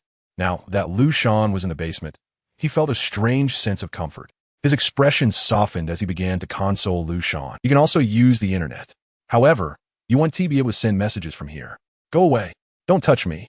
Panic gradually morphed into anger beneath Xie Wenyì's gentle reassurances, and he pushed Xie Wenyì's hand away, standing abruptly, attempting to express his rebellion and fury by pushing against the furniture. However, in stark contrast to his expectations, the furniture remained steadfast, leaving him only able to move smaller items. "This isn't right." Liu Shan stepped back, inspecting the room. In the center stood a large bed, flanked by nightstands, while a desk bore a computer and gaming console. A sofa and reading nook near the door made the space resemble an ordinary bedroom, perhaps even more lavish. "The furniture is fixed to the ground," Xie Wenyì explained from behind him, "to prevent it from moving during an earthquake." He then elaborated on the layout of the basement, revealing that this bedroom was merely a small segment of a larger space. Liu Shan's anger deflated like a punctured balloon, and he could only retort, "You're truly insane. Who would do something like this at home? Perhaps I did it in anticipation of your arrival." Xie Wenyì wrapped his arms around Liu Shan from behind. Liu Shan resisted, his elbows bending slightly, but Xie Wenyì showed no signs of letting go, his grip akin to a rope binding Liu Shan's arms tightly. It's like a love confession, a long-prepared arrangement, simply awaiting its destined master. If this were not a place of confinement, it might even seem romantic. Liu Shan heard these words without surprise, devoid of any sentiment. "Come here." Xie Wenyì guided Liu Shan to the bed, producing a chain from somewhere and fastening it around Liu Shan's ankle amidst his terrified gaze. Do not attempt to escape again, understand? Xie Wenyì's eyes darkened, and Liu Shan felt a heavy weight settle in his chest. He should have been furious about the situation, yet the sight of those dark, brooding eyes instilled a desire to retreat. Many events transpired thereafter, as there were still 3 years ahead. Liu Shan endeavored to forget, sealing away his memories as Xie Wenyì had sealed the basement. However, when Liu Shan descended to search for his phone, he discovered Xie Wenyì standing before the sealed door once more, unwelcome memories flooding back. What was that scoundrel plotting now? He had promised not to use the basement again. Liu Shan deliberately stomped his feet to announce his presence. Xie Wenyì turned, and upon seeing Liu Shan, a smile broke across his face. Liu Shan ignored him, searching for his phone based on memory in the crevices of the sofa in the dining area. Sometimes, having a large space at home proved inconvenient, as one had to run up and down with every little thing. Liu Shan had heard Xie Wenyì return earlier and was unsure where he had absent-mindedly placed his phone. Realizing only upon reaching the bedroom that he hadn't brought it up. He lifted a cushion, probing the gaps of the sofa, but found nothing. He searched the coffee table and side tables. Xie Wenyì approached, inquiring, "Looking for your phone?" Liu Shan shot him a glare, unwilling to engage in conversation with someone who only asked trivial questions. After searching in vain, he stood in the living room, puzzled and scanning the area. This doesn't make sense. Xie Wenyì sighed, producing his own phone to dial the contact labeled mine. In the entryway, a series of ringing tones echoed. As soon as he heard the sound, Xie Wenyì turned to retrieve Liu Shan's phone, having kept the call active for localization purposes. The ringtone continued to resonate. At that moment, Liu Shan suddenly recalled something, and his expression changed dramatically. He dashed forward in a desperate attempt to seize the phone from Xie Wenyì before he could. However, it was too late. Xie Wenyì had already acquired Liu Shan's phone, recognizing the contact name. Holding the phone, Xie Wenyì nodded slightly, a smile still gracing his lips, and read aloud the label Liu Shan had assigned him. Scoundrel. He raised the phone, grinning at Liu Shan, who was attempting to escape once more, and seized him by the collar. Darling, did you think I couldn't catch you during ordinary times? Xie Wenyì allowed the phone to ring on, leaning close to Liu Shan's ear, murmuring, I recall that the label I received from you is not this. Liu Shan felt embarrassment wash over him as he forced a smile. Liu Shan's mobile phone was always accessible to Xie Wenyì, who could check it whenever he wished, leaving Liu Shan with no means to refuse. Whenever Xie Wenyì reached out his hand, regardless of Liu Shan's reluctance, he was compelled to surrender his phone, allowing Xie Wenyì to thoroughly explore the gallery and social media. Though Liu Shan had attempted to resist, the outcome was invariably predictable. Their communication predominantly transpired through social platforms, prompting Liu Shan to feign compliance by assigning 2 nicknames in the green bubble and phone contacts. As Liu Shan reached for the phone in Xie Wenyì's grasp, he evaded her touch. Let me change it back, Liu Shan insisted.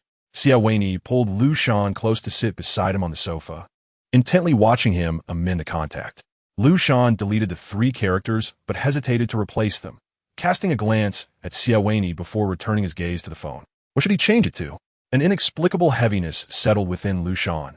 Who was Xie Wenyì to him? He was neither the cheerful senior nor the constant companion. Their relationship was one of captor and captive. As time passed, Liu Shan's understanding of this dynamic grew increasingly nebulous. Occasionally, their interactions held a hint of warmth. Yet more often, there was an undercurrent of obedience.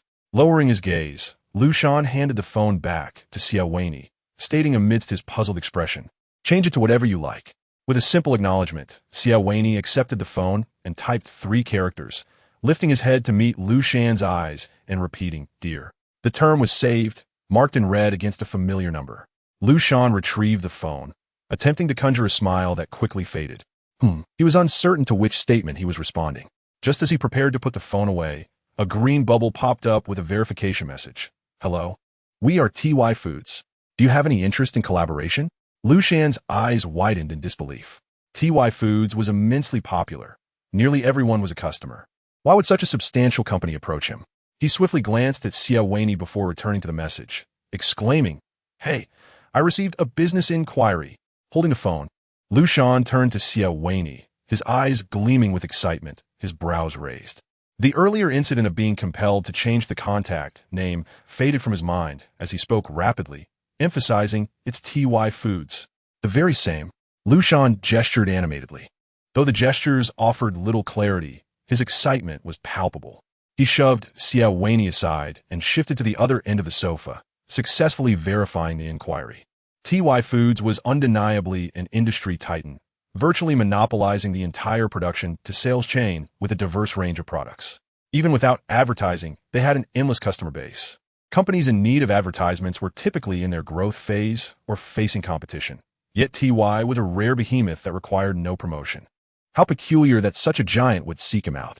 Liu Shan pondered, lifting his gaze to glean some insight from Xie Wenyì's expression. Yet, Xie Wenyì merely focused on him, his eyes absorbing Liu Shan's confusion and anxiety, as they always did. Liu Shan instinctively averted his gaze. Why do you always bear that gaze? Liu Shan felt unable to confront the eyes that held such depth. Engaging in eye contact was a curious phenomenon. Despite the absence of physical touch, one could distinctly sense the desire for closeness. At the moment their gazes met, Liu Shan felt as if his body were being caressed. Lowering his head, he still felt that gaze pressing upon him, which he desperately tried to ignore as he conversed with TY's representative. Hello. Hello. We are preparing to promote a combination package and would like to discuss it with you. Anyone who clicks through your video link will earn you a 10 commission. Liu Shan was taken aback by the representative's message. This commission-based approach was new to him. He wondered if they were attempting to offload unsellable product bundles. Cautiously, he inquired, only to receive a list of popular items that were generally cheaper than in-store prices. These prices are lower than in-store. Online prices fluctuate a bit. The representative was surprisingly accommodating, answering Liu Shan's every question. However, Liu Shan remained skeptical and quickly switched to search for TY's products, discovering that the online prices were not lower. Accessing discounts was typically a privilege reserved for major influencers, something Liu Shan was well aware of. He intended to consult with Xie Wenyì. Just as he lifted his head, he was startled, leaning back. What are you doing?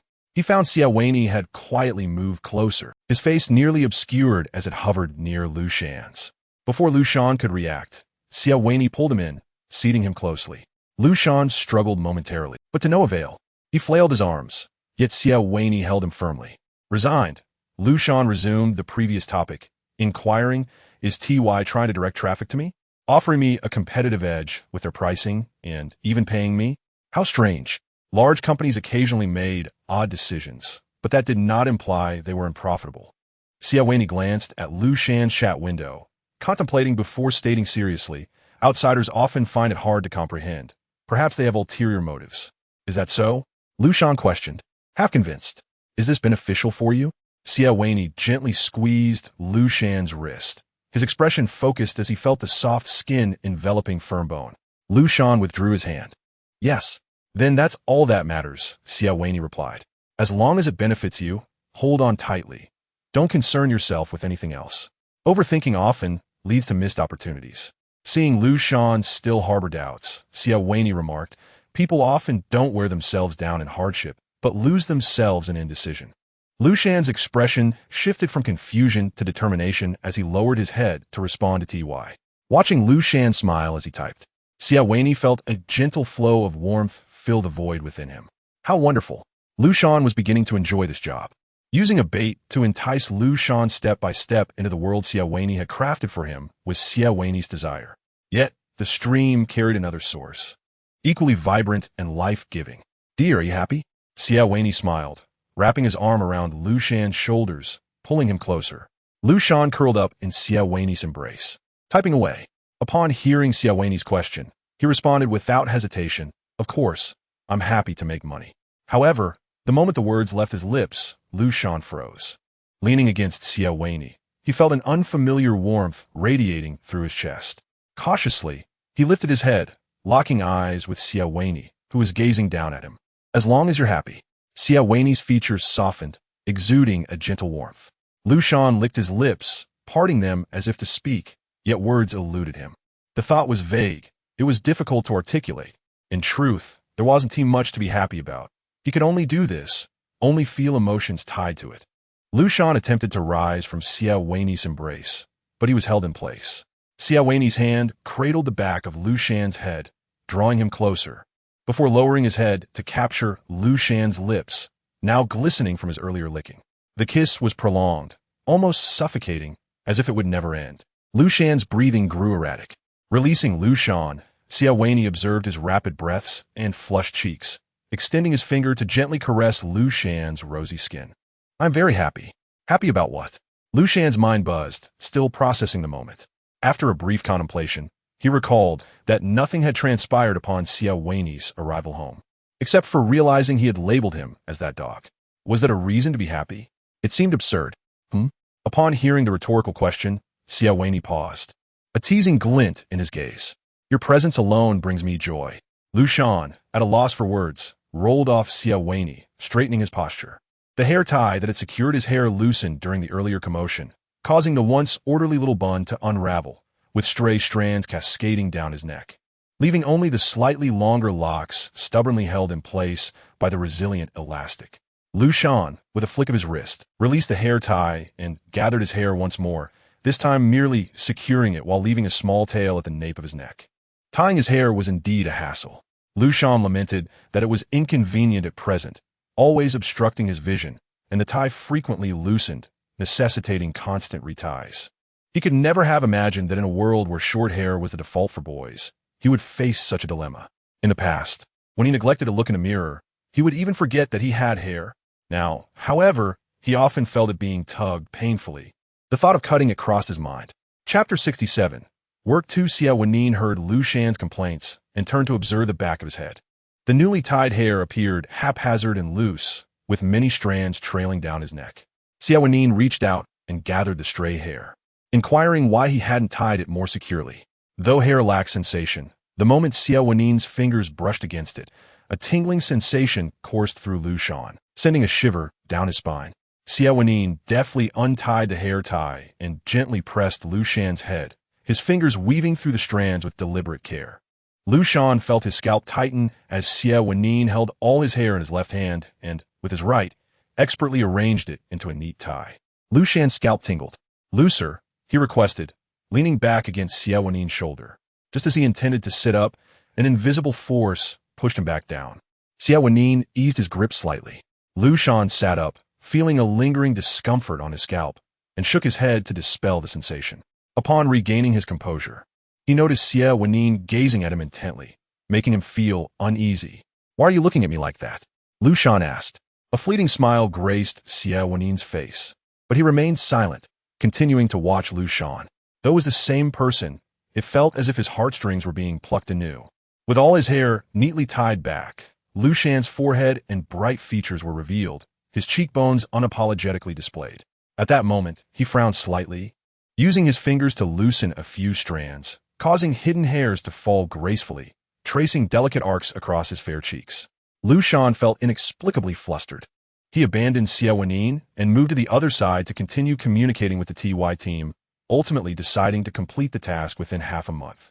With plans to go skiing in a few days, he felt an unusual urgency and resolved to finalize matters swiftly. After determining the general format, Liu Shan hurried upstairs to draft the script. Some proficient bloggers even created their own storyboards, but doing so would consume more time. After all, he was alone, and while the format was not overly complicated, the essentials still needed to be addressed. Liu Shan focused intently on his computer, working until dinner time. Xie Wenyì called out several times from the doorway, but Liu Shan ignored him. Although he heard, he chose not to respond and found Xie Wenyì bothersome. "Liu Shan." A chilling voice resonated from above. Liu Shan instinctively stiffened, glancing up to see Xie Wenyì's increasingly somber expression.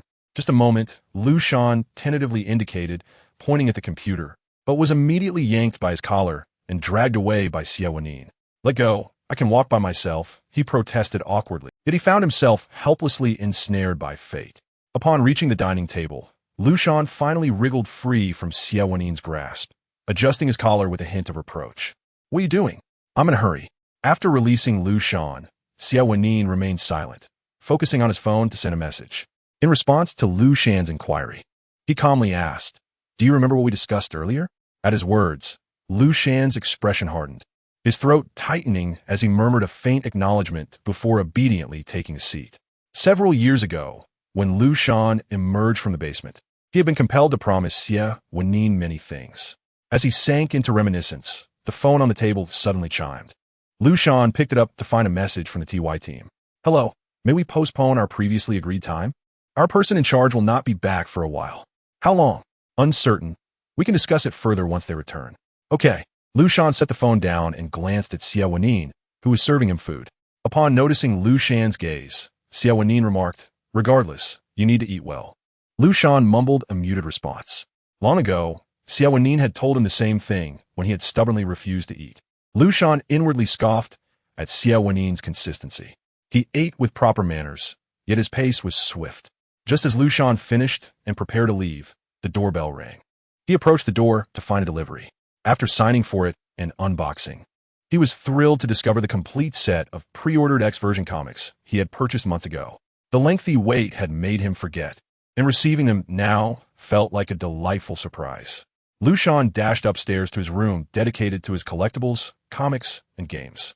It was a bright space, sunlight streaming through the clear floor-to-ceiling windows, flanked by bookshelves and display cabinets, with a small sofa and coffee table nestled in the corner. Liu Shan often curled up there with comics or anime. He cleared space on the shelf and placed the 8-volume set inside, then pulled out the first volume and began to read. The black and white manga held a unique charm. Liu Shan read from dawn till dusk, losing track of time. He flipped over, holding the comic aloft, and continued to read page after page. Meanwhile, on the third floor, having finished his evening routine, Xie Wenyì sat quietly on the edge of his bed, his expression darkening. Through the surveillance camera, he watched Liu Shan engrossed in a comic, surrounded by countless assorted figurines and merchandise. Why was Liu Shan so easily captivated by other things, whether work or leisure? It seemed anything could draw his attention away from Xie Wenyì, leaving him feeling overlooked.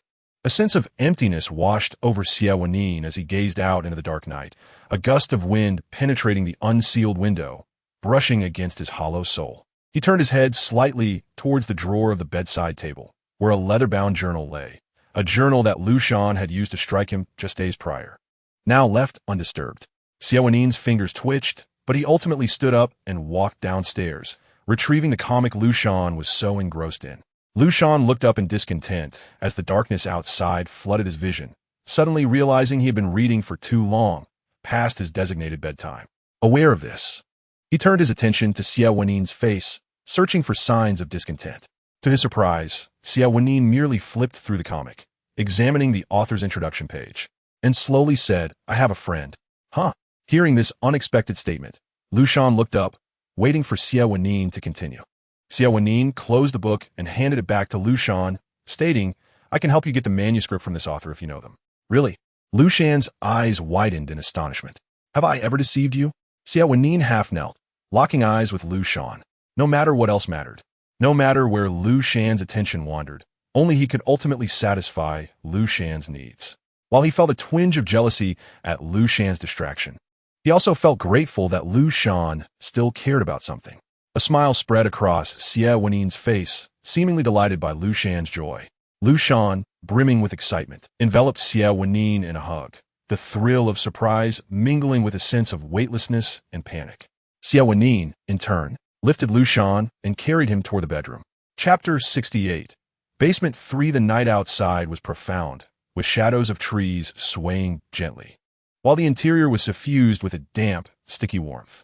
Liu Shan's hair, which had been expertly tied, cascaded down once more, his features bearing a dreamy, watery gaze. From his cheeks down to his bare chest, a flush of crimson spread, interspersed with deeper red kiss marks. He turned his head, exposing his neck entirely to Xie Wenyì. The quivering Adam's apple, like a cherry bead, was captured in another's mouth. The soft and vulnerable area was caught between teeth, causing Liu Shan to widen his eyes in sudden fear. Xie Wenyì's grip on the Adam's apple trembled incessantly as he gently sucked, feeling the helpless shivers of his partner. After a moment, he released Liu Shan, holding him tightly in an embrace. Their sticky, mingling sweat felt oppressive, yet Liu Shan turned over, feeling a refreshing breeze as it blew through, only to be drawn back into that damp embrace, as if ensnared by a constricting snake. Liu Shan glared discontentedly, the corners of his eyes tinged with red, giving him a petulant, almost spoiled appearance. It's filthy, let me go. He was reluctant to come into contact with another's perspiration and kicked Xie Wenyì's calf, writhing to escape. Both their bodies were slick, making it difficult to exert strength. As Liu Shan managed to break free slightly, he was swiftly pulled back once again, pinned by the waist. Exhausted and breathless, he soon surrendered his resistance. Evade. Xie Wenyì insisted, refusing to release him. Liu Shan shot him a disdainful glance in his heart, pretending not to understand. Does that even matter? Liu Shan's hair sprawled across the bed, merging with the sheets, forming a fan-like shape around his flushed face. He raised an arm to shield his eyes from the glaring ceiling light, gradually calming his breath. Unhand me. I'm going to wash. Xie Wenyì relinquished his grip. Liu Shan stood up without a care, his pale body illuminated by the light, momentarily blinding Xie Wenyì, whose gaze immediately fixated on him. Sensing the unabashed scrutiny, Liu Shan swiftly thrust a pillow over Xie Wenyì's face. What are you looking at? Looking at you. Xie Wenyì's voice was muffled by the pillow, his hand brushing against it, but he was promptly admonished by Liu Shan not to look, forcing him to relent. Though concealed by the pillow, he feigned ignorance. Yet the darkness heightened his other senses, allowing him to catch a whiff of Liu Shan's scent, mingled with a faint metallic tang, stirring his blood. As the soft sound of water echoed from the bathroom, Xie Wenyì tossed the pillow aside and sat up, tidying the bed before heading for a shower himself. Liu Shan returned in a clean set of pajamas, slipping beneath the covers, where Xie Wenyì immediately nestled beside him. The sensitivity from their previous encounter lingered, and Liu Shan shivered slightly, pushing Xie Wenyì away with a hint of distaste. Why do you always stick to me? The two resembled a long-married couple, enveloped in a warm atmosphere. Their harmonious state was the result of considerable effort. Liu Shan, once youthful and arrogant, had feared Xie Wenyì, yet felt emboldened by his own fervor and misconceptions about Xie Wenyì's character, often going against him. Each time Xie Wenyì visited the basement, he found chaos, with Liu Shan perched on the bed, wearing a self-satisfied expression while Xie Wenyì clumsily tidied up, gradually becoming more adept. As Liu Shan realized his resistance was futile, his frustration mounted, and he would exclaim that he preferred girls. Yet at that time, he was uncertain. He had never truly liked anyone. Had he followed a typical life path, he would have met a girl in college or after graduation. Perhaps their feelings would not be so pure, but they would shoulder mutual responsibilities, blending into the crowd, leading a mundane existence. Thus, Liu Shan convinced himself that he might indeed favor girls. To his surprise, the previously placid Xie Wenyì abruptly halted his tidying upon hearing those words, striding toward Liu Shan, who was trapped. You like girls? He repeated. Liu Shan's eyes widened, glancing up at Xie Wenyì, sensing a shift in his demeanor. His heart raced, and with courage, he stammered, why yes. Xie Wenyì loomed over him, casting a long shadow that enveloped half of Liu Shan's face. He instinctively recoiled, feeling as though he had misspoken. Although he often sought to provoke Xie Wenyì, this time felt markedly different. On his next visit, Xie Wenyì brought a pink capsule that exuded a sweet aroma. He resembled a devil, watching as Liu Shan succumbed deeper into despair without a hint of pity. Only at the brink of Liu Shan's collapse did he offer faint words of comfort, caressing Liu Shan's now rosy skin, feeling the tremors beneath his palm. Can a girl satisfy you, darling? Liu Shan was rendered speechless, reduced to pitiful sobs, his breath hot and damp, his body trembling as if electrified, his eyes reflecting an unrecognized plea. Yet Xie Wenyì showed no mercy. With a few cunning tactics, he had rendered Liu Shan uncontrollable, leading him to gradually depend on him. This underhanded act was despicable, yet effective. Now Liu Shan felt little, perceiving it as a normal need. The room's light transformed into a warm yellow hue, and Liu Shan, feeling fatigued, sought to ignore Xie Wenyì, wrapping himself in the blanket, drifting into a sleepy haze. Xie Wenyì pulled both Liu Shan and the blanket closer, prompting Liu Shan to lazily open his eyes and allow it. What color do you like? Xie Wenyì whispered into Liu Shan's ear, his warm breath brushing against his neck. Liu Shan burrowed deeper into the blanket, unwilling to respond. Xie Wenyì persisted, musing aloud, it must be blue. The clear blue, as if washed by rain. Liu Shan typically favored blue when purchasing clothes, perhaps even unbeknownst to himself. I'll prepare a blue ski suit for you, Xie Wenyì remarked, observing Liu Shan nod absent-mindedly, evidently not comprehending his words.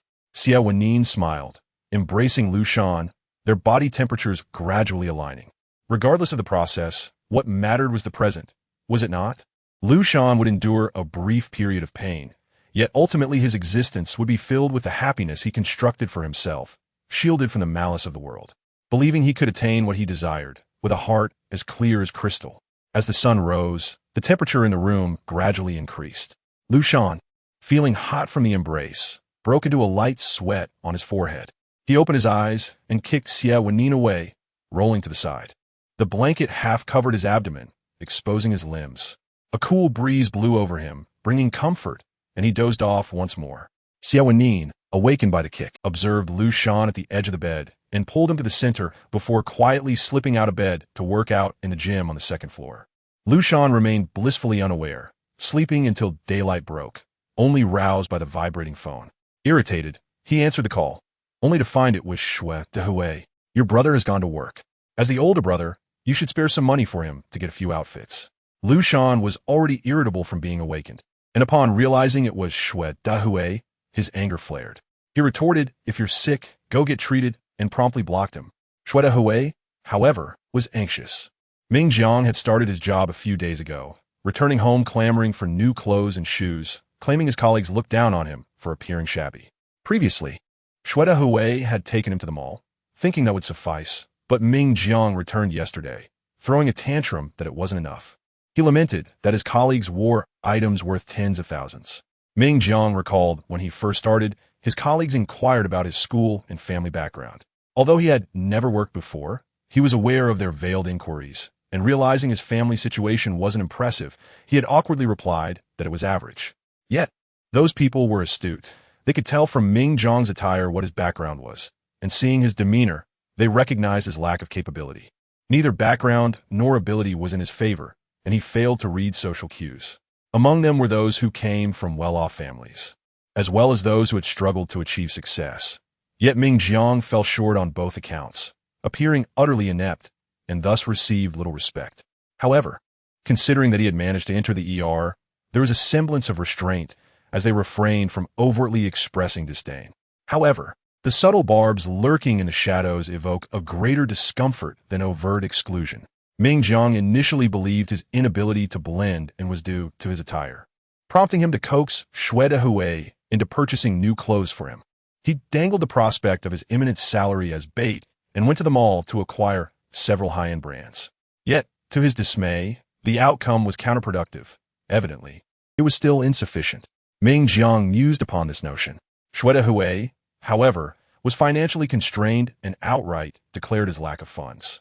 Ming Jiang countered, asserting that Liu Shan was affluent. Being Xie Wenyì's son, he ought to contribute. Chapter 69, Surveillance Camera. Xie Wenyì harbored some reservations. After all, Ming Jiang's employment had been facilitated by Liu Shan's boyfriend, and it felt inappropriate to solicit money from him.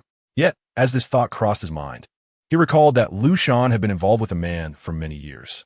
Their relationship had always been strained, and should they remain together, he could not expect Liu Shan to carry on the family line. What, then, was the purpose of his son? A breakup? That would be a loss, wouldn't it?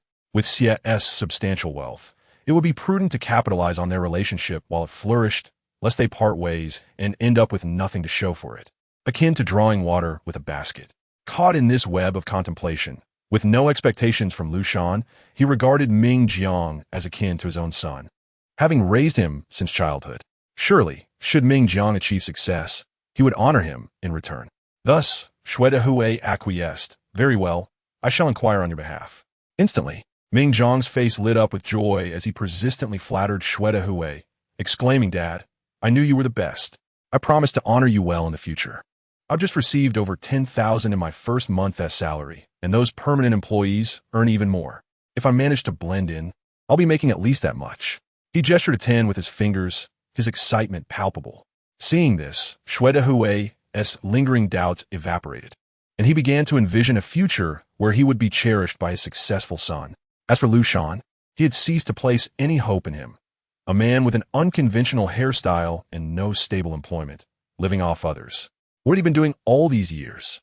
After sending a message to Liu Shan and receiving no response for a long time, he sent another, only to be met with a red exclamation mark. Ming Jiang was urging him, and with gritted teeth, Xie Wenyì declared, Son, wait here. I will secure the funds for you. With that, he retreated to his room, retrieving the savings he had accumulated over the years. Meanwhile, after blocking Xie Wenyì, Liu Shan wrapped himself tightly in his blanket. While sleep was manageable, waking up brought an onslaught of aches. His back and legs protested, and he silently cursed Xie Wenyì, likening him to a biting dog, before attempting to find a comfortable position to drift off again. When Xie Wenyì arrived, he found Liu Shan cocooned, revealing only the back of his head. He approached, attempting to pull away the blanket, but Liu Shan had it wrapped too tightly. A slight gust of cool air seeped in, prompting Liu Shan to irritably toss a pillow down, exclaiming, "Can't you let someone sleep in peace?" One after another, it's quite bothersome.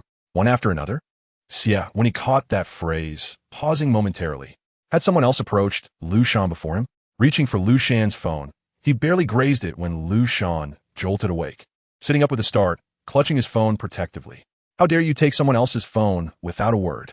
His pajamas hung loosely, revealing his chest marred with red marks. "Then may I take yours?" Xie Wenyì smiled, complying with Liu Shan's request by greeting him first. Although it was phrased as a request, it bore an air of certainty. Liu Shan hesitated, begrudgingly handing over his phone. The contents were devoid of anything scandalous, save for a record of heated exchanges in the XX Canyon, a detail he wished to keep hidden from Xie Wenyì. Xie Wenyì expertly unlocked the phone without hesitation, swiftly opening Xie Wenyì's chat, a hint of mockery flashing across his face. "Quicker than I anticipated. Did you not even consider the possibility of integrating?" Seeing Xie Wenyì peruse Xie Wenyì's chat, Liu Shan warily asked, "You're not planning to give him money, are you? My dear, do I strike you as a pushover?" Xie Wenyì chuckled, guiding Liu Shan towards the bathroom to wash up, squeezing toothpaste onto a toothbrush and handing it to him. "I have already shown considerable patience." He pushed him to a higher vantage point, leaving the rest of the responsibility to Liu Shan. Taking the toothbrush, Liu Shan, foaming at the mouth, mumbled, "I've already played the fool. Haven Ti?" Though the words were half swallowed, Xie Wenyì understood, choosing to remain silent. Liu Shan swished water in his mouth, bent slightly to spit it out, and wiped his mouth dry with the back of his hand, opting for a quick face wash before heading downstairs to eat. Unsure if it was breakfast or lunch, Liu Shan hurriedly finished his meal, intent on returning to the study to continue writing his script. "Why the rush?" Xie Wenyì called out, stopping Liu Shan from slipping away. "Let us do it when we return. There's still time." "How do you know?" Liu Shan retorted. "They said the person in charge is temporarily unavailable, without specifying when they return. What if it's soon?" He still thought like a diligent student, believing assignments should be completed before indulging in leisure. Though no one assigned him work, he had set a deadline for himself. He felt compelled to complete part of it first, ensuring that when they returned for results, he wouldn't be caught off guard. With that, Liu Shan left Xie Wenyì behind and ascended the stairs. Xie Wenyì sighed, exasperated, and pressed his forehead, rising to clear the dining table's mess. The study was primarily Xie Wenyì's domain. Although he was sometimes home, he often worked late into the night, attending to matters or engaging in video conferences. Liu Shan occasionally entered, but seldom used the study's computer, preferring his own laptop. Climbing the stairs to the second floor, Liu Shan entered the study and retrieved his laptop. As his device brushed against Xie Wenyì's mouse, the screen flickered to life, and Liu Shan's gaze froze, pupils dilating. On the screen was a surveillance video. His face was framed in red, unmistakably clear at the center, even revealing the tremors in his pupils reflecting the shadow of the computer screen. A wave of disorientation washed over Liu Shan as he found himself gazing at his own image on the screen. He had been aware of the cameras in the house, but had never viewed the footage from this perspective. The sudden revelation left him feeling disoriented. He glanced at the most conspicuous surveillance camera in the study, which captured his every move, transmitting the footage to the computer. The Liu Shan on screen stared back at him, his expression one of shock, akin to breaking the fourth wall, suddenly realizing he was the protagonist trapped within a predetermined fate. Yet, he himself was not so confined. In a sudden movement, Liu Shan stood up and took a step back, colliding with a familiar chest. "Apologies, I forgot to turn it off," a voice echoed from above him, filled with regret. Liu Shan turned his head to see Xie Wenyì smiling down at him, slightly bent over, holding the mouse, as he exited the surveillance footage. The screen transformed into a serene image. "You." Liu Shan began to voice something, but ultimately swallowed his words. What could he say? He had known all along. Had he not? It was merely the first time he had seen it with his own eyes. There was nothing to be astonished about. Yet, the thought that someone had been watching him constantly, observing his unknowing existence during the time he had deliberately chosen to overlook or forget, sent a chill down his spine.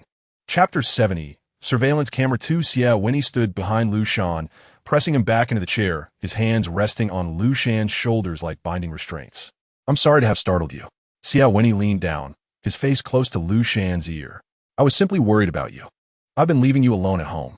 Wrapping his arms around Liu Shan's neck, his cheek pressed close, warm breath brushing against Liu Shan's face. What if something were to happen? Liu Shan closed his eyes, even with the surveillance footage no longer displayed. He tried his best not to look. What could possibly happen to me? Xie Wenyì did not respond. He closed the laptop screen, the soft click breaking the stillness of the room. Liu Shan took a discreet deep breath. "Just how many cameras have you installed?" "I don't know." "Don't know?" Liu Shan echoed in disbelief. Xie Wenyì appeared completely unperturbed. Why should he concern himself with the number of surveillance cameras? What mattered was that they could observe every movement of Liu Shan at all times, covering every trajectory within each room. His focus lay solely on achieving this effect, rather than on the quantity of devices. Liu Shan lowered his gaze, studying the hands resting on his knees. The weight of Xie Wenyì's arms pressed down on his shoulders, and he could faintly detect the scent of detergent lingering at the tip of his nose, evidence of Xie Wenyì's recent activities in the kitchen. He had long been aware of the surveillance at home, choosing to deliberately overlook it. He deceived himself into thinking that perhaps Xie Wenyì wouldn't always check the monitors, though the reality was quite the opposite.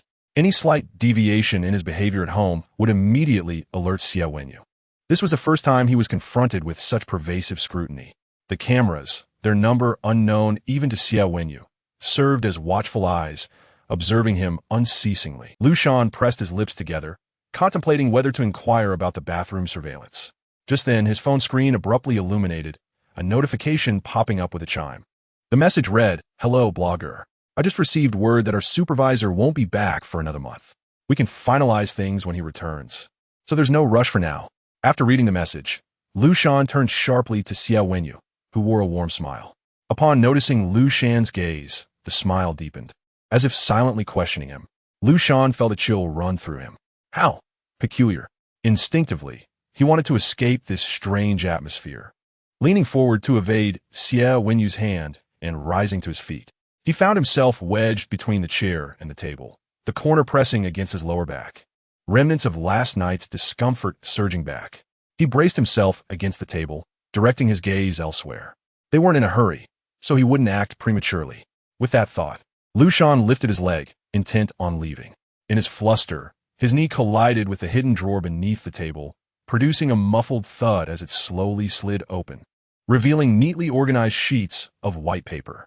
Among them, a striking blue background photograph caught Liu Shan's attention. He recognized these documents. Seeing the drawer pop open, Xie Wenyì maneuvered around the chair, bending down to retrieve the yellowed sheets, examining them meticulously, materials from long ago. Under Liu Shan's watchful gaze, Xie Wenyì finished perusing the rather thin stack of documents, returning to the first page with the photograph, and remarked, "You look just the same as before." "How long ago was that?" Liu Shan hesitated, his lips parting before he finally asked, "When did you obtain these materials?" "Over 5 years ago," Xie Wenyì recollected. Memories surfacing of Liu Shan singing on stage at the freshman gala, his face radiating genuine joy, eyes crinkled in delight, so different from the feigned smiles encountered after their first meeting. "First meeting?" Liu Shan echoed. "That freshman gala," Xie Wenyì confirmed, raising the documents to beckon Liu Shan's attention. "Darling, have you seen these before?" Previously, Liu Shan had inadvertently stumbled upon them, perusing the entire collection in Xie Wenyì's absence, ultimately returning everything to its original state in silence. He was uncertain whether Xie Wenyì was feigning ignorance or genuinely inquiring. Nonetheless, Liu Shan opted for honesty, for countless experiences had taught him that deceit bore no fruit. "I have seen them," he replied, his gaze fixed on the floor behind Xie Wenyì. Xie Wenyì approached the shredder, activating the machine. As the soft hum filled the air, he inserted the documents, and shredded pieces cascaded into the bin. "Once you've seen them, let them go," Xie Wenyì said. Liu Shan stared at the fragments in the trash. "You don't want these documents anymore?" Xie Wenyì bent slightly, replying, "I wish to understand the true you, rather than relying on these materials." "Aren't you already well acquainted with me?" Liu Shan retorted, a hint of sarcasm gracing his lips, perhaps unnoticed by himself, but not by the ever-observant Xie Wenyì. A sudden pang gripped Xie Wenyì's heart, a hollow sensation expanding within him. He grasped Liu Shan's wrist, pulling him into an embrace to shield against the tempest that threatened to pierce his soul. The familiarity of Liu Shan's form nestled against him felt like 6 years of unspoken understanding, their bodies fitting together seamlessly. Xie Wenyì was overwhelmed by an unfamiliar urge to articulate something, a strange feeling pulsating within his chest, compelling him to speak. "I'm sorry." "What?" Liu Shan looked at him in surprise. "I made you unhappy today." Xie Wenyì reflected earnestly, resolving to shield Liu Shan from the harsh realities of the world, allowing him to live blissfully ignorant, an acceptable choice in his eyes. Liu Shan remained silent. In truth, it wasn't entirely distressing. He had long known these truths and could not claim to be saddened by them.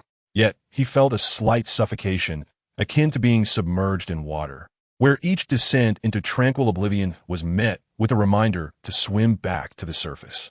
But when he glanced around, in the depths of the unfathomable blue ocean, shadows darker than darkness itself entangled his ankles, dragging him deeper into despair. He found no escape. As the water filled his lungs, the desire to rise faded, surfacing less frequently. "Xie Wenyì." "What?" Xie Wenyì listened intently as Liu Shan continued. "Let me go. I want to play games. I haven't completed today's routine." Liu Shan pushed Xie Wenyì away and snatched his phone from the table. As he departed, the faint sound of a game starting echoed softly, gradually fading. Xie Wenyì pressed his fingers to his temples, an unusual sensation washing over him. He sighed, questioning, "Why do you enjoy gaming so much? You can play for hours on end." Chapter 71. Outing Liu Shan curled up in the bedroom chair, his computer, tablet, and phone all engaged with various games. His eyes and hands were occupied, darting across screens as a cacophony of gaming sounds filled the expansive room, creating a faint echo that heightened his immersive experience. Yet, Liu Shan found himself somewhat distracted. His breathing steadied as if lost in thought. After a while, he set his phone down on the table and leaned back, the chair's backrest reclining just enough to halt at a critical angle. He stared at the ceiling, his gaze gradually shifting downwards. Outside, the meticulously trimmed trees swayed rigidly in the wind, casting gray shadows, while tiny seeds, perhaps from some plant, or gentle leaves floated along the sun-drenched path. A breeze wafted through the window as crevice. Liu Shan blinked, tucking a strand of hair behind his ear. When he picked up his phone again, the previous game had concluded. A teammate had sent him a friend request. Liu Shan, feeling a pang of guilt, promptly declined. Suddenly, he lost the desire to continue gaming. How many cameras were in the bedroom? Was Xie Wenyì watching him now? There was nothing particularly interesting about him. He spent his days idly at home. Liu Shan bounded onto the bed, scrolling through his phone, though there was little of substance to engage with. He simply couldn't stop. He found himself anticipating something, perhaps a message popping up in the chat, or maybe the entrance of Xie Wenyì from outside. Just then, a green chat bubble appeared on his phone, and Liu Shan eagerly clicked on it. He welcomed any distraction, even a scolding from Xie. Oh, but he had already been blocked. "Your friend Xie Wenyì has sent you a team request." Question mark. Liu Shan was taken aback to see it was Xie Wenyì. What S with a question mark? "Get online. Why did you suddenly want to play games with me?" "Bored, are you coming?" "I'm in." Liu Shan perked up, sitting up straight as he launched the game. However, soon enough, he couldn't help but erupt in frustration at their poor performance. Xie Wenyì played like a novice. Despite his earlier bravado about joining, Liu Shan watched his rank plummet, his temper flaring. "Are you acting? Have you lost your skills after just a few days? Are you playing with your feet? When did this game change to 4v6? Why was there no announcement?" Xie Wenyì felt overwhelmed by the criticism, wanting to defend himself. But recalling Xie Wenyì's words, he swallowed his retort, nearly bursting with frustration. No wonder. He knew Xie Wenyì had summoned him for no good reason. This was just to let him face the backlash. "My fault, right? I won't play anymore. Let's go out and unwind." "Where to?" "There are plenty of places. Just come with me. You only need to decide if you want to go." Liu Shan paused, gripping his phone. "I'll go." He yearned to escape this place. Yet he had nowhere to go and no one to confide in. After catching a glimpse of the surveillance footage, he couldn't quite articulate his feelings. He wasn't sad, truly. But why did it feel like he needed to do something? Liu Shan's hair fell over his forehead, casting a shadow over his eyes, obscuring his emotions. Would Xie Wenyì agree to his request? Descending the stairs, Liu Shan wandered about the house until he found Xie Wenyì in the study. Xie Wenyì was engaged in a video conference on his computer. Upon seeing Liu Shan at the door, he made a stopping gesture, then exited the meeting, asking, "What is up?" Liu Shan leaned against the doorframe, glancing at Xie Wenyì's computer before quickly averting his gaze, feigning indifference. Such a trivial gesture did not escape Xie Wenyì's notice. He closed his laptop. "I want to go out for a while." Liu Shan leaned against the cool doorframe, the chills seeping through his thin clothing, penetrating his chest, making even his heart feel the cold. "Where to?" Xie Wenyì was not surprised. He quickly glanced at the chat on his phone, seeing Xie Wenyì's name, then turned off the screen, plunging everything into darkness. Liu Shan recalled that Xie Wenyì hadn't specified a destination, just saying he would be back within the stipulated time. He expected Xie Wenyì to refuse, but to his surprise, he agreed. Xie Wenyì approached Liu Shan, grasping his empty wrist, saying, "Remember to wear it." "Okay." Liu Shan noticed Xie Wenyì still wearing that ring, while he had long since removed his own, finding it bothersome. With permission granted, Liu Shan hurriedly left. Xie Wenyì watched Liu Shan's retreating figure, twisting the ring on his left hand's ring finger. Emotions are indeed a curious phenomenon, an instinct for survival. They allow individuals to experience and perceive what is necessary in the moment, and through emotions, one senses their own existence.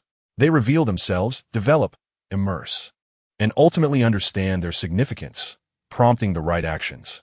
Yet they are also easily suppressed, distorted, guided, and gradually lead one to forget their true self, getting lost in falsehoods. If intervention occurs during the developmental stage, one remains oblivious to their authentic self. Thus, the burgeoning desire to leave must be interrupted. Returning to the study, Xie Wenyì sat at his computer, opting not to resume the video conference, but instead opened the surveillance footage. He observed Liu Shan lingering at the jewelry cabinet, selecting a somewhat sporty watch.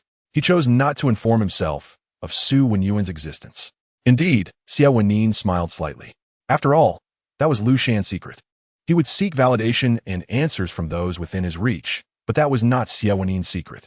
Xie Wenyì was a carefully chosen friend for Liu Shan. Seeing Liu Shan leave, Xie Wenyì opened his phone, noticing the flashing red dot on the tracking software. Although he knew Liu Shan's location, not seeing the actual person made his heart feel unsettled. He sent a message to Xie Wenyì. The reply came swiftly. "Understood, I won't go anywhere chaotic." Xie Wenyì was quite the character. Initially, he had intended to compare himself with Xie Wenyì, but had since given in to indulgence after joining Xie Wenyì's camp. Liu Shan rode his scooter to the spot where Xie Wenyì had dropped him off last time.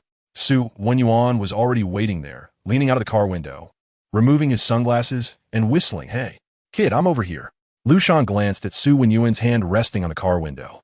"So you didn't lose your arm after all? Why are you being so harsh?" Xie Wenyì leaned further out, almost as if he intended to jump from the window. "You sound just like Xie Wenyì. Am I harsh? Don't even bring it up." Liu Shan exclaimed. "Do you know what time it is? It's the end of the season. Do you know how long I have to play to get back in?" Xie Wenyì didn't mention it either. Chapter 72. The bar feeling somewhat guilty, Xie Wenyì gestured for Liu Shan to get in the car. Liu Shan opened the door and took a seat. After a while, he realized that Xie Wenyì's driving was much steadier than before, the dizzying sensation absent. He couldn't help but comment, "You're driving well today." Hearing this compliment, Xie Wenyì smirked and retorted, "That's because you're in the car, right? The precious little prince." Liu Shan shot him a glare. Xie Wenyì stood, understanding that Xie Wenyì was leveraging his secrets against him, handing him over to Liu Shan for amusement.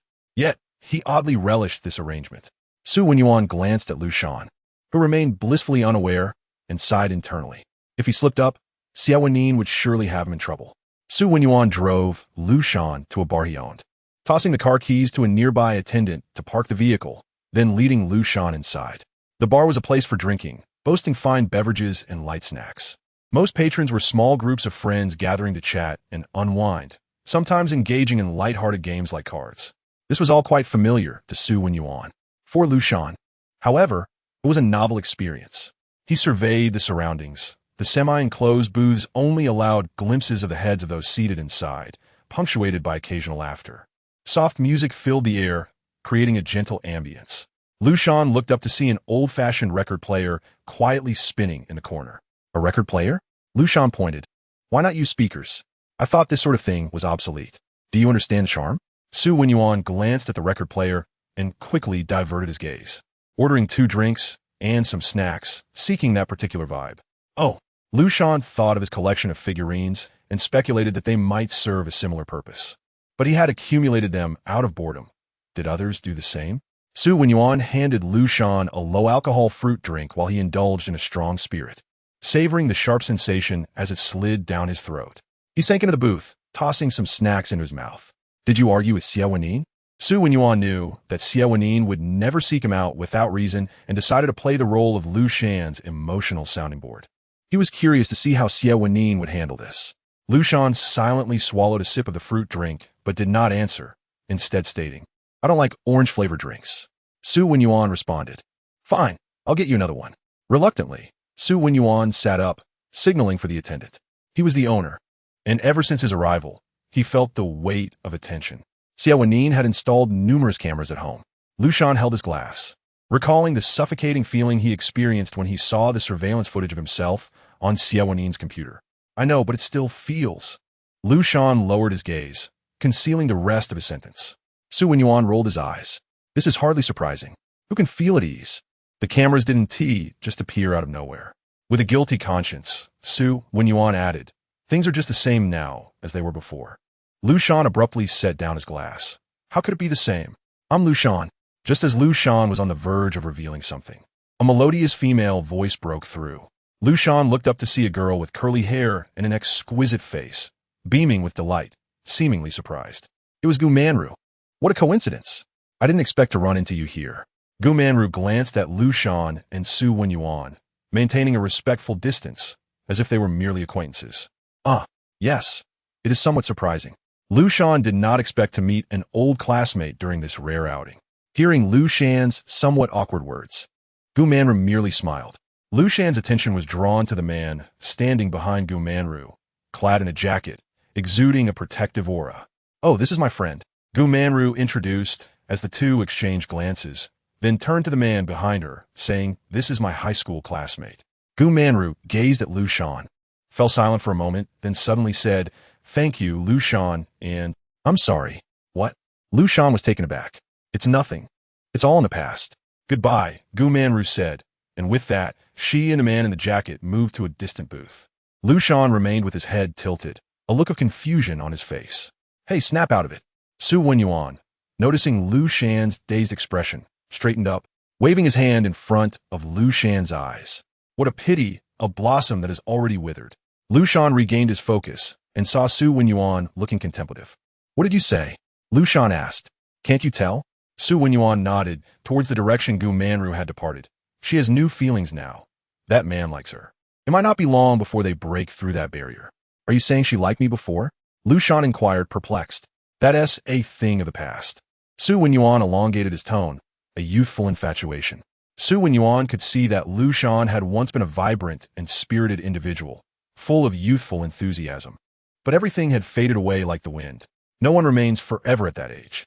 Those who once harbored secret affections have moved on to new lives. "I don't know." In truth, he could not even recall Gu Manru, no matter how hard he searched his memory.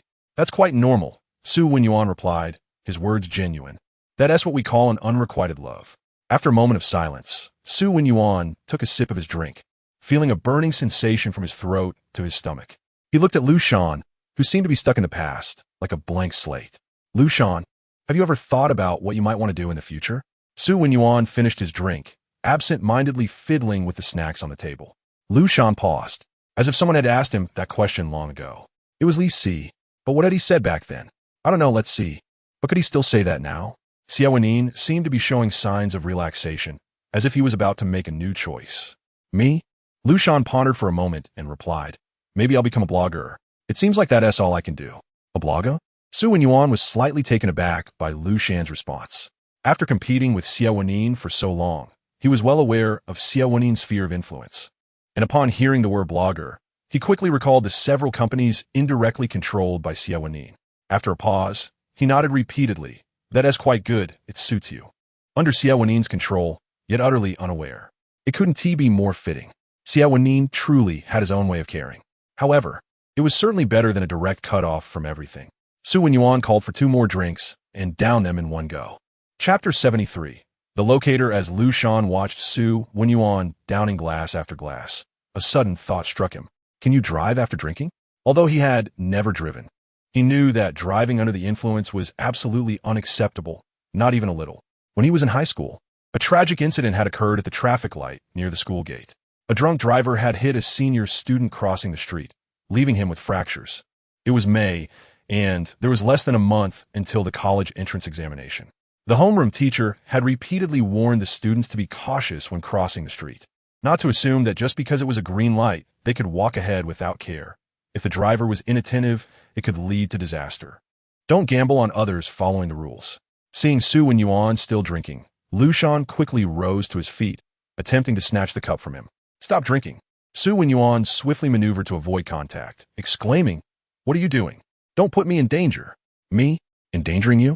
Liu Shan was amused by Xie Wenyì's counteraccusation. "Do you even remember that you drove here?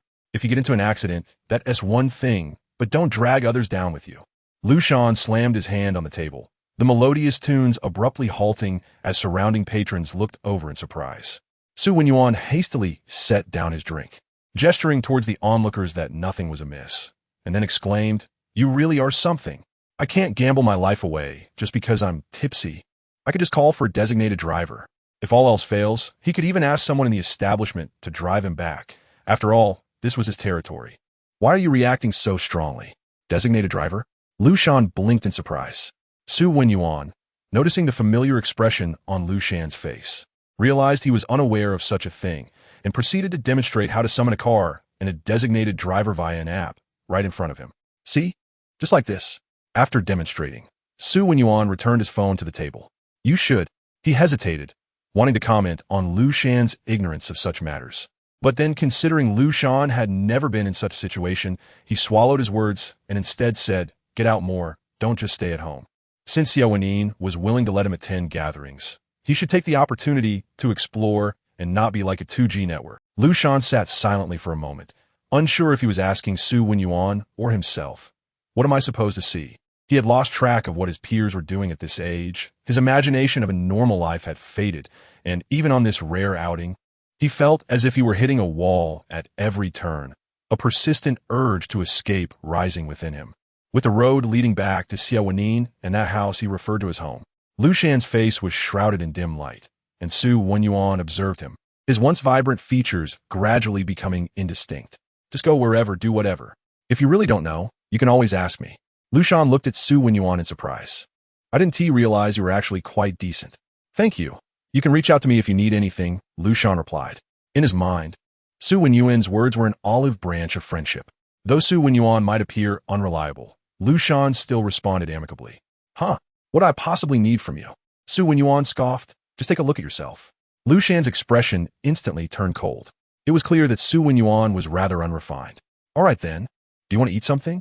Xie Wenyì passed the menu to Liu Shan, allowing him to select while he continued to sip his drink nonchalantly. Liu Shan took the menu, feeling a bit shy to call over the waiter. Xie Wenyì pointed at the corner of the table, gesturing for Liu Shan to look. A small QR code was affixed to the corner of the table, designed to blend seamlessly with the surface. Liu Shan scanned it with his phone, gradually browsing through the offerings, which included not only drinks but also a variety of snacks, even skewers. Xie Wenyì lounged back, observing Liu Shan as he focused intently on the menu, one hand gripping his glass while the other fished out his ringing phone from his pocket. The moment he read the message, Xie Wenyì shot up, spilling his drink on his shirt. Yet, having been so concerned with his appearance earlier, he did not bother to deal with the spill, blurting out, "Damn it, you have a locator on you," before Liu Shan could react. Xie Wenyì seized him and dashed away, dragging along the waiter who had handed them the keys to act as the driver. Liu Shan was still in a daze as he was pulled into the car, which sped off to the place where Xie Wenyì had previously picked him up. "What are you doing?" Liu Shan asked, stepping out of the car, still bewildered. Xie Wenyì leaned out of the vehicle, saying, "Let us reschedule. I have something urgent to attend to." With that, he instructed the waiter to drive off quickly. Liu Shan stood there, holding a bag of snacks from the establishment, utterly perplexed beside his scooter. What on earth? Liu Shan glanced at the time. There was still plenty of time left before the designated hour. He brushed the dust off a flower bed, sat down, then tore open the snack bag, tossing a piece into his mouth, chewing slowly as he stared blankly at the distant sky. He had not come from a well-off family during his childhood. In a world where even couples find it challenging to raise a child without sufficient resources, how much more difficult must it be for Liu Shan, who is only his mother? Thus, he strives diligently to achieve all that is within his power. He endeavors to be a good child, perceiving his academic performance as a gateway to his future. While seated amidst the stacks of books in his high school classroom, he often gazes skyward, contemplating the world just beyond his reach, dreaming of what lies on the other side of the mountains, pondering the destination of his future. Yet, he remains uncertain, ultimately resigning himself to the notion of we shall see when the time comes. However, the other side of the mountain is none other than Xie Wenyì.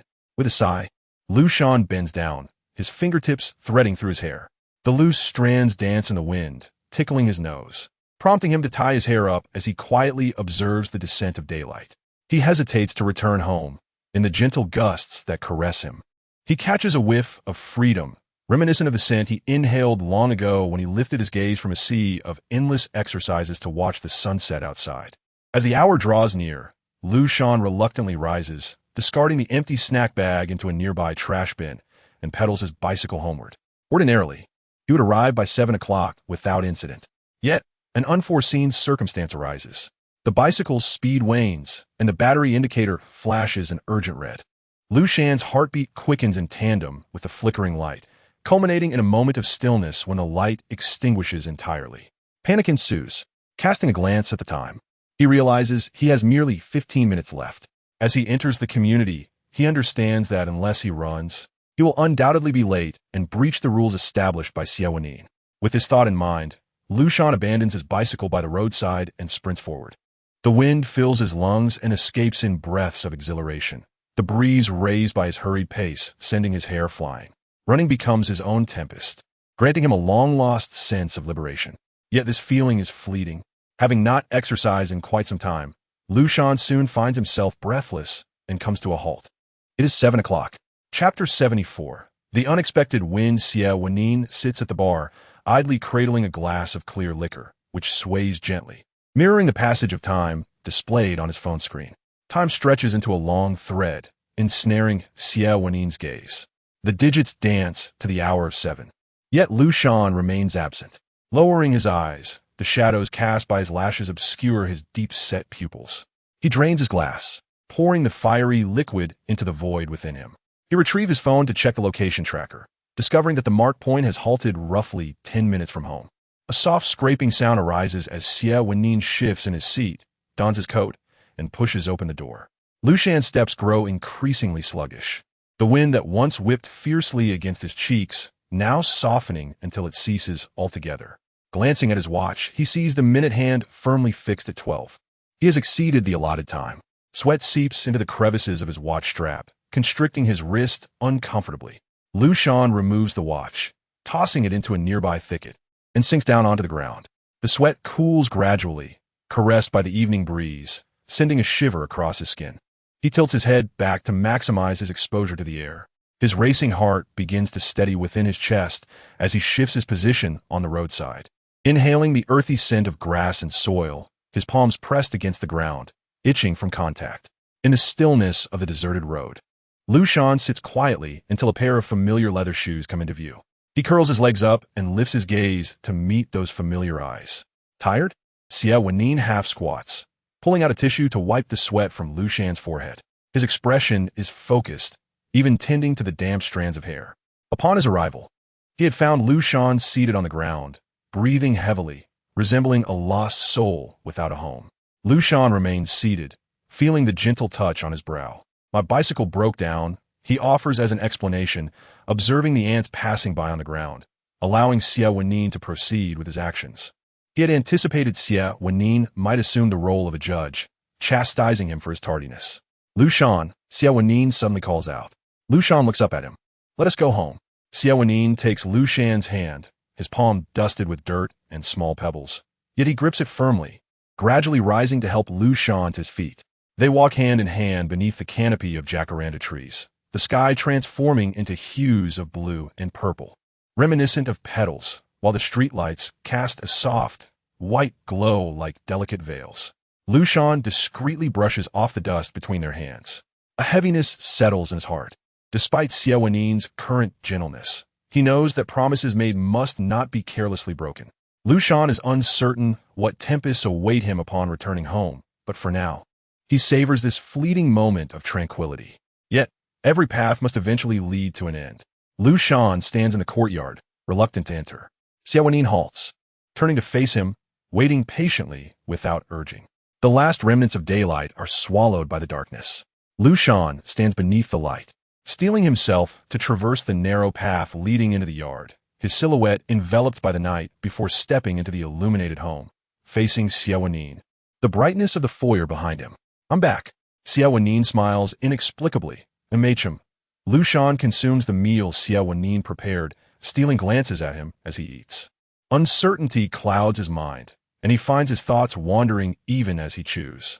"Focus on your meal," Xie Wenyì remarks, noticing Liu Shan's distracted gaze. Liu Shan lowers his bowl, nearly burying his face in it. Xie Wenyì observes the empty wrist where Liu Shan's watch ought to be, now vanished without a trace. Perhaps it is Xie Wenyì's intense gaze that compels Liu Shan to pause, shifting his fingers to adjust his chopsticks, feeling uncomfortable having discarded it. "I just left it in the community. I should be able to find it again." "There's no need," Xie Wenyì replies. "If you don't like it, simply replace it." Liu Shan remains silent, slowly finishing his meal. Despite Xie Wenyì's current amiability, both are acutely aware that this tranquility is merely the calm before the storm. As expected, after washing up, they return to the bedroom, and upon entering, Liu Shan hears the sound of the heavy door locking behind him. He turns back to see Xie Wenyì standing before the imposing door, a weight settling in his chest. Liu Shan takes a step back, panic rising within him. His heart races, pounding fiercely as cold sweat trickles down his forehead. A shiver courses through him, heightening his sensitivity to the chill in the air, as he feels the dampness of sweat slowly saturating his hair. Then, Xie Wenyì speaks. "My dear, do you remember our previous agreement?" Xie Wenyì steps forward, each footfall resonating like a drumbeat within Liu Shan's chest. Liu Shan retreats until he is halted by the bed's edge, sitting down. I remember. I would very much like to let you go," Xie Wenyì says, half squatting, gazing up at Liu Shan with unwavering intensity. "But a promise is a promise, and we must adhere to it, correct?" "Yes." Liu Shan hears the sound of his teeth clashing in trepidation. "What do you intend to do?"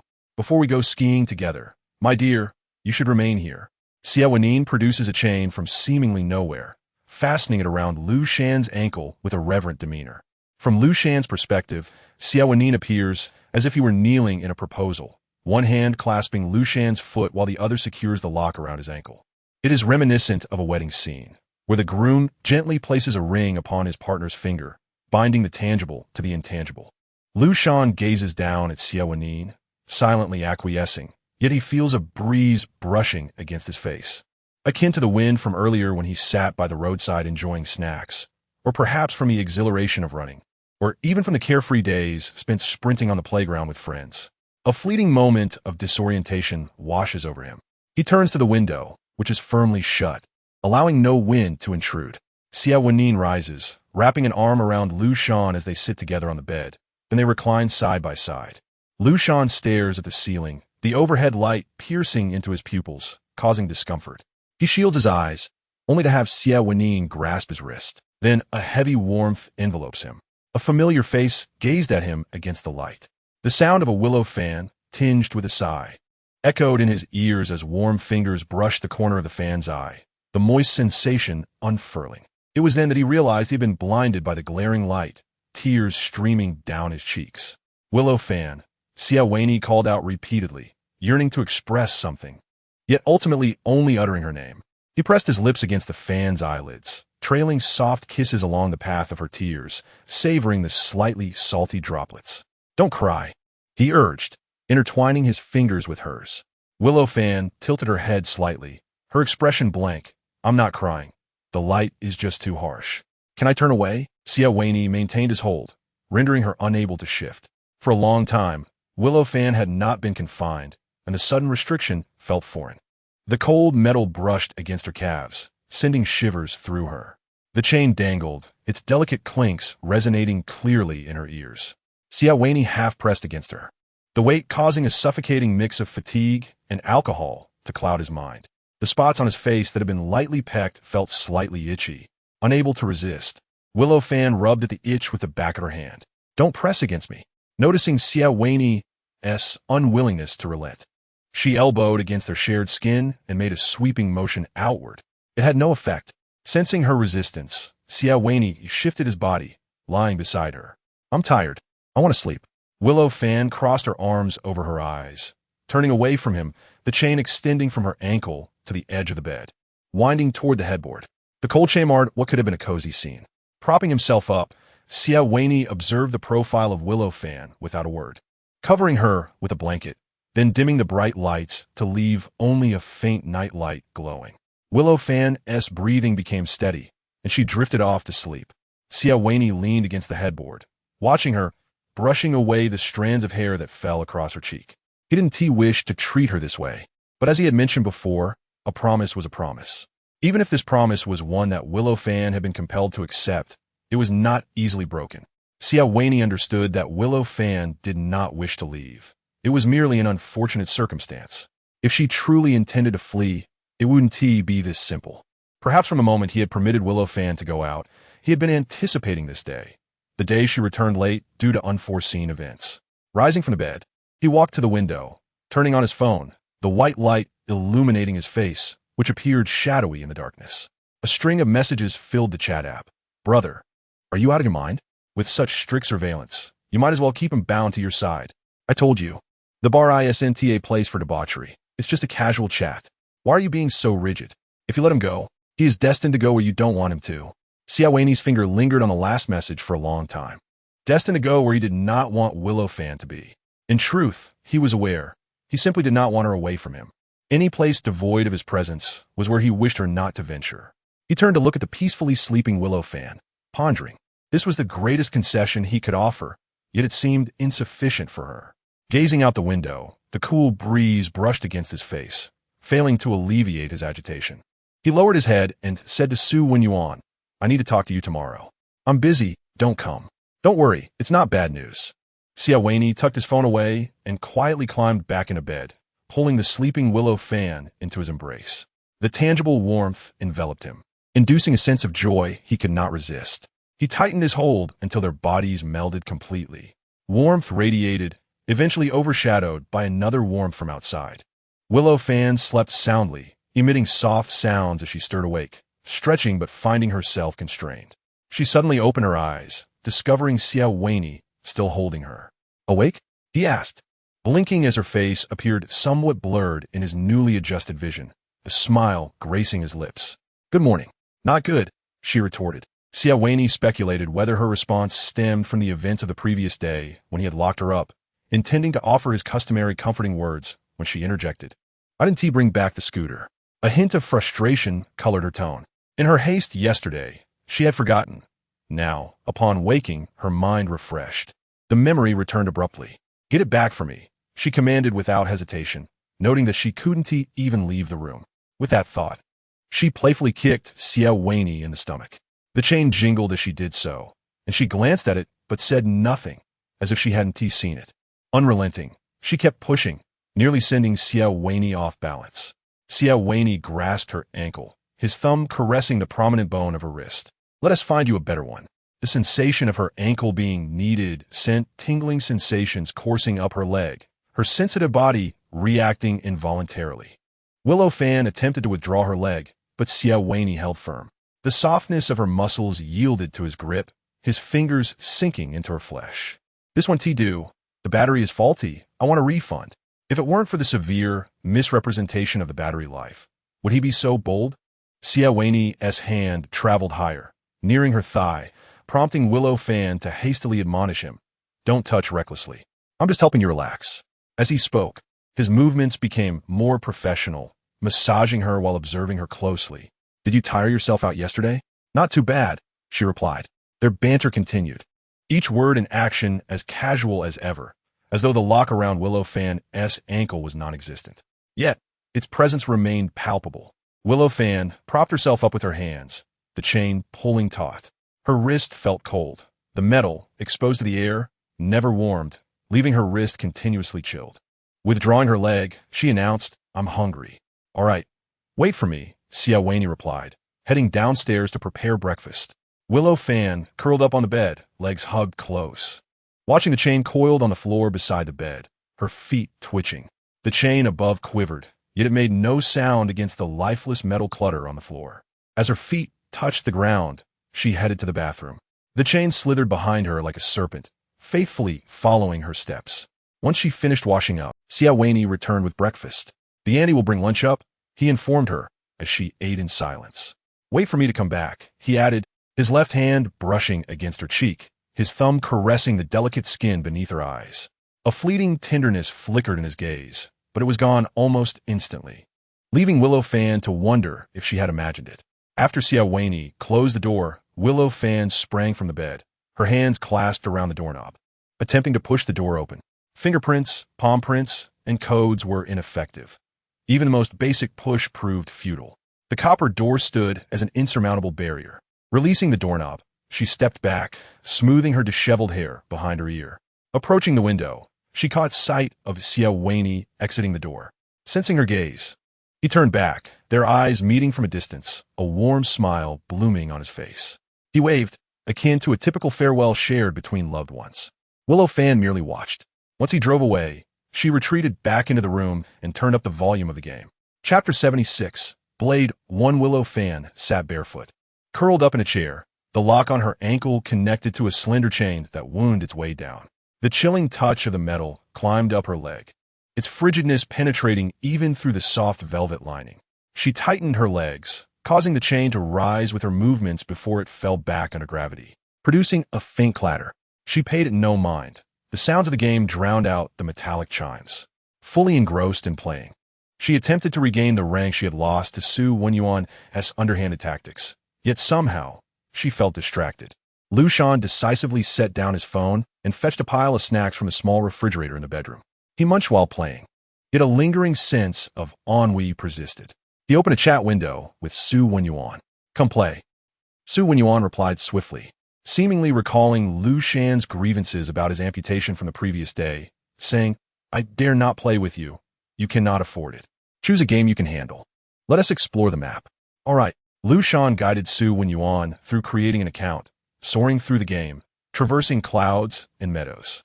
"What is so enjoyable about this game? We just run around aimlessly, without any goal." "That is precisely how it's played." The character Liu Shan controlled emitted this statement, then disregarded Xie Wenyì's complaints and continued their escapade, venturing into the boundless possibilities of the virtual realm. On the other side, Xie Wenyì seemed to have found amusement as he began to interact with Liu Shan, even playfully racing ahead, weaving through the trees. A subtle smile crept upon Liu Shan's lips. Meanwhile, Xie Wenyì, filled with silent fury, watched Xie Wenyì sit in his seat, engrossed in playing with Liu Shan on his phone. Xie Wenyì appeared utterly relaxed, his fingers gliding across the screen. Upon seeing Liu Shan's character shower him with flowers, his smile deepened. Xie Wenyì, unable to contain himself any longer, exclaimed, "How long will this continue?" "That is my phone. I was playing with Liu Shan." Xie Wenyì casually replied. "And? Xie Wenyì. Is he referring to who's behind the account? He means this is his phone." Meanwhile, Liu Shan's character waved goodbye, indicating it was time for a meal. Xie Wenyì echoed a farewell, exited the game, and returned the phone to Xie Wenyì. "Here you go." Xie Wenyì took the phone. "What do you want from me today?" This fellow had been rather indifferent to him, yet had sought him out several times recently. All concerning Liu Shan. Xie Wenyì, observing Xie Wenyì standing there, gestured politely to the chair opposite him. "Sit down." Xie Wenyì, suppressing his irritation, complied. Who would remember this was his office? It made him feel like Xie Wenyì's subordinate. "I have matters to attend to at the end of the month," Xie Wenyì remarked nonchalantly, twirling the ring on his left ring finger with his right hand. "Your opportunity has arrived." "What opportunity?" Xie Wenyì raised an eyebrow, his demeanor turning earnest as he focused on Xie Wenyì, eager to hear the desired answer. Xie Wenyì chuckled lightly, feigning ignorance, a commendable habit. Xie Wenyì furrowed his brow, adopting a serious tone. "Is this your way of helping me? To let me fight against the old man alone while you remain uninvolved?" "This is indeed helping you," Xie Wenyì replied, meeting Xie Wenyì's gaze. "During my absence, my people will discreetly assist you. I have already made arrangements with the old man. If you cannot win even with this level of support, you can only blame yourself." A hint of mockery lingered on Xie Wenyì's face. Xie Wenyì's competitive spirit ignited, a fire kindling within him. There appeared to be some validity in Xie Wenyì's words. It was indeed a generous gesture for Xie Wenyì to reach this extent, such as seeking assistance from foreign powers, and providing manpower and resources was already the limit. However, years of experience dealing with Xie Wenyì warned Xie Wenyì that this cunning serpent's intentions were unlikely to be so simple. One misstep could lead to dire consequences for himself. I can do it. After a moment of contemplation, Xie Wenyì assented, then inquired, "Are we now on the same boat? Should you be the one to ponder that?" Xie Wenyì returned the question. Xie Wenyì took a deep breath, asserting, "Xie Wenyì, I truly do not wish to argue with you. Once I rescue my mother, I shall never appear before you again." Upon saying this, he regarded Xie Wenyì, awaiting his response. In this verbal duel, Xie Wenyì relinquished control, demonstrating vulnerability to Xie Wenyì. Xie Wenyì nodded, then recalled something. "However, remember our agreement." "I will." Xie Wenyì sighed, realizing he was merely a false beacon, a part of an impenetrable cage orchestrated by Xie Wenyì.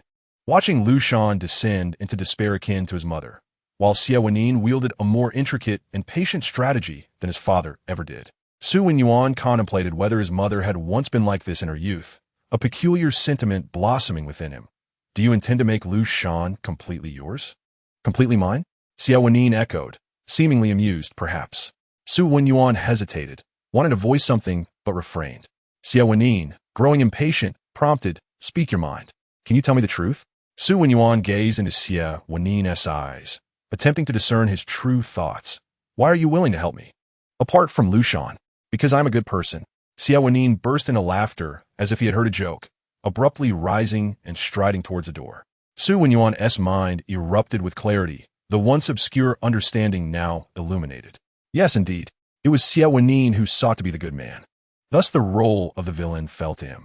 He had long desired to usurp Xie's father, yet he was reluctant to bear the stigma of patricide. Even at their level, reputation held significant weight. A good name could procure far more than a bad one. Xie Wenyì was unwilling to shoulder even this minimal risk, preferring to offer support from the shadows rather than stepping into the light. He, in turn, was Xie Wenyì's blade, a blade delivered to his doorstep, a weapon with intent but lacking power. Xie Wenyì merely needed to observe quietly, reaping the rewards of power and reputation. A chill crept into Xie Wenyì's heart. He recalled Liu Shan's furious inquiries about his amputation, the bewildered expression on Liu Shan's face as he watched old classmates in the bar, and the frequent threats to delete each other. That Liu Shan, who bore an uncanny resemblance to his mother. Xie Wenyì believed his value lay in allowing Liu Shan to live blissfully ignorant, yet in reality, he was merely a tool in Xie Wenyì's quest for power. How genuine were Xie Wenyì's feelings for Liu Shan? His schemes ran so deeply that any genuine affection appeared exceedingly shallow, rendering even a seasoned libertine like Xie Wenyì unable to discern the truth. Xie Wenyì, Xie Wenyì called after him, frustration swelling within his chest as he shouted, "If you truly love Liu Shan, you cannot treat him this way." Xie Wenyì paused momentarily, then continued on as if nothing had happened. Chapter 77. Xie Wenyì's subordinate opened the car door for him. "No need. I'll drive myself back. You can leave now." Xie Wenyì bypassed the open door and took his place at the wheel. The subordinate stood awkwardly in place. Just as Xie Wenyì was about to drive off, he caught sight of his subordinate in the rearview mirror and recalled something. "Get in. We can head to the company together." The location was rather remote, and without a car, one could be delayed for quite a while. Being a reliable subordinate, he could not abandon him there. The subordinate, feeling both honored and anxious, climbed into the car. He never expected he would one day be driven by his boss. Once they reached the city, traffic lights became more frequent. The light ahead was about to change to yellow, and other vehicles sped up, eager to pass before it turned red. The assistant, watching the countdown, reminded Xie Wenyì, but he leisurely eased off the accelerator, halting at the crosswalk to await the green light. "Rushing for a few seconds is meaningless," Xie Wenyì remarked, seemingly teasing. "We must adhere to the law." The subordinate nodded in agreement, and upon arriving at their destination, hurriedly exited the vehicle, his steps slightly frantic. Xie Wenyì drove toward home, typically a law-abiding individual, adhering to minor regulations that posed no real risk.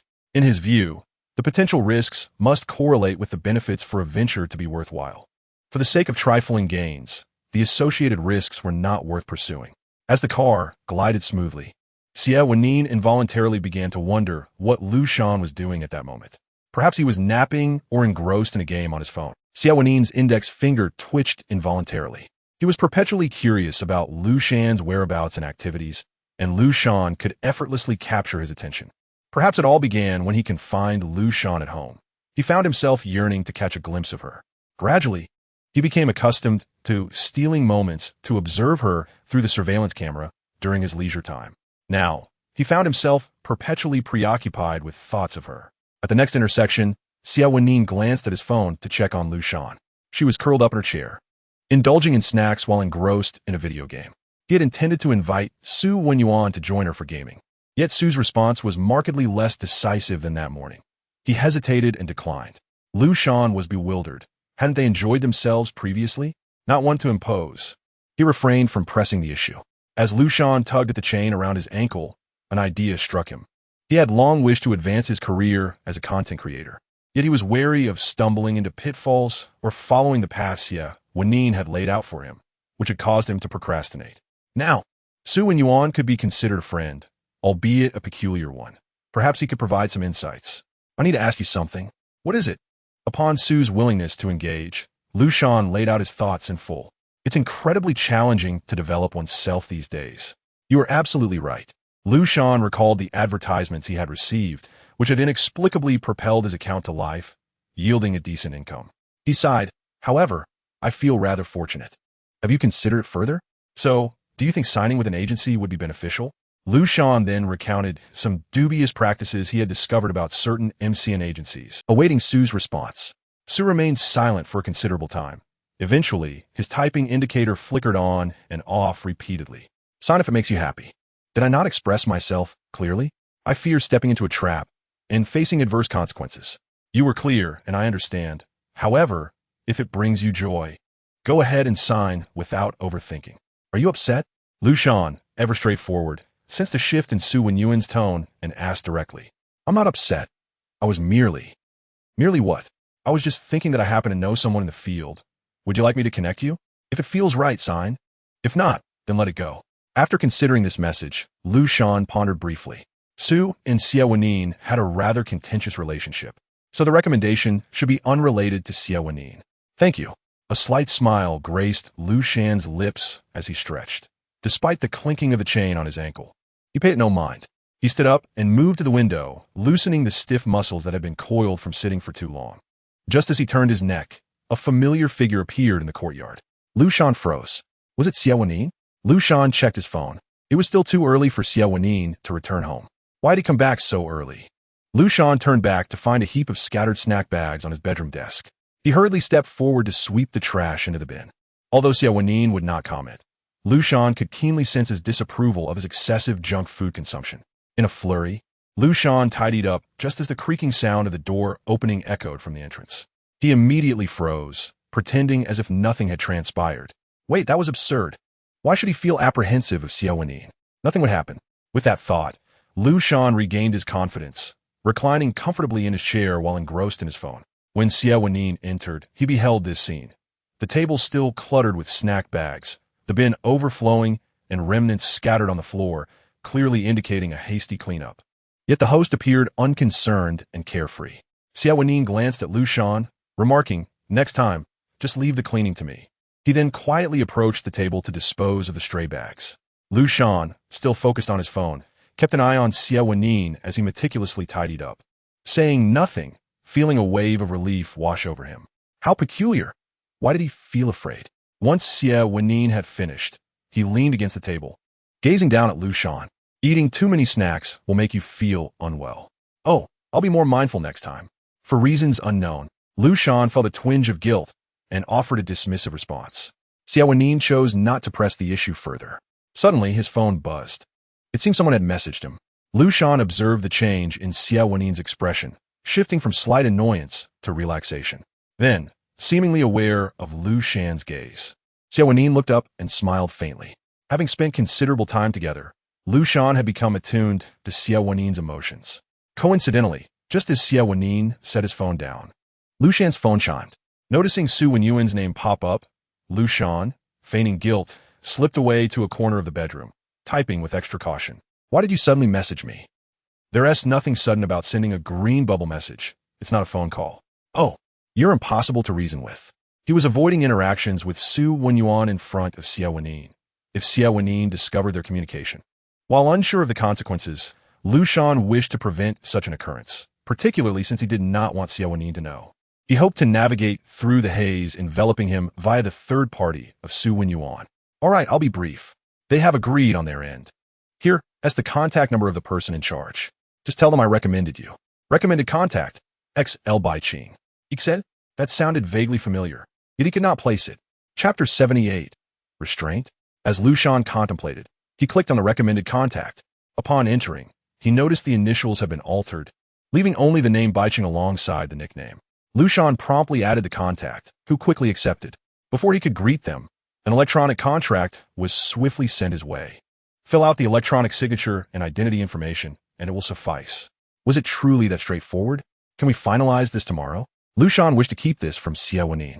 He turned to see Xie Wenyì standing still, quietly observing him.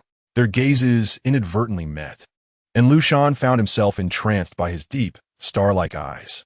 In that moment, Liu Shan felt as if he could not conceal anything from Xie Wenyì. His fingers, gripping the phone, turned pale as he stammered, "Stop staring at me." Upon hearing this, Xie Wenyì blinked. "Don't keep looking at me," Liu Shan reiterated. "I just blinked." Xie Wenyì's teasing remark took a moment for Liu Shan to process. After a pause, realization dawned upon him that Xie Wenyì was merely joking, and the anger bubbled up inside him. He glanced around for something to throw at Xie Wenyì, but found nothing, exclaiming, "Could you step outside?" "Sure." Before leaving, Xie Wenyì cast a lingering look at Liu Shan, his gaze fading as the door closed behind him. Once Xie Wenyì departed, Liu Shan felt a wave of relief wash over him. He unlocked his phone and saw that Baiqing had replied with an affirmative. Subsequently, Liu Shan opened the contract, filled with pages of legal jargon between the parties. He skimmed through, gathering that he would need to produce videos regularly and accept advertisements as required, while the MCN company named UI would provide corresponding support. Any breach of contract would incur liability for either party. Beyond that, the legal intricacies eluded Liu Shan. He forwarded the contract to Xie Wenyì. "Take a look for me. What's the matter?" "For you, it's simply a matter of signing or not signing." "Why do you say that?" Liu Shan asked earnestly. "It means it's reliable. Rest assured, I found you a trustworthy contact." "All right, thank you. Oh, by the way, how do I go about the electronic signature?" Liu Shan casually inquired, as he was unfamiliar with the process. Previously, contracts required mailing back and forth, taking about a week to finalize. Baiqing seemed to imply that simply signing electronically would suffice. Xie Wenyì sent him a link in response. Liu Shan expressed his gratitude with a simple thank you before clicking on the link. Initially, he had anticipated a cumbersome process, yet it only required him to inscribe his name on the screen within a few minutes. There was no need to wait until the next day. However, as he entered his identification number, he faltered momentarily. The digits he once knew by heart felt foreign to him after such a long absence. He hesitated, attempting to shake off the sensation of recitation, and relied on muscle memory to recall the sequence of numbers. The numbers etched in his memory, even if briefly forgotten, would inevitably resurface. 0112. 1367. He held his phone tightly, inputting the digits, double-checking for accuracy before sending it to a contact named Baiqing. "Everything is prepared," he confirmed. "Good," Baiqing replied, adding, "I will contact you later." With that, he bid farewell. Liu Shan stared blankly at his phone. Was that it? Had he truly signed the contract? It felt as though nothing had changed, as if he had not signed at all. He found it difficult to articulate his emotions. A matter that had once consumed him with worry was resolved with an astonishing ease that left him not relieved, but rather with a sense of emptiness. It was as though he were treading on clouds, anticipating that perhaps more formidable challenges lay ahead. Leaning against the windowsill, Liu Shan gazed outside, observing the shifting scenery through the gaps in the window. He swung his legs, and predictably, he heard the delicate jingling of chains. Over the years, he had watched the branches outside transform from sparse to lush, only to be pruned again, as if the sunlight and rain had never nurtured their growth. The branches that had been recently trimmed were once again sparse, and the swollen roots beneath the ground pulsed like a heartbeat, extending into depths unseen. Amidst the faint jingling, The heavy creak of a door interrupted his thoughts. Turning around, he noticed Xie Wenyì descending to prepare dinner, now returning with a tray of food. Standing tall, he balanced the tray before him like a restaurant server.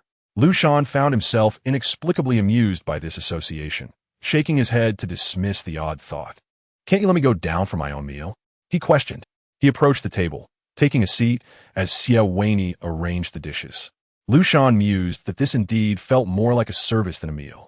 "Not at all," Xie Wenyì replied directly, sitting beside Liu Shan, his gaze fixed on him, laden with meaning. "You know how this looks, right?" Liu Shan retaliated playfully, seeking to avenge their earlier exchange.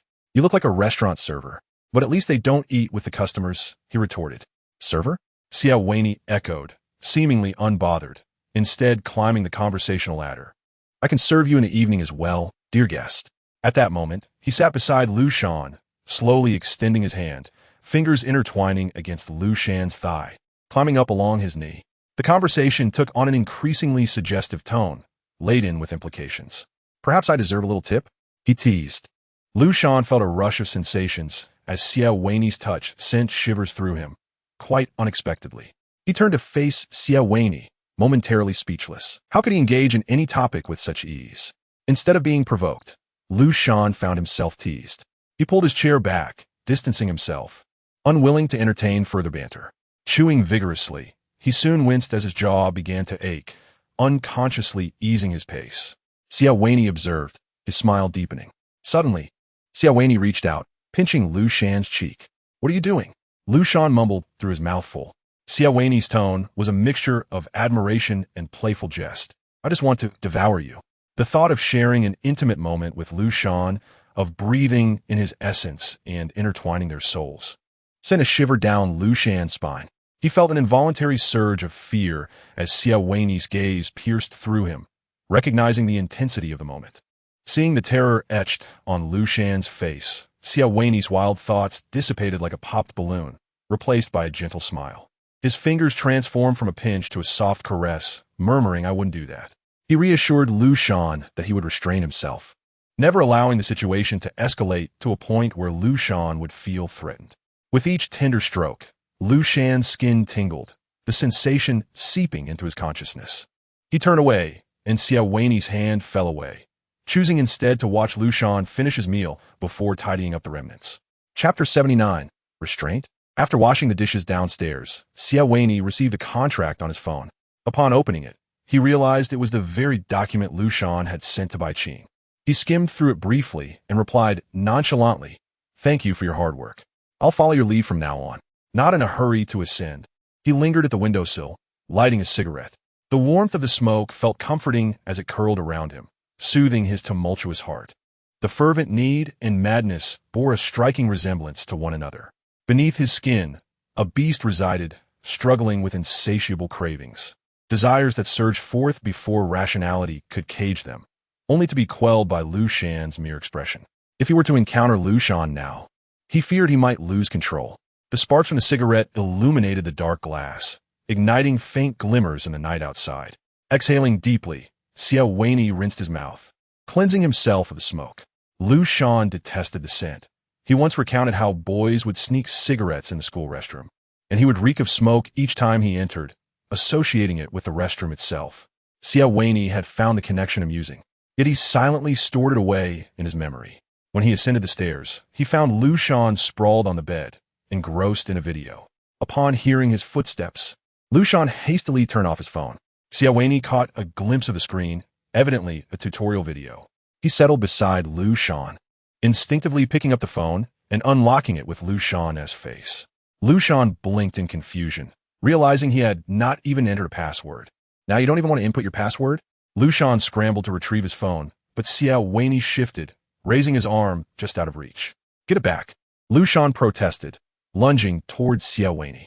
As an adult, the force of his advance caught Xie Wenyì off guard, causing him to fall back onto the bed, the phone tumbling onto the mattress. Liu Shan rushed to pick it up, only to find himself immobilized. Looking down, he noticed Xie Wenyì gripping the chain around his ankle, tightening it gradually until his palm met Liu Shan's ankle, his hand slowly trailing upward until it reached its limit. "Is there something I shouldn't see?" Xie Wenyì inquired, sitting up and pulling Liu Shan along with him. At his words, Liu Shan felt a hint of warmth flush his cheeks. Xie Wenyì had already caught sight of the video. It was a skiing tutorial. No wonder Liu Shan was so captivated. Liu Shan downplayed it. Though watching a skiing tutorial was hardly shameful, he was more concerned that Xie Wenyì might think he anticipated an outing together. In truth, he simply looked forward to experiencing the snow. The thought of this made him reluctant to let Xie Wenyì in on it. He was merely apprehensive about not having been before. This tutorial is unnecessary, Xie Wenyì remarked, snatching the phone from Liu Shan's grasp. Liu Shan looked puzzled, but before he could voice his confusion, Xie Wenyì's face loomed large before him. Startled, Liu Shan instinctively recoiled, finding himself cornered against the headboard with no escape. He curled up, the faint scent of body wash lingering in the air. Xie Wenyì held the chain, raising his hand, the silver links swaying between them. Then Liu Shan noticed that Xie Wenyì was gazing at her, the chain on his palm inching closer to his lips, and he kissed it lightly. Liu Shan's mind went blank. Her thoughts were muddled as she turned her head toward the edge of the bed. The chain at her ankle hung down to the floor, winding its way along.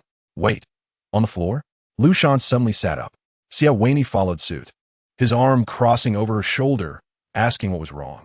You really have no standards, Liu Shan remarked calmly, though her movements were fierce as she pushed Xie Wenyì away and went to rinse her mouth. Although the floor was quite clean, it was still the floor. Xie Wenyì. Upon returning, Liu Shan insisted that Xie Wenyì rinse his mouth as well. Once they were done, Xie Wenyì held Liu Shan in his arms as they fell asleep, a sense of security settling in his heart. Time seemed to linger in the air, flowing quietly towards the dawn known as tomorrow. Liu Shan, still drowsy, climbed out of bed, realizing it was nearly noon.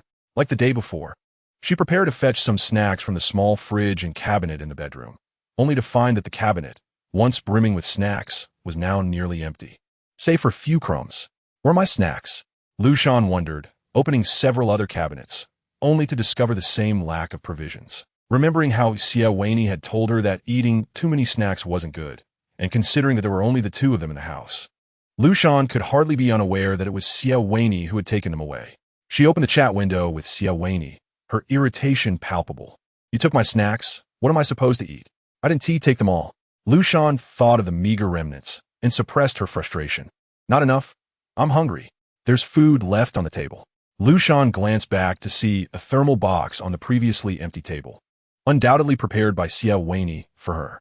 She picked up her phone and began typing furiously, but before she could send it, another message from Xie Wenyì arrived.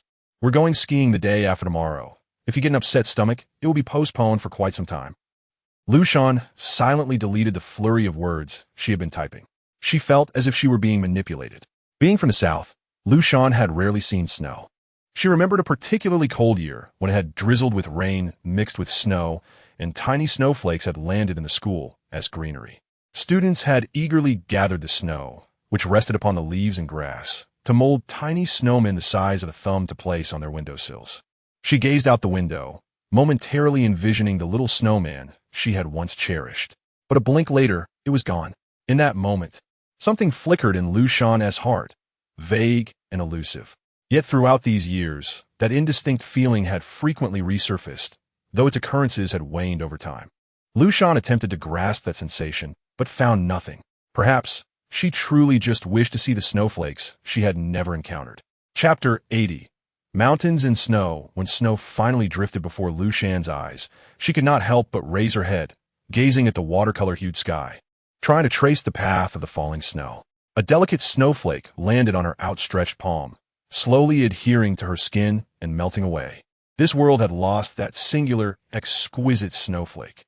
The crisp air filled her nostrils, a touch dry, and Liu Shan sniffed, a smile blossoming on her face, her eyes sparkling with a celestial glow.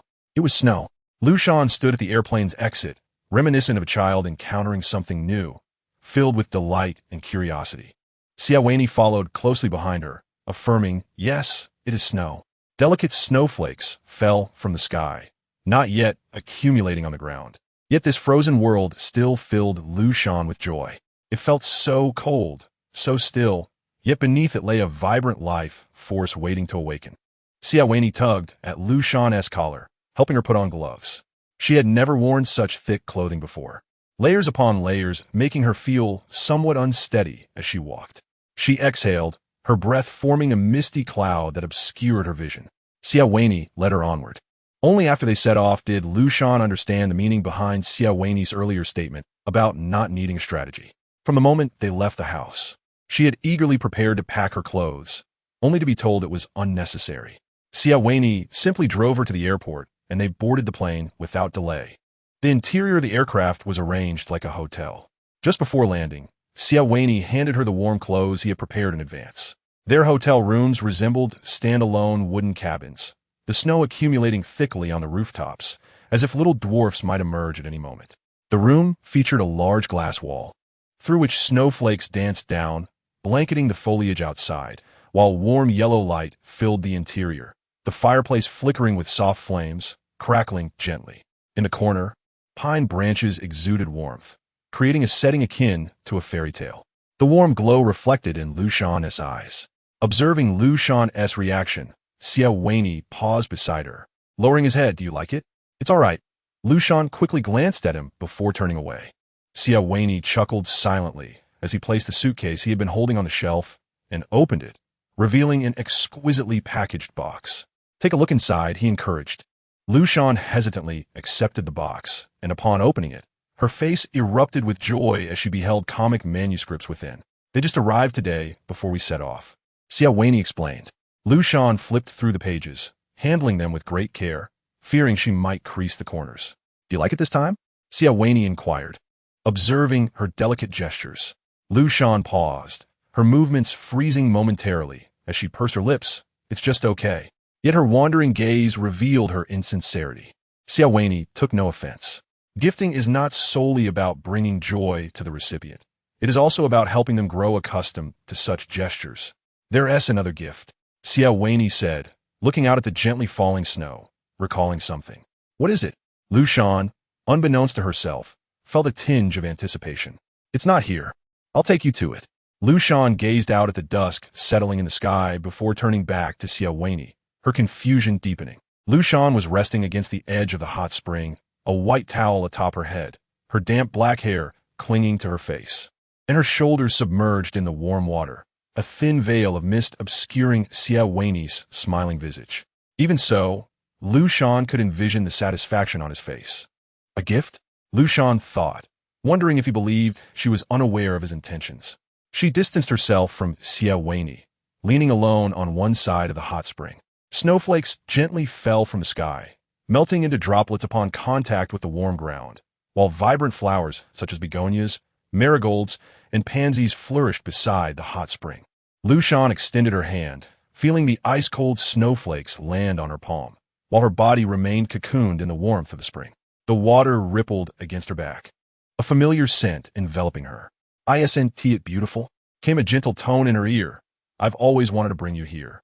With falling snow, warm springs, and flourishing plants, Xie Wenyì trailed off. Liu Shan felt her neck and earlobes flush from the warmth, and as she heard his words, her ears perked up. Perhaps it was the warmth that made her heart feel warm as well. Xie Wenyì rarely spoke in such a manner, using words to paint a beautiful picture. "What are you trying to say?" Liu Shan asked, her back turned, only a sliver of her profile visible to him. "What I want to say is that I can provide you with everything you desire.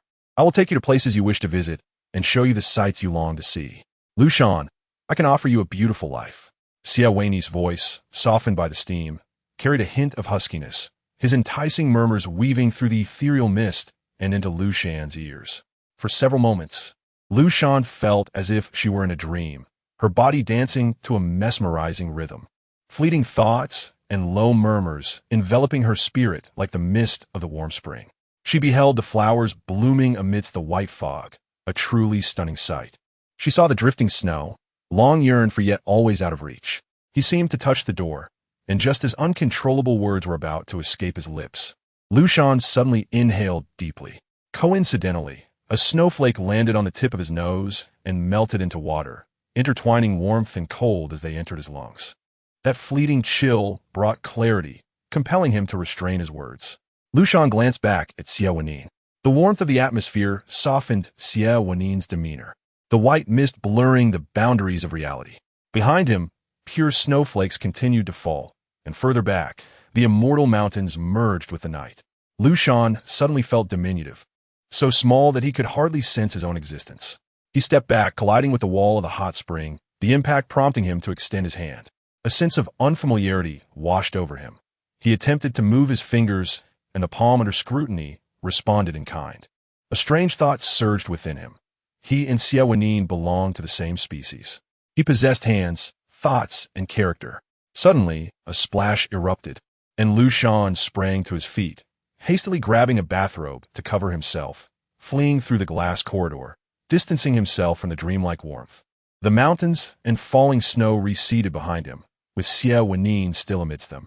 Observing Liu Shan's flustered retreat, Xie Wenyì's softened expression was again touched by a pure chill. Snowflakes landed on his eyelashes, melting into droplets. He leaned back against the hot spring wall and let out a long sigh. It was still insufficient. The mountains behind him loomed in the darkness, resembling specters. Chapter 81. The ice cave and the fish. Liu Shan ran back to his room. The warmth dispelled the chill from outside, making the dampness of his bathrobe more pronounced. He breathed lightly, curling up by the fireplace, the warmth of the flames enveloping him, drying his wet clothes and skin. As the vapor evaporated, the tightness felt like a mask covering his body. Liu Shan rubbed his skin, feeling a sense of relief. The panic he had just experienced faded, and he could hardly articulate why he had fled. In that moment, the instinctual warning of danger had far surpassed reason, propelling him away. In hindsight, it all felt hazy. A gentle creak announced the door being pushed open behind him. Liu Shan turned to glance at the window. The dark glass reflected the scene inside. Behind him, Xie Wenyì entered, drawing closer. Noticing that Liu Shan was still clad in the bathrobe from the hot spring, he draped a blanket over him, remarking that sitting on the floor would be cold. "There's fire," Liu Shan said. By the wall, the fireplace burned fragrant wood, smoke billowing up the chimney, while the room was filled with pure warmth. Xie Wenyì touched Liu Shan's hair, which had already dried. He intended to say something, but inhaled only warm air. Earlier, in the hot spring, Xie Wenyì had observed Liu Shan's momentary confusion and hesitation. He resembled a fisherman waiting patiently, casting countless sweet baits, attracting, waiting, and hoping to capture the fish of his heart's desire. Yet, just as success seemed imminent, the fish turned and darted away into the depths. There was loss and regret, but more so, a rekindled fighting spirit. He could continue to wait. Thus, Xie Wenyì silently sat down beside Liu Shan, both huddled before the fireplace. Outside, snowflakes drifted against the dark backdrop, while the flickering flames illuminated the room, bringing the two closer together for warmth. "Liu Shan," Xie Wenyì's voice came from beside him, the breath of his words palpable yet seemingly distant. Liu Shan turned his head, and coincidentally, Xie Wenyì looked at him as well. The fire danced in Xie Wenyì's pupils, his face bathed in a warm golden glow, accentuating the subtle movements of his muscles. The muscles beside his cheek twitched slightly, as if he wished to say something. "What?" Liu Shan inquired. Xie Wenyì suddenly leaned in closer, tilting his head to kiss Liu Shan's lips. The heat from the warmth had rendered Liu Shan's lips soft and sensitive to the sudden touch. The contact with equally dry lips sent a tingling sensation that reverberated through him. Liu Shan fell back onto the carpeted floor, just before his body hit the ground. Xie Wenyì's arm slipped between Liu Shan's back and the floor, preventing him from fully descending. Liu Shan's back hovered slightly above the ground. "Let us go to the bed."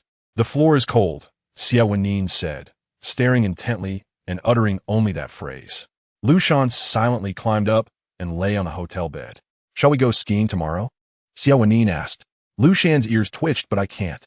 Before departing, he had been excited, but now fear inexplicably crept in, worrying that he might embarrass himself and feel out of place in the open air. "You will be able to," Xie Wenyì reassured him. "Well, I'll give it a try." A muffled sound emerged, and a smile danced at the corner of Xie Wenyì's lips. The flames in the fireplace consumed the wood, the warm glow succumbing to darkness until daylight illuminated the embers. Liu Shan struggled against his biological clock when Xie Wenyì called him in the morning. He impatiently buried his head beneath the blanket. "Will the snow melt by noon?" "Not all." However, Liu Shan did not linger long. When breakfast was delivered by the hotel, he got up. "Let us go." After finishing their meal, Xie Wenyì took Liu Shan to the base of the ski slope. Liu Shan gazed at the mountains, unable to suppress a sigh. The interplay of green and misty white painted the mountains, the summit seemingly piercing the blue sky. A sense of vastness welled up within Liu Shan.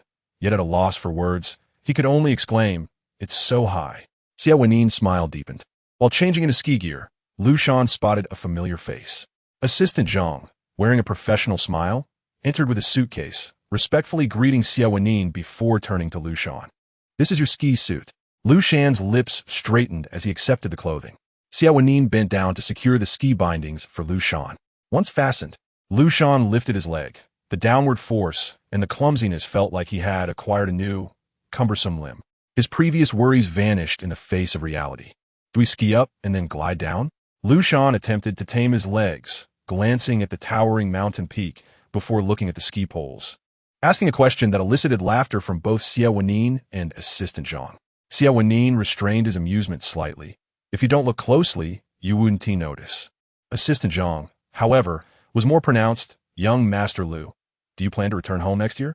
Liu Shan, lacking knowledge about skiing, immediately recognized the foolishness of his question upon witnessing their reactions. He felt a surge of embarrassment and retorted, "Xie Wenyì, no, they're SA cable car."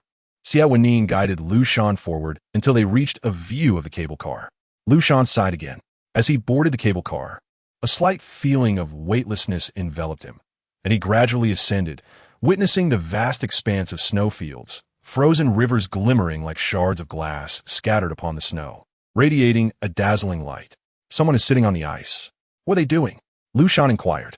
"Fishing on the ice," Xie Wenyì replied. "People possess a vast expanse of land, holding fishing rods, waiting to capture the fish beneath the ice, while beneath the thick ice, the fish swim freely in a river. On the surface, the angler seems to catch fish with a thin line. Yet the fish need do nothing to make the person with the whole world wait quietly before the small ice hole. The fish even require no hook or bait. They merely need to exist. What the ice breaks?" Liu Shan stared for a while longer before asking again, "Do they just fall through?" Xie Wenyì chuckled, initially intending to explain seriously that the ice is thick and sturdy, but instead joked, "Yes, just admit it, fall through." "That sounds dangerous," Liu Shan remarked. "It's so cold. If you fall in, it will be hard to swim back up." "That is a risk the fisherman is willing to take." The cable car ascended higher, and the figure of the angler shrank into a tiny black. Liu Shan withdrew his gaze and turned to look elsewhere. The expansive snowy realm was more magnificent than he had imagined. Upon landing, Assistant Zhang followed suit. Liu Shan stood at the starting point of the ski slope, hesitant to glide down. He feared he might send someone flying. Thus, he scanned around and found that there were hardly any people on the slope. Summoning his courage, he tightened his grip on the ski poles and gently pushed forward. He fell. Liu Shan immediately turned to look at Xie Wenyì, expecting to see a teasing smile. But Xie Wenyì's face remained calm, as if nothing had happened. He merely said, "Try again." The snow was soft, cushioned by the skiing attire, causing no pain. Liu Shan got up and, under Xie Wenyì's guidance, attempted to glide as smoothly as possible. Chapter 82. Emotions. Liu Shan fell numerous times, yet a smile gradually spread across his face. He became more adept, the frequency of his falls diminishing, where he finally managed to glide a short distance with ease. He immediately turned to look at Xie Wenyì. Standing quietly on the snow-laden path, Xie Wenyì's gaze was fixed intently on Liu Shan. Upon meeting that serious stare, the genuine smile on Liu Shan's face faded slightly. He bit his lip, unsure of the feelings that surged within him. Perhaps it was the absence of others that made him instinctively seek to share his triumph with Xie Wenyì after his struggles. What did he wish to see reflected on Xie Wenyì's face?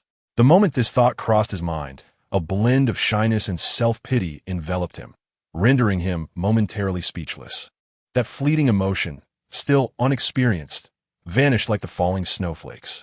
At present, he found it challenging to grasp his emotions, as a certain indescribable sentiment threatened to spill forth. It dissipated like lightning, leaving him unable to articulate or even comprehend it. The ethereal whispers and illusions he had felt in the hot springs yesterday returned, enveloping him anew. The light reflected from the snow entered his eyes as he continued to glide with the aid of his ski poles. The frigid wind laced with snow brushing against his face, and the crisp air filling his lungs. He descended, aiming for the summit where the frost-laden branches beckoned. Liu Shan felt a sense of freedom, yet he could also sense a burning gaze closely following him. Unable to resist, he glanced back. A flurry of pure white enveloped him as a torrent of snowflakes assailed his face. causing Liu Shan to feel a surge of panic, instinctively crouching to evade the cascading snow. Xie Wenyì, what are you doing? Liu Shan plopped down in the snow, his hat and shoulders dusted with snowflakes. Even his lashes adorned with a white powder, resembling a figure sculpted from snow. When he finally recognized the person before him, Liu Shan, brimming with indignation, shouted, "Are you out of your mind?" Just moments ago, Xie Wenyì had charged at him, sending a whirlwind of snow into the air. In a fit of rage, Liu Shan seized a ski pole and swung it towards Xie Wenyì's calf, partly in retaliation for Xie Wenyì's antics, and partly for his own instinctive embarrassment. "Huh!" Xie Wenyì chuckled, bending his knees to sit in the snow beside Liu Shan, sending snowflakes flying towards Liu Shan's face. Liu Shan quickly retaliated, frantically tossing snow into the air, compressing in his hands to enhance the impact. The two engaged in a playful exchange, tumbling together in the snow. Gradually, Liu Shan's anger transformed into amusement, as if he were frolicking with a companion. The snow was molded into winding, distorted patterns beneath them. Gasping for breath, Liu Shan lay back on the snow, the white mist from his breath rising into the sky. The complex, ineffable thoughts swirling in his chest dissipated with his exhalations, leaving only the lingering echoes of joy and fatigue. Xie Wenyì sat beside him, and Liu Shan stole a glance at him, quietly gathering a handful of snow. As Xie Wenyì leaned closer, Liu Shan unexpectedly shoved the snow into the nape of his neck. "Ah-ha-ha!" Liu Shan couldn't wait for Xie Wenyì's reaction. He scrambled to his feet and dashed away, laughter escaping him. Feeling victorious, Liu Shan beamed brightly. Xie Wenyì brushed off the snow from the front of his jacket, rising to his feet with his knees pressed against the snow. Seeing Liu Shan's face devoid of its earlier despondence, he felt a sense of relief. Xie Wenyì had to admit that he did not want Liu Shan to dwell in that melancholic state, fearing it might cause him to lose Liu Shan. The body may be confined, and actions may be hindered, but thoughts possess an innate freedom, even if they are subject to guidance and temporary obscurity. Liu Shan noticed Xie Wenyì standing and instinctively attempted to flee. The weight of his limbs slowed his movements, causing him to tumble back into the snow. Turning his head, he saw Xie Wenyì approaching him. Unable to rise immediately, he instinctively shrank his neck to shield himself from potential attack. Just then, Assistant Zhang gracefully slid down from the mountaintop, exuding an effortless elegance. Liu Shan's eyes involuntarily followed him, contemplating when he too could ski with such finesse. "You're in my way." Liu Shan was still watching when suddenly the world before him darkened. Upon closer inspection, he recognized the familiar pant leg. Glancing up, he saw Xie Wenyì, head bowed, his face shadowed, yet somehow appearing a bit somber. "What are you blocking?" Xie Wenyì advanced, completely obscuring Liu Shan's view. Pressing for an answer, Liu Shan realized that Xie Wenyì was obstructing his sight of Assistant Zhang. The moment this thought arose, Liu Shan understood the situation. "If you can't see, just blind me." With the previous playful banter with Xie Wenyì dispelled, and the usual reservations dissipated, he retorted back, hurling a snowball at Xie Wenyì's pant leg. As the snowball landed, Xie Wenyì paused, contemplating for a moment before extending his hand towards Liu Shan. Liu Shan, puzzled, glanced up at the outstretched palm. "I'll help you up," Xie Wenyì stated. Liu Shan placed his hand atop Xie Wenyì's. Xie Wenyì grasped it firmly, using his strength to lift Liu Shan from the snow. "Want to glide like Assistant Zhang?" Xie Wenyì's palm curled slightly, beckoning Liu Shan forward. Liu Shan, confused, took a few steps closer. Suddenly, his legs lifted off the ground, and he let out a startled cry, instinctively wrapping his arms around Xie Wenyì's neck for support. "What are you doing?" Liu Shan's ski poles had been discarded, leaving him clinging to Xie Wenyì, feeling the support beneath his knees and back. Quick skiing lesson. Just as Xie Wenyì finished speaking, he plunged downward. In an instant, Liu Shan experienced a sensation of weightlessness, the biting wind filling his mouth, silencing his cries. He instinctively clung tighter to Xie Wenyì's neck, watching the trees and snow rush past, a thrill of exhilaration swelling within him. He began to savor the sensation of speed, releasing a long, joyous shout from deep within. As they navigated sharp turns in their descent, Liu Shan yelped in surprise, yet reveled in the exhilarating feeling akin to flight. Once Xie Wenyì came to a stop, Liu Shan steadied himself, the thrilling sensations still coursing through his nerves. Xie Wenyì shifted his shoulders slightly. After the descent, it was impossible for Liu Shan, a grown man, to feel nothing at all. How is it? Xie Wenyì tilted his head, observing the flush on Liu Shan's face, experiencing a shared sense of joy. Liu Shan straightened up, exhaling a cloud of white mist. It was all right. The hat obscured Liu Shan's neck and ears, yet Xie Wenyì could still envision the blush blooming beneath his clothing. Not far away, Assistant Zhang observed Liu Shan and Xie Wenyì with a complex expression. He had noticed the two playing in the snow long before his descent. Is this my boss? Sensing the subtle atmosphere, Assistant Zhang discreetly glided further away. Xie Wenyì paid little mind to the retreating figure of Assistant Zhang, redirecting his attention back to Liu Shan. Shall we go again? Liu Shan's thoughts stirred, but he quickly replied, I want to learn on my own. He wasn't about to rely solely on Xie Wenyì to experience this sensation akin to flying on a sword. Though perhaps, what he just experienced could be likened to flying on a beast. Chapter 83. The Phone Beast? The term sparked an idea, and Liu Shan turned a glance at Xie Wenyì. Clad in a black and white ski outfit, the black mask he had worn during his descent still obscured his features, leaving only his eyes visible, which were now fixed intently on Liu Shan. That wasn't entirely incorrect.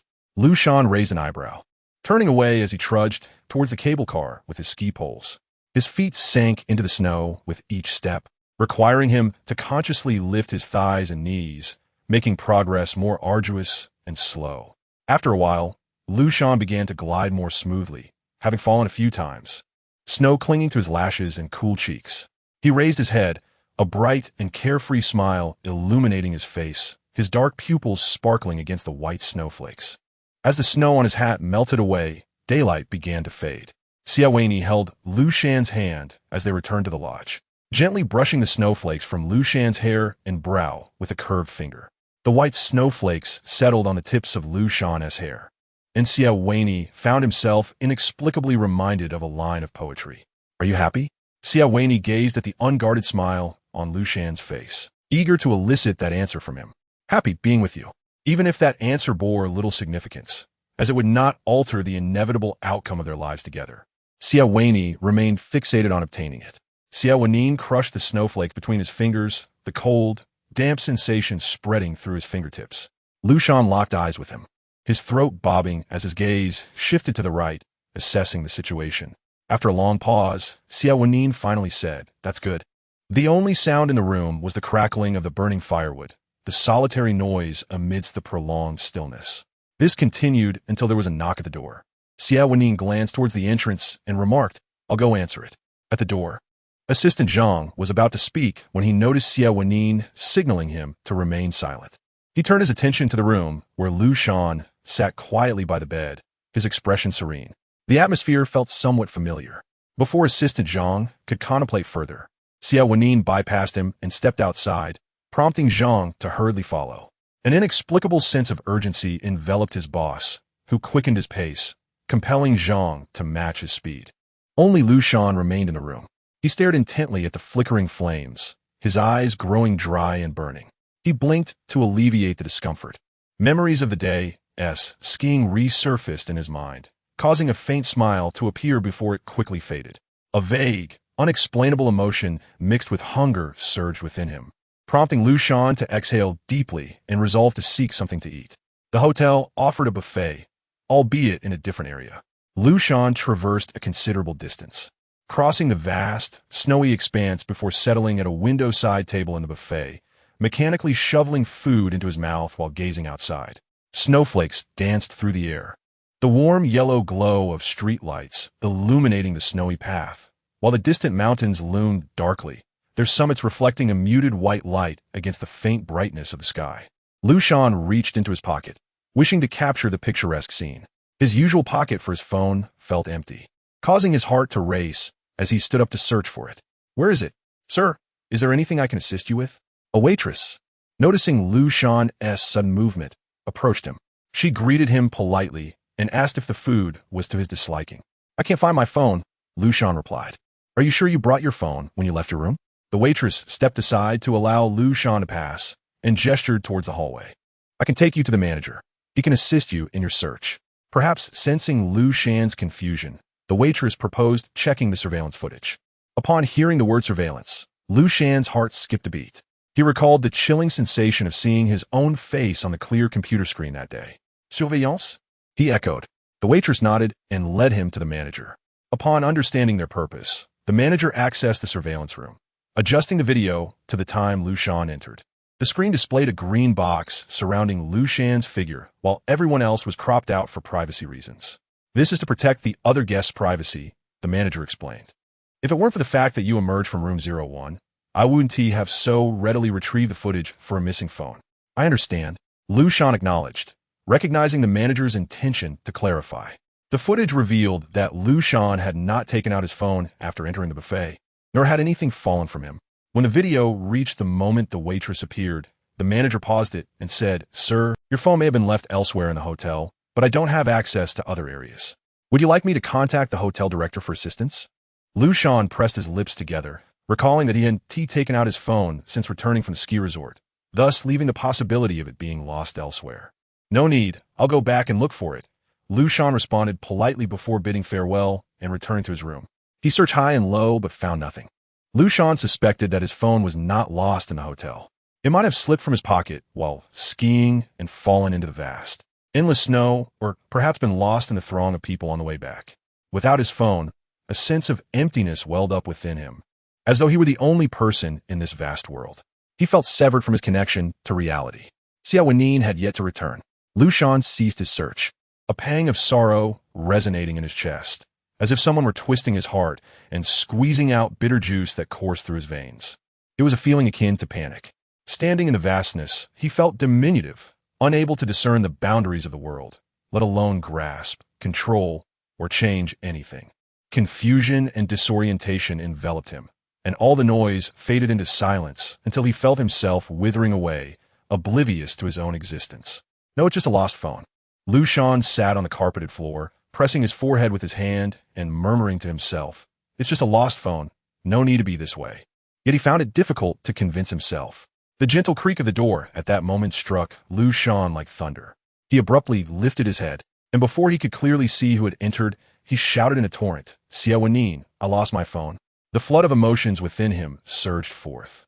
"I can't find it. What is missing?" came Xie Wenyì's voice. "My phone," Liu Shan exclaimed, still not fully recognizing the figure before him. Yet certain it was Xie Wenyì, for he was the only one who could be there. Liu Shan looked up, and the sight of Xie Wenyì approaching swiftly filled him with warmth. "Don't worry," Xie Wenyì reassured, kneeling before Liu Shan, one hand cradling the back of his head while the other wrapped around his waist, drawing him close. "I will find it for you. I will get it back." The familiar warmth enveloped Liu Shan, washing away the strange, indescribable emotions like a receding tide. He recalled the mountains and the snow, realizing that purchasing a new phone was also an option. That vast, snowy expanse, with a phone merely a few inches in size buried within, resembled a needle lost in the ocean. How could one possibly locate that phone amidst the mountains and snow? Liu Shan felt a sense of confusion. Perhaps it was simpler to buy a new one. Losing his phone was unbearable. That screen contained his entire world. A small portal through which he glimpsed a corner of life, akin to a second pair of eyes. When this pair of eyes went blind, the world suddenly felt foreign. "No, I will retrieve it," Liu Shan declared. Xie Wenyì guided him to the bed, gazing into his eyes as if making a promise. "As long as you wish for it. How will you find it?" Liu Shan turned to Xie Wenyì, catching a glimpse of his own bewildered reflection in the glass behind him. It might have been lost on the mountain. The ski resort, stretching from the summit to the base, made it difficult to locate a phone even without snow. Most who lost their phones simply accepted their misfortune. "We'll know tomorrow," Xie Wenyì replied, brushing his fingers through Liu Shan's damp hair, suspecting he had returned from the snow-laden outdoors. "Don't catch a cold, and don't worry. Have a good night's sleep, and tomorrow will be better." When he returned and saw Liu Shan sitting on the carpet, shouting at him, it was not just the sound that struck him, but the light glimmering in Liu Shan's eyes. Yet that light felt like a hidden needle, piercing his heart and causing the indifference he had cultivated with assistant Zhang to wilt instantly. He made a promise, but felt a twinge of hesitation, ultimately sighing inwardly and renewing his vow. After Liu Shan finished washing up, he lay in bed, repeatedly asking, "Can you really find it?" "Of course. Really?" "Trust me," Xie Wenyì responded patiently, his voice unwavering. In the darkness, the flickering fire dimly illuminated their faces. their intermittent questions and answers dancing with the flames until they gradually faded into silence. The following morning, Liu Shan, unusually early, was preoccupied with thoughts of his phone. It felt as if an eternity had passed without it. Xie Wenyì, when will you go look for it? Liu Shan urged, his gaze fixed on Xie Wenyì as he prepared to rise. What should one do if a mobile phone is buried in the snow and damaged by water? As he hurriedly dressed, Xie Wenyì heard Liu Shan's voice urging him on. He turned with a teasing remark, if I go out like this, I might as well lie down in the snow. Liu Shan, taken aback by the comment, suddenly remembered they were in the frigid H city. Venturing out in such conditions might mean not returning until spring. Just as Xie Wenyì donned his coat and prepared to step outside, Liu Shan suddenly called out, wait, I'll go with you. Upon hearing this, Xie Wenyì paused at the door and after a moment replied, all right. Liu Shan, oblivious to any underlying issues, followed closely behind. Xie Wenyì's intentions were clear. He showed no hesitation in searching for his belongings, unlike others who often stopped to survey their surroundings. Initially, Liu Shan felt no suspicion, assuming the phone was likely lost on the snow-covered path.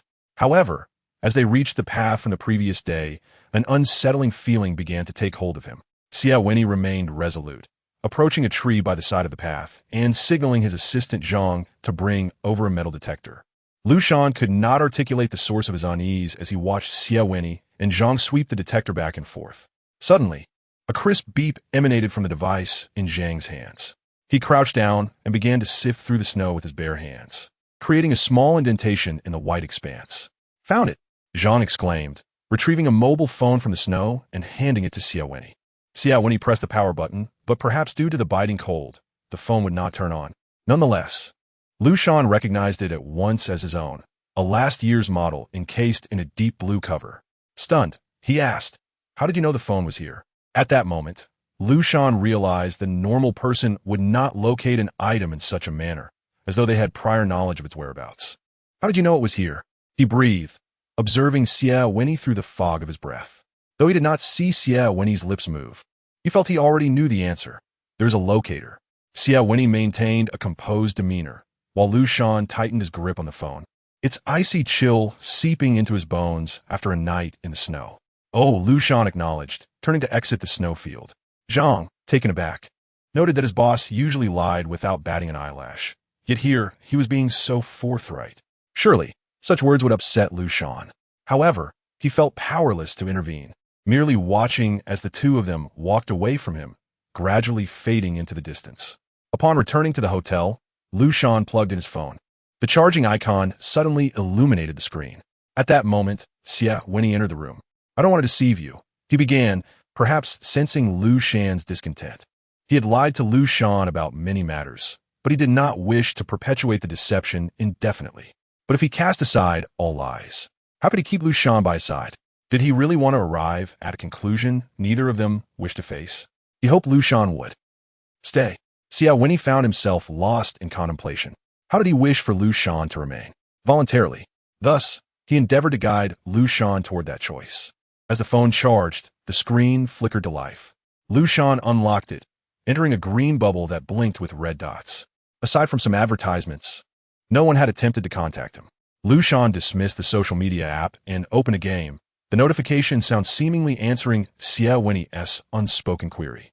Liu Shan, are you with Xie Wenyì? Where are you? A message from Xie Wenyì popped up at the top of the screen. Liu Shan clicked in and replied, H City, XX Resort. To hell with Xie Wenyì. Xie Wenyì seethed at the sight of the location, wishing he could hurl his phone across the room.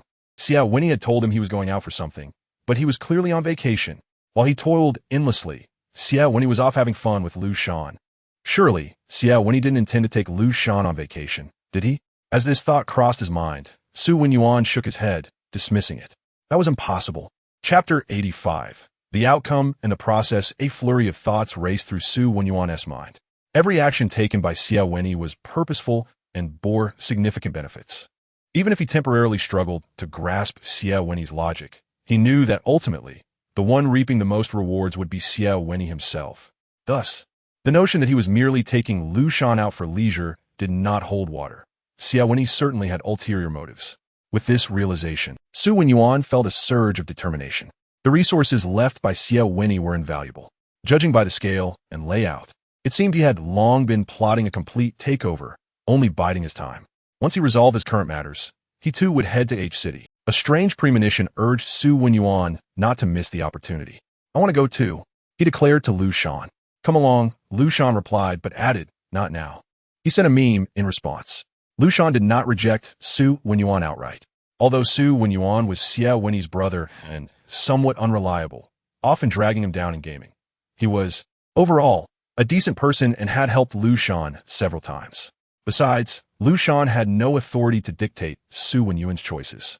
After replying, Liu Shan glanced at the upper right corner of the screen, noting the battery was already low despite just charging. He continued to play while guarding the charger, seemingly oblivious to Xie Wenyì's presence, even as they sat side by side on the bed, less than a meter apart. The crackling of burning wood echoed like sparks falling into the snow, not melting a single flake of the frost. Xie Wenyì felt neglected, observing Liu Shan's profile as his gaze darkened. Perhaps he should keep the locator's existence a secret from Liu Shan, as long as Liu Shan remained unaware. It might as well not exist. Yet, Xie Wenyì understood he could not conceal the truth from Liu Shan forever, whether it was himself or the lies. Those nearly mad actions would eventually strip away the facade of calm, and the truth would inevitably emerge. Thus, he endeavored to distance the cage built upon lies as far as possible, far enough that Liu Shan believed he was free.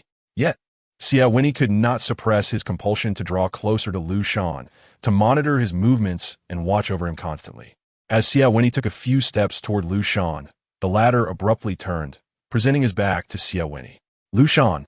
Xie Wenyì attempted to place a hand on Liu Shan's shoulder, but the moment his fingers brushed against him, they were violently shaken off. "Don't bother me. I'm gaming," Liu Shan responded, his focus unwavering on the screen. Xie Wenyì's hand lingered in the air, fingers rubbing together as if trying to recapture the fleeting sensation of contact. After a considerable pause, Liu Shan finally set down his phone. Xie Wenyì discreetly assessed Liu Shan.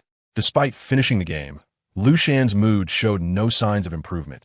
His previously relaxed lips had tightened, rendering them thinner and sharper. Xie Wenyì's gaze fell upon the phone, resting on Liu Shan's lap. Although he rarely played games, he recognized the gray word failure displayed on the results screen. This reminded him of a previous instance when he had assisted Liu Shan in gaming, during which Liu Shan had expressed a mix of joy and skepticism. Thus, Xie Wenyì inquired, "Would you like me to help you?" Liu Shan glanced down at the word failure, his throat moving as if battling a response. "No," he finally declared. "Whatever the outcome, it is mine to bear. The joy of gaming lies in the journey." As he spoke, Liu Shan pointed to the avatar of a teammate who had performed poorly and sent a friend request. Xie Wenyì only heard Liu Shan's words, his gaze shifting to the distant fireplace. Yet, was the journey merely a pathway to the outcome? If the outcome were insignificant, why do people often willingly endure pain and solitude, merely to continue onward toward an end-named result? Liu Shan, multitasking, furiously tapped the keyboard while conversing with Xie Wenyì. Perhaps the simultaneous dialogues tangled in his mind, for when Liu Shan heard Xie Wenyì's words, he retorted almost instinctively, "Everyone's outcome is death." Xie Wenyì was momentarily taken aback. If everyone's outcome is death, then all that life yields is merely a process. Liu Shan's words followed his logic, rendering him unable to counter, and moreover, Xie Wenyì had no desire to engage in a verbal dispute with Liu Shan. "You are correct," Xie Wenyì conceded. Liu Shan's fingers struck the keyboard with a muffled clang. The words he had just exchanged with Xie Wenyì barely registering in his mind. Yet, Xie Wenyì gazed into Liu Shan's eyes, enveloped in a profound silence. In Xie Wenyì's view, this world was less a realm of matter than one of objectification. Everyone was akin to a mechanism, striving to achieve goals known or unknown to them. In the morning, he flowed along a city artery known as a road towards the urban center, like blood pumped with oxygen back to the heart, weary and fatigued, returning to a resting place, awaiting the reclamation of energy. Humans exist as purpose-driven machines. Existence itself is dehumanized, including his own. Xie Wenyì lowered his gaze, his left hand delving into his pocket, caressing a velvet box. Inside lay a ring he had previously designed. He had spent an entire night crafting it. Though not well-versed in jewelry design, he instinctively fashioned a gem resembling a heart atop a circular band. Unlike the haphazardly purchased rings Liu Shan owned, which required two to form a complete, distorted heart shape, The ring Xie Wenyì held was a singular heart, yet when viewed from a certain angle, could appear as two entwined hearts. He had intended to present this ring to Liu Shan, envisioning a moment in the falling snow where Liu Shan would wear it and express his joy, a goal he yearned to fulfill. Thus, he had employed various means to achieve it. However, Xie Wenyì was acutely aware that at this moment, such a goal was unattainable. His fingers continued to trace the edges of the box, never retrieving the ring. Suddenly halting, he turned slightly, regarding Liu Shan, and proclaimed, "Let us purchase a new phone." Liu Shan, having just finished typing, was momentarily startled by the unexpected suggestion. "What did you say?" "Buy a phone that belongs to you. I shall not interfere." Xie Wenyì replied calmly. Liu Shan, somewhat dazed and aware that his gaming phone had grown warm, inquired the password too. "Yes," Xie Wenyì affirmed. Liu Shan dismissed the game he had been waiting on, his expression a mixture of surprise and confusion, and upon receiving confirmation, asked again, "Why?" Turning to face Xie Wenyì fully, he was met with a look of profound bewilderment. Even though this was a mundane request for any normal person, after encountering Xie Wenyì, it felt like an echo from a distant past. Xie Wenyì's control over him continually reshaped Liu Shan's understanding. Even now, with a broader sense of freedom than before. The incident of the lost phone made Liu Shan realize he had never truly distanced himself in the slightest. Because Xie Wenyì's fingers resumed their gentle caress of the ring nestled in his other pocket. "I wish to see you happy." Liu Shan was once again struck by astonishment. This feeling lingered even as they arrived at the nearest mobile phone retail outlet. Xie Wenyì stood at the counter while the salesperson eagerly recommended the latest model. Xie Wenyì slightly inclined his head, indicating that Liu Shan was the focal point of this transaction. Upon noticing, the salesperson approached Liu Shan, reiterating nearly the same pitch. "I won't buy this. It's a dual-layer motherboard. It's unsuitable for gaming," Liu Shan replied without hesitation. Xie Wenyì chuckled softly. Liu Shan selected another model and was preparing to pay when Xie Wenyì appeared with his phone, ready to process the payment. "I'll reimburse you later." Upon hearing the register beep, Liu Shan held the new phone in silence for a moment before stating, "I want to buy it myself." Xie Wenyì gazed deeply into Liu Shan's eyes, as if contemplating for an eternity, yet it was but a fleeting moment, and he said, "Very well." As they departed the mall, Xie Wenyì followed closely behind Liu Shan, his gaze fixed on Liu Shan's silhouette, which grew deeper in the interplay of light and shadow. Though he had not countered Liu Shan's previous assertions, he did not feel in error. Granting Liu Shan ownership of a phone bore no significant meaning. It merely aimed to evoke a smile, to wash away the prior tension. He possessed countless ways to continue observing Liu Shan. Liu Shan exited the mall, wandering instead of heading directly to the hotel. The cultural ambience of H-City was markedly different from City. Liu Shan strolled leisurely, pausing at various street vendors. When he spotted ice cream being sold directly on the street, he momentarily worried it might melt. Yet, the exhaled breath of surprise, visible in the cold air, reminded him he was indeed in H-City. It was quite remarkable. Had he not visited here, he might have found it difficult to imagine ice cream being sold so openly. Sometimes, what is deemed common sense in life becomes a cage for one's imagination. Liu Shan nearly forgot Xie Wenyì was accompanying him until he noticed a stack of straw adorned with bright red candied hawthorns. Intrigued, he exclaimed, "Xie Wenyì, would you like to try this?" The moment the words escaped his lips, he suddenly realized something, halting mid-sentence. He observed Xie Wenyì standing a short distance away, who replied, "Yes."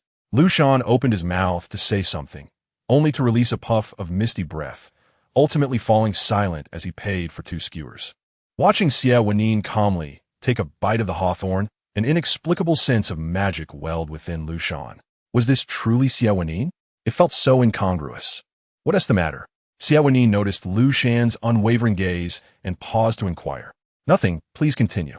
Liu Shan had only taken a small bite of the candied hawthorn, having initially been attracted to its appearance, only to discover he did not particularly enjoy the taste. Upon returning to the hotel, Liu Shan grappled with how to dispose of the hawthorn when he suddenly noticed a sticky sensation on his hands. Glancing down, he saw the sugar melting in the warmth of the room, trickling down the skewer. Fine, no need to overthink it, he decided, discarding it without further ado. After washing his hands, Liu Shan transferred the data from his old phone to the new one. It took several days for the new phone to feel familiar and comfortable in his grasp. Lying in bed, gaming, Liu Shan's fingers occasionally twitched with anticipation. I've arrived. A chat notification popped up from Xie Wenyì. Wait for me.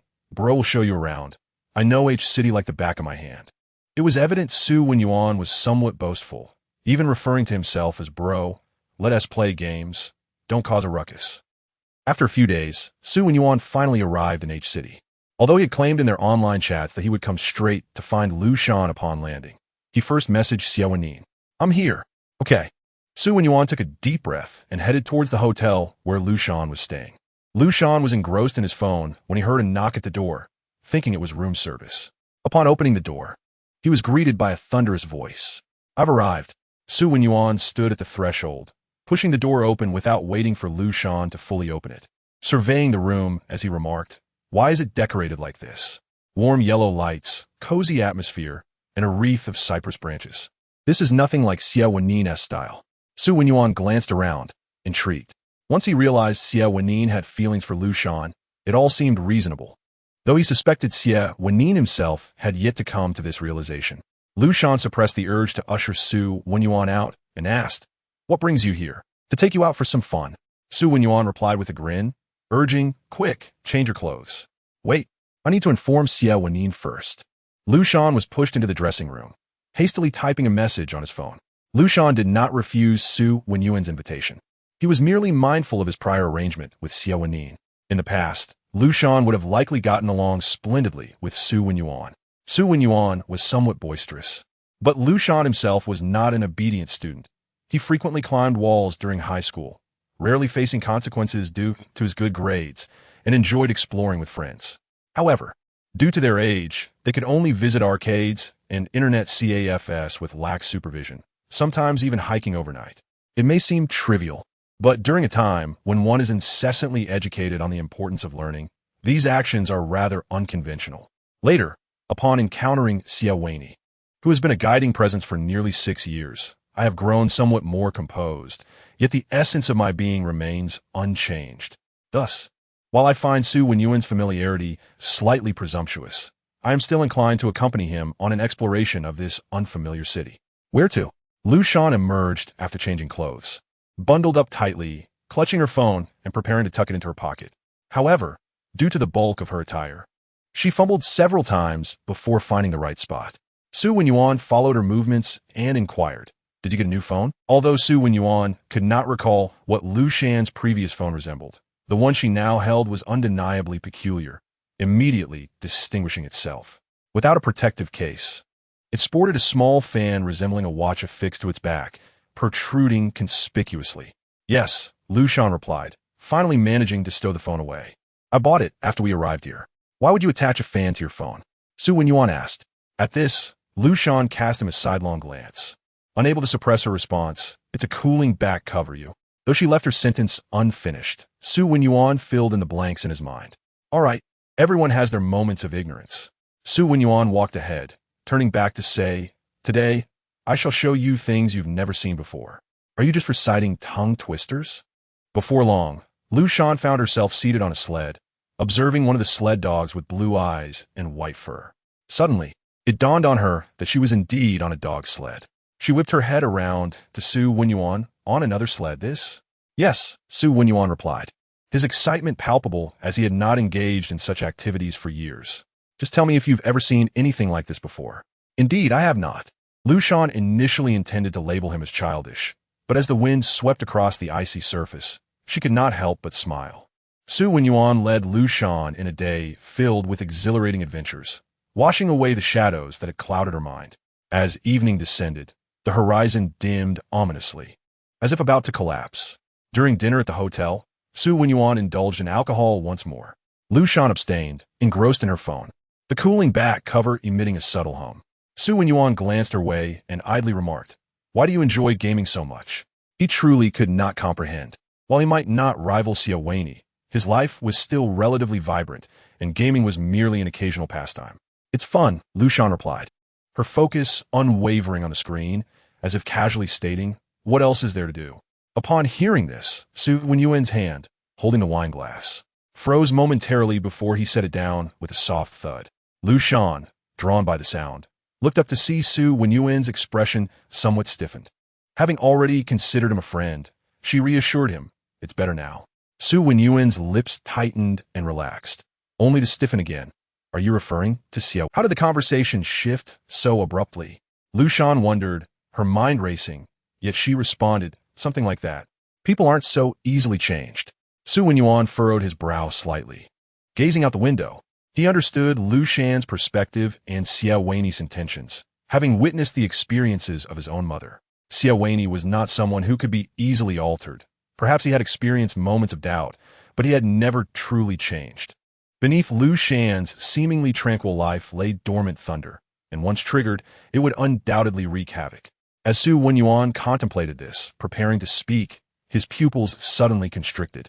Not far from the entrance, Xie Wenyì was observing him, gesturing to his wristwatch, indicating that he should leave promptly. Oblivious to this, Liu Shan continued to play her game.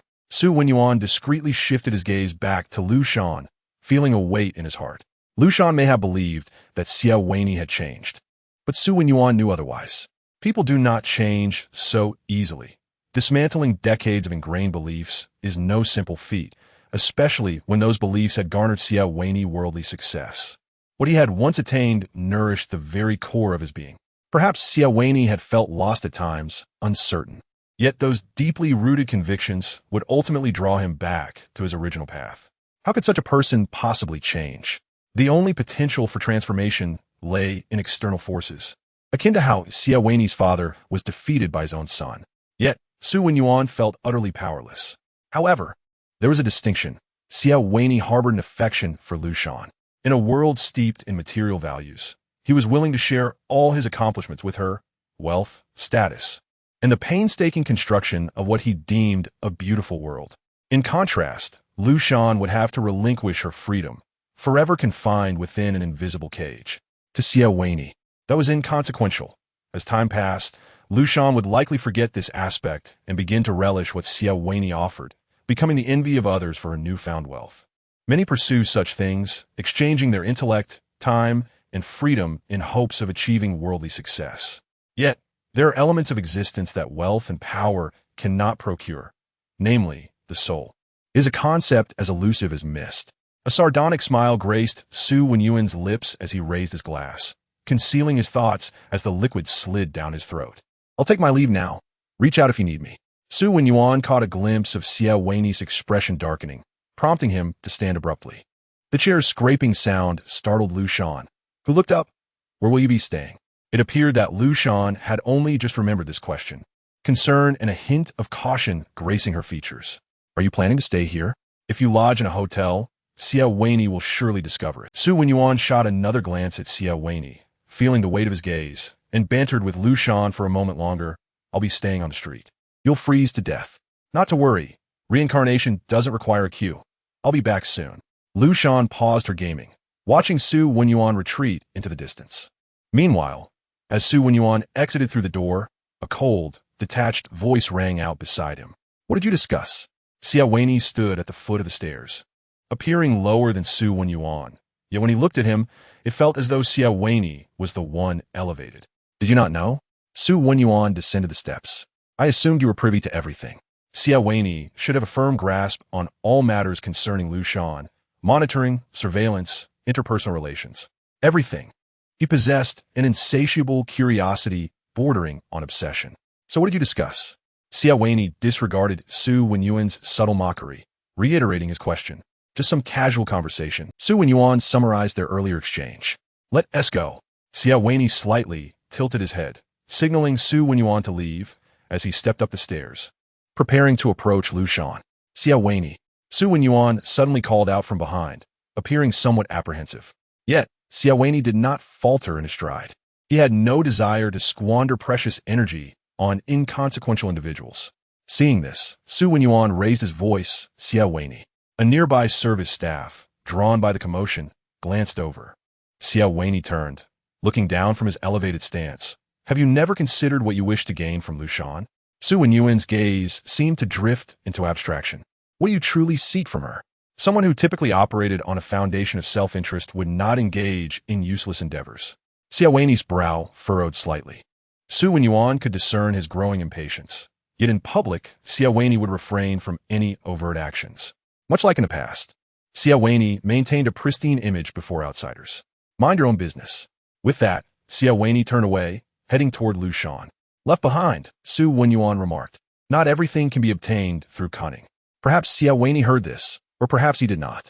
However, a person who has acquired everything through habitual means is unlikely to change effortlessly. As he observed Xie Wenyì gradually approach Liu Shan, even as a bystander, he felt a suffocating tension permeate the atmosphere. He noticed Liu Shan lift his head, despite only seeing the back of it. Xie Wenyì understood that something must have been said, for Xie Wenyì's expression had shifted to one of amusement, completely absent of the previous impatience. Xie Wenyì ordered 2 drinks, handing Liu Shan a glass of coconut water, which Liu Shan accepted readily and consumed in a few gulps. The refreshing coconut water slid down his throat, and he exhaled, feeling an inner comfort amidst the stifling warmth of the room. Gazing at the victory sign in the game, joy surged within Liu Shan. As if the previous gloom had dissipated, he raised his phone screen, tilting his head slightly to showcase his achievements to Xie Wenyì. Exuding a hint of pride while awaiting acknowledgement, much like an ordinary couple, Xie Wenyì complimented him, expressing genuine surprise, which greatly satisfied Liu Shan's desire for validation. Liu Shan then glanced out the window, noticing the gentle snowfall. Before arriving in H City, he had always thought that snow would perpetually fall in snowy locales. However, upon his arrival, he discovered that the snow could indeed cease, and sunlight could even break through the clouds. Yet, the snow remained. Xie Wenyì led Liu Shan back to their room, snowflakes landing on both of them, shaken off at the door and gradually melting into deep puddles. After Liu Shan finished washing up, he lay on the bed, activating the projector to play a game. Skillfully, he manipulated the controller, placing the cats he had caught in the wild to work at the base, gradually enhancing it as resources like minerals and timber increased. When Xie Wenyì emerged from the bathroom, he glanced at the projector, observing the impressive cat factory on display. Liu Shan shifted to the side, but the image still lacked clarity. Xie Wenyì stepped back, sitting beside Liu Shan. The room was tranquil, save for the sound effects of the game. "We return in 2 days," Xie Wenyì remarked, turning his head to find Liu Shan engrossed in the controller. Suddenly, the main character on the screen halted its busy activity. "Oh," came Liu Shan's response, and the character resumed its motion. Xie Wenyì knew Liu Shan enjoyed this place. Although H City was cold and outdoor activities were constrained by clothing, Liu Shan appeared genuinely happy since their arrival. "Let's come again next time," Xie Wenyì suggested, his gaze fixed on Liu Shan's face, noticing that Liu Shan was wholly absorbed in the projector's display, leaving no attention for him. Unable to resist, he grasped Liu Shan's hand that held the controller. Liu Shan felt a weight on his hand and turned to meet Xie Wenyì's gaze, puzzled. "What are you doing?" "Nothing." Xie Wenyì quickly replied. "What are you playing?" "A management game where I capture pets in the wild to build a base," Liu Shan explained, then pulled his hand back. "Don't bother me. I don't have enough resources. Can we play together? It seems there's a multiplayer mode." Liu Shan, without much thought, returned to the main menu and confirmed the existence of a multiplayer option. "Do you want to play?" "MHM," he replied, handing Xie Wenyì a controller and explaining the basic operations. Together, they roamed the virtual world, capturing pets to work at the base. Soon, the foundation of the base was constructed, gradually expanding outward. Liu Shan set off to build a second base while instructing Xie Wenyì to manage the first. However, upon returning, he found that the familiar working cats were no longer there. "Where are my cats?" Liu Shan inquired. "The base upgraded. If they don't fit, they're replaced." Xie Wenyì answered matter-of-factly. "Replaced?"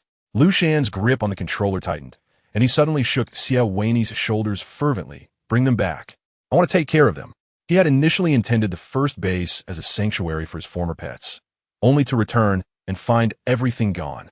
Xie Wenyì evaded while explaining. "This is a management strategy. Isn't that the point of the game? Replace those that do not yield greater profits with those that can." Hearing this, Liu Shan felt a pang in his chest. While the game was indeed a management type, most players sought relaxation and enjoyment, to nurture beloved pets and construct houses. Why calculate resources so meticulously? Fine, now if it's a nurturing game, Liu Shan decided to refrain from arguing about gameplay with Xie Wenyì, recognizing that debating with someone holding different values would yield no results. "All right, just find them," he insisted. Xie Wenyì, awkwardly dodging, began searching throughout the map for the lost pets. After a considerable time, his character, weary and dusty, finally returned to the base, placing the cat on the ground. The cat returned to its familiar surroundings and resumed working. Upon seeing the cat's return, Liu Shan suddenly realized it was merely a game, glancing at the time. He noted that 3 hours had passed, during which they had done nothing but search for the cat. This one, he pointed out. Xie Wenyì set down the controller, rubbing his eyes, feeling slightly dizzy from the new 3D game experience. Let's get some sleep. Liu Shan's character performed a petting motion. And as the game faded to a close, the room dimmed. In the night, Xie Wenyì wrapped his arms around Liu Shan, drawing close enough to feel each other's warmth. The sense of their shared body washed mingling until they became indistinguishable. Tomorrow, Xie Wenyì thought of the ring nestled within his jacket pocket, a warmth blossoming in his chest that surpassed the room's heating, almost searing his heart. He could not help but draw Liu Shan closer, as if to merge into one, using the other to quell the inexplicable fire within. He gazed at Liu Shan's forehead, the words he longed to say lodged in his throat, perhaps to be uttered another time. What about tomorrow? Liu Shan asked, noticing that Xie Wenyì had started a sentence but left it unfinished. He playfully kicked Xie Wenyì's leg, while even half said. Unbeknownst to him, he had unconsciously adopted a hint of H-City's accent, which he himself found amusing. Xie Wenyì chuckled. What are you laughing at? Liu Shan questioned, then suddenly realized. Are you laughing at my accent? No, Xie Wenyì hastily denied, attempting to soothe Liu Shan. Let's sleep. We'll talk about it tomorrow. Liu Shan was displeased.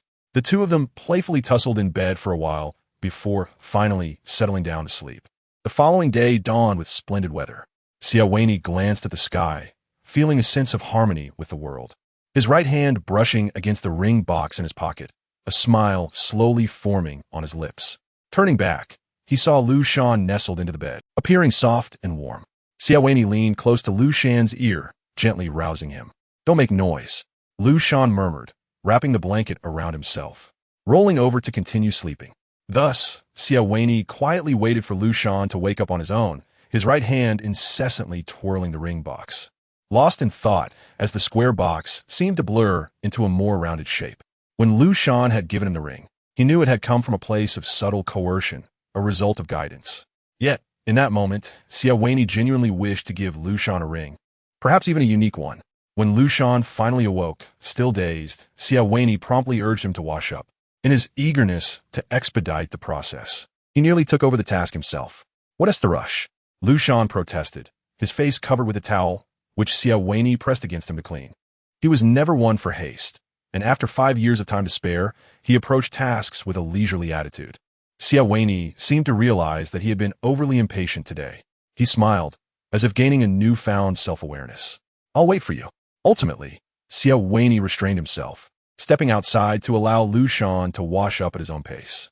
He gazed out at the still falling snow, which seemed as though it would take an eternity to descend from the heavens.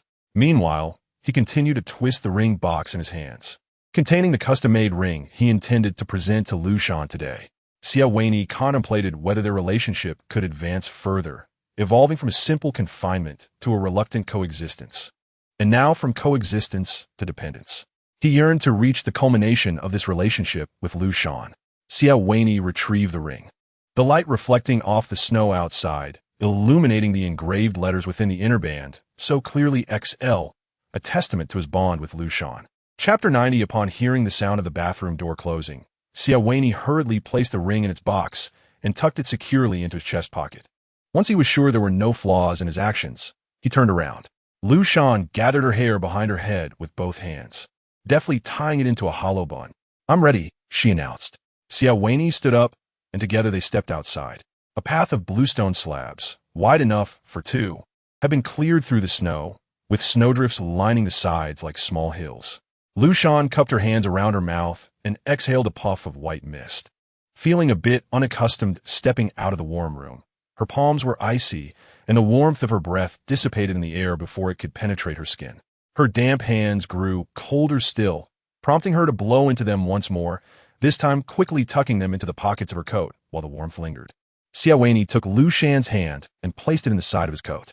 Before she could even ask, her palm was enveloped in warmth, dispelling the chill entirely.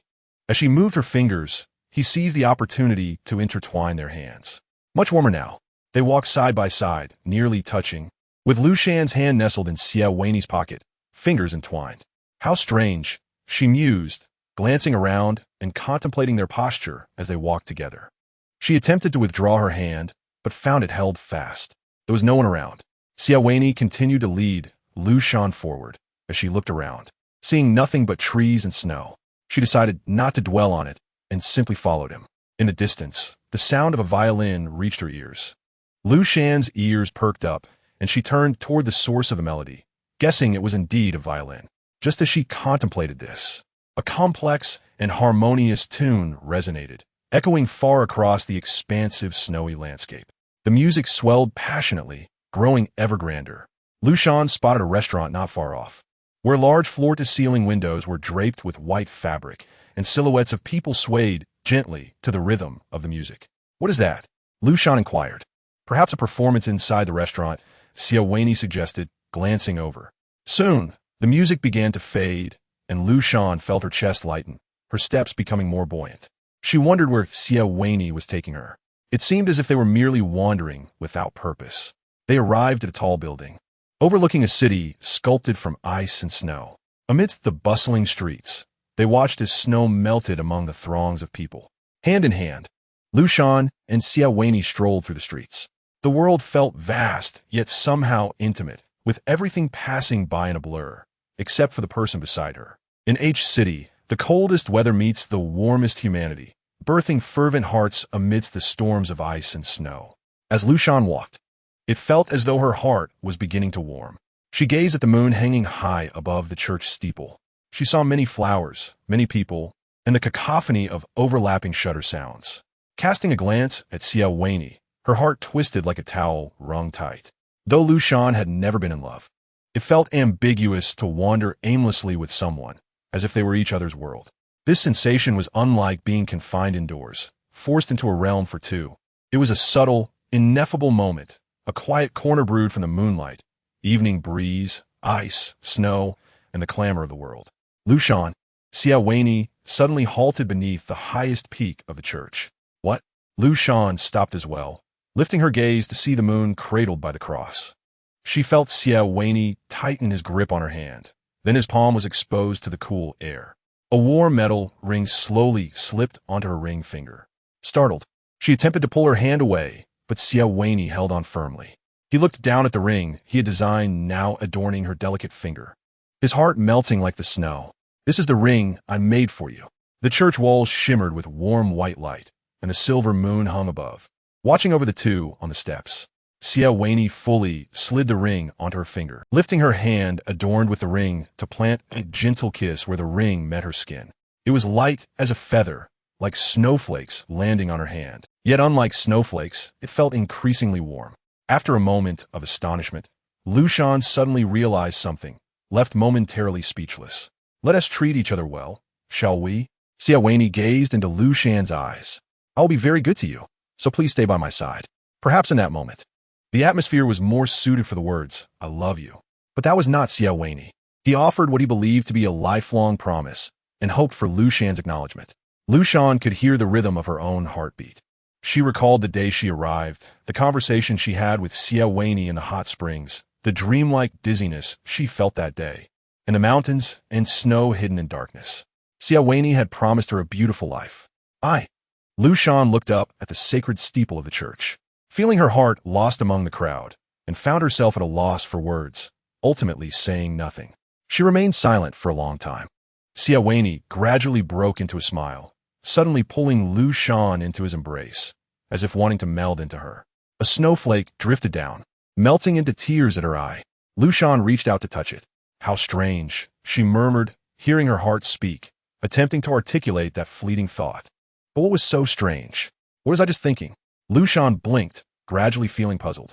Before she could contemplate further, Xie Wenyì took her hand and led her forward into the bustling street.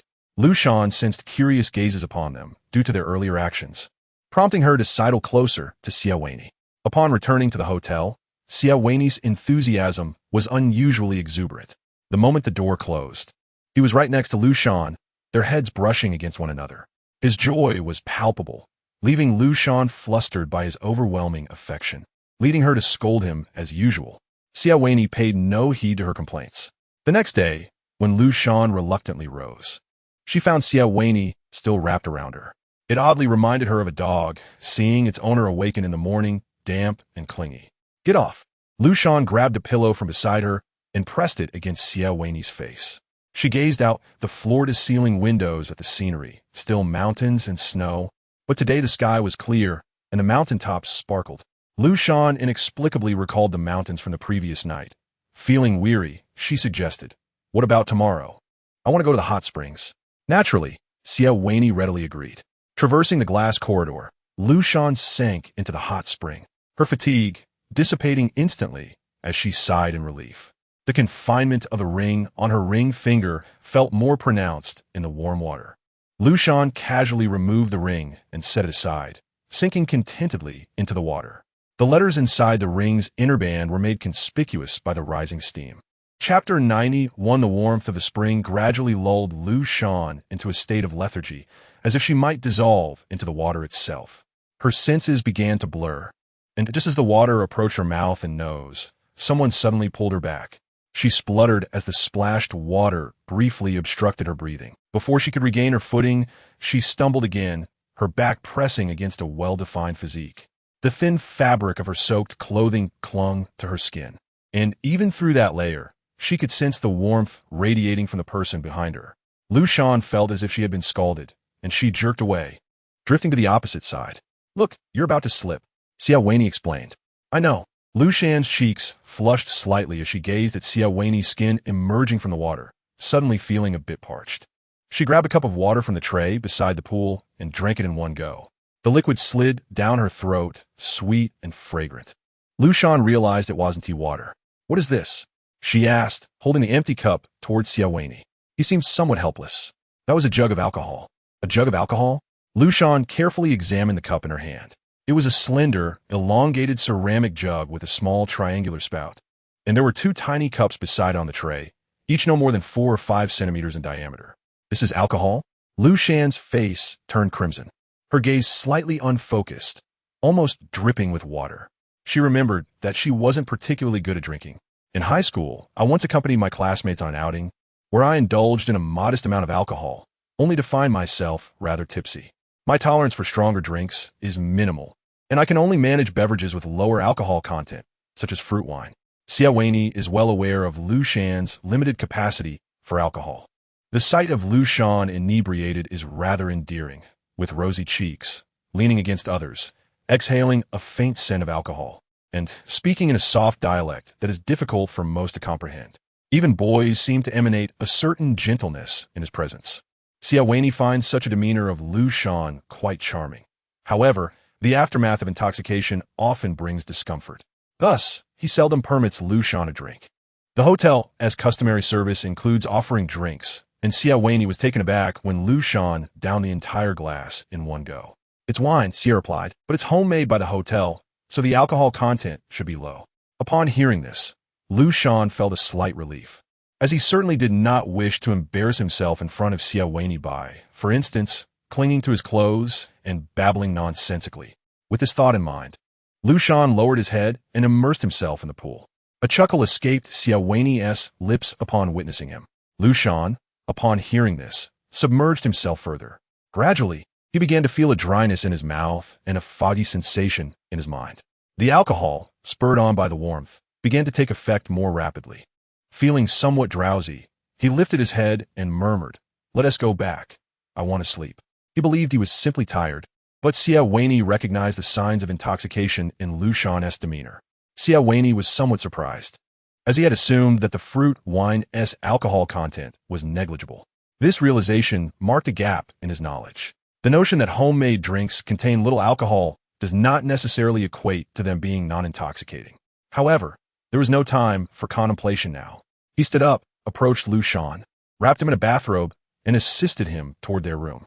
Liu Shan felt light on his feet, but still retained a shred of clarity, mumbling, "Xie Wenyì, you're deceiving me." The words, spoken in a southern dialect, tumbled together in his inebriated state, making it difficult for Xie Wenyì to comprehend. He merely responded with a non-committal "You're deceiving me." Have you always been deceiving me?" What have you deceived me about? Hmm. As they traversed the glass corridor, Liu Shan's cheeks flushed, his gaze misty, and he appeared as if he might dissolve into the air. Yet he clung to Xie Wenyì, struggling to maintain his footing. Xie Wenyì, you're not good to me. His voice quivered, his words becoming increasingly indistinct, and there seemed to be a glimmer of tears at the corners of his eyes. If Liu Shan had been sober, such words would never have crossed his lips. Yet, inebriation stripped him of awareness, leaving only instinct, emotion, and the childlike need to express his grievances in a manner that would seem peculiar to a sober mind. In his lucid moments, Liu Shan would never claim that Xie Wenyì treated him poorly. He recognized the leniency Xie afforded him and the considerable sums he had spent on him. Yet, discomfort lingered within him, an elusive sensation that often dissipated before he could fully grasp it. Even now, as he spoke solely from instinct, he could not articulate what was amiss, repeating only, "You're not good to me."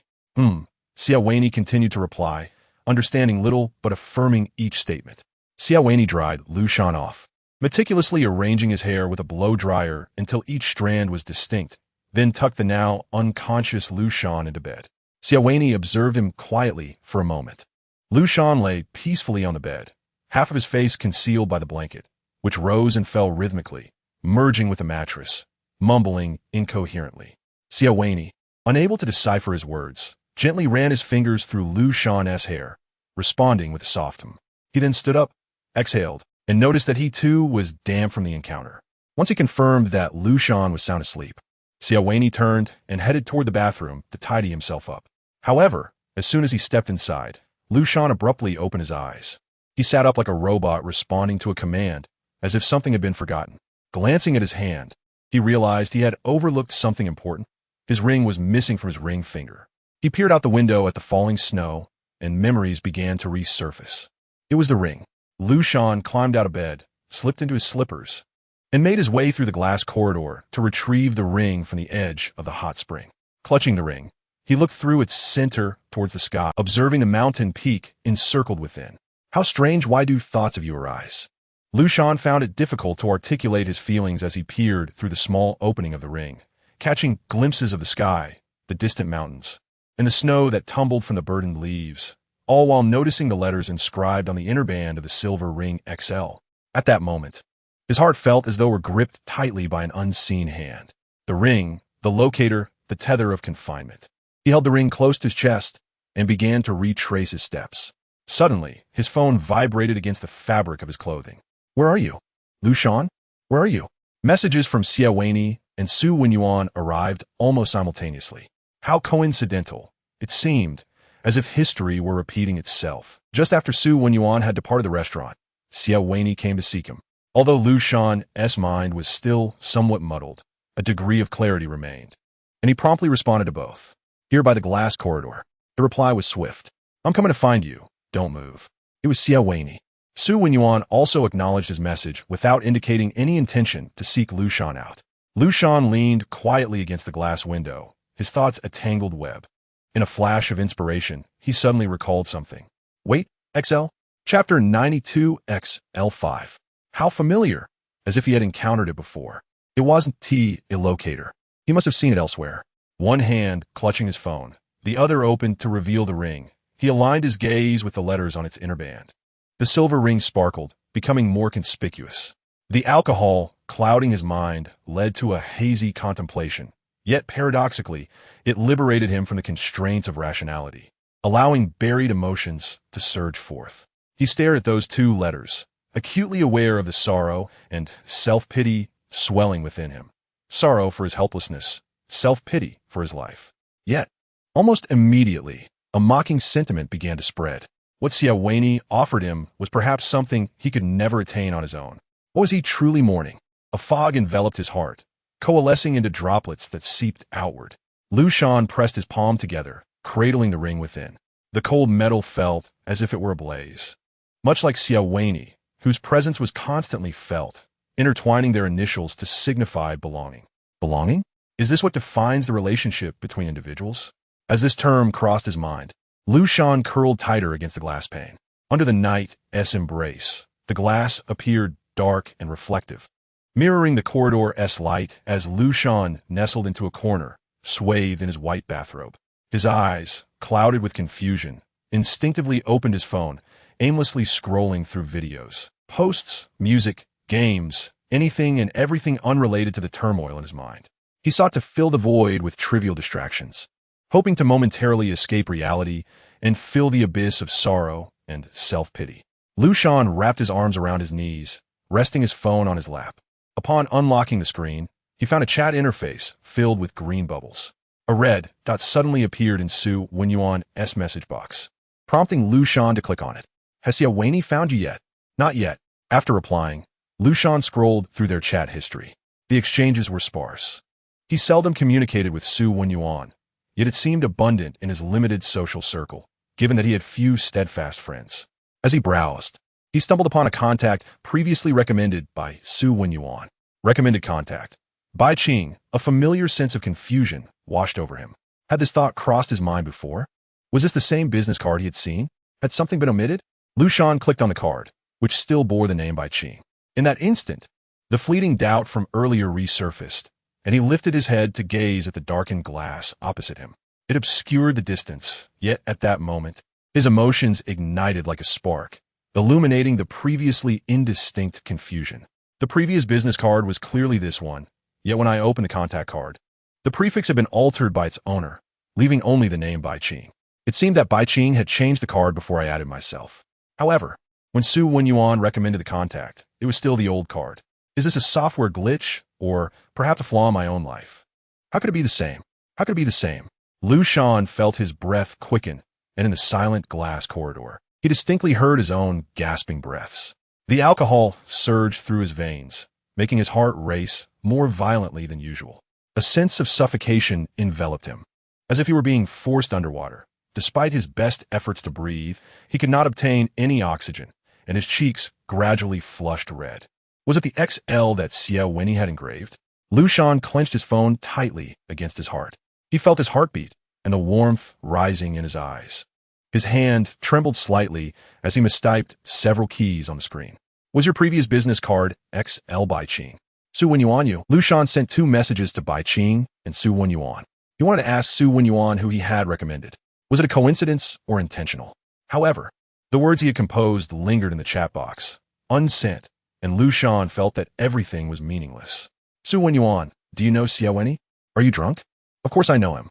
Upon seeing the reply, Liu Shan pressed his forehead, striving to articulate clearly, though his mind was a chaotic jumble. Xie Wenyì certainly knew Xie Wenyì, but not in that manner. Were they deceiving themselves all along? Liu Shan was captivated by the reflections of the lights in the glass. The lights hung upon the distant mountains, resembling the moon. Yet he knew they were merely reflections in the glass. His heart ached, wilting inwardly. At that moment, Bai Qing replied, "XL is the largest investment company of UI, and I was assigned to UI." Reading Bai Qing's response, Liu Shan slightly subdued the tumultuous thoughts in his mind, attempting to clarify the logic. The MCN company he signed with was called UI, but XL was its investor. So, was it Xie Wenyì's XL? Liu Shan sent another message to Xie Wenyì. "Does Xie Wenyì know you are with me?" Silence lingered on the other end for a long time. "Don't overthink it. I'll come and find you." "No need, I understand now." He was not a fool. The absence of a response was, in itself, an answer. Liu Shan felt a sudden release in his chest, exhaling the pent-up air through his mouth and nose, akin to laughter, yet the sound resembled a sob. The truth was like a scattered string of pearls. Grasping just one end would allow him to pull them all. He had believed that the friends he had made and the job he had found, all behind Xie Wenyì's back, were silently permitted by him.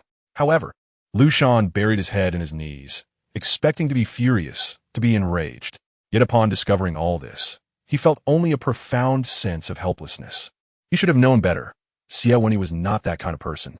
In the distance, Xie Wenyì hurriedly approached the glass corridor, his phone ringing unexpectedly. He impatiently took it out to check while walking. "Xie Wenyì, Liu Shan has found out." It was Xie Wenyì's message. Upon receiving Liu Shan's message, Xie Wenyì immediately sat up, hurriedly getting dressed to rush to Liu Shan's location. Concern mingled with the shock of being exposed, even making him forget to jest about the truth. Since Liu Shan sent this message to him, it implied he was quite sure. Thus, he informed Xie Wenyì. When Xie Wenyì saw Xie Wenyì's message, his footsteps momentarily paused. After a brief moment of stillness, he suddenly smiled. That faint smile lingered on his face, entirely free of urgency, as if he were unconcerned about the matter. His Liu Shan was so clever. Then, Xie Wenyì turned his gaze toward the glass corridor. He had anticipated this day, yet he had not expected it to arrive so swiftly. At that moment, he thought if everything were to be revealed, and if Liu Shan still refused to accept him, he would simply continue to keep himself locked away, just as before. So what should he do next? Chapter 93 XL6 Xie Wenyì traversed the piled snow toward the glass corridor. He immediately spotted Liu Shan, quietly curled up in the corner of the corridor. Sensing someone approaching, Liu Shan slightly turned his head toward the direction of the newcomer. He did not raise his head, but merely looked straight ahead, one hand gripping his phone, the other forming a fist, encircling himself. Xie Wenyì said nothing, quietly walking closer until he stood before Liu Shan. Liu Shan's figure starkly split a patch of white on the black glass. Xie Wenyì pursed his lips and gradually crouched down, his gaze fixed on Liu Shan. The original intentions and thoughts he had on the way here melted away, flowing along that white fissure in his heart. Xie Wenyì could only squat down, feeling an unusual sensation of something blocking his throat. He wanted to reach out and caress Liu Shan's cheek, yet he found no place to rest his hand. "You lied to me." Liu Shan's voice was slightly choked, and the alcohol had reddened his eyes, resembling tears, yet he did not cry. He was merely saddened. The world was a vast studio. He was Truman, yet not entirely. Xie Wenyì was the sole director, the only audience. He could not even say good morning or good night to the thousands of viewers, only to this singular director and audience. "You lied to me." Once, Liu Shan believed that Xie Wenyì had never deceived him. Even if his actions were excessive, it was a line he could grasp. But that was not the case. He suddenly understood much. There was no need for a tumultuous awakening. Everything flowed so quietly until it became clear. Xie Wenyì understood this statement, and he quickly recalled what Liu Shan had murmured when he had wrapped his arms around him to bring him back to the room. "You lied to me." Xie Wenyì slightly parted his lips, then closed them, as if sighing. "Do you have nothing to say to me?" Liu Shan looked back at Xie Wenyì, gripping the ring tightly, the metal circle pressing painfully against his palm. "Was Xie Wenyì arranged by you?" "Yes." Xie Wenyì nodded, hearing the anticipated answer. Liu Shan felt another drop in his heart. Should he commend Xie Wenyì for his honesty? "And what of XL? Is that also you?"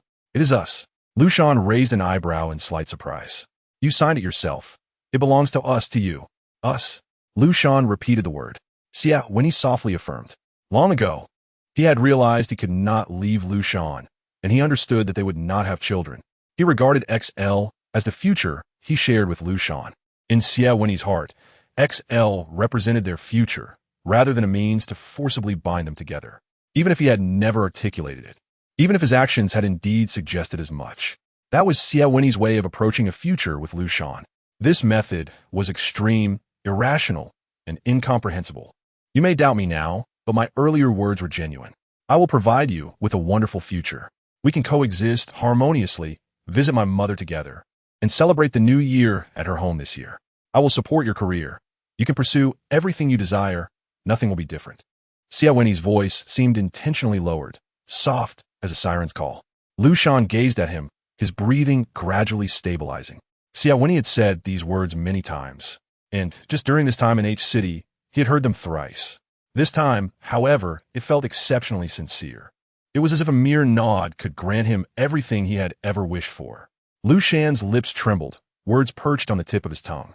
Xie Wenyì, bearing a gentle encouragement, did not rush him, exuding an inexplicable confidence.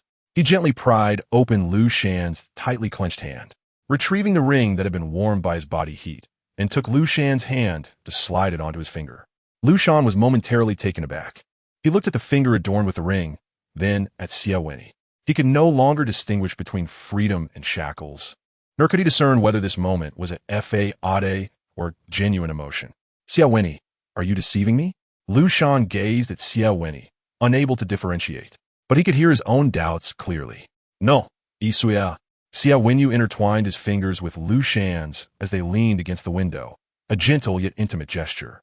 When Liu Shan stood, his legs felt momentarily numb, causing him to stagger slightly. Xie Wenyì swiftly supported him.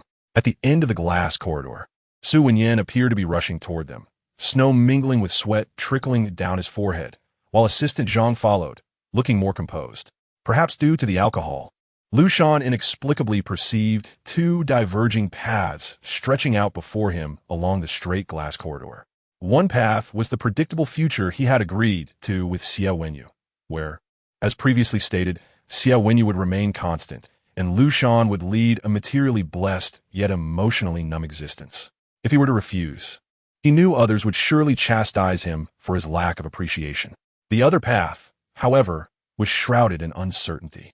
Liu Shan watched the snowflakes fall, reflecting that just as a snowflake begins in the heavens, it bears the duty to reach the earth. Likewise, life, originating from an empty void, carries the responsibility to culminate in a true self. A heart without fissures or cracks departs this world as blankly as it arrived, which was never its initial pursuit, at least not for the youthful Liu Shan. Suddenly, Liu Shan felt a blur. Xie Wenyì's face rippled in his vision. He blinked fiercely, warm tears coursing down his cheek, and Xie Wenyì's visage sharpened once more. There was a compelling force tugging at his hand, a silent plea from Xie Wenyì to take him away. Resolutely, Liu Shan stepped back and forcefully shook off Xie Wenyì's grasp. Xie Wenyì looked at Liu Shan in astonishment. "I do not trust you," Liu Shan declared. He removed his ring and hurled it to the ground with conviction. The ring skidded across the glass surface, bouncing to rest at Xie Wenyì's feet. Xie Wenyì, observing the scene, felt an inexplicable pressure building within him as he glanced at Xie Wenyì. Xie Wenyì's plans had faltered. He knew his brother too well. Lies had woven themselves into the fabric of his character, and even though he appeared sincere moments ago, it was merely a bait to feign vulnerability, an act designed to sway Liu Shan. Thus, after his failure, Xie Wenyì's mood was undoubtedly dampened. He ought to leave, yet his feet felt as if they had taken root. Xie Wenyì continued to observe Liu Shan, who had just astonished everyone with his earlier actions. Once Liu Shan discarded the ring, it was as if he had shed shackles, a wild liberation coursing through him. He raised his voice, questioning, "If I refuse, what will you do? Will you continue to confine me until I relent?" Xie Wenyì remained silent, gazing at Liu Shan, his emotions in turmoil. The previously viable plan to bring Liu Shan back had collapsed. Did it truly have to come to this? Xie Wenyì's fingers, which had hung limply at his sides, twitched slightly. "Liu Shan, you have done this before." Before Xie Wenyì could finish, Liu Shan interrupted him, gripping Xie Wenyì's collar and unleashing the pent-up frustration within him into a furious roar. "Xie Wenyì, how dare you treat me this way?"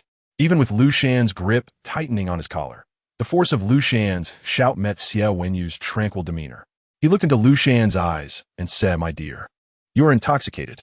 As he spoke, he gently cupped the back of Liu Shan's head, his tones softening.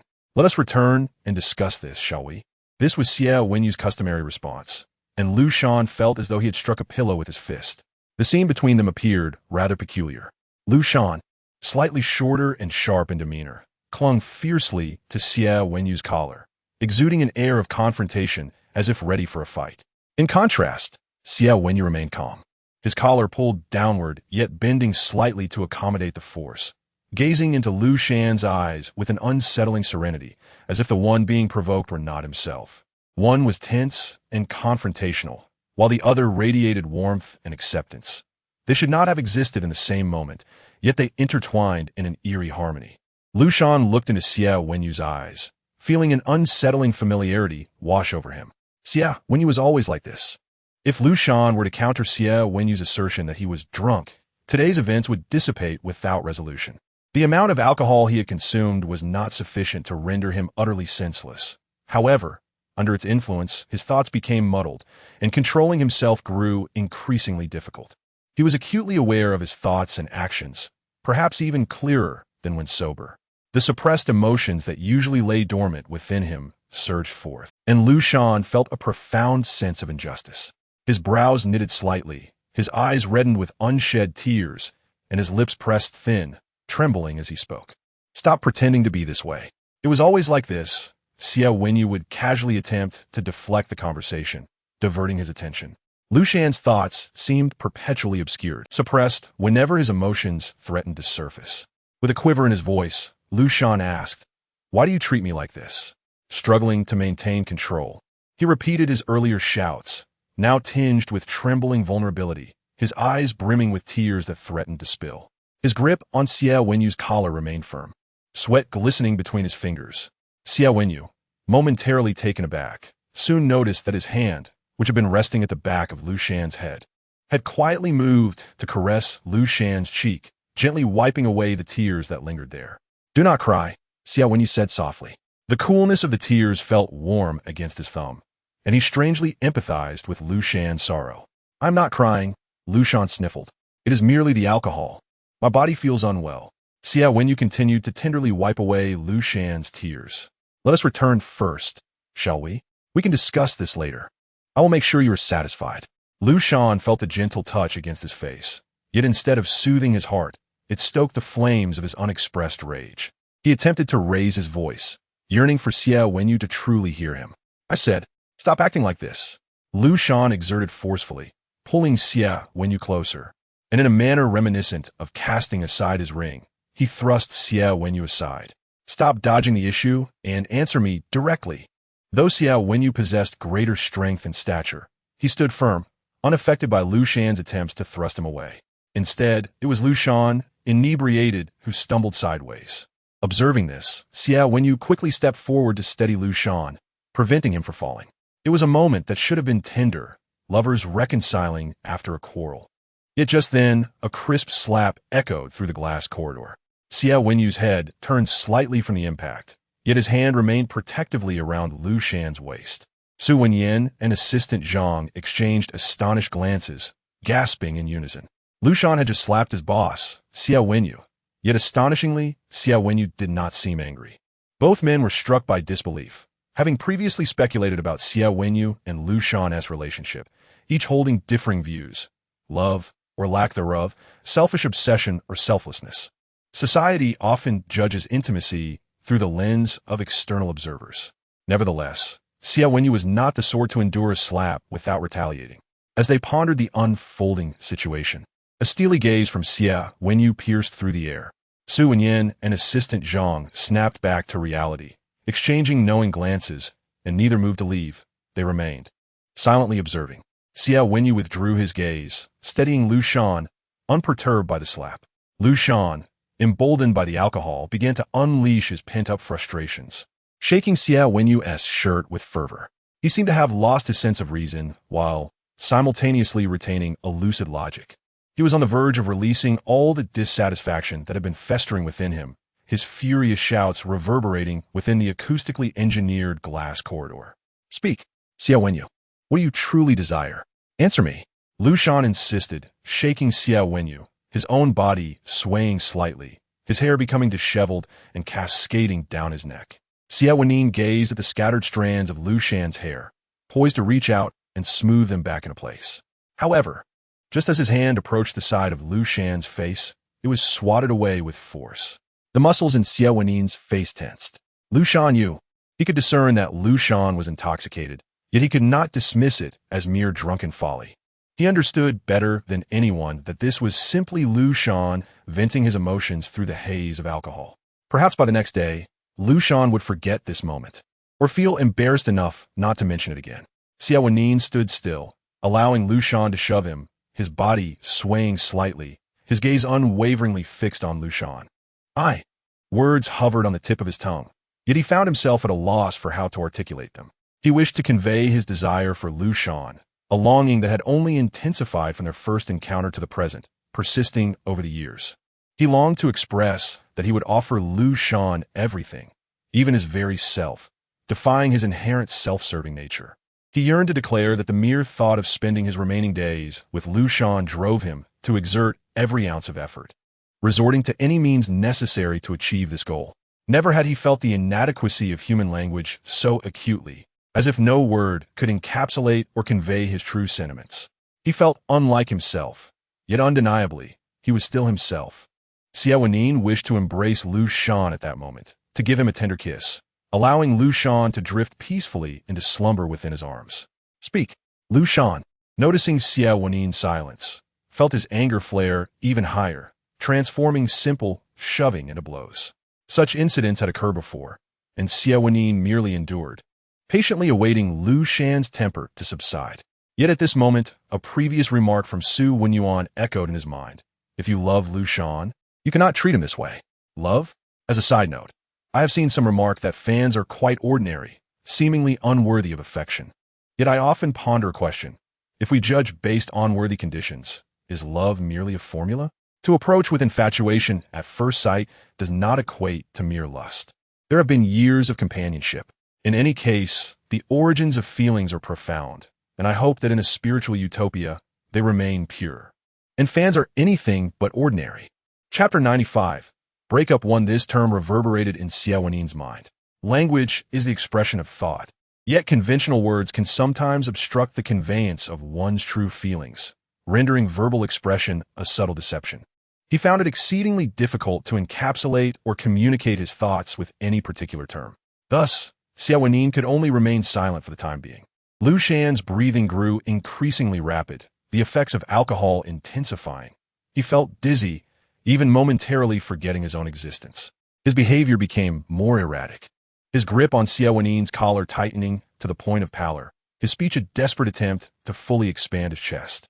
He opened his mouth wide, performing a dramatic roar reminiscent of a fierce dragon. Liu Shan expelled his pent-up frustration, relentlessly gripping Xie Wenyì. The scent of alcohol wafted from his breath onto Xie Wenyì's face. He yearned to respond but found no words, resorting instead to the closest approximation he could muster. Thus, Liu Shan heard a soft utterance, "Because I love you." Liu Shan's eyes widened slightly, his frantic motions pausing. He could hardly believe what he had just heard. Perhaps it was merely a figment of his intoxicated imagination, as he felt increasingly detached from reality. Like a robot, he mechanically lifted his gaze to meet Xie Wenyì's eyes. "What did you say?" "I said, I love you," Xie Wenyì repeated, his voice clearer than before. "You bastard." The realization that what he had heard was not an illusion ignited Liu Shan's emotions further, overwhelming him with fervor. As the harmonious words he had restrained in sobriety rushed towards Xie Wenyì. "What did you say? Do you think I would listen to you?" The hair tie binding Liu Shan's hair snapped, his emotions fully ignited upon hearing those 3 words, his grip tightening. Xie Wenyì winced in pain, feeling the sting on his face. From the reflection in the glass, he saw his own disheveled hair, a swollen handprint on his cheek, and his collar crumpled. A sight of utter disarray. Yet, Xie Wenyì did nothing. He merely observed Liu Shan, whose intoxication and emotional upheaval rendered him increasingly unmanageable. Even having experienced similar scenes before, he felt an indescribable sharp pang of sorrow. Liu Shan, calm down. Can we talk about this later?" Xie Wenyì wrapped his arms around Liu Shan, firmly holding him within his embrace, enduring the waves of resistance as Liu Shan struggled to break free. Though the force of Liu Shan's attempts increased, Xie Wenyì bore the pain, holding Liu Shan close. His cheek rested against Liu Shan's head, the sensation of hair brushing against his skin tickling. "It will be all right." Liu Shan found himself unable to escape, his arms restrained, and with Xie Wenyì's neck beside him, intoxicated and dazed. He felt no reservations as he leaned in to bite down. His teeth sank into flesh, the metallic taste of blood flooding his senses. And Liu Shan was caught off guard by the force of his own unconscious action. "It's nothing." Xie Wenyì's hand cradled the back of Liu Shan's neck, gently soothing him as if the bite had not been inflicted upon himself, but rather as though he were comforting someone intoxicated.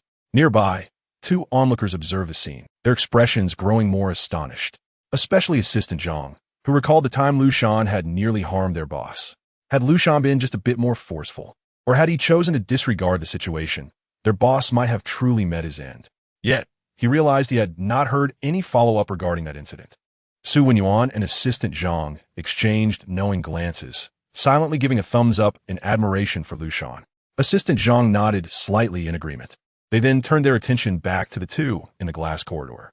Liu Shan had gradually calmed down, resting quietly against Xie Wenyì, the taste of blood still lingering in his throat, awakening a sense of guilt for having caused injury. His ingrained humility and grace kept him grounded. "I'm sorry," he instinctively murmured. "No, you could do whatever you wish." Hearing Liu Shan's instinctive apology brought a faint smile to Xie Wenyì's heart. He held Liu Shan close, repeating, "Will you come home with me?" "But I don't want to go home with you." They were so close that their breaths mingled, and Liu Shan, still somewhat dazed, countered, "Didn't you say I could do whatever I wanted?" "Yes," Xie Wenyì replied. I want to break up with you, Xie Wenyì. I want to go home." Liu Shan spoke somewhat hazily, Yet those present understood. He wished to part ways with Xie Wenyì, returning to a life devoid of him. Xie Wenyì's brow furrowed deeply, tightening his grip around Liu Shan, desperately maintaining a gentle tone. Do you wish to return to your mother's house? We can go back to a city. No, Liu Shan began, but was abruptly cut off by Xie Wenyì's stern interruption. Anything but that. Liu Shan swallowed the rest of his words. Realizing his tone had grown harsh, Xie Wenyì softened his voice again. Darling, you're drunk. Let's talk about this tomorrow, shall we? Liu Shan remained silent for a long while, before finally responding, all right. As they passed Assistant Zhang and Xie Wenyì, Xie Wenyì cast a sidelong glance at them. The two exchanged knowing looks, fully aware that once their boss Xie Wenyì regained his composure, they would be in for trouble. Yet for now, they could only watch as the two gradually walked away. Upon returning to the room, Xie Wenyì tucked Liu Shan into bed, sitting quietly at the edge. Watching him, he caressed Liu Shan's slightly flushed brows and eyes, as if speaking to the sleeping Liu Shan, yet also to himself, that love is not merely a word. In today's context, love has become a term easily spoken, devoid of the solemnity and depth it once held. If one wishes to convey a feeling deeper than love, what word should be employed? Xie Wenyì did not know. He gazed at Liu Shan, and in the lingering silence, gently pressed a kiss upon Liu Shan's forehead. Sleep well. It will be all right. The next morning, when Liu Shan awoke, he was greeted with a splitting headache, a touch of nausea, and an overwhelming sense of exhaustion. He struggled to turn over and sit up, reaching for the cup of warm water at his bedside and downing it in one gulp. Could it be that he had gotten drunk last night and had an intense altercation with Xie Wenyì? Just as this thought crossed his mind, memories suddenly flooded back to Liu Shan. A sharp cry of embarrassment echoed throughout the room. What had he done last night? He had yelled and shouted at Xie Wenyì, spewing bizarre words, and someone had witnessed it. Liu Shan wished he could simply forget everything. He lay back down, covering his face with a quilt, attempting to suppress the memories that surged uncontrollably. He recalled making a scene in the glass corridor, even resorting to violence. And he had spoken of breaking up. How infuriating. Had he truly been in a relationship with Xie Wenyì? Why did he always behave this way after drinking? Yet, as Liu Shan lay there, his thoughts began to cloud. It seemed so much had transpired last night, and he had come to understand many things. The friends he thought he had, the work he believed was his own, all had been granted by Xie Wenyì's tacit approval. He had been under Xie Wenyì's control all along. Even now, with his mind clear, that suffocating sensation still lingered. He wanted to break up with Xie Wenyì. The moment that thought emerged, Liu Shan promptly rejected it himself. It was simply not a possibility. He could not envision Xie Wenyì yielding. Yet that notion lingered in his mind, refusing to dissipate.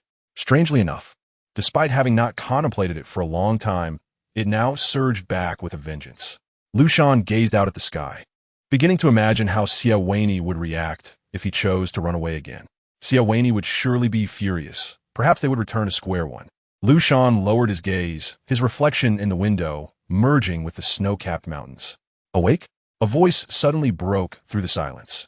Xie Wenyì approached from the other end of the room, carrying a tray with breakfast, appearing quite domestic, the only incongruity being the bandage wrapped around his neck. Liu Shan was startled. He had not expected Xie Wenyì to be there. Upon seeing him, Liu Shan felt as though his innermost thoughts had been laid bare. The mix of guilt and last night's embarrassment morphing into a fa ade of bravado. Is that even question? Liu Shan retorted, raising his voice. Isn't it obvious whether I'm awake or not? Xie Wenyì merely smiled and remained silent, sitting at the edge of the bed, pulling a small table closer and placing the tray down. From Liu Shan's angle, he could see the bandage on Xie Wenyì's neck. He felt a pang of guilt as he averted his gaze. It seemed he had made a fool of himself while drunk. We'll head back this afternoon, Xie Wenyì remarked, sensing Liu Shan's avoidance, not mentioning his injury or last night's events. He gestured for Liu Shan to eat while he stood to gather their belongings. Liu Shan had purchased numerous local specialties to bring home for his mother, and Xie Wenyì packed them all into a suitcase, calling someone to collect it, while he and Liu Shan traveled light. As Liu Shan ate, he observed Xie Wenyì's busy figure. Soon, the door swung open, revealing Assistant Zhang, who took the luggage from Xie Wenyì's hands. Assistant Zhang glanced into the room and locked eyes with Liu Shan, the professional smile on his face deepening as if silently mocking him. Liu Shan couldn't fathom why, but despite Assistant Zhang's usual demeanor, he felt an inexplicable tension in his toes. It was awkward. The thought of two witnesses from last night only heightened his embarrassment. Suddenly, Xie Wenyì leaned against the doorframe, blocking Assistant Zhang's view with his arm, and handed over a leather briefcase. "Take this back," he instructed. "Sure," Assistant Zhang replied, hefting the briefcase, his shoulders sagging as he bit down on his teeth and strained to lift it. When he looked up, he found his boss staring intently at him. "Let's go," Xie Wenyì signaled, watching Assistant Zhang walk away before closing the door behind him. Turning back, he found Liu Shan nearly burying his face in the bowl, radiating sheer embarrassment. Upon hearing the door close, Liu Shan came back to his senses, exhaling slightly, his neck stiff and motionless. "What kind of ostrich are you?" He heard a teasing voice. Someone lifted his chin, and he heard the sound of his bones cracking as he looked up into Xie Wenyì's mirthful eyes. "What ostrich?" Liu Shan, taken aback, replied blankly. Xie Wenyì remained silent, his smile widening. Liu Shan, realizing the implication of his earlier demeanor, felt a rush of anger and embarrassment. "Who are you talking about?" "Talking about you," Xie Wenyì responded immediately. Liu Shan felt a lump in his throat, momentarily at a loss for words. "Stay away from me," he exclaimed, tossing a pillow at Xie Wenyì. The pillow rolled across the floor, and Xie Wenyì picked it up, placing it at the foot of the bed before sitting beside Liu Shan. "You lost something when you got drunk last night." "What?" Confusion flickered in Liu Shan's eyes, and as the question escaped his lips, he realized Xie Wenyì was referring to the ring. His lips parted slightly, but he said nothing. Xie Wenyì took Liu Shan's left hand and retrieved the ring from his coat pocket. Having rolled on the ground last night, it now gleamed anew, as if polished by gentle hands. "Don't lose it again," Xie Wenyì said, his gaze fixed solely on Liu Shan's slender fingers. He slid the ring onto Liu Shan's finger slowly, then, sensing the firmness of his tone, added, "If you lose it, it's all right. I can always find it again or make another one. Regardless of what happens, nothing will change." Liu Shan fell silent, gazing at Xie Wenyì's tranquil features. He wanted to break up with him. In that instant last night, when the thought had first emerged, Liu Shan suddenly realized he had inadvertently accepted Xie Wenyì's near confession. Perhaps the solemnity of the church had eased his defenses, or the serene corner of the noisy world had lulled him into a trance. He had lost himself for a moment. Upon this realization, a sense of panic washed over him. Did those memories of fierce resistance truly exist? Or were they merely misguided recollections? Was it necessary for him to continue down this path? Where was he headed? Liu Shan looked at the ring on his hand, and then at the similar one on Xie Wenyì's, silently clenching his fist. After placing the ring on Liu Shan's finger, Xie Wenyì took the tray away. There was a knock at the door, and Liu Shan, donning slippers, descended from the bed to open it. The moment the door swung open, he was met with Xie Wenyì's face. Liu Shan quickly shut the door. "Hey, wait." Xie Wenyì was quicker, blocking the door with his hand, only to have it caught in the doorframe, resulting in a sharp gasp of pain as he grimaced. Liu Shan halted. Xie Wenyì immediately squeezed through, raising an eyebrow, boasting, "I knew you couldn't bear to hurt me." Liu Shan retorted, "If I had known, I would have just closed it and broken your hand." "Quite the bold move, huh?" Xie Wenyì casually found a chair and sat down. "I was worried about you after seeing your message." He had rushed over, fearing Liu Shan might be in despair, only to witness a shocking scene. Although Xie Wenyì hadn't known Liu Shan for long, he was aware of Liu Shan's straightforward and forthright nature. While he sometimes found Liu Shan's stubbornness surprising, the impression Xie Wenyì left was so profound that he often overlooked this matter. He forgot that stubbornness requires indulgence, and in Liu Shan's world, that person could only be Xie Wenyì. Yesterday, witnessing Liu Shan violently strike Xie Wenyì, who offered no resistance or harsh words in return, had shattered Xie Wenyì's perception. "I was worried you were being abused at home, but I didn't expect it to be the other way around," Xie Wenyì exclaimed, giving a thumbs up, reiterating how impressive it was. Liu Shan's strikes against Xie Wenyì were far too practiced. It didn't seem like the first time. Xie Wenyì had initially gasped, fearing they might escalate into a fight at any moment. Liu Shan could never hope to best Xie Wenyì, but the latter's complete lack of retaliation was astonishing. Even when slapped in public, he remained unfazed. Liu Shan smirked coldly. Xie Wenyì had the audacity to come find him after deceiving him alongside Xie Wenyì for so long. What was he trying to pull this time? Upon realizing that Xie Wenyì had been placed by Xie Wenyì at his side, everything began to make sense. Why does one need to endure? Xie Wenyì happens to be here. Why does he know there's a tracker on him? Why does a dandy remain so submissive in the face of such circumstances? Conversely, These signs continuously corroborate and inform Liu Shan that he has always been under Xie Wenyì's surveillance, regardless of what he might believe. Liu Shan lowered his gaze, feeling the suffocating sensation of drowning wash over him once more. The ring constricted around his finger as he turned it, creating a sense of stagnation. How foolish he had been to consider Xie Wenyì a friend. Raising his head, he noticed the irritation on Xie Wenyì's face intensifying. "Don't look at me like that." Xie Wenyì, sensing Liu Shan's increasingly unfriendly demeanor, raised his hands in a gesture of surrender, declaring, "I am also compelled by circumstances. Moreover, I genuinely wish to be with you." Xie Wenyì maintained his carefree demeanor, seemingly unconcerned about having deceived Liu Shan previously. "I warned you before. You didn't understand. It's better to clarify now." "Humph." Liu Shan scoffed coldly. "Then I suppose I should thank you." Previously, Xie Wenyì's behavior had seemed rather inexplicable. Yet Liu Shan had never pondered the matter deeply. In retrospect, he realized that Xie Wenyì was not entirely wrong. However, Liu Shan found it impossible to reconcile this in his heart. Within a person, there exist both admirable and rotten facets. Yet regardless of either aspect, they are all authentic representations of one's self. Much like his former friend, Li Si, he had chosen to distance himself quietly from the decaying parts of that individual. In confronting Xie Wenyì, Liu Shan intended to do the same. "Leave if there's nothing else." Liu Shan gestured toward the door, issuing an unceremonious dismissal. Yet Xie Wenyì possessed far thicker skin than Li Si. "Don't," he exclaimed. "I haven't even had a glass of water." Rising to his feet, Xie Wenyì poured himself a glass of water. "After all, we are still relatives. Is this how you treat me?"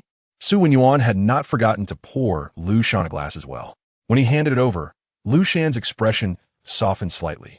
He shook his head, then recalled that he and Xie Wenyì were still in impasse, his countenance growing stern once more. Xie Wenyì, noticing this, laughed.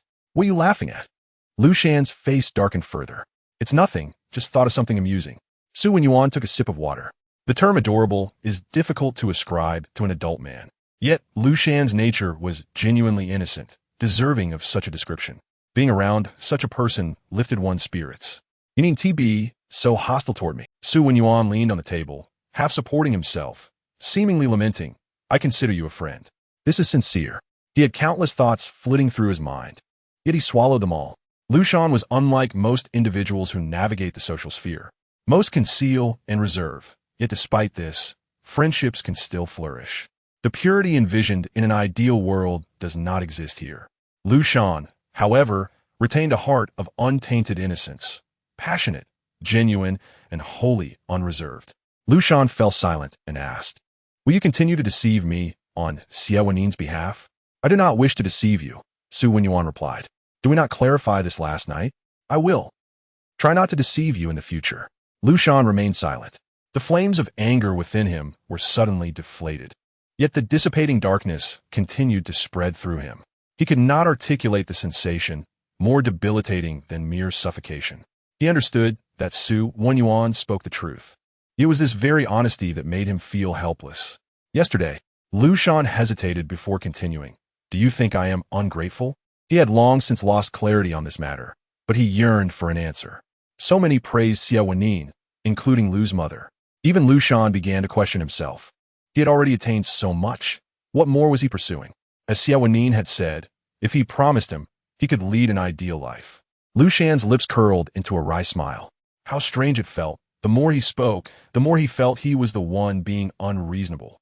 The distant memories, buried in the depths of his mind, had become so vague that Liu Shan perceived them as belonging to another person, as if watching a film depicting someone else's life. Liu Shan awaited Xie Wenyì's response. However, given Xie Wenyì's prior deceit, Liu Shan resolved to merely inquire, allowing the outcome to unfold. Xie Wenyì placed his glass down, the crisp sound resonating, and with a guarded expression, he asked, "What do you think? Do you believe I would assist Xie Wenyì? If you seek my answer, it would be that I do not feel that way." Liu Shan looked at Xie Wenyì, surprised. Xie Wenyì's expression was earnest. He did not believe Liu Shan was unaware of when to withdraw or was unperceptive. Perhaps wealth and indulgence can entice one's spirit, and the facade of warmth and care can lead one astray. Yet, regardless of how Xie Wenyì cloaked himself in disguise, and regardless of how lost Liu Shan became, it could not alter the essence of their truths. Why? Liu Shan heard his own voice, and his heart regained its resolve. Perhaps he should never have doubted himself. There is no reason, Xie Wenyì shrugged. Liu Shan was about to speak when Xie Wenyì returned, having been out for a moment. Standing at the doorway, Xie Wenyì observed the two seated across from each other, a smile playing on his lips as he addressed Xie Wenyì. What brings you here? Just passing through, I'm leaving. Xie Wenyì stood abruptly. As he walked past the doorway, Xie Wenyì slightly turned to block his path, his gaze fixed on Xie Wenyì, unmistakably threatening, an intense pressure permeating the air. Xie Wenyì, Liu Shan called out. Xie Wenyì responded, slowly stepping aside, whispering in a tone only the two could hear. Remember to come back to a city to find me. Xie Wenyì thought, I shouldn't have come today. Couldn't this have been discussed in a message? After Xie Wenyì departed, he sent a message to Liu Shan only to discover he had been blocked again, the prospect of re-adding him unmentioned. Meanwhile, Xie Wenyì settled beside Liu Shan and inquired, did he say anything? He said nothing of consequence. Liu Shan recalled that Xie Wenyì had originally been arranged by Xie Wenyì and remarked, you could have asked Xie Wenyì directly. That was the arrangement, was it not? Xie Wenyì fell silent.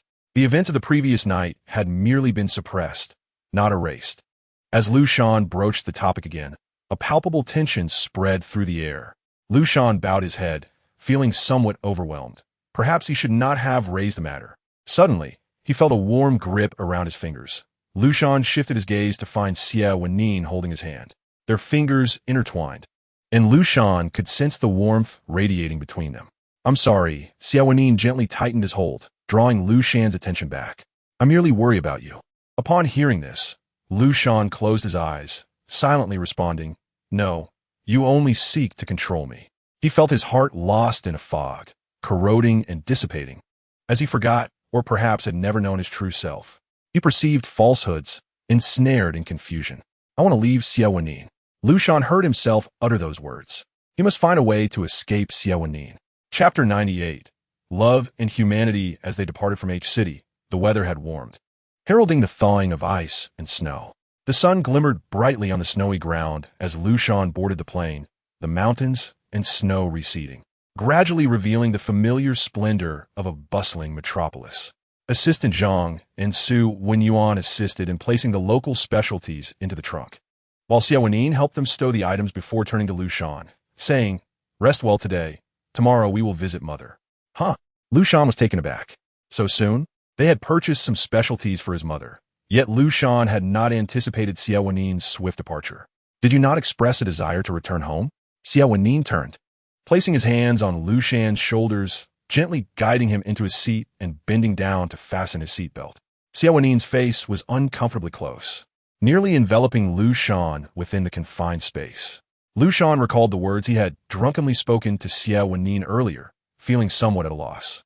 It seemed he had not intended it that way, yet Xie Wenyì always seemed to deliberately misconstrue his meanings. Should we inform mother that we are returning tomorrow? Xie Wenyì interrupted Liu Shan's thoughts. All right. Liu Shan nodded, pulling out his phone to message his mother. Xie Wenyì watched as Liu Shan lowered his head, his hair forming a soft bun, and playfully pinched it before turning around to take his place in the driver's seat. The car slowly pulled away, while Xie Wenyì and Assistant Zhang stood in place, exchanging glances. You believe? I believe the day after tomorrow. No, today, trust me. Xie Wenyì said. Xie Wenyì will surely come to trouble him today. Xie Wenyì's guess proved accurate. In the evening, Xie Wenyì sent him a message. Come find me. Location. Xie Wenyì wore a pained expression as he followed the location to a shooting range.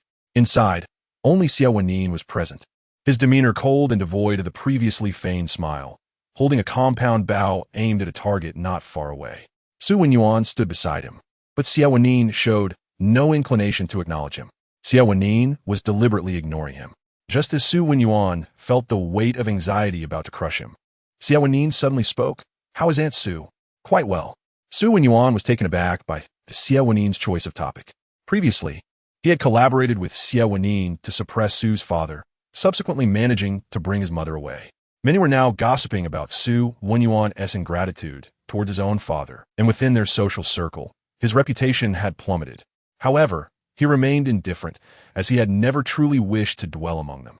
His mother had been taken away, but continued to maintain her former lifestyle. Her lost soul did not return simply because of a change in circumstances. Xie Wenyì claimed she was well, though in truth, she was not. What did you discuss with Liu Shan? Xie Wenyì released the bowstring, and the sound of the arrow slicing through the air resonated as it struck the target. Xie Wenyì fell silent for a moment before replying, "Nothing much." "Are you trying to deceive me?" Xie Wenyì slightly turned, bowstring taut, aiming it at Xie Wenyì. "Ready to release." Xie Wenyì closed his eyes and said, "Liu Shan asked if I thought he was ungrateful." Xie Wenyì let out a few chuckles, seemingly in good spirits. "And what did you say?" "I said I didn't feel that way." After Xie Wenyì spoke, he saw Xie Wenyì release the bowstring towards the target again, the muscles on his face taut. "What about you? What do you think? Do you feel that you have given Liu Shan a lot, yet he remains unwilling? Do you feel entitled to everything and dissatisfied with the current situation?" Xie Wenyì set down his compound bow. "Of course not. Liu Shan can do as he pleases." If it were anyone else, Xie Wenyì might have shared such sentiments. In his understanding, within the unique system and spirit he maintained, his own rules perpetually revolved. Nevertheless, he would always desire Liu Shan. Perhaps Liu Shan was not unique in the world, nor did he meet Xie Wenyì's previous standards, yet Xie Wenyì loved him. The thought of this made Xie Wenyì's hand pause mid-draw, the arrow veering off course. Ever since that night, when Liu Shan confronted him in drunkenness and inadvertently uttered that word, it had frequently become associated with Liu Shan, almost to the point of slipping out instinctively. "You have changed," Xie Wenyì said suddenly, observing Xie Wenyì. In the past, Xie Wenyì had not regarded people as individuals, but rather as combinations of certain traits. Based on this, in his world, there existed only tools, including himself. Sometimes the world truly turns upside down, mistaking the inverted parts as truth, comparing humanity to machines or animals, neglecting their genuine essence, and interpreting objects and animals through the lens of human will. Xie Wenyì excelled as a proponent of objectifying humanity, yet now he began to perceive a person. That person was Liu Shan. However, he had not yet treated Liu Shan in a manner befitting a human. Xie Wenyì was unfazed by Xie Wenyì's musings. "You meddle too much." Xie Wenyì knocked an arrow, which zipped past Xie Wenyì's ear. Xie Wenyì's heart raced, his eardrums vibrating from the arrow's passage. "Damn!" Xie Wenyì snapped back to reality, startled, his heart pounding. Just as he was about to question, reason suddenly prevailed over instinct, suppressing the urge to ask, "What are you doing? Do you enjoy the spectacle?" Xie Wenyì set down his bow as two men, dressed like bodyguards, entered the venue, flanking Xie Wenyì. Upon lifting his gaze, Xie Wenyì recognized them as familiar faces. Watching a play is far less engaging than performing in one. Xie Wenyì watched as Xie Wenyì was taken away. He exited the venue and drove off. The bustling road seemed endless. Xie Wenyì cracked the window slightly to dispel the suffocating air within the car. The cacophony of honking horns and wind filled his ears as he gazed ahead, the sky heavy with clouds, a light rain falling. The droplets on the windshield reflected the brake lights of the cars ahead, densely refracting red, only to be smeared by the wipers, blurring into patches of crimson. As Xie Wenyì stared into the distance, his heart too felt the delicate raindrops falling, ripples continuously emerging from the silence. The corners of his mouth lifted with the ripples. If this were to be termed love in the realm of humanity, then he loved Liu Shan, an affection that transcended the material. He knew Liu Shan still wished to leave him, yet it mattered little. He possessed ample means, regardless of the nature of the situation. How regrettable it was. Merely this way could not alter his true nature. Upon returning home, Liu Shan poked his head out from the bedroom window, palm raised towards the rain, confirming whether it truly was raining. Subsequently, he spotted Xie Wenyì standing in the fine drizzle. Xie Wenyì tilted his head back and smiled at him. "Liu Shan, are you foolish? It's raining, yet you neither carry an umbrella nor rush home." Chapter 99. Cocoon? Liu Shan pulled back his head, flicked his wrist to shake off the raindrops, and disdainfully shut the window. A chiu sneezed. It had rained in City A, and the weather was gradually turning cold. Liu Shan wore the thin loungewear he had before departing for City H. The room was warm, which was fine, but he would occasionally open the window or step outside, catching the chill, which would trigger a sneeze. Liu Shan grabbed a tissue, disposed of it after use, and leaned against the headboard, messaging his mother. "Mom, Xie Wenyì and I will come over tomorrow. Ask Xiao Xie what he wants to eat. I will buy it in advance. He has been fasting lately." "What?" Message retracted. "I will ask later." Liu Shan deleted the message about the fasting and asked, "Why don't you ask me what I want to eat?" Jealous JPG. Still competing? Your mom knows what you like. It's Xiao Xie's preferences that she is unsure of. Upon reading this, Liu Shan smiled, sending a cute expression back. When Xie Wenyì arrived, this was the scene he encountered. In the warmth of the house, Liu Shan quietly leaned against the headboard, engrossed in his phone. Hearing movement, he looked up and asked, "My mom asked what you like to eat." The ordinary days were filled with warmth, as the coldness from the rain was dispelled. "I'm fine with anything." Xie Wenyì felt the moment stretch, yet also seem fleeting, etching this feeling into his heart. As he approached, before he could get close to Liu Shan rolled away with a swift motion, creating distance between them. "Don't let the rainwater touch me." Xie Wenyì paused. "I'll go wash up." Only then did Liu Shan sit back down, replying to his mother's message. He is fine with anything. All right. Seizing the opportunity while Xie Wenyì was absent, Liu Shan downloaded several job hunting apps. He browsed through them, his expression gradually turning serious. It seemed he wasn't quite up to par. Liu Shan couldn't even put together a resume, just a blank sheet of paper. His major had never been conducive to job hunting, and with so much time elapsed, he was neither a fresh graduate nor did he possess work experience. Entering this field was exceedingly challenging, and there were no other experiences to draw upon. The thought of being a blogger, once he considered it was under Xie Wenyì's control and permission, he felt somewhat uneasy and reluctant to continue. Liu Shan gradually fell silent, his heart in a never-ending refresh cycle. Suddenly, he abruptly stashed away his phone, sitting up slightly, as if nothing had transpired. When Xie Wenyì emerged from the bathroom, he found Liu Shan on the bed, which struck him as odd. He approached and sat beside Liu Shan. "What did your mom say?" "Nothing much." Liu Shan detected the faint scent of shower gel, accompanied by the warmth of Xie Wenyì's body, lingering in the air, as if the entire room had been infused with his essence. Just as Liu Shan finished speaking, his mother sent another message. "By the way, have you blocked your dad? He has been trying to reach you lately and ended up contacting me. What is going on between you two? He is not my father." Liu Shan had yet to comprehend the situation, so she first countered with her address.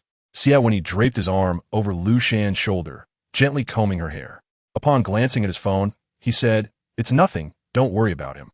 "Do you know what happened?" Liu Shan turned to look at Xie Wenyì, only to find him wearing an expression of amusement. "Yes," Xie Wenyì nodded. "Ming Jiang has been dismissed." Liu Shan was taken aback and retorted, "Did you really make things difficult for him?" Previously, when Xie Wenyì had helped Ming Jiang find a job, Liu Shan had suspected that such a prompt agreement was a prelude to some behind-the-scenes maneuvering, likely to complicate Ming Jiang's work life. However, such actions seemed too overt. At the very least, Xie Wenyì wouldn't stoop to that level. "I did nothing at all." Xie Wenyì spread his palms in a gesture of innocence. "What do you truly think of me?" he inquired, lightly tapping Liu Shan's chest precisely at the heart's location. His smile was playful, as if merely asking a casual question.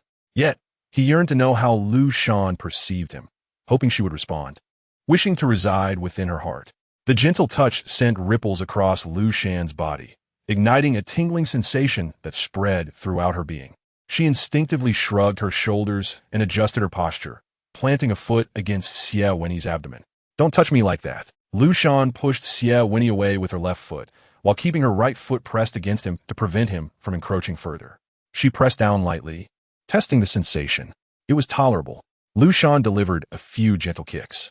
Suddenly, a sense of unease washed over her, and she cried out in alarm. "Stay away from me." Xie Wenyì seized her ankle and pulled her closer. Liu Shan flailed, her right ankle gripped in his hand, her limbs only supported by her hands and left leg as she desperately scrambled toward the edge of the bed, only to hear Xie Wenyì tease. "You're quite the amateur. Get lost," Liu Shan shouted, her voice gradually muffled as her back pressed against his warm chest, the heat of his breath brushing against her ear. Xie Wenyì enveloped Liu Shan in his embrace, content as he declared, "Time for sleep," before cocooning them both in the blanket. Liu Shan resisted, squirming in the confined space, while Xie Wenyì playfully matched her antics. As the moon climbed high in the sky, the two, wrapped like a silkworm in its cocoon, gradually drifted off to sleep, only to emerge from their slumber when the morning sun broke through. Once free from their cocoon, the pair set off to Liu Shan's mother's home. As Liu Shan observed the familiar streets, she noted, "Hey, Liu Shan, are you back to see your mother?" Several elderly neighbors, seated below and engaged in a game of cards, greeted her warmly. In this old community, Liu Shan had made quite a name for herself, often returning with bags full of goods for her mother. The neighbors would remark that Lu Mu was fortunate to have a beloved son and a wealthy godson. "Yes, just coming to visit," Liu Shan replied. Though she was not particularly adept at conversing with these neighbors, she maintained basic courtesy and intended to keep the exchange brief. At that moment, Xie Wenyì approached, laden with various packages. People from H City are down to earth, and their specialties reflect that, he remarked, his shoulder slightly sagging under the weight. The two stood side by side, one hand's full, the other empty, yet neither felt any awkwardness. "Oh, is that Lu Wanrong's godson?" the neighbors whispered among themselves, as not all had met Xie Wenyì before. "That's him. I've seen him before." Hearing their chatter, Xie Wenyì responded with a smile. Meanwhile, Liu Shan's expression grew increasingly impatient as she tugged on Xie Wenyì's sleeve, her eyes clearly saying, "Have you said enough? Let us go." Xie Wenyì swiftly shifted topics, claiming the packages were too heavy and urging Liu Shan to walk with him to her mother's door. Liu Shan eagerly knocked on the door, prompting Xie Wenyì to set down the items. "So soon? It's still early for dinner," Lu Mu exclaimed, donning an apron and looking surprised, before noticing the pile of goods on the floor. "What have you brought this time? You shouldn't spend money on these. It didn't cost much. Just some specialties for you to try," Xie Wenyì replied as he carried some of the items into the house. When Lu Mu offered to help, he quickly set down what he was holding and turned to retrieve the remaining items. "Liu Shan, help Xiao Xie with those," Lu Mu suggested. "No need. Liu Shan has carried them all the way here." "I'll manage," Xie Wenyì interjected. Liu Shan thought to herself. Wasn't he empty-handed when he arrived? After the items were brought inside, Lu Mu headed to the kitchen to slice some fruit, placing on the table. "Have some fruit first. Dinner will be ready shortly," she called out. Xie Wenyì replied affirmatively, and, using a toothpick, offered a piece of fruit to Liu Shan. A juicy morsel suddenly appeared at her nose, causing Liu Shan to lean back and swat at his hand to snatch the toothpick away. "This is my home. I don't need your help." Lu Mu watched the playful exchange with a smile. "All right, you two can play for now." As the aroma filled the kitchen, Xie Wenyì and Liu Shan sat on the sofa, engaging in small antics under the afternoon sun, resembling an ordinary family. Once the fruit was consumed, Xie Wenyì unexpectedly rested his hand on Liu Shan's leg. She shot him a glare and promptly pushed it away. Almost immediately, his knee pressed down again. "This is my mom's house," Liu Shan warned quietly, pressing down on his wrist. "So tone it down a bit." "Mom can't see," Xie Wenyì retorted, his palm hovering in the air, descending gently. Yet before it could make contact, Liu Shan abruptly stood up. "What are you doing so close to me?" She relocated to the shorter side of the L-shaped sofa, distancing herself and frowning slightly, exuding a hint of exasperation. They were nearly 30, yet still behaved like high school students, occasionally provoking one another just to annoy. Xie Wenyì stood, intending to follow her. Observing this, Liu Shan promptly rose and entered the bedroom, closing the door behind her, signaling a desire for separation. The former bedroom still appeared new, with neatly arranged sheets and a quilt folded into a plump block. Lu Mu was always prepared for Liu Shan to stay over. However, Liu Shan had hardly spent nights at home since graduating, leaving the bedding pristine and somewhat stiff, devoid of warmth. Liu Shan rested against the bed she had slept on for over a decade, reclining back and instinctively turning to her right side, engrossed in her phone. With her back to the door, she thought she could hide from Lu Mu if she were to peek in. Surrounded by familiar surroundings, Liu Shan momentarily felt like that ungraduated student once more. A knock on the bedroom door jolted her back to reality, and she instinctively tucked her phone beneath her pillow. The fluidity of her actions made her realize she was no longer a student. Her phone was free. "Son, open the door," Lu Mu called from the other side. Moments ago, when Lu Mu had emerged, the sofa was empty, but now she turned to find Xie Wenyì standing at the door, his figure nearly blocking the entrance. Yet his demeanor was hesitant, almost pitiable. "Xiao Xie, why are you standing there?"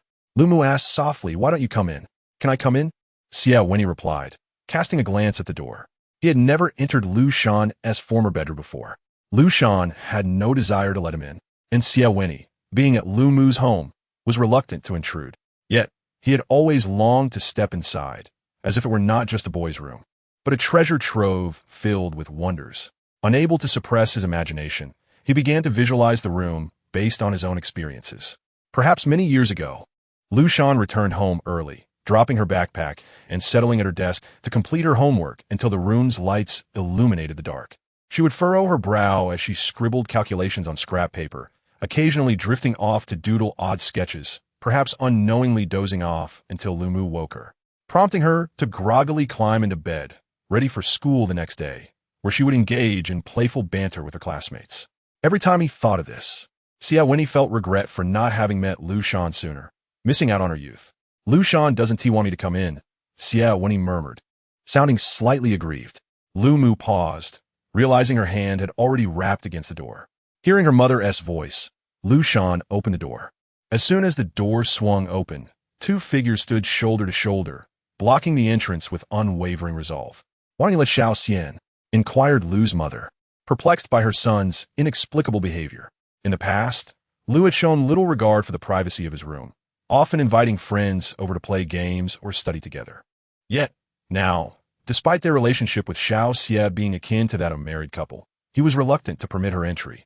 Liu Shan remained silent, gazing at Xie Wenyì. Xie Wenyì cautiously surveyed the room behind Liu Shan and asked, "May I come in? You're already standing here. How could I refuse you entry?" Liu Shan replied, slightly irritated, and then turned to his mother to complain, "Green tea boy." Liu Shan stepped aside, allowing Xie Wenyì to enter. The room featured a simple setup, a table and chair by the window, with a bed and wardrobe on the opposite side, clean and unpretentious. It was somewhat different from what he'd envisioned, yet it brought him an unexpected sense of satisfaction. He meticulously scanned every inch, the ceiling, the walls, the furniture, until his gaze landed on the bed, where the neatly arranged sheets bore slight creases from recent use.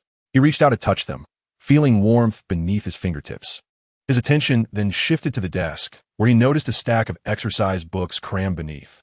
Flipping one open, he found elegant handwriting neatly inscribing the answers. As Xie Wenyì turned the pages, he felt as though he could glimpse Liu Shan's past through those words, recognizing that Liu Shan had experienced a youth without him. "What are you looking at?" Liu Shan snatched the exercise book away. Xie Wenyì, ever agreeable, took another book titled 10 Years of Exam Questions. Liu Shan, seeing this, decided to let it be and allowed Xie Wenyì to peruse it at his leisure. As Xie Wenyì read, he suddenly posed an inquisitive question. "Do you do your homework at home?" "No, I finish it during evening study at school." "Then why do you have assignments at home?" "Holiday homework. The teacher collects it." Xie Wenyì pulled out another book, returning the previous one to its place. The writing remained consistently elegant throughout. He endeavored to construct an image of Liu Shan's youth from his responses, envisioning what Liu Shan might have been like had they never met, and found a strange